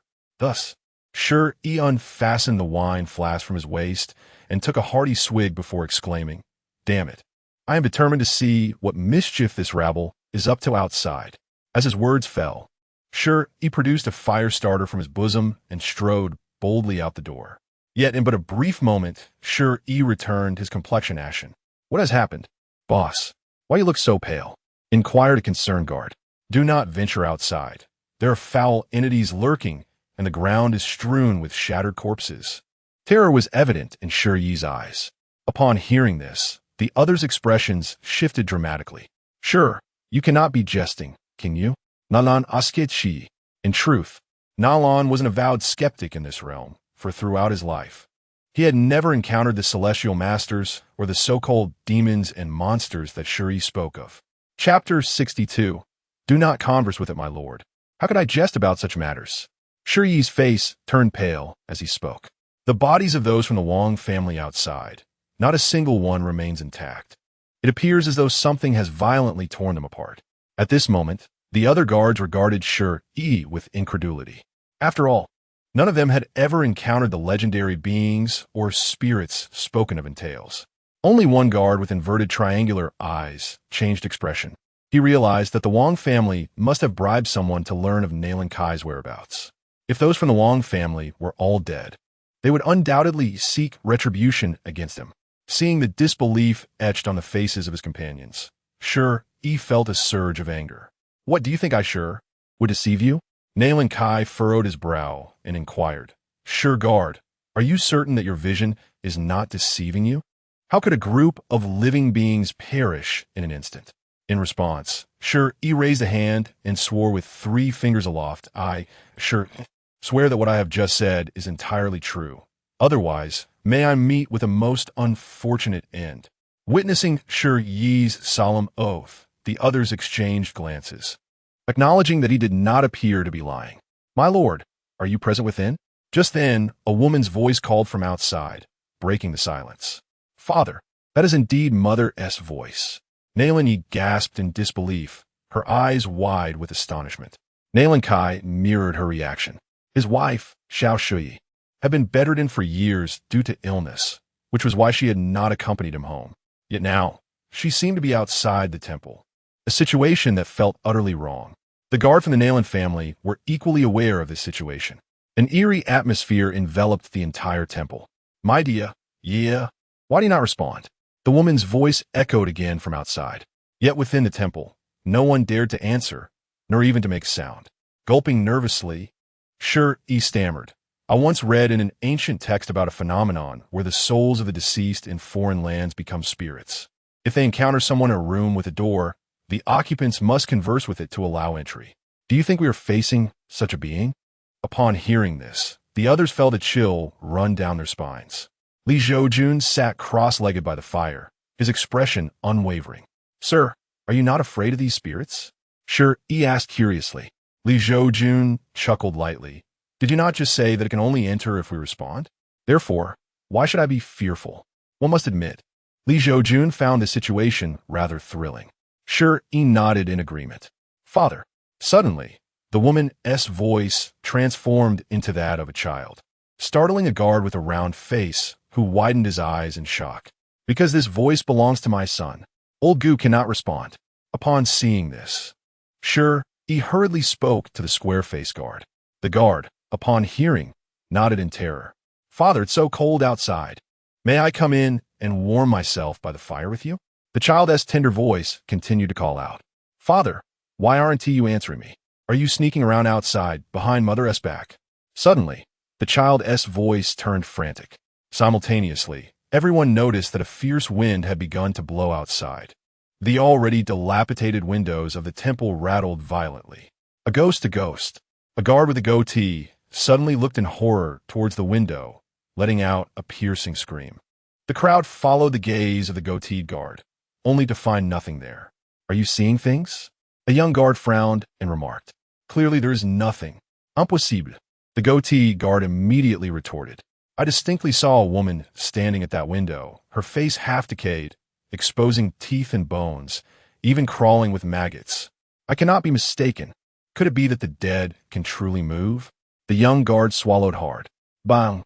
Suddenly, the wooden door, which sure he had closed upon his return, was violently struck. Husband, open the door. I want to come in and be with you. Don't you want me anymore? The voice of Nailan Kai's wife echoed from outside. At this moment, Nailan Kai had already sealed his lips. The events of this night were too bizarre to comprehend. He found it difficult to digest. Yet, he was certain that the person outside was definitely not his gentle and virtuous wife. Jean, suddenly, a voice like a jade bee dropping onto a plate, called out from outside. Ajou, weren't you dead? Is it you? The young guard, who had earlier conversed with the goatee guard, widened his eyes in disbelief and stared towards the door. Ha ha, it's me, Jean. I'm coming in to find you. Outside, a manic woman's voice rang out. The crowd's expressions shifted as they all turned to look at the young guard, Jean. Jean seemed to realize something, his face suddenly paling. He had just spoken to someone outside. Boom! Before anyone could react, the temple door exploded into splinters, wooden shards flying everywhere. Instantly, a figure clad in white emerged from the darkness, standing at the threshold. Thunder rumbled, illuminating the figure's face. The crowd seized the opportunity to behold the visage of this outsider. They all inhaled sharply. It was a woman with half a decayed face, her body crawling with writhing, plump maggots, and even missing flesh. A strange smile lingered at the corner of her mouth. Upon witnessing the unfolding scene, the triangular-eyed guard exhibited a lack of psychological fortitude, turning swiftly to the window beside him, scrambling up and leaping away. However, before he could escape far, the figure of the woman in white appeared before him. In the next moment, a horrifying spectacle ensued. The fleeing guard was gruesomely split in two at the abdomen, his entrails and blood cascading onto the ground in a ghastly display. The blood-soaked and terrifying scene rendered the onlookers momentarily speechless. Shi, regaining his composure, cast a reproachful glance at the young guard named Jean, exclaiming, "You fool! Are you attempting to bring about our demise?" Jean, on the verge of tears, lamented. "Chief, you know that Ajou is already dead. I mistook her for a moment and acted without thinking." Chapter 63. The entity within the Buddha's statue upon hearing Akin's words, sure, he let out a helpless sigh, pondering that perhaps fate had decreed it so. Meanwhile, outside the room, the woman in white, having dealt with the guard with the inverted triangular eyes, turned her gaze towards the people inside. Her tongue, infested with maggots, flicked across her exposed teeth, devoid of skin. This grotesque sight caused immediate revulsion among the onlookers, even causing Li Zhoujun to furrow his brow in disgust. At that moment, the woman in white approached the door at a leisurely pace, seemingly confident that the crowd had become her prey. However, just as she was about to step into the room, an unexpected change occurred. The bronze Buddha statue, which had lost its gilding and stood in the center, suddenly radiated a blinding golden light. The true Buddha had manifested. Upon witnessing this, Shi Yi's eyes widened in astonishment, brimming with excitement. He then scoffed at the woman in white, saying, "You malevolent creature, do you not recognize this sacred place? How dare you act so brazenly before the image of the true Buddha? Have you grown weary of life?" The woman, seeing this spectacle, displayed a flicker of trepidation on her face. The foot that was about to enter the room hesitated, and after casting a begrudging glance at the crowd, she vanished into the depths of the forest. "She has fled." Shi pointed at the retreating figure of the woman in white and burst into laughter. Simultaneously, he rallied the others, bowing before the radiant Buddha statue, exclaiming, "Thank you, true Buddha, for your timely intervention." At this moment, Nailan Kai also expressed, "A humble citizen, am grateful for the true Buddha's salvation. Upon returning home, I shall send someone to restore the Buddha's golden form." Meanwhile, Li Zhoujun remained seated on the pristine ground, showing little reaction to the Buddha's manifestation, even less enthusiasm than the woman in white had provoked. "Why do you not kneel before my presence?" Suddenly, a resonant voice, powerful as a thunderclap, reverberated through the temple, accompanied by a terrifying pressure directed towards Li Zhoujun. Yet, he remained unfazed, his countenance unchanged. "Sir, upon encountering the true Buddha, why do you not bow?" Shi gazed at Li Zhoujun, who appeared as serene as a monk in deep meditation, his face a mask of astonishment. Meanwhile, the Buddha statue seemed to sense Li Zhoujun's extraordinary nature, its eyes rolling to observe the crowd. When it noticed Nailan Yi among them, a subtle smile emerged on its otherwise rigid face. "Rise," the Buddha statue commanded. As the crowd stood up, relieved, it continued, "My purpose is to guide all beings towards enlightenment and to construct a 7-tiered pagoda. This is merely a natural occurrence, and you need not concern yourselves with trivialities." Upon hearing this, Nailan Kai expressed his reverence, saying, "The realm of the true Buddha is beyond my reach." The statue, however, did not respond to Nailan Kai, but turned its attention to Nailan Yi, stating, "Little girl, I see great potential in you. Would you like to accompany me to the temple for training, that you may attain Buddhahood sooner?" Upon hearing the words, Nailan Yi was momentarily taken aback. "Miss, why do you not agree?" Shi exclaimed, slapping his thigh in excitement. If he were to be favored by the true Buddha and accepted as a disciple, he would laugh through his tears. Would that not make him a monk? Nailan Yi cast a reluctant glance at her flowing black hair. Then, seeking assistance, she turned to her father. Nailan soon realized that if his daughter were to enter the true Buddha's fold, her future would undoubtedly be extraordinary. However, he still said, "You have grown up. Whatever decision you make must be your own." Nailan Yi fell silent. In her childhood, she had heard tales of not just mortals, but also celestial beings, Buddhas, and all manner of supernatural creatures. Yet, as she matured without encountering any of these legendary figures, she began to regard such tales as mere folklore. However, it now appeared that the stories passed down by people were not without merit, as there truly existed things in the world that were rare for ordinary folk to encounter. Meanwhile, the statue of the Buddha slowly spoke. "Little girl, you possess innate wisdom and are a remarkable talent for cultivation. Do you truly wish to live a mundane life, marrying and bearing children, only to see your beauty fade and return to dust?" Upon hearing the Buddha's words, Nailan Yi suddenly understood. Compared to the inevitable aging of her appearance, what was the harm in shaving her head? After all, it would grow back. With newfound resolve, Nailan Yi declared, "True Buddha, I am willing." "Excellent. That is a wise decision." The statue of the Buddha surprisingly revealed a hint of a human-like smile. Had it not been for the statue saving them earlier, they would have been too startled to speak at the sight of such an eerie smile. The Buddha continued, "Tomorrow evening, you shall stay here, and my true form will descend to take you back to the temple for your cultivation. Do you understand?" "Nālan ye nodit empatikali." "All right, little cricket, have you become addicted?" At this moment, Li Zhoujun finally spoke. Little cricket? The crowd gaped at him in confusion, feeling as bewildered as a monk in a fog. Only the Buddha's expression shifted. You see me and do not kneel? I have already spared you. Do not test my patience. The statue threatened Li Zhoujun. Yet, Li Zhoujun merely shrugged and addressed the crowd. Which true Buddha believes that others not kneeling is a fault? Does Buddhism not emphasize the equality of all beings? Is that not the reality? Impudent. The Buddha's anger flared. Sir, what are you doing? Sure, he looked at Li Zhoujun in alarm. This man was reckless, daring to confront even the true Buddha. If you wish to risk your life, that is your choice, but do not endanger us all. Crack, crack. Simultaneously, the statue raised its hand and struck forward, sending a brilliant golden character hurtling towards Li Zhoujun. Yet, Li Zhoujun stood calmly in place, unperturbed. Amitabha, you wicked creature, I have finally found you. Suddenly, a voice imbued with compassion resonated from outside the temple, causing the seal that was originally directed towards Li Zhoujun to dissipate in that moment. The true Buddha of the Grand Dream. In an instant, the statue emitted a sound that was hard to believe. What was happening? The crowd was left utterly bewildered upon witnessing the scene.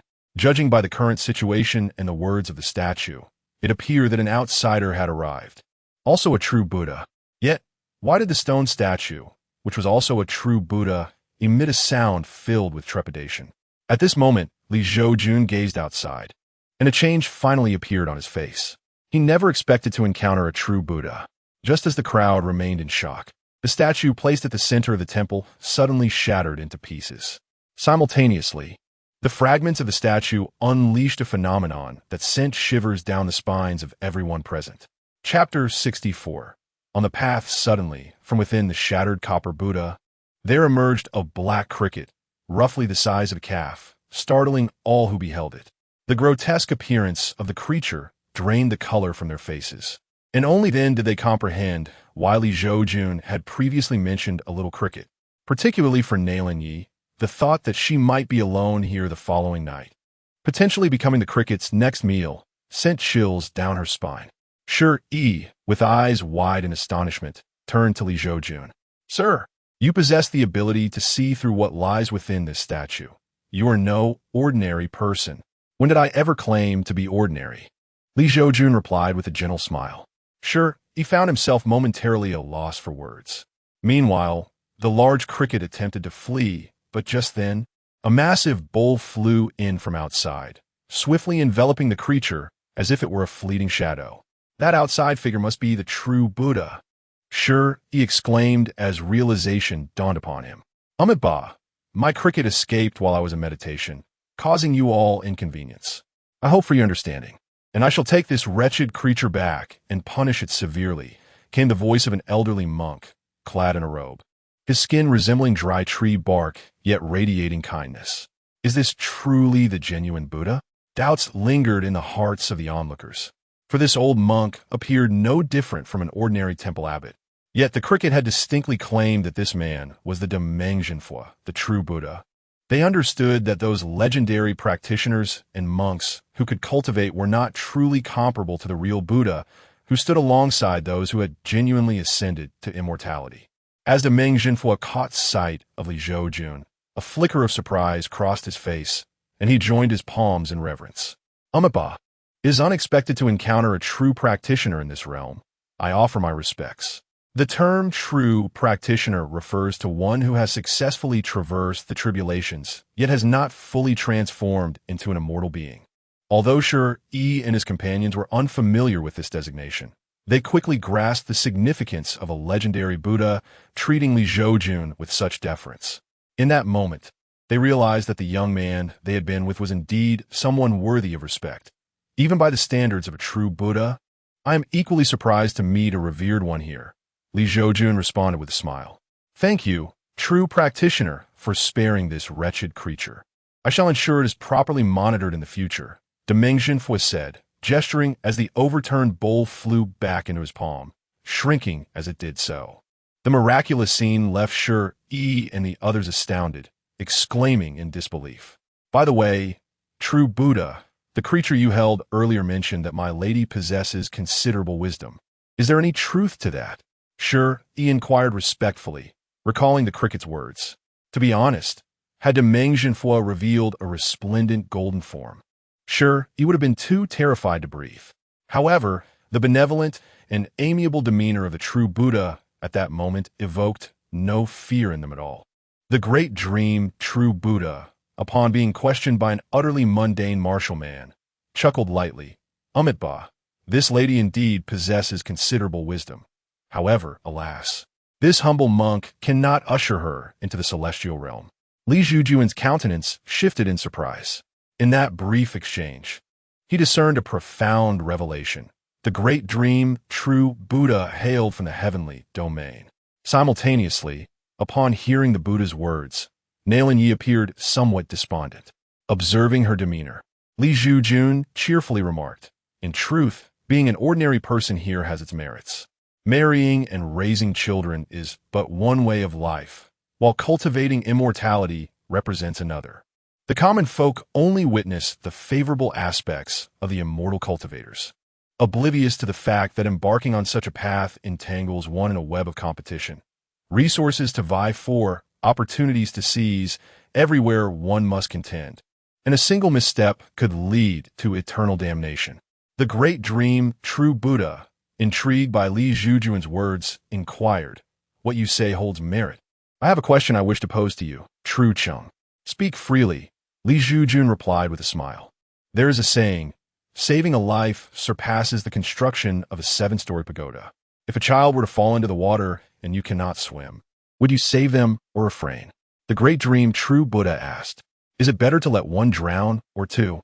If I choose not to rescue, does that not equate to saving myself, thereby surpassing the merit of a 7-story pagoda? Li Zhoujun grinat. Your reasoning indeed bears some truth, the great dream, true Buddha remarked. Contemplatively, I too have a question I wish to pose to you, revered one, Li Zhoujun then stated. Please proceed, the great dream, true Buddha encouraged. As a monk facing starvation, if a delectable roast chicken suddenly appears before you, would you partake or abstain? At this moment, Li Zhoujun and the great dream, true Buddha had unknowingly embarked on a philosophical discourse. As their dialogue unfolded, extraordinary phenomena began to manifest around them. Ethereal golden lotuses emerged from the earth, and a mist ascended within 100 miles of the temple, as though one were transported to a realm of immortality. Behind the great dream, true Buddha, loomed a towering golden Buddha seated upon a lotus, while a similarly imposing figure clad in white mirrored his presence behind Li Zhoujun. Such terrifying sights. At this juncture, Sure Yi and the others gasped in awe at the two colossal figures opposing each other. Particularly, when Sure Yi beheld the immense golden Buddha behind the great dream, true Buddha, he was at a loss for the courage he had found to converse with such a being. Surely, such an entity could vanquish him with a mere utterance. Time became an indistinct notion. Both the great dream, true Buddha, and Li Zhoujun eventually retracted their extraordinary manifestations. The saying wine and meat pass through the intestines. Yet the Buddha remains and the heart is ineffably profound. This humble monk has gleaned insights, and I thank you, true Chung. The great dream, true Buddha expressed graciously. Palms pressed together. There is no need for such formality, revered one. I, too, have gained understanding from this exchange, Li Zhoujun replied with a smile. The great dream, true Buddha responded, I look forward to the day when true Cheng's name resonates throughout the celestial realm. As long as I can be free and at ease, Li Zhoujun laughed heartily. The great dream, true Buddha, smiled gently and remarked, this is indeed true. As practitioners, what we seek is nothing but a sense of detachment and transcendence. Indeed, Li Zhoujun nodded in agreement. At that moment, even the dullest among Sure Yi and the others realized that the ability of Li Zhoujun to engage in a meaningful dialogue with the great dream, true Buddha marked him as a likely candidate for the legendary true immortal. As the great dream, true Buddha concluded his conversation with Li Zhoujun and took his leave, the gaze of Sure Yi and his companions toward Li Zhoujun transformed. Their eyes now brimmed with reverence. Li Zhoujun, observing this, felt a sense of helplessness. He understood that this group had begun to regard him as a formidable expert. Certainly, His cultivation at the divine transformation stage could be considered a minor mastery in Qingzhou, though not to the extent they imagined. Chapter 65. The illusory immortal. Previously, I was blind to the grandeur before me, failing to recognize the towering presence of the immortal. I humbly beseech your forgiveness, esteemed immortal, as Nalan Kai, the head of the Nalan family, spoke with utmost reverence to Li Zhoujun. Do not concern yourself with such trivialities. Li Zhoujun waved his hand dismissively, indicating that there was no significant matter at hand. The onlookers breathed a sigh of relief upon witnessing this exchange. At this moment, Yi chuckled to himself, realizing that he had also conversed with a legendary immortal. If word of this were to circulate, would it not elevate his own stature? The thought filled him with delight. As the night passed swiftly, dawn broke with a gentle light, and the earlier drizzle had ceased. Nalan Kai and his companions had rested well, comforted by the presence of the immortal. Who would dare to act recklessly in such company? Their unwavering faith in Li Zhoujun stemmed from the understanding that, even awake, they would be powerless against an immortal's wrath. As they observed Li Zhoujun rising and making his way outside, the crowd called out in unison, "Immortal, please take your time." Thus, Li Zhoujun gradually vanished into the embrace of the forest, leaving behind the haunting remnants of the previous night. A stark reminder that the events they had experienced were indeed real, not mere figments of a dream.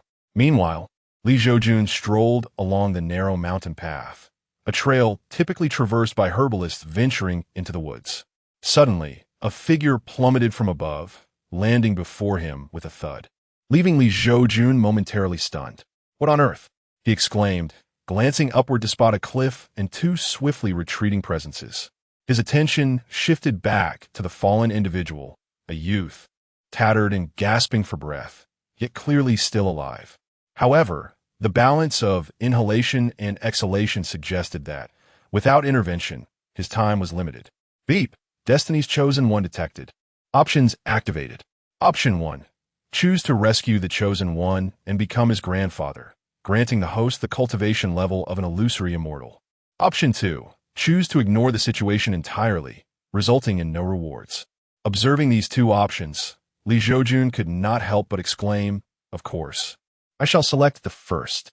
Relying solely on my own cultivation to reach the level of an illusory immortal would take an eternity. As the head of the Daotian sect, Li Zhoujun found it within his capabilities to save a low-level practitioner in distress, especially as he possessed an abundance of elixirs. Upon assessing the youth's injuries, he noted the boy's cultivation level at the 5th stage of Qi refinement, a saintly fire root and shattered meridians.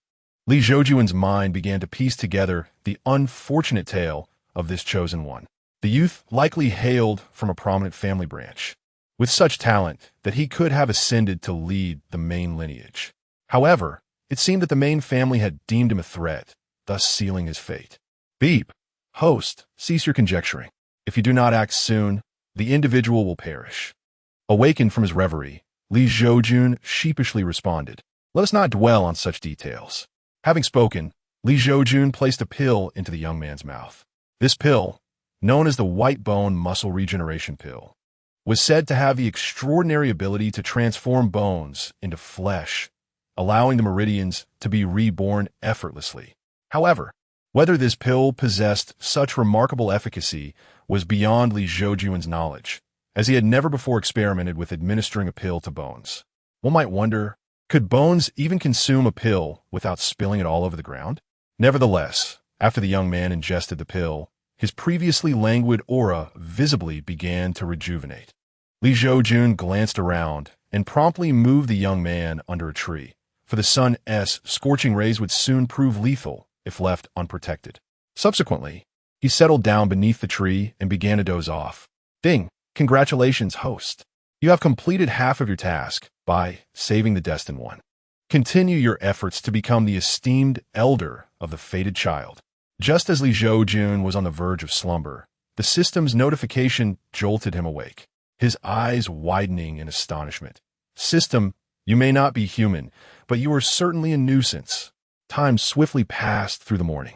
The young man, whose upper body lay in the shade while the lower half was exposed to the blazing sun, gradually regained consciousness.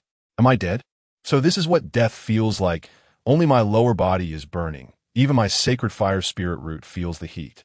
At this moment, the young man murmured to himself, "You've awakened, young man." Suddenly, a voice filled with mirth rang out. The young man's eyes widened in shock. "I'm not dead. How could you possibly perish in my presence?" The youth continued. The young man sprang up, fixing his gaze upon the speaker. "Thud, Jiang Xiaobai thanks you, senior, for saving my life." He bowed deeply to the ground. Li Zhoujun was taken aback. The young man's sudden rise and aggressive demeanor had led him to believe he was about to be attacked, but instead he knelt in reverence. Such an attitude. It was no wonder he could be the destined one. "Ahem, please rise," Li Zhoujun said, clearing his throat. "Yes, senior," Jiang Xiaobai replied respectfully as he stood. He understood that the youth before him was no ordinary person, for he had been on the verge of death with all his meridians severed. Yet now they were gradually healing, an achievement made possible by the youth before him. To possess the ability to regenerate meridians, one would certainly need to be at least at the nascent soul stage. "Become my disciple," Li Zhoujun stated directly. He wished to advance to the void immortal stage as swiftly as possible. After all, should he fail to cultivate to that level before his demise, what would be the point of his efforts? Thus, he sought to seize this moment to break through and extend his lifespan. Huh? Jiang Xiaobai was momentarily stunned. "What? Do you refuse?" Li Zhoujun raised an eyebrow and suddenly exuded a formidable pressure of the transformation god stage. Creatures within a 100-mile radius were compelled to prostrate themselves in fear. A particularly astute rat, lying on the ground, indignantly remarked, "Who is this impressive figure, playing with their realm pressure without a care for our feelings as mere street vermin?" Meanwhile, Jiang Xiaobai's eyes widened in realization. Indeed, a formidable transformation god. "Master, please accept my bow." As Jiang Xiaobai rose, he suddenly knelt down with a thud, performing a swift bow. Li Zhoujun's acceptance of a disciple proceeded smoothly, and the system responded favorably. Ding! Congratulations to the host for completing the task. Ding! The system rewards the host with virtual immortal cultivation. With the system's notifications, Li Zhoujun instantly felt an influx of profound energy within his being.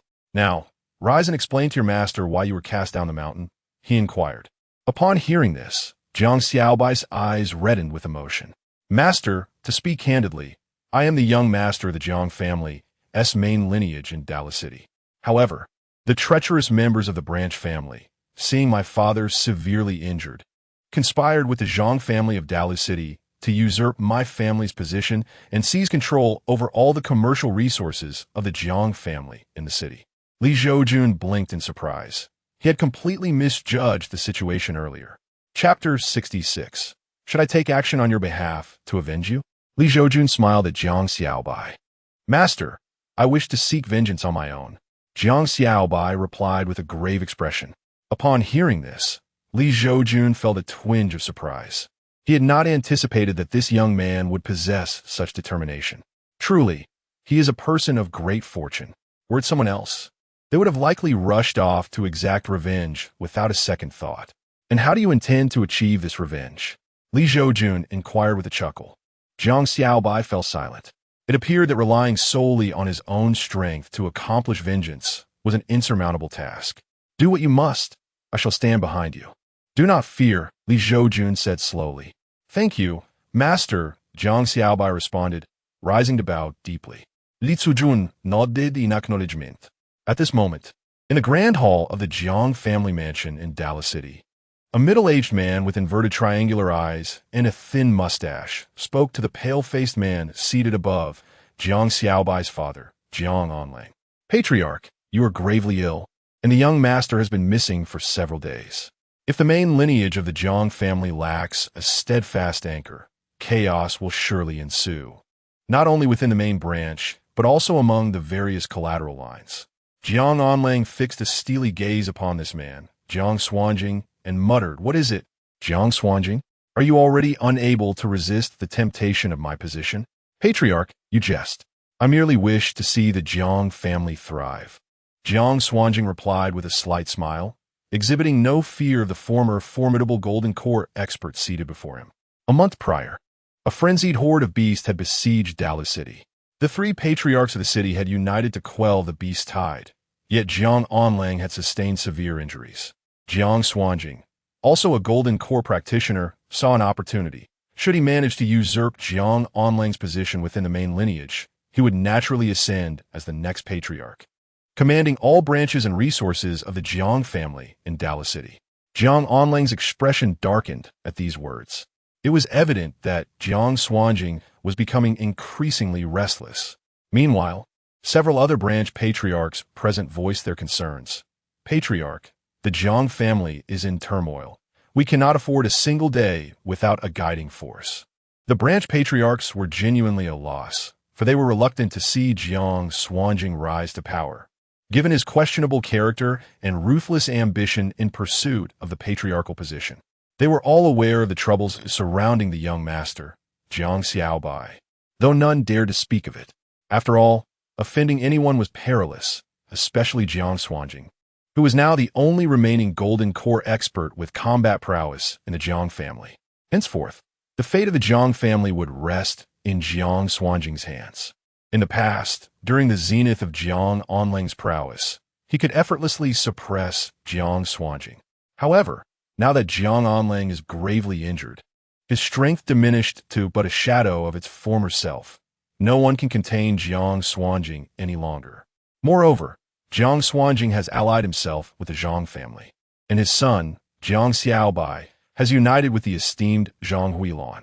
It is worth noting that Zhang Huilan was initially betrothed to Jiang Xiaobai, suggesting that the Zhang family's alliance is not merely with him, but rather with the entire Jiang clan behind him. Yet at this moment, Jiang Onlang suddenly erupted in laughter. Jiang Xuanjing, I'm most curious about the price you have paid to gain the support of the Zhang family. I am gravely wounded, and still, you seek to pressure me with their aid. Upon hearing this, Jiang Xuanjing's expression twitched. Indeed, the cost had been considerable, 10% of the Jiang family's revenue over the span of a decade. After all, Jiang Onlang had previously been hailed as the foremost expert in Dallas City. If Jiang Xuanjing relied solely on his own strength, he would find himself at a disadvantage. Suddenly, a voice filled with youthful indignation echoed from outside the hall. Young master, the heads of the branch families exchanged incredulous glances as Jiang Xiaobai entered alone. Yet, they soon shook their heads, lamenting that Jiang Xiaobai's return, given the current circumstances, was more a curse than a blessing. With his relative youth, his presence now was futile against Jiang Xuanjing's undeniable power, and he could easily jeopardize his life. Upon seeing Jiang Xiaobai, Jiang Onlang was momentarily stunned. A flicker of surprise crossing his face, quickly replaced by resignation and pain. He understood all too well that his son's return was ill-timed. Conversely, Jiang Xuanjing, upon beholding Jiang Xiaobai, displayed an expression of sheer disbelief. Hadn't his son claimed to have dealt with Jiang Xiaobai decisively? Why was he still standing before him? You are surprised that I'm still alive? Jiang Xiaobai grinned at Jiang Xuanjing. What are you talking about, young master? I do not comprehend. Jiang Xuanjing feigned ignorance, his expression one of confusion. Oh, you truly excel in the art of pretense. Jiang Xiaobai scoffed. Your son inflicted grave injuries upon me, sever my meridians, and cast me down a precipice. Surely, you are aware of this? What nonsense are you spouting, young master? You are standing here in perfect health, are you not? How could your meridians be severed? Jiang Xuanjing frowned, though internally he was equally perplexed. Logically, he had dispatched a foundation establishment expert to assist his son in eliminating Jiang Xiaobai. It was inconceivable that Jiang Xiaobai had survived, let alone thrived. Had it not been for my fortuitous fate, I might have indeed met my demise as you wished, Jiang Xiaobai replied with a cold smile. Jiang Xuanjing narrowed his eyes. After all, Jiang Xiaobai's audacity was intolerable to any individual, let alone to Jiang Xuanjing, a Golden Core expert ranked among the top 10 in Dallas City. Young master, if you are concerned that I may ascend to the position of clan leader and harbor ulterior motives against your lineage, there is no need for such trepidation. I, Jiang Xuanjing, am not that sort of person. Jiang Xuanjing scoffed. Are you not afraid to speak plainly? Our esteemed family head is gravely injured. His strength diminished to a mere fraction. How can he lead the Jiang clan in a contest against other families? Your words are sweet, but they lack substance. Jiang Xiaobai responded with a cold scoff. Very well, let me be more forthright. Today, the position of family head must be relinquished to me by Jiang Onlang. If he refuses, it will still be taken. Jiang Xuanjing decided to drop the pretense, as everyone present was well aware of his intentions. Perhaps your plans today will come to naught. Jiang Xiaobai suddenly grinned. At this, Jiang Xuanjing felt a jolt of alarm. Did this lad truly have a hidden strategy? Yet, the only support he could rely upon was the Zhang family, and they had already forged an agreement with him. Chapter 67. The Leg Extending. Eye-bulging pill. As Jiang Sui pondered deeply, Jiang Xiaobai deftly reached into his robe, kneading a small black pill in his hand before presenting it to his father. Father, take this leg-extending, eye-bulging pill, and your injuries will surely improve, he declared confidently. The leg-extending, eye-bulging pill? Jiang Onlang regarded his son with skepticism, questioning whether this was merely dirt scraped from his own body. Furthermore, the name of this concoction hardly resembled that of a true elixir. Could it be that his son had lost his senses? With this thought, Jiang Onlang felt a pang of sorrow for his own inadequacy as a father. Father, please trust me. Observing his father's doubtful expression, Jiang Xiaobai grew increasingly anxious. After all, his master was a formidable figure in the realm of transformation. His master had specifically instructed him to knead the pill in his hands to enhance its efficacy. Meanwhile, the heads of the various branches of the Jiang family gazed at Jiang Xiaobai in disbelief. It appeared that the young master had indeed suffered a shock, his mind clouded. Could a mere qi refinement cultivator procure something capable of instantly healing a golden core master? At that moment, a smirk crossed Jiang Sui's face. Though his tone was laced with lamentation, the young master has clearly lost his wits. The main lineage of the Jiang family is effectively doomed. If we do not swiftly elect a new head, our family is in grave peril. Shut your mouth, old dog. Jiang Xiaobai retorted angrily, glaring at Jiang Sui. What nonsense are you spouting? Just then, a young man entered, cradling a youthful maiden in his arms, his voice dripping with nonchalance. Jiang Xiaoyu, Zhang Huilan. Upon seeing the young man and woman, Jiang Xiaobai's fury ignited. Jiang Xiaobai, you're still alive?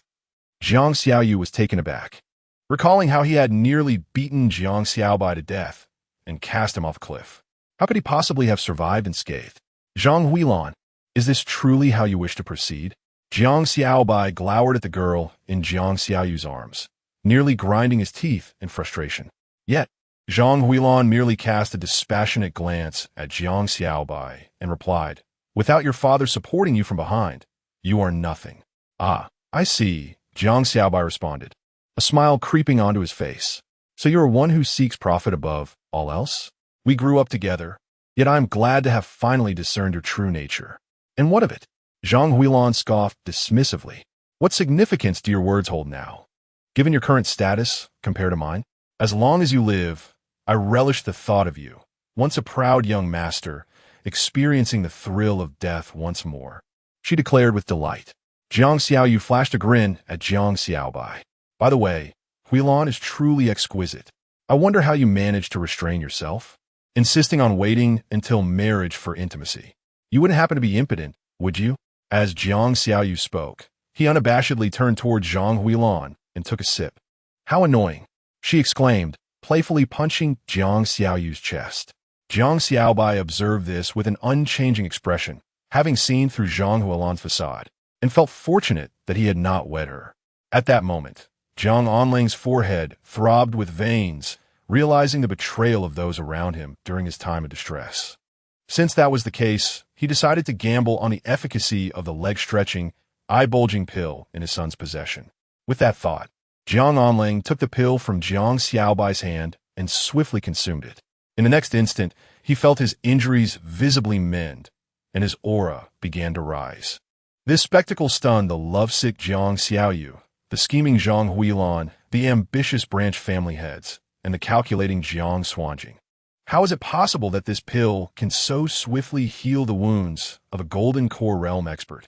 The onlookers were astounded. Jiang Xuanjing, in a panic, tore apart a talisman, preparing to summon help. What? Jiang Xuanjing, are you already calling for reinforcements? Can't even deal with a severely wounded waist? Just as Jiang Xuanjing shredded the talisman, a man with a scarred face and fierce eyes entered through the door. His presence was imposing, prompting the branch family heads of the Jiang clan to part ways to make a path. Father. Upon seeing him, Zhang Huilan immediately adopted a respectful demeanor. The newcomer was Zhang Duoqian, the current head of the Zhang family, with late-stage golden core cultivation. At this moment, Zhang Duoqian noticed Jiang Onlang's rising aura and was taken aback, incredulously thinking, damn it, how did this guy's injuries heal so suddenly? With this realization, Zhang Duoqian's expression shifted, and he took his daughter's hand, smiling at Jiang Onlang, saying, actually, I'm here to take my daughter home for dinner. Jiang family master, please take your time to handle your affairs. I'll be taking my leave. He then grasped Zhang Huilan's hand and departed without a backward glance. The crowd was left dumbfounded. Jiang Xuanjing was equally bewildered. What is this? How can you be so ungracious, speaking without intention? You take the benefits and run? Meanwhile, above the Jiang residence, Li Zhoujun stood on a cloud, his gaze seeming to penetrate the roof, observing the scene unfold. He smacked his lips, remarking, well, this Zhang fellow is rather impressive. Jiang Xuanjing, let us have a thorough discussion on how to resolve this matter.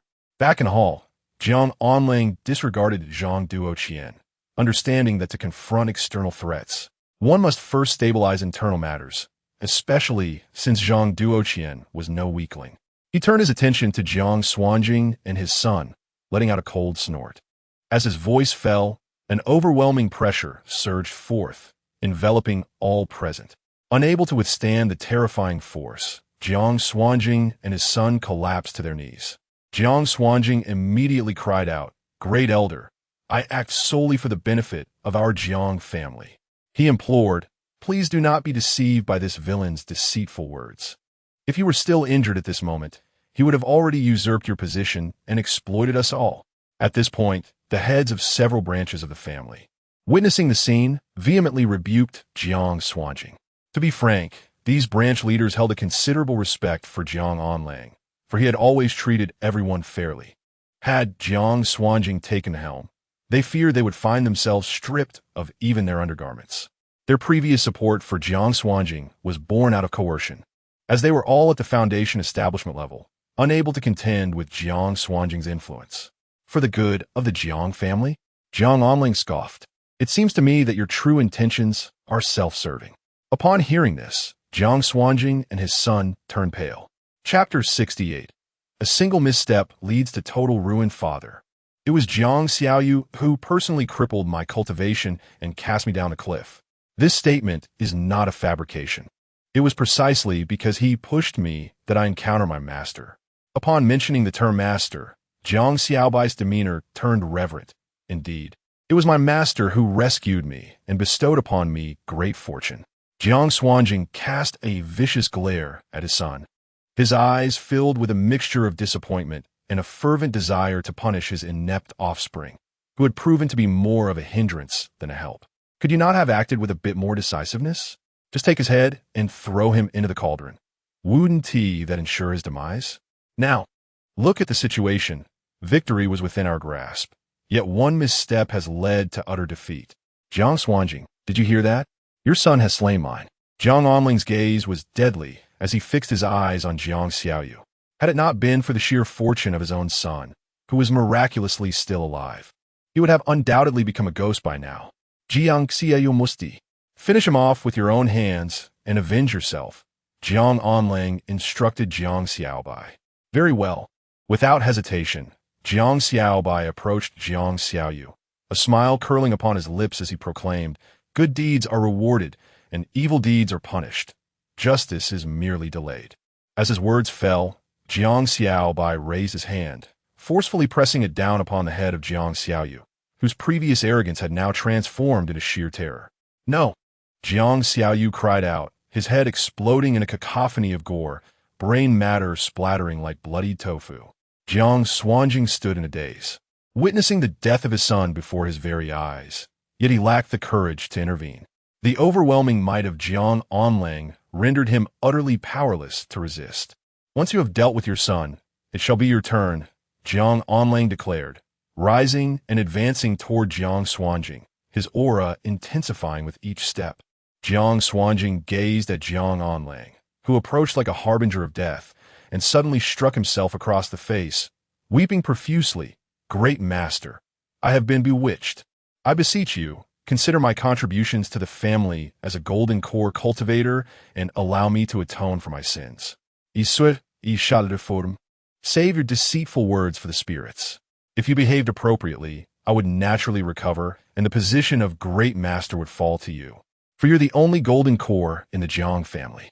However, your desperation for power has led you to harm your kin, forcing me to relinquish my position. You're a liability we cannot afford, Jiang Onlang retorted coldly. Knowing that death is inevitable, Jiang Xuanjing began to laugh mockingly. Jiang Onlang, do you truly believe you would willingly relinquish the title of Great Master? By the time you decide to do so, your son may very well have achieved the golden core himself. Your words are nothing but a ruse. Bang! Incorrigible to the end. Jiang Onlang's fist shattered Jiang Xuanjing's skull, sending him to join his son in the afterlife. Though both were golden core cultivators, Jiang Xuanjing had only reached the initial stage through the aid of medicinal power, while Jiang Onlang had painstakingly honed his skills to attain full mastery of the golden core. The intrinsic value between the two is self-evident, and there are still several minor realms that separate them. Thus, even though Jiang Onlang's cultivation has not fully recovered at this moment, Jiang Xuanjing is certainly not a match for him. At this moment, the heads of the various branches gazed at the formidable and malevolent Jiang Onlang with immense trepidation. Esteemed heads of the branches, my injuries are healing. You may take your leave for now, Jiang Onlang addressed them. Yes, esteemed master, the branch heads responded in unison. As these branch heads departed, several house servants entered to begin clearing the aftermath. Li Zhoujun observed this scene from the clouds, exclaiming in admiration, this father and son duo is rather ruthless. However, in this world, the benevolent are often taken advantage of. Only those who are sufficiently formidable can command respect from their subordinates. Meanwhile, in the hall, Jiang Onlang fixed his intense gaze upon his son. My boy, where is your master?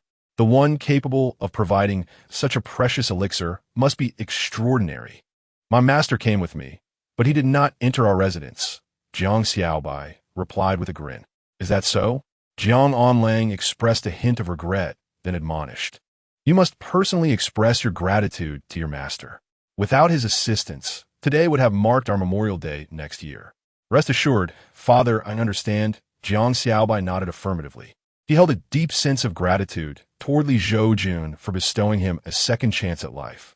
And should he ascend to the heights of the immortal path in the future, he would certainly not forget to lend his master a helping hand. After all, Jiang Xiaobai was confident that given a century, he would undoubtedly break through to the void immortal realm, and by then, who knows if his master would still be in the transformation stage. If Li Zhoujun were aware of Jiang Xiaobai's thoughts, he might ponder what sentiments would arise within him. Master Jiang's thunderous methods are truly admirable, Li Zhoujun remarked as he stepped into the hall. Master, Jiang Xiaobai exclaimed with delight upon seeing him. I pay my respects to the esteemed one. Jiang Onlang greeted Li Zhoujun with a respectful bow, then chuckled. What thunderous methods! You jest, esteemed one. It is merely us lowly cultivators who require such displays. Your return to simplicity in cultivation commands unparalleled respect merely by your presence. Li Zhoujun shukla dinwarli. Jiang Xiaobai's father was indeed a talent, adept at flattery. You flatter me, Li Zhoujun replied with a modest smile, then turned to Jiang Xiaobai and asked, would you like to accompany me back to the mountain for rigorous training? Jiang Xiaobai paused momentarily upon hearing this, but then resolutely replied, I wish to carve out my own path. Excellent, excellent.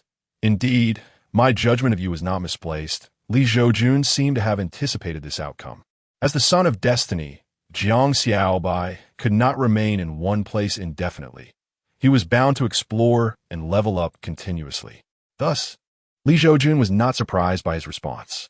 He then said, "I shall grant you a manual, the Great Sun Golden Crow Scripture. I hope you will practice it diligently." With that, Li Zhoujun pressed his finger to Jiang Xiaobai's brow and bestowed upon him a mark of his doppelganger, which would manifest in times of peril.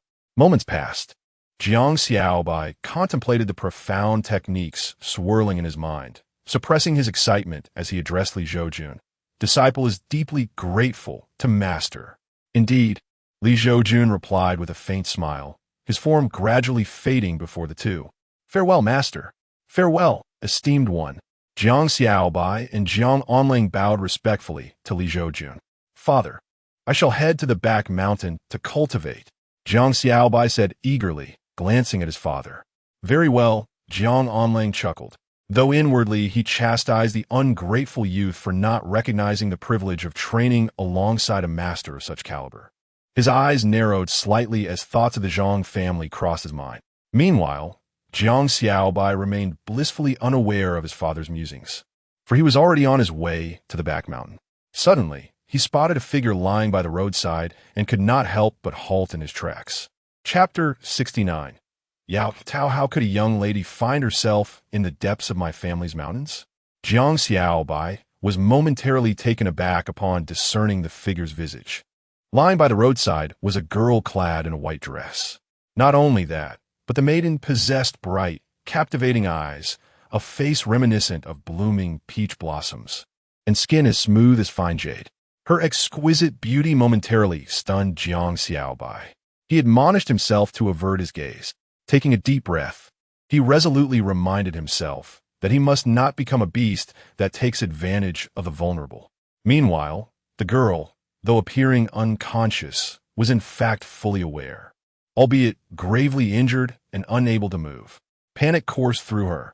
She had been exploring a renowned site in the celestial realm when she unexpectedly fell victim to an assassination attempt.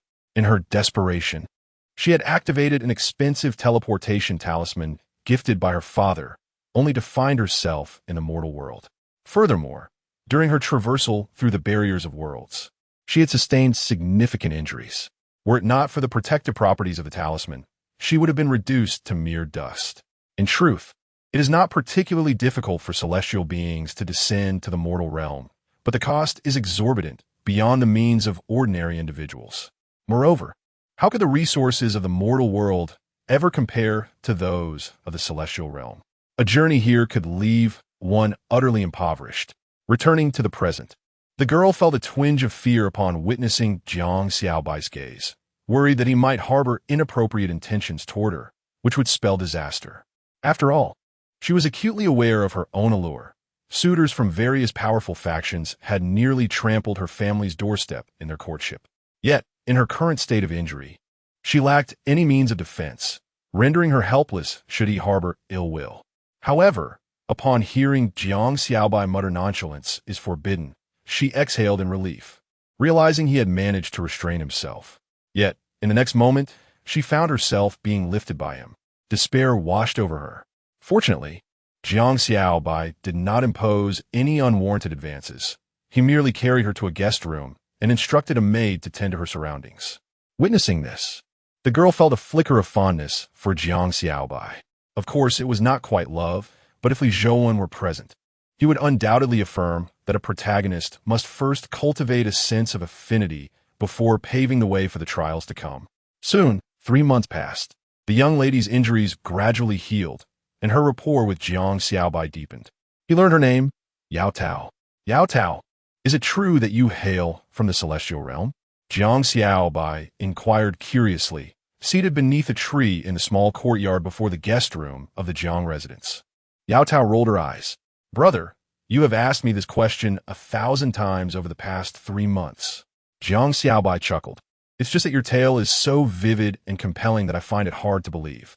Is it not true, having witnessed it firsthand? Yao Tao replied, exasperated. Throughout their 3 months together, Yao Tao discovered that she had developed a certain fondness for Jiang Xiaobai's straightforwardness and simplicity, despite his occasional awkwardness and lack of wit. As Jiang Xiaobai is unlike the inhabitants of the celestial realm, who are perpetually self-indulgent. Even so-called friends are merely products of self-interest. Here, Jiang Xiaobai finds joy and freedom. I want to eat roasted rabbit, Yao Tao said, tilting her head towards Jiang Xiaobai. You've already consumed 3 today, Jiang Xiaobai remarked, her lips twitching. This girl, seemingly delicate, truly possesses an insatiable appetite. Don't worry, this time I won't mooch. I'll lend you a hand, Yao Tao declared confidently, rubbing her hands together. No, please don't. Last time you tried to start a fire, you almost burned down my house, Jiang Xiaobai exclaimed, her expression turning to one of alarm. Rest assured, I'll be careful this time. Yao Tao waved her hand dismissively, indicating a sprinkle of water. However, as the two conversed, dark clouds suddenly gathered above the Jiang family estate, coalescing into a swirling vortex at their center. What is happening? Jiang Xiaobai gasped in astonishment. It's Uncle Bei. Yao Tao, seemingly aware of the visitor, suddenly lost her earlier excitement, her demeanor wilting like a frostbitten eggplant. The Uncle Bei she referred to as their family steward, Liu Bei, a powerful being surpassing the true immortal realm, responsible for managing all affairs of the Yao family. At that moment, an elderly figure clad in earth-toned robes emerged from the clouds. Beneath him, he stood upon a colossal kunpeng, stretching for thousands of miles. Such a scene was not limited to the Jiang family. The entire city of Dalu, and even the surrounding territories, were paralyzed by the overwhelming presence emanating from the sky, rendering all living beings too fearful to breathe, instinctively compelled to prostrate themselves. The kunpeng, a mythical beast of legend. Why has the elder suddenly descended upon my Jiang family? Jiang Onlang ventured into the open, bearing an immense pressure as he addressed the venerable figure upon the kunpeng with reverence. Miss, this old servant has been sent by the master to escort you home. The elder's voice thundered like rolling spring thunder, resonating across miles, akin to the decree of the heavens, leaving no room for doubt or dissent. Unkudabai. At that moment, Yao Tao, standing beside Jiang Xiaobai, transformed her expression to one of aloofness as she softly addressed the elder atop the kunpeng. Jiang Xiaobai widened her eyes, incredulous at the sudden change in Yao Tao's demeanor. Just moments ago, this girl had been clamoring for roasted rabbit. How could she now appear so distant and untouchable? Yet, Jiang Xiaobai also felt an indescribable pang of discomfort. After 3 months of companionship, he had come to realize his affections for this young woman. However, the girl he cherished was indeed someone from the celestial realm. In such circumstances, his desire to wed her would be met with disapproval from her family. After all, he was merely a lowly insect in a mortal realm, while she was a celestial maiden. Even his own formidable master would pale in comparison before the denizens of the celestial realm. Upon this realization, Jiang Xiaobai felt an overwhelming sense of helplessness for the first time, recognizing his inability to keep the one he cherished close to him. Simultaneously, the elder Liu Bei, upon catching sight of Yao Tao, instantly descended from the lofty heights atop the mythical kunpeng, appearing before her in a mere heartbeat. He clasped his fists and respectfully addressed her. Miss, I apologize for my tardiness. I hope you can forgive this old servant. It is of no consequence, Yao Tao replied, shaking her head gently. How is my father faring?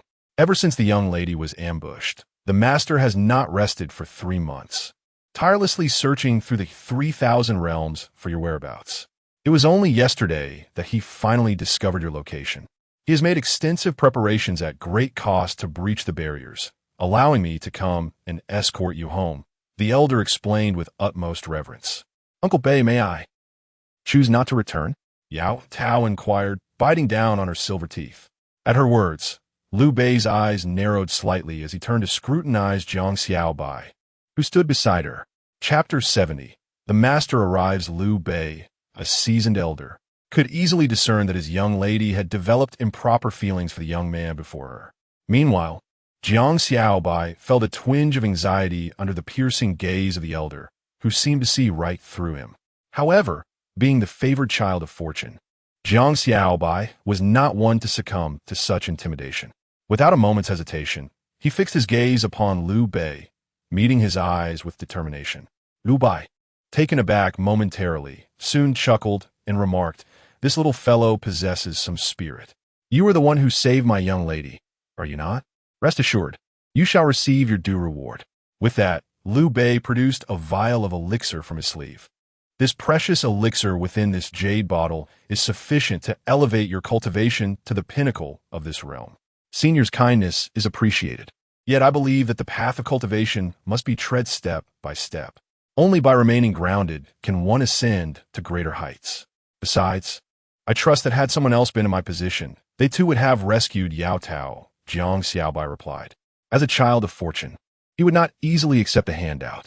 After all, relying on elixirs to break through realms hardly constitutes true cultivation. Is it not akin to being merely a decorative vessel, devoid of true utility? Yao Tao observed Jiang Xiaobai's upright posture and felt a swell of admiration. He was indeed the person she had chosen, steadfast in the face of such immense temptation. Had it been anyone else, they might have eagerly accepted the offer. Ambitious, Liu Bei remarked, his surprise evident. Before he chuckled softly, "Given the scarcity of spiritual energy in this realm, do you truly wish to forego this opportunity to ascend so swiftly? Do not underestimate the humble ant. After all, even an ant with great aspirations is remarkable." Jiang Xiaobai grinned, revealing a set of bright white teeth. "Very well," Liu Bei said, stowing away the vial filled with various spiritual concoctions. He narrowed his eyes and continued, "Young one, I admire your temperament. Yet you must understand that with your current identity and position, there are thoughts you must refrain from entertaining. Otherwise, calamity will surely follow." At that moment, Liu Bei adopted a strategy of courtesy before confrontation. Yao Tao was taken aback. Could Uncle Bei truly perceive her feelings for Jiang Xiaobai? Yet, it was not entirely surprising, for Uncle Bei was a being beyond the realm of true immortals, and his experiences were vast. As the saying goes, the older one grows, the more astute they become. However, Jiang Xiaobai, as the favored child of fortune, would not easily yield. "Senior, to speak candidly, I have indeed developed feelings for Yao Tao." Yao Tao's eyes widened in disbelief. He had boldly proclaimed his affection. At that moment, Yao Tao was torn between joy and worry. She knew her family would never approve of her association with someone from the lower realms. It was entirely possible that they might conspire against Jiang Xiaobai without her knowledge. "Do you understand what it means to be linked with the Yao family? I am but a mere servant, yet my cultivation surpasses that of true immortals," Liu Bei said, somewhat exasperated. What a reckless young man, filled with passion and directness, yet his origins destined him to be apart from the young lady. 30 years of fortune can turn to misfortune, and 30 years of misfortune can turn to fortune. Do not underestimate the youth born of humble beginnings. Sooner or later Jiang Xiaobai, shall gain the recognition of the Yao family and stand proudly beside Yao Tao. In this moment, Jiang Xiaobai uttered a line reminiscent of the legendary Shao Emperor, confronting Liu Bei, who stood above the realm of true immortals, with unwavering resolve. This is the essence of a protagonist. "I await you." At that moment, Yao Tao longed to voice these words, yet she held her tongue, acutely aware that such a declaration would only exacerbate Jiang Xiaobai's peril. "Ha ha ha!" Liu Bei, upon hearing this, burst into hearty laughter, mocking the youthful arrogance of the boy and his utter lack of self-awareness. As tears of mirth welled in Liu Bei's eyes, Jiang Xiaobai felt a pang of anxiety, fearing that the elderly man might laugh himself into a fit. "You, at the 5th level of qi refining, standing beside my esteemed young lady?" Liu Bei paused, shaking his head with a smile, and remarked, "Are you aware that my young lady has been of golden core cultivation since birth, unlike those renowned prodigies of the immortal realm? Furthermore, do you know how many immortal dynasties and sacred lands have sought to ally with the Yao family? And among those princes and holy sons, who is not an exceptional talent? How can a mere 5th-level qi refiner like you contend with them? Even if you possess a rare fire spirit root, it matters little. The immortal realm is replete with prodigies. Immortal beings are of golden core cultivation from the moment they are born." Jiang Xiaobai, upon hearing this, felt an overwhelming weight press upon him. He had not anticipated that the starting point for those of the immortal realm was the culmination of many practitioners from the lower realms.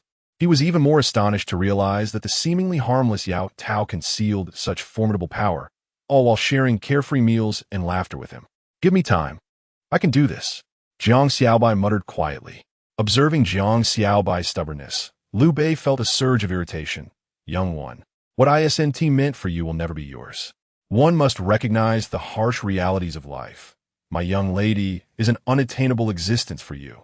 Should you persist in your delusions, do not blame me for being unkind. Uncle Bei, you are being excessive.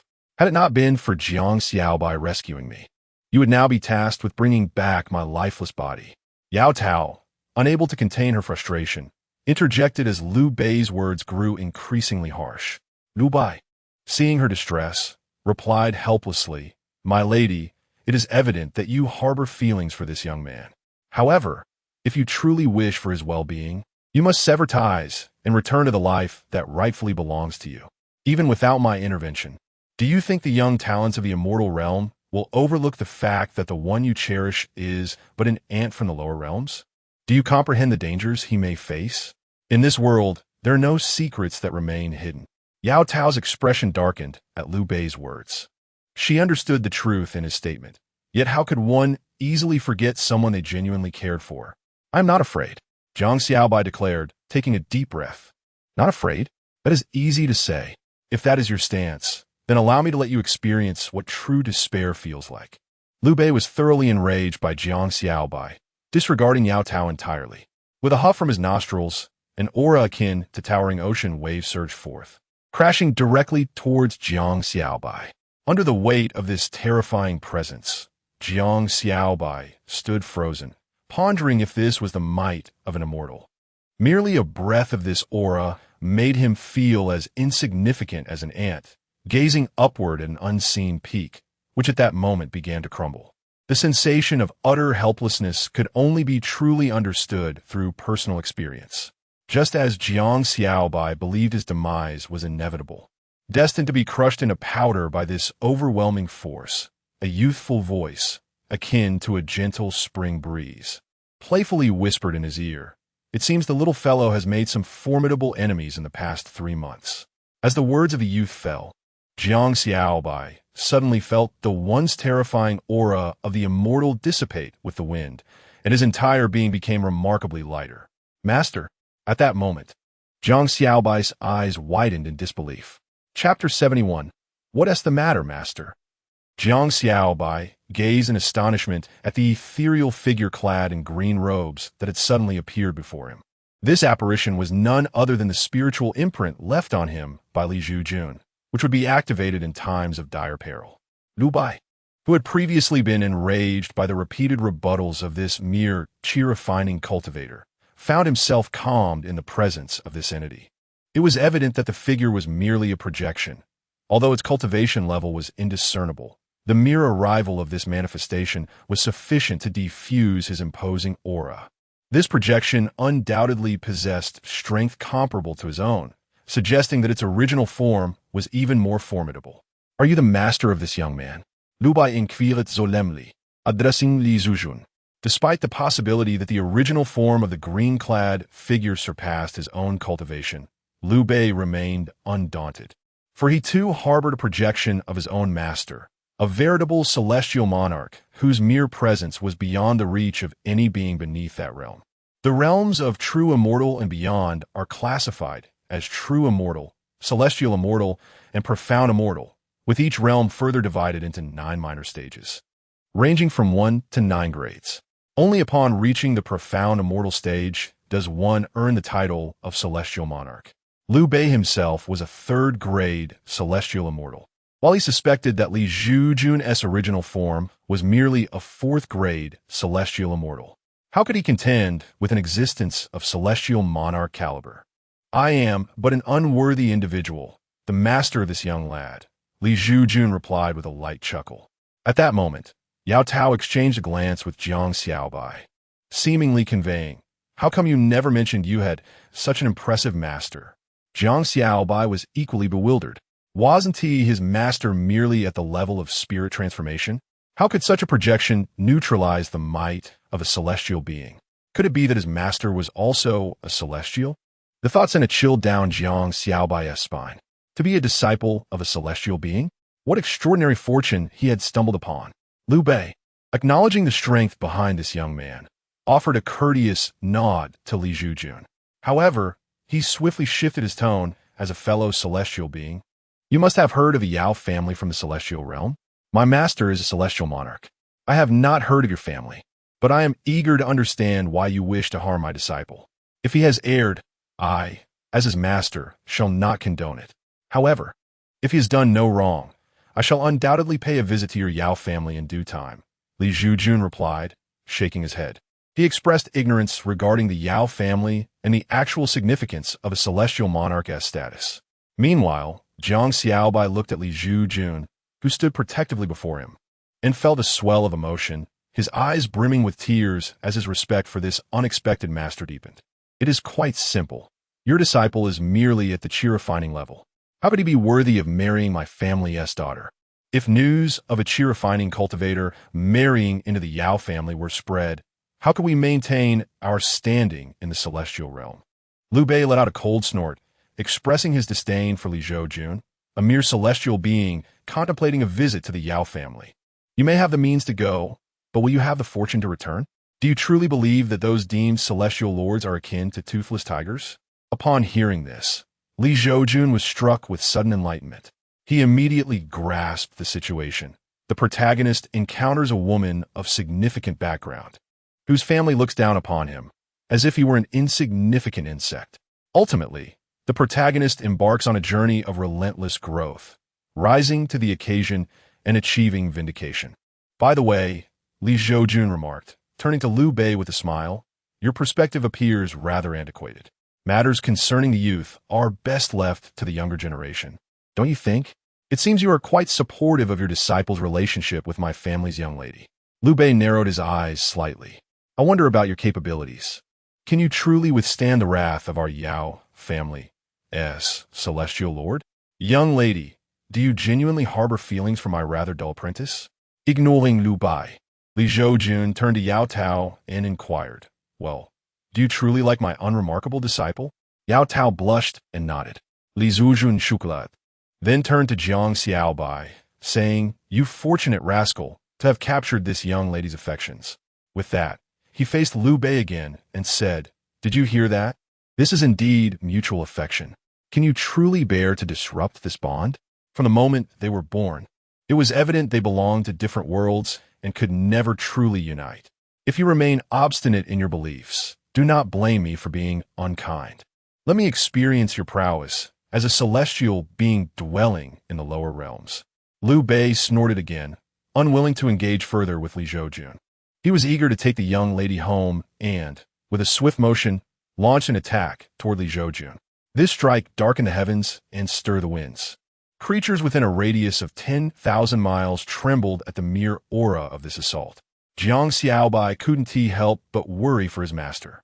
If his master were to face peril due to him, it would be an unbearable guilt. Simultaneously, Li Zhoujun felt a twinge of apprehension. The old man's strength surpassed that of the true immortal he had previously encountered by several tiers. This elder's cultivation was undoubtedly above that of a true immortal, if Li Zhoujun did not possess the ability to share the burden. Simply standing before Liu Bei would result in his demise from a mere breath.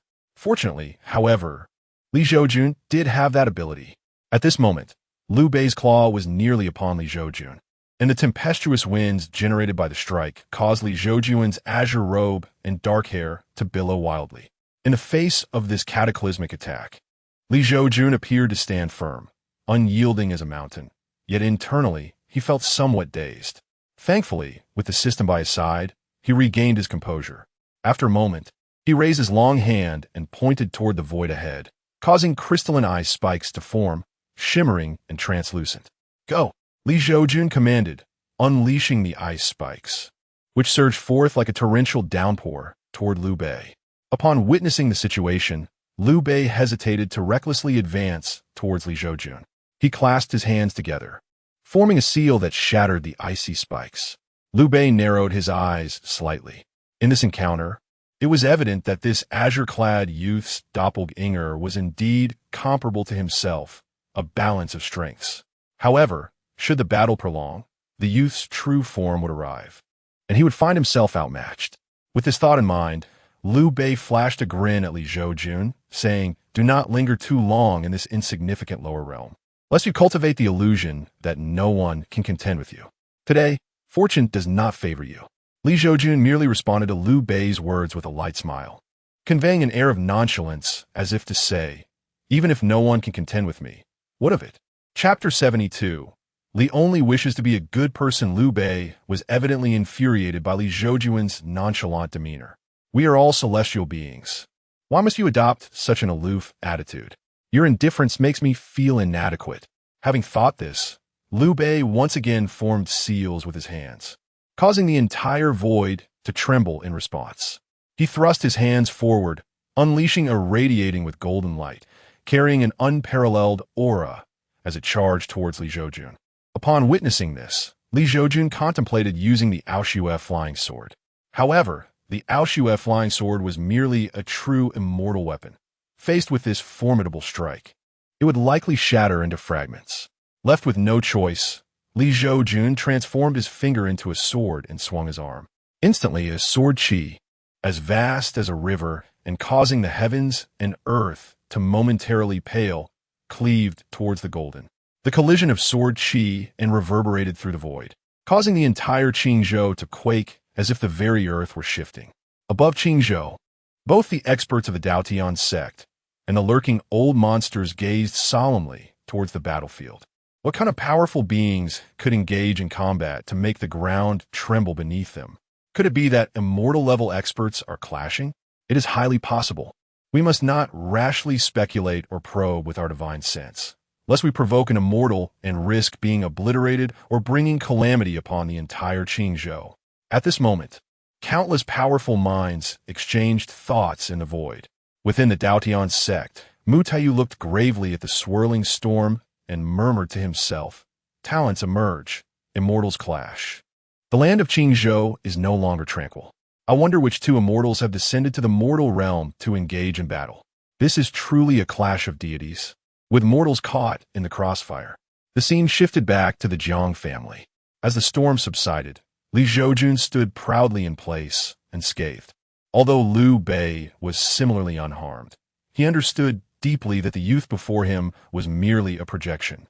A mere projection could unleash two successive terrifying displays of power without dissipating. Could it be that this young man in the azure robe is not a fourth-grade celestial being, but rather a fifth-grade? Upon this realization, Liu Bei's expression grew grave. A fifth-grade celestial being, even in the remote corners of the immortal realm, would be considered an unparalleled powerhouse. No wonder this youth exuded such confidence.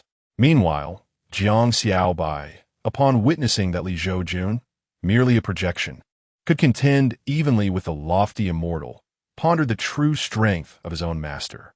Jiang Xiaobai swallowed hard, finding it difficult to imagine. With such a master, could he not traverse Qingzhou, nay, the entire Tianyuan realm with ease? As this thought crossed his mind, excitement surged within him. Yet, he quickly recognized that if he were to grow under his master's protection, how could he ever become a true powerhouse? Ultimately, he must rely on his own efforts and diligence. After all, no matter how powerful his master was, that strength belonged to his master, not to him. Only by becoming strong in his own right could he truly negotiate with those exalted immortals. For instance, if he possessed his master's level of cultivation, would the Yao family still look down upon him? Would they refuse to consent to his marriage with Tao? Evidently, is highly probable. After all, the formidable Yao family behind this old fellow seems truly impressive. The celestial being he speaks of is extraordinarily powerful, which is why he does not regard a strong master like himself with any seriousness.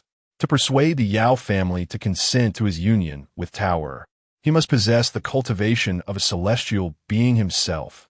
I acknowledge that you are strong, but this is where it ends. Today, I shall take the young lady home, and no one can obstruct me. Liu Bei declared coldly. Li Zhoujun grinned helplessly and replied, "My friend, you exaggerate. I have not hindered your return with the young lady. Rather, it is you who opposes her being with someone who truly loves her. I merely wish to be a good person, ensuring that those who are genuinely in love have a favorable conclusion. Liu Bei shook his head. I cannot argue with you and do not wish to engage in trivial dialogue. If you have something to say, convey it to my master. With that, Liu Bei produced a lamp, polishing it and even blowing on it lightly. Li Zhoujun's lips twitched in amusement, thinking that one might mistake him for polishing Aladdin's lamp. Just as Li Zhoujun was rendered speechless, a young man clad in a green and gold robe, his hair secured with a jade hairpin and his brows sharp and imposing, suddenly appeared before the crowd. Though he emitted no discernible aura, the very atmosphere dimmed in his presence, compelling everyone to lower their heads involuntarily, unable to meet his gaze. Master, Liu Bei greeted the man in the green robe with a bowed head, his demeanor humble. Father, Yao Tao's voice trembled slightly upon seeing the middle-aged man. This middle-aged figure in green was none other than the head of the Yao family, Yao Huangzuan, the celestial being of the Yao clan and Yao Tao's father. It was evident that Yao Tao harbored a certain fear of her father, as he was known for his strict expectations of her. Liu Bei, what is the meaning of this? Yao Huangzuan's voice, though few in words, resonated with the authority of thunder. In response, Liu Bei clasped his hands together and explained, Esteemed master, I was instructed to escort the young lady home, but unexpectedly discovered her in love with a chi-refining cultivator who had rescued her from the lower realms. I initially offered this cultivator a reward, which he declined. I then attempted to dissuade him from harboring inappropriate thoughts, yet he remained obstinate. In my frustration, I sought to teach him a lesson, only to find that his master is a celestial being, even with just a fragment of his essence. I could only hold my ground, and if his true self were to arrive, I would be no match for him. Thus, I had no choice but to summon your essence, and this celestial being is he. As Liu Bei spoke, he gestured toward Li Zhoujun. Upon hearing this, Yao Huangzuan followed Liu Bei's indication and turned his gaze to Li Zhoujun. To his astonishment, he found himself unable to perceive the young man's cultivation. How could this be possible? Yao Huangzuan was taken aback, yet he reasoned that Liu Bei had no reason to deceive him. It was likely that this young man, being a celestial being himself, had practiced some extraordinary technique to obscure his true level of cultivation, given that he was merely a fragment of his essence. It made sense that he could not see through it.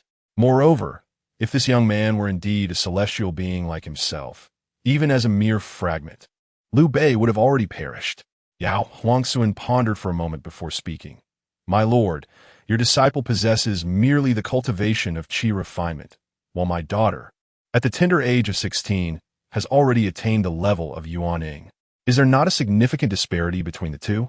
If they are truly in love, why should such matters be a concern? Why hinder their affections? Li Zhoujun shook his head. You do not understand. Jiang Xiaobai is the child of destiny. If your daughter were to be with him, you, as her future father-in-law, would undoubtedly reap the rewards. However, I cannot voice this thought aloud. For would anyone truly believe me? Meanwhile, Yao Huangzuan continued, regardless of the circumstances, I cannot consent to the union of these two youngsters. I will not allow my daughter to suffer alongside a mere qi refinement cultivator. Should you persist in this matter, do not blame me for being unreasonable. As he spoke, Yao Huangzuan mused, if you were indeed a celestial lord, I might consider permitting your disciple to be with my daughter for a disciple of a celestial lord. Provided they do not perish prematurely, would likely not be lacking in virtue. At the very least, they would not outlive my daughter, leaving her in a state of mourning. But if you are not of celestial lord caliber, then I advise you to step aside, lest you meet a dire fate. Chapter 73. Equal Stature. Notification. The system has issued a task. Engage in combat with Yao Huangzuan, experience the might of the immortal monarch, and the host shall receive abundant rewards. As the prompt echoed in Li Zhoujun's mind, he realized that today marked his confrontation with the exalted immortal monarch. With this in mind, Li Zhoujun prepared to experience the formidable techniques of the immortal monarch. He gazed at Yao Huangzuan, who traversed the void in a billowing green robe, overlooking the crowd like a deity descending from the heavens. With a light chuckle, he remarked, as it happens, I too am but a mere avatar. Yao Huangsuan's eyes narrowed slightly. Had he not been uncertain of this young man's cultivation, he would not have wasted words. Just as Yao Huangsuan's voice trailed off, a colossal hand, woven from countless vines, suddenly emerged behind him, descending toward Li Zhoujun's position. Before the hand could strike the ground, the earth quaked violently, as if lamenting its impending doom. Should this blow land, one could only imagine that the surrounding landscape would be reduced to ruins. Is this the power of an immortal monarch? Even as an avatar, his might is terrifying. Jiang Xiaobai gazed up at the towering hand overhead, muttering to himself. Beneath such a strike, he felt as insignificant as an ant. Suddenly, Jiang Xiaobai turned his gaze toward his master. At that moment, Li Zhoujun, clad in his flowing green robe, maintained an air of tranquility, a subtle smile playing upon his lips. A jolt of realization struck Jiang Xiaobai. Could it be that his master was indeed an immortal monarch-level powerhouse? Meanwhile, Liu Bei observed Li Zhoujun's composed demeanor in the face of his master, the immortal monarch, and could not help but smirk coldly. Ignorance breeds fearlessness.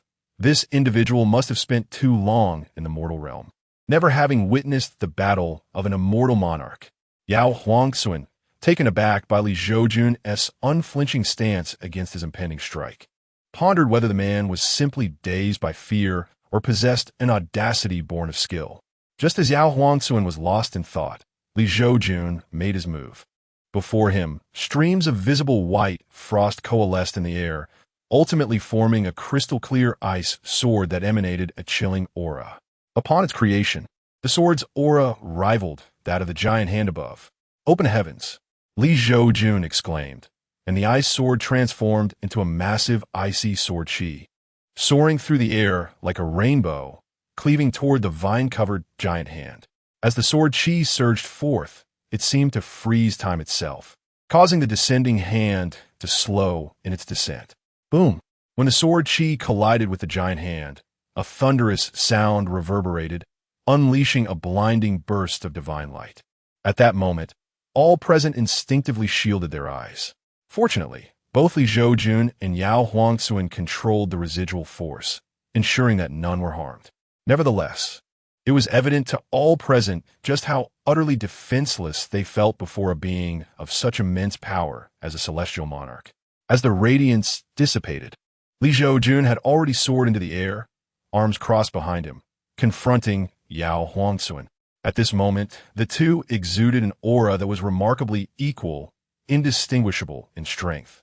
Liu Bei swallowed hard, grappling with disbelief. This young man was astonishingly a celestial monarch. The reality was undeniable.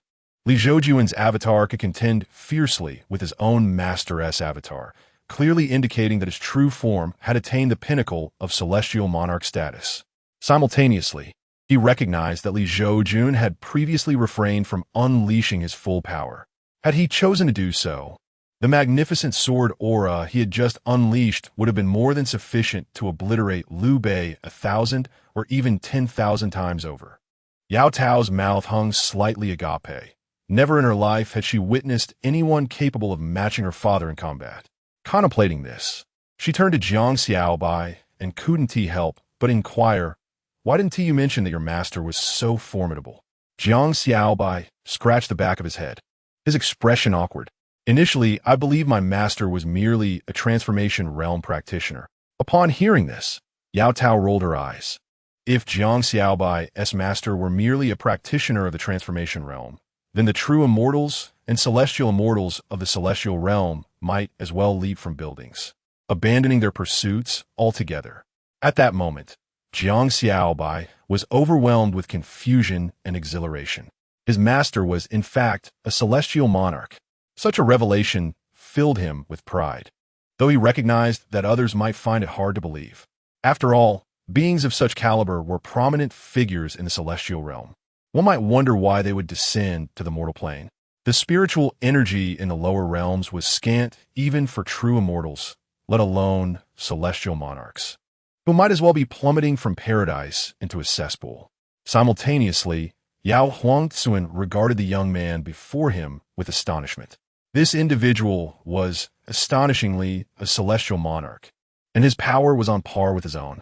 It was no wonder that he had initially overlooked the young man's cultivation. They were, after all, of the same realm. With this realization, Yao Huangzuan began to reassess Li Zhoujun, setting aside his earlier arrogance, and clasped his hands in salute, stating, "I never anticipated encountering a fellow celestial monarch in the lower realms."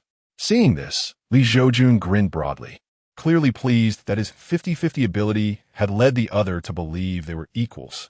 "What a fortunate encounter," he replied, returning the gesture with a smile. This scene appeared harmonious, yet in truth, had Li Zhoujun lacked such abilities, he would have been reduced to ashes beneath a colossal hand. It is often said that only the strong command the respect of their peers, and it is only through strength that one earns a place at the negotiating table.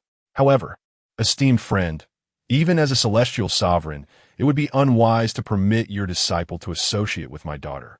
After all, your disciple does indeed possess certain shortcomings. Yao Huangzuan furrowed his brow at this moment, his unspoken words laden with meaning. It was clear that he acknowledged the prowess of the master, capable of standing on equal footing with him. Yet he could not help but feel that this apprentice somewhat tarnished the reputation of such an illustrious teacher. Simultaneously, Yao Huangzuan's address to Li Zhoujun had shifted from "your excellent esteemed friend." Li, too, was motivated by the evident affection between the two, wishing to facilitate their union. Li Zhoujun responded with a light chuckle. "However, I am not devoid of understanding. I recognize your protective instincts regarding your daughter, wishing to spare her the fate of spending her life with a mediocre individual. Yet, I trust you would also find it difficult to separate your beloved daughter from her true love." At this juncture, Li Zhoujun paused, observing Yao Huangzuan's continued frown before continuing with a smile. "What if we were to wager on this matter? Pray, do share your thoughts, esteemed friend." Chapter 74. "I await you." As Yao Huangzuan respectfully listened, Li Zhoujun smiled and remarked, "In 100 years, if my disciple has not ascended to the celestial realm, it will indicate that he is indeed unworthy of the celestial lord's daughter. However, should he ascend within that time, the union between them shall naturally follow. A century is ample time to ascertain the authenticity of their affection. After all, if love endures, what does it matter the frequency of their meetings? Your eloquence is commendable, my friend," Yao Huangzuan exclaimed, astonished. He, who cherished poetry, recognized Li Zhoujun's literary flair and noted their comparable strengths, fostering a sense of camaraderie.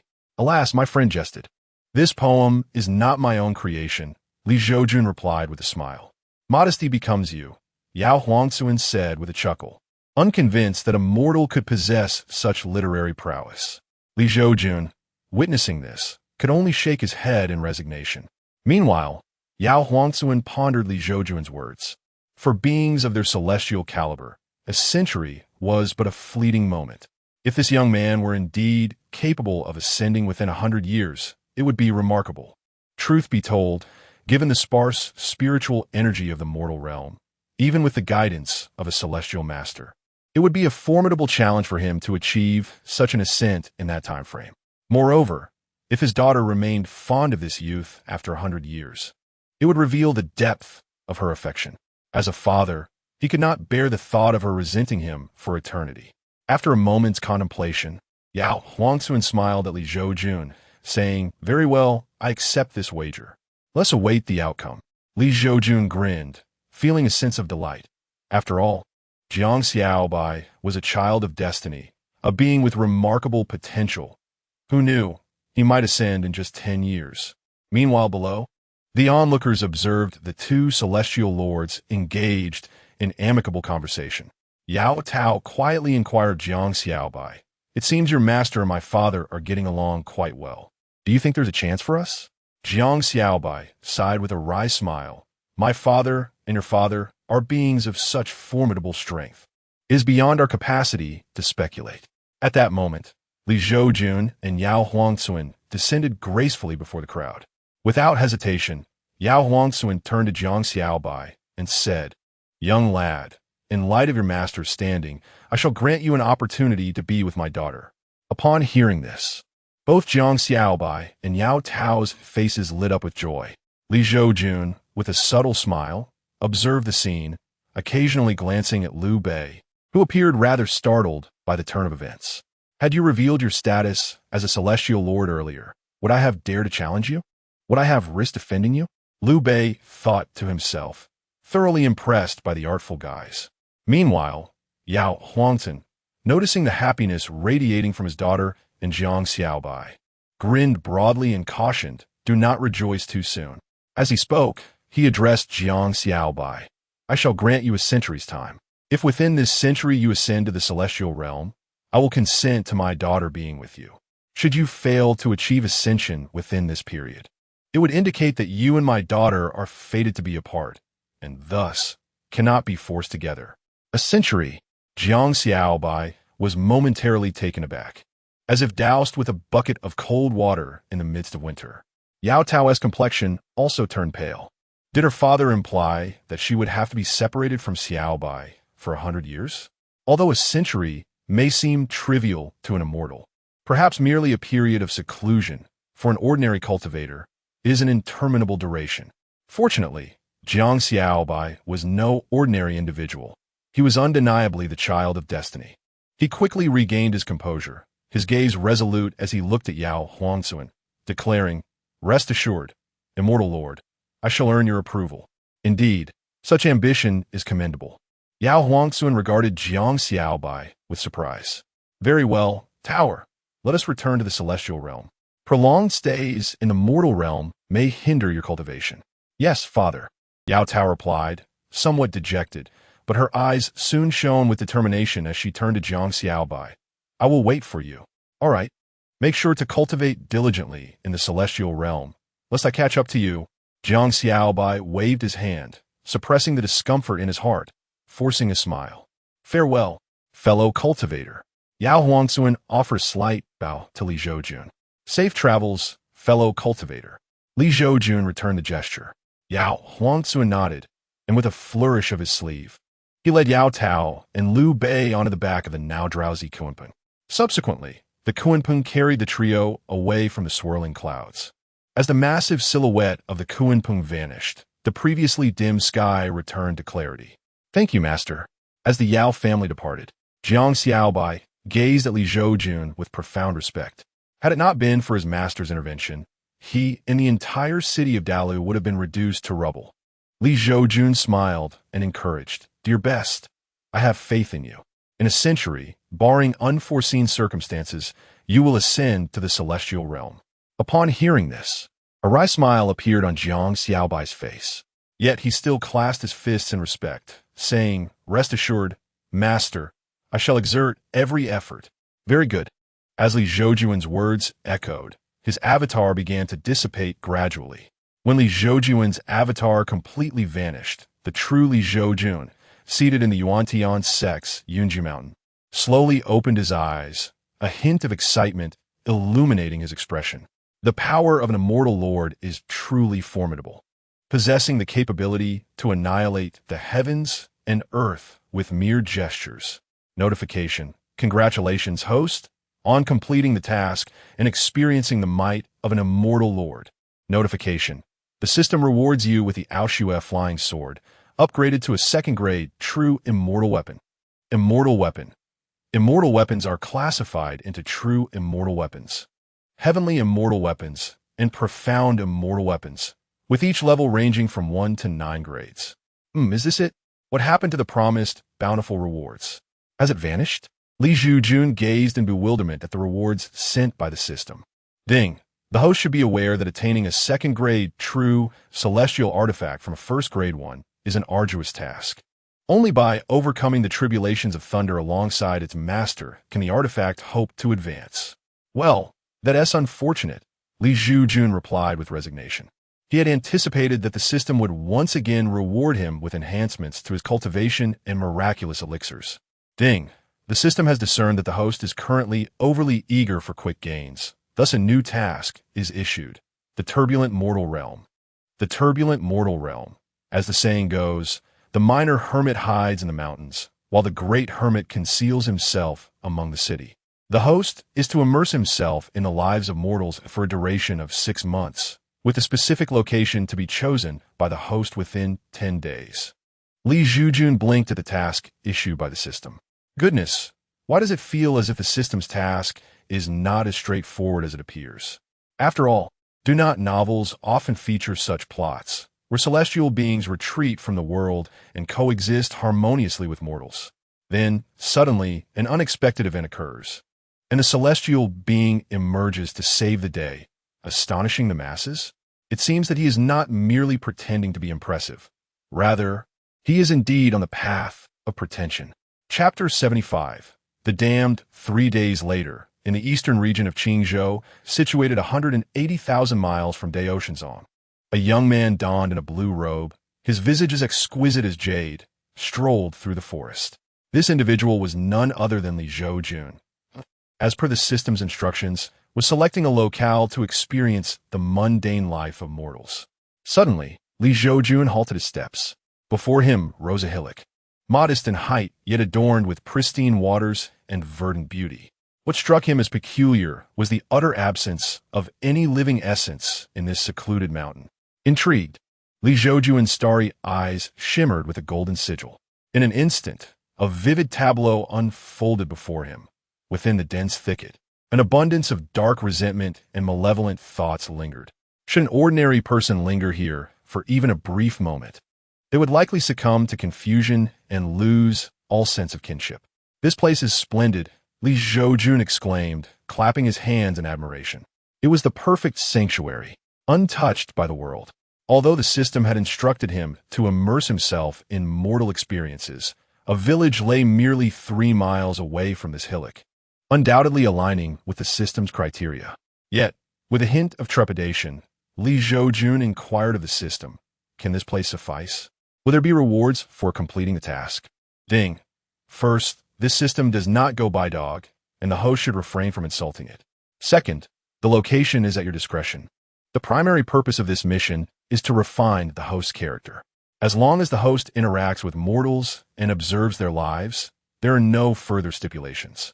Third, the rewards for this mission are substantial. Upon hearing this, Li Zhoujun breathed a sigh of relief, relieved that he would not be reduced to mere labor. Of course, much of that labor would be for himself. Thus, he clapped his hands and began to sing, "Let me express my gratitude to you." Ding, host. Please refrain from singing. If you continue, the system will take flight. The system, devoid of any musical sensibility, was indeed quite fearsome, Li Zhoujun mused. He then turned his gaze toward the hillock steeped in malevolence, muttering to himself, "This mountain harbors such potent resentment and wickedness.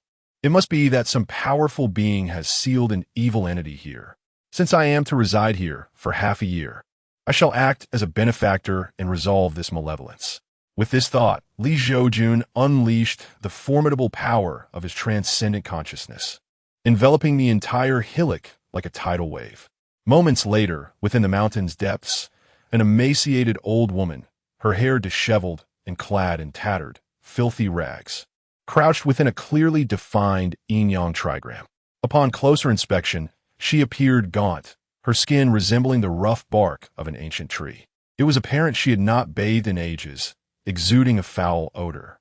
Moreover, her left hand was shackled by a dark iron chain, while 3 broken chains lay scattered on the ground, evidently having once bound her right hand and feet. In the aftermath of a confrontation, the elder woman, fueled by anger, unleashed a fierce roar that echoed through the mountains. A terrifying black mist enveloped her, forming a ghastly visage within its depths, while the iron chains binding her left arm clanged violently. Yet, within this mountain, an eerie silence prevailed, muting her cries.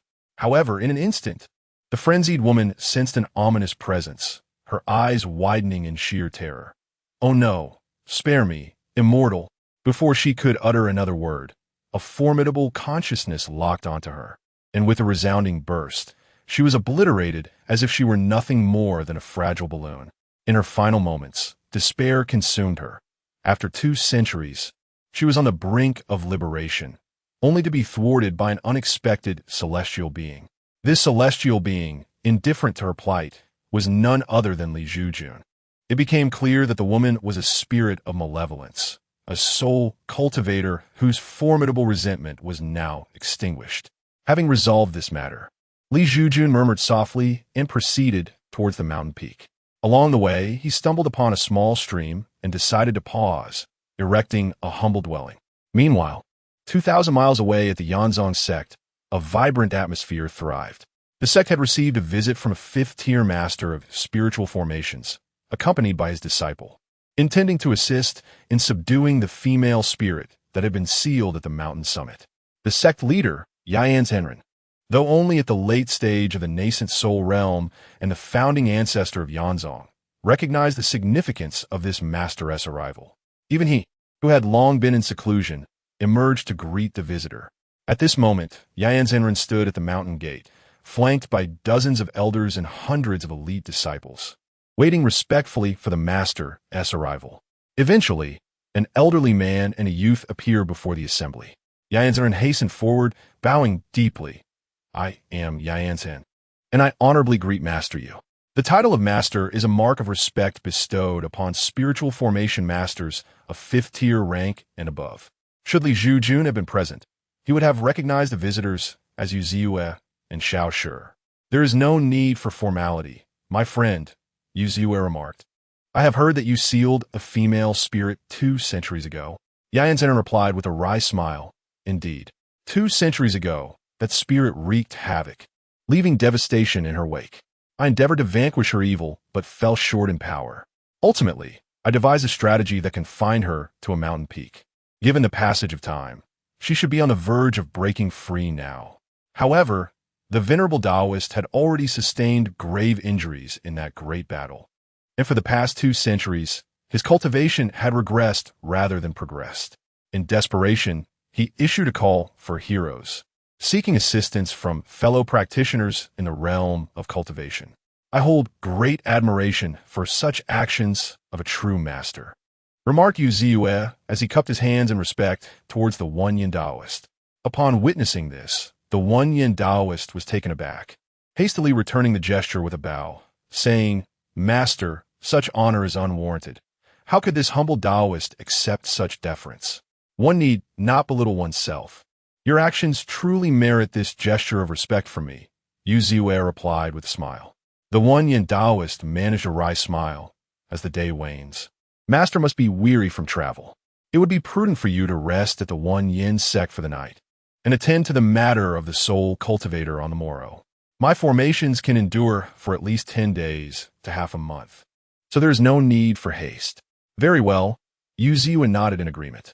"Please, Master," the One-Yin Taoist gestured invitingly, and then led Yu Ziyue and his disciple through the gates of the One-Yin sect. Chapter 76. Su Azuo that evening. After the esteemed Taoist Yin had settled the disciples Yu Ziyue and his apprentice, he summoned an elder. This elder, a female cultivator named Huchini, possessed an oval face and enchanting peach blossom eyes, her hair cascading down like black silk. Clad in a Taoist robe, she still exuded an alluring grace.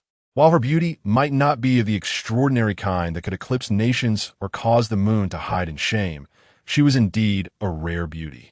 "Elder Hu, tomorrow morning, please venture to the Soul Mountain and ascertain whether there are any mortals nearby. If so, instruct them to depart swiftly," Taoist Yin instructed her. "Understood." Sect leader Hu Chini replied dutifully. The scene shifted to the star-studded night sky. Beside the babbling brook, Li Zhoujun had crafted a thatched cottage with his bare hands. However, at that moment, he lay on the grass by the creek, gazing up at the heavens, his eyes reflecting the vast expanse of stars, lost in contemplation. Suddenly, he turned his gaze to one side, noticing the grass rustling. A robust boy of about 8 or 9 emerged from the thicket. The instant the boy saw Li Zhoujun, his expression froze, paralyzed by fear. "What brings you here in the dead of night, little one?" Li Zhoujun inquired with a smile. Upon hearing this, the boy gulped, and with a quivering voice, he lamented, "Oh dear, I've encountered ghosts." "I'm doomed." Li Zhoujun raised an eyebrow, glancing at himself, puzzled. "What makes you think I resemble a ghost?" "My mother said that if you meet anyone in the mountains, they must be a ghost." The boy replied, his nose running. Li Zhoujun chuckled at this notion. "Do I look like a ghost to you?" Kinda, but not really. The boy wiped his nose and responded. After all, the ghosts his mother described were hideous creatures with green faces and sharp fangs who killed on sight, whereas the young man before him was quite handsome and posed no threat. Precisely, Li Zhoujun said, raising his hands in surrender. But what brings you to this mountain?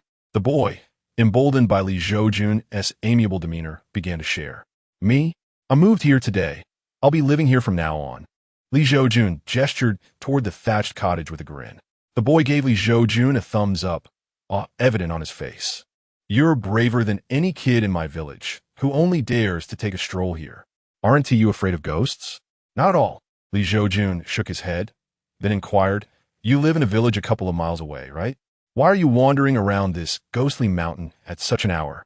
The boy's youthful face revealed his distress. My father passed away early, and my mother is ill, confined to bed. Though we are poor, I must find medicine for her. During the day, she keeps a close eye on me, so I can't stray far.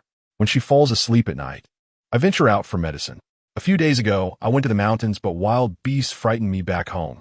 I heard that there are no beasts on this haunted mountain, so I decided to try my luck here tonight. Upon hearing this, Li Zhoujun cast a surprised glance at the young lad. Are you not afraid of encountering ghosts?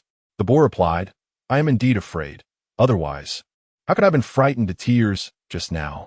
However, compared to ghosts, I fear my mother's prolonged illness even more, for it confines me from exploring the world. Li Zhoujun thought to himself. Earlier he had deemed the boy quite filial and had wished to commend him. Yet, after hearing the latter part, he could only muse that the child harbored lofty ambitions. What affliction does your mother suffer from? He inquired.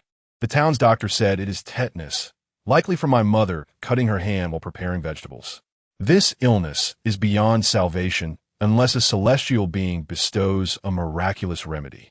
Otherwise, we can only await her demise, the boy responded, his expression darkening. Tetanus? Li Zhoujun was taken aback. Though trivial in his past life, in this impoverished world, it was indeed a terrifying ailment. Once a wound becomes infected, healing becomes nearly impossible. However, for someone like Li Zhoujun, who was adept in the ways of cultivation, such a condition was not insurmountable. He then asked the boy, What is your name? Su Azuo. The boy replied without hesitation. I shall call you Azuo, Li Zhoujun said. I happened upon a remedy in an ancient text that may treat tetanus. I shall gather herbs and concoct the medicine tomorrow. You may come for it the night after. However, let me be frank, the efficacy of this remedy is uncertain. With a smile, he tempered his words, understanding the need to leave a glimmer of hope. Admittedly, he possessed pills that could heal, but they were of high grade, and for a sickly mortal woman, they would act as poison, overwhelming her frail body with spiritual energy and likely leading to her demise upon consumption. Hence, Li Zhoujun intended to refine a first-grade pill, one with less formidable effects. Is that true? Su Azuo's eyes widened in disbelief. Sir, you are not deceiving me, are you? Of course not, Li Zhoujun nodded. In the decades prior to acquiring any cultivation, he had occupied himself with the study of various texts, which included alchemical tomes. While he may not be capable of producing high-grade pills, he believed he could manage a first-grade one with his current abilities. Thank you, sir. Suadla et Glim. Prepared to kneel in gratitude. There is no need for such formalities, Li Zhoujun chuckled lightly. My intention to aid your mother stems from your evident filial piety. And as I said, the success of this remedy remains uncertain. Your great kindness shall be etched in my memory, sir. Even if it fails, I shall never forget your benevolence, Su Azuo declared, his gaze resolute as he looked at Li Zhoujun. Li Zhoujun shook his head, then smiled and waved his hand, saying, All right, it's quite late. You should head back early. Otherwise, your mother might wake up, and you'd better be cautious. He chuckled. I wouldn't mind if my backside bloomed. Su Azuo laughed heartily, bid farewell, and made his way down the mountain. After all, if his backside were to bloom, it would only imply that his mother was able to move, which would mean he could frolic freely. Watching Su Azuo's diminishing figure, Li Zhoujun couldn't help but be amused by the whimsical thoughts of this peculiar little fellow. On the following morning, Li Zhoujun donned a blue robe and stepped out of his thatched cottage. He carried a basket on his back, within which lay a hoe, both items bestowed upon him as permanent mission tools by the system. According to the system, To experience the life of a mortal, one must embody the essence of a mortal. If one can refrain from using magical powers, one should do so. Thus, with the basket on his back, Li Zhoujun made his way towards the stream's upper reaches. Meanwhile, an elder of the Yin sect, Huchini, appeared in the skies above the mountain. As she gazed down upon the summit, her attention was drawn to a figure clad in blue, standing tall like a spear, with a basket slung over his back. She couldn't help but be momentarily taken aback. Chapter 77. This is not to be taken lightly. Why would a mortal appear in this place? As Huchini gazed at the figure in the green robe, a perplexed expression crossed her face. However, as she extended her spiritual awareness to sense the surrounding malevolent energy, she was taken aback. Why was there no trace of dark energy here? Instead, the area was suffused with abundant spiritual essence, rivaling even that of my own sect. For a moment, Huchini felt disoriented. After all, when she visited this location a month ago, it was saturated with dark energy. Yet today, it had transformed into a realm of spiritual vitality. Could it be that the female spirit had already escaped her confinement, concealing her true intentions to lure cultivators here to feast upon their souls and aid her cultivation?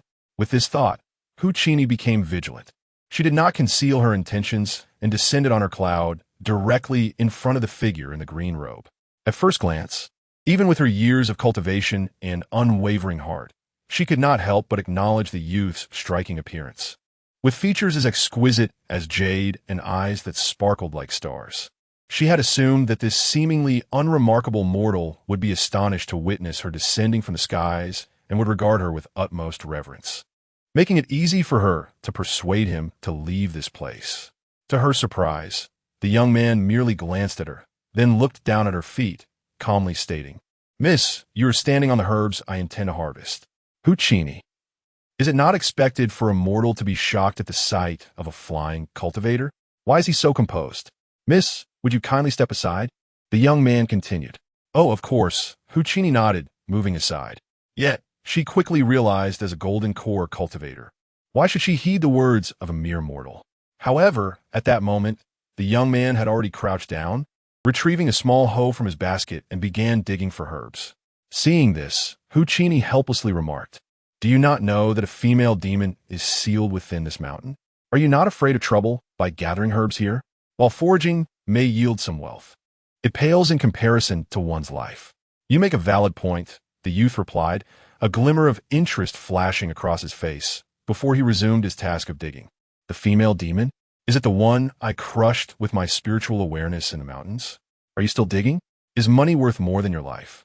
Huchini's lips twitched, and a sense of unease settled in her heart. Ordinarily, a mortal would kneel in reverence upon witnessing her soaring through the clouds, calling her a celestial being. Yet this youth remained unfazed. Could he also be a cultivator? As Huchini contemplated this, preparing to test the young man's true nature with a surprise attack, a true immortal suddenly descended upon the scene, accompanied by Yuziyue and his disciples. Upon seeing the youth digging herbs, Yuziyue's expression froze. "Isn't that Mr. Li? What's he doing here?" When Yuziyue then noticed Huchini poised to strike at the neck of Li Zhoujun, his eyes widened in alarm. This is not to be taken lightly. That strike could very well cost everyone their lives. After all, the might of a true immortal is not something mere cultivators can provoke. "Stop!" With a resounding shout, Yuziyue commanded attention, causing Huchini to cease her actions. Upon recognizing the newcomer, Huchini respectfully bowed, addressing him as Master Yu and Sovereign. However, Yuziyue paid no heed to the two, instead approaching Li Zhoujun, who was engrossed in foraging for herbs, with a demeanor of reverence. He bowed, stating, "I pay my respects to Mr. Li." Xiao Shi followed suit, clasping his fists in greeting, exclaiming, "Ashur pays his respects to Mr. Li." This spectacle left both Huchini and the true immortal Yin wide-eyed. Yuziyue was a 5th grade array master and a formidable figure in the transformation realm. Why, then, did he show such deference to this young man, who appeared to be merely a mortal gathering herbs? Could it be that this youth's cultivation surpassed that of the transformation realm? The thought struck Yin, darkening his expression. Huchini swallowed hard, her long stable resolve beginning to waver. She had almost dared to test the limits of someone potentially beyond the transformation realm. Was that not akin to dancing on the precipice of death? Hearing Yu Ziyue's voice, Li Zhoujun finally lifted his gaze, smiling lightly as he remarked, "Ah, it is Elder Yu. I did not expect to encounter you here." As they conversed, Li Zhoujun had already gathered the herbs and stood up. Yu Ziyue chuckled wryly, "With you present, Mr. Li, my visit seems rather superfluous. Surely, that soul cultivator has already been subdued by you." Li Zhoujun smiled slightly, neither confirming nor denying the assertion. Observing this, Huchini felt a sense of relief. It appeared that the esteemed elder had not taken her earlier actions to heart. Nonetheless, Huchini expressed her respect, saying, "Earlier, I was blind and may have offended the elder. I hope for your forgiveness." Li Zhoujun glanced at her and replied with a smile, "No harm done. When you urged me to depart, I sensed that you were a good person." The compliment lightened Huchini's heart, though the term good person felt somewhat peculiar to her. Li Zhoujun then inquired, "Might I ask if the young lady possesses any proficiency in alchemy?" Huchini responded modestly, "I am but a third-grade alchemist." At this, Li Zhoujun's eyes sparkled with interest. "In that case, may I trouble you for a small favor?" Huchini, with utmost respect, replied, "Please, do tell. Could you concoct a first-grade healing elixir for me?" Li Zhoujun requested with a smile. Huchini, taken aback, wondered what a figure of his stature could possibly want with such a simple potion. Nevertheless, she readily agreed, "If it is urgently needed. I happen to have a first-grade healing elixir on hand." "That will be splendid," Li Zhoujun replied cheerfully. Huchini then presented the elixir to him with both hands. After accepting it, Li Zhoujun turned to the others with a smile, suggesting, "Since you have traveled from afar, why not join me for tea at my residence?" However, Yu interjected, "Mr. Li is engaged in quiet cultivation here. It would be prudent for us not to intrude." At times, an invitation for tea from someone of high status may not be entirely sincere. It could very well be a polite dismissal. Accepting such an invitation might be seen as a failure to recognize one's place, especially when the esteemed figure before them was evidently in a state of meditation. Upon hearing this, Li Zhoujun expressed his regret, saying, "Since it is thus, I shall not insist on retaining you any longer." As his words fell, Li Zhoujun turned his gaze towards Huchini. Instantly, Huchini felt a surge of tension. "As senior, do you have any further matters to discuss? I cannot accept your elixir without due compensation. Thus, I present you this hoe," Li Zhoujun declared, extending the hoe he held towards Huchini. Upon seeing the hoe, Huchini's eyes widened in astonishment. "Senior, are you truly gifting me such a precious item?" Her surprise stemmed from a closer inspection, revealing that although the hoe appeared ordinary, it was, in fact, a third-grade spiritual tool. It contained various intricate spiritual formations. Moreover, the freshly turned earth bore the essence of spiritual soil, imbued with a trace of spiritual energy. Though the energy was minimal, one could only imagine the potential yield if this hoe were to cultivate 1,000 acres. As the saying goes, when quality is lacking, quantity must suffice. Thus, the value of this hoe far surpassed that of a mere third-grade spiritual tool. Chapter 78. I have finally endured to the end. Li Zhoujun glanced at Huchini, whose eyes were wide with astonishment, and smiled faintly, nodding in affirmation. "Of course. The intricacies of this hoe lie primarily within its formation. However, let us not forget that I am a grandmaster of 9th-rank spirit arrays. I could grasp this formation with but a glance. Crafting another hoe of this nature would pose no challenge." "Thank you for your generous gift, esteemed elder," Huchini exclaimed, her excitement palpable as she received the spiritual hoe from Li Zhoujun. As an alchemist, her most pressing need was for herbs. Yet, from where could one procure high-quality herbs? They must originate from the soil, after all. This spiritual hoe had the remarkable ability to transform ordinary soil into spiritual earth. Although the enhancement was transient, perhaps only allowing for the cultivation of 1 or 2 herbs before the spiritual essence dissipated and the soil reverted to its mundane state. Possessing the hoe meant that all obstacles could be surmounted. If it were to vanish, one could simply dig anew. After exchanging a few casual remarks, Yu Ziyue, Yinjinren, Huchini, and Xiao Shi respectfully took their leave of Li Zhoujun, who watched as they ascended into the clouds. "Master, the location of Mr. Li seems to be rich in spiritual energy, entirely unlike a place that has been tainted by malevolent cultivators, Xiao Shi remarked as they journeyed onward. Yu Ziyu sighed, reflecting. As the saying goes, a mountain need not be high. It is the presence of an immortal that lends its spirit. With these words, Yu Ziyu cast a respectful glance back at the distant mountain, now merely a dark speck in the horizon. Upon hearing this, Yi and Jinren and Huchini widened their eyes in astonishment. To be referred to as an immortal by a formidable being at the god transformation stage meant that the young man was undoubtedly of the ethereal, immortal caliber. At that moment, Yu Ziyu turned his envious gaze towards Huchini, saying, Elder Hu, the formation contained within your spiritual hoe is immensely profound. Even I cannot decipher it. It is likely crafted by Mr. Li himself. Huchini, taken aback by his words, glanced at the hoe in her hands, reluctant to part with it. If Master Yu desires this item, I would gladly bestow it upon you. In all honesty, Huchini was not inclined to relinquish it. Yet, she could discern Yu Ziyu's covetousness for the hoe. Surprisingly, Yu Ziyu's expression turned grave as he replied, Elder Hu, this item was gifted to you by Mr. Li. It is your fortune. To pass it on to me would be to offend him, and that is utterly unacceptable. Huchini was speechless, astonished that a being of Yu Ziyu's caliber, an esteemed grandmaster of fifth-rank spirit arrays, held such reverence for Mr. Li. Her curiosity piqued about this enigmatic figure.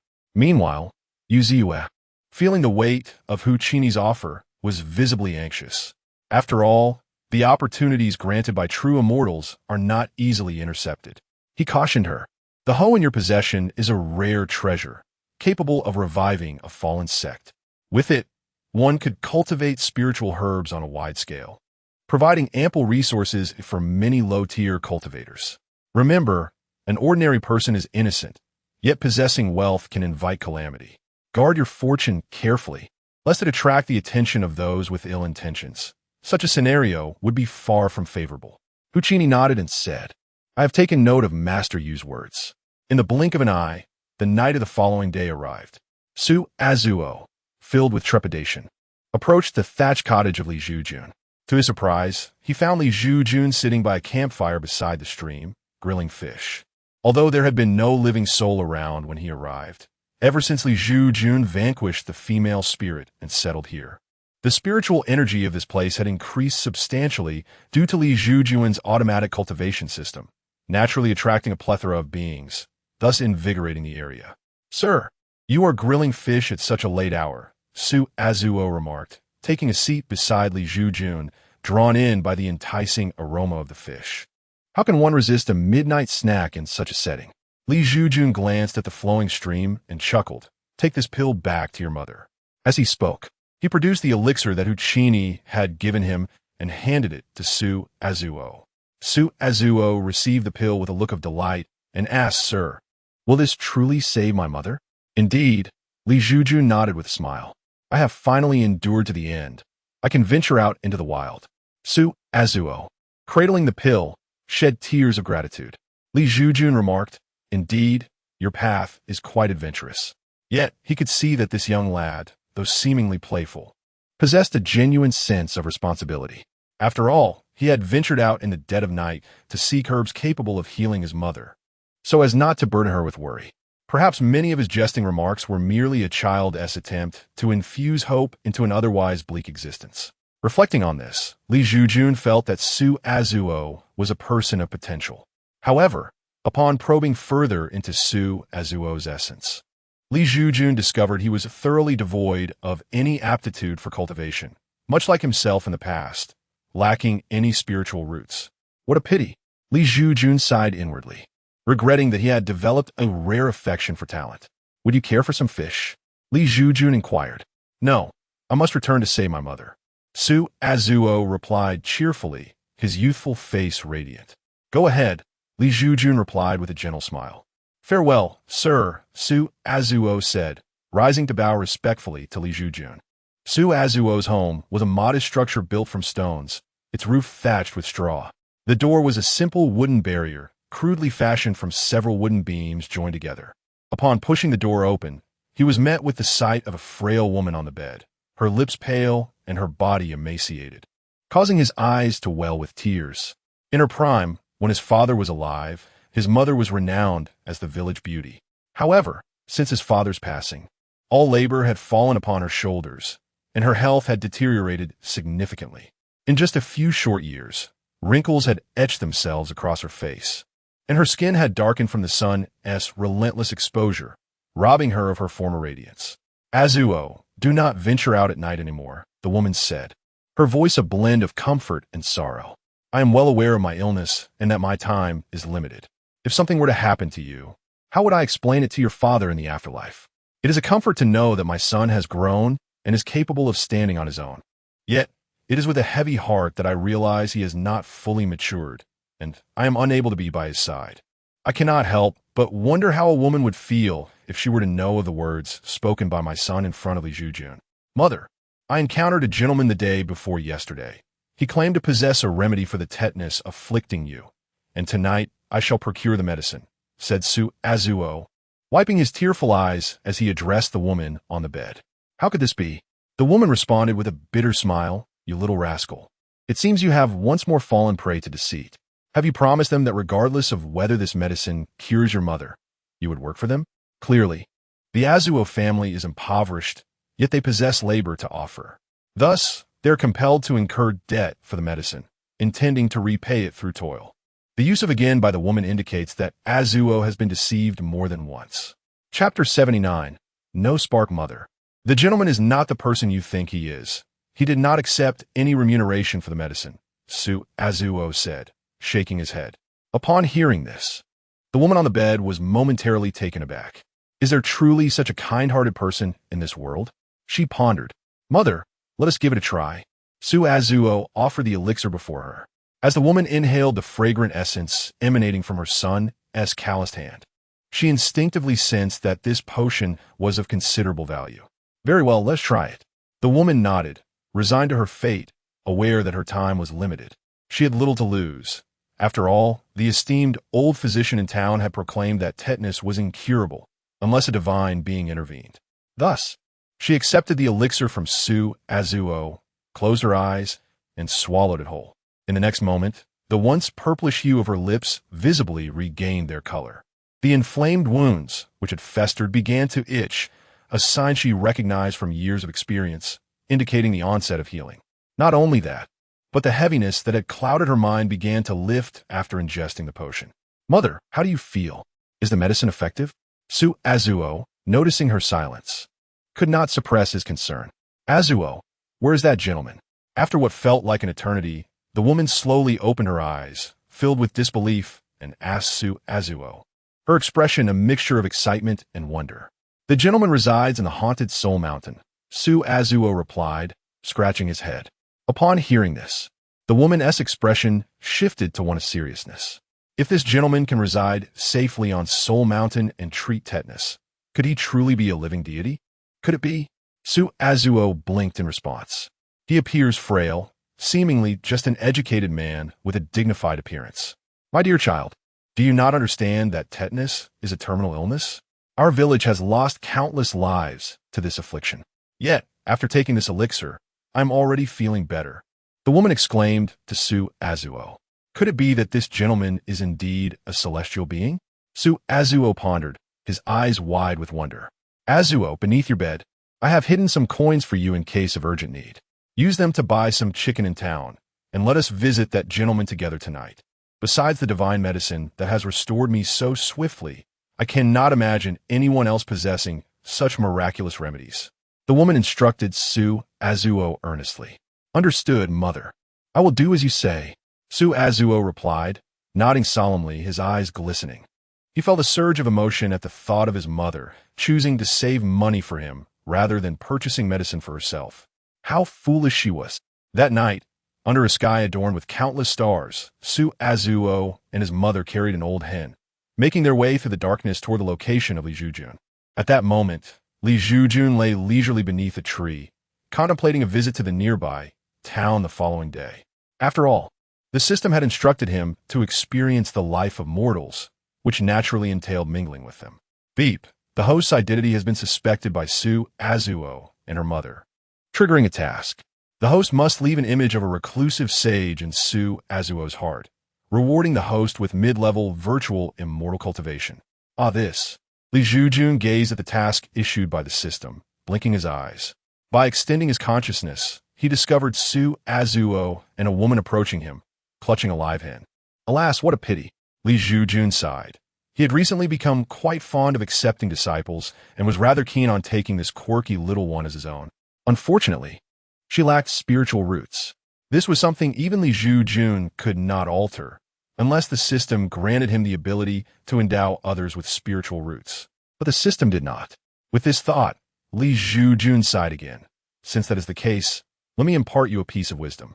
With that, he stepped outside. Approaching a large stone, he used his finger as a quill and inscribed, "Those who do not toil in youth shall find hardship in old age.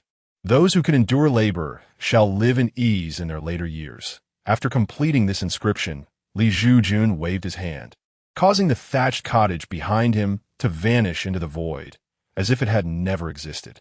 This was a technique only available to cultivators of the nascent soul stage or above. Simultaneously, Li Zhoujun concealed his presence beside the stone. When Su Azuo and her mother arrived at the spot, Su Azuo rubbed her eyes in disbelief, pointing to the place where the cottage once stood, exclaiming, "Mother, the thatched cottage where that gentleman resided has disappeared. It was just there last night." The woman sighed softly. "It seems the immortal does not wish to be disturbed by us." Upon hearing this, Su Azuo grew anxious, clutching the hen as he approached the former location of the cottage, calling out loudly, Sir, are you there? Azuo has come to see you with the hen. If you do not come out, you will miss out."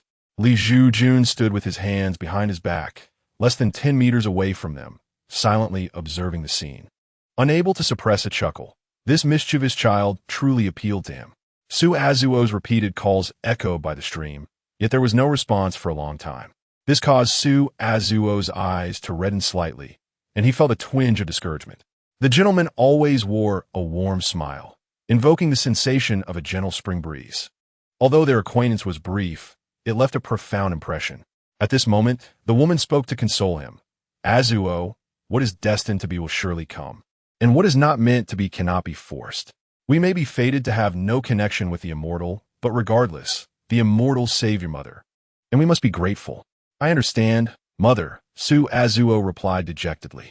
Meanwhile, Su Azuo realized that the gentleman was most likely, as his mother had said, the legendary immortal. "Oh, mother, look, there are words over there." Finally, Su Azuo noticed the inscription on the stone beside Li Zhoujun. By this time, he had run up to the stone and carefully examined the characters, murmuring to himself, "Could this be the message that the gentleman left specifically for me?" The gentleman truly possesses remarkable literary talent. Each stroke of his calligraphy, merely observed, evokes an ineffable depth. Beside him, the discreet Li Zhoujun, upon hearing this, smiled gently and nodded slowly, exuding confidence in his own calligraphic prowess. After all, during the past 40 years devoid of cultivation, he had diligently practiced calligraphy to pass the time. However, alas, what has the gentleman inscribed? I cannot recognize these characters. At that moment, Su Azuo suddenly scratched his head in distress. Upon hearing this, the smile on Li Zhoujun's face abruptly froze. How careless of me! I should have anticipated this. How many children from these impoverished villages can read? Without diligent labor in youth, hardship awaits in old age. Those who cannot toil in their youth shall find comfort in their old age. The immortal is imparting wisdom to you. Do not hesitate to express your gratitude. In the midst of Li Zhoujun's astonishment, Su Azuo's mother, a somewhat stooped rural woman, approached her son, reciting the characters Li Zhoujun had inscribed upon stone.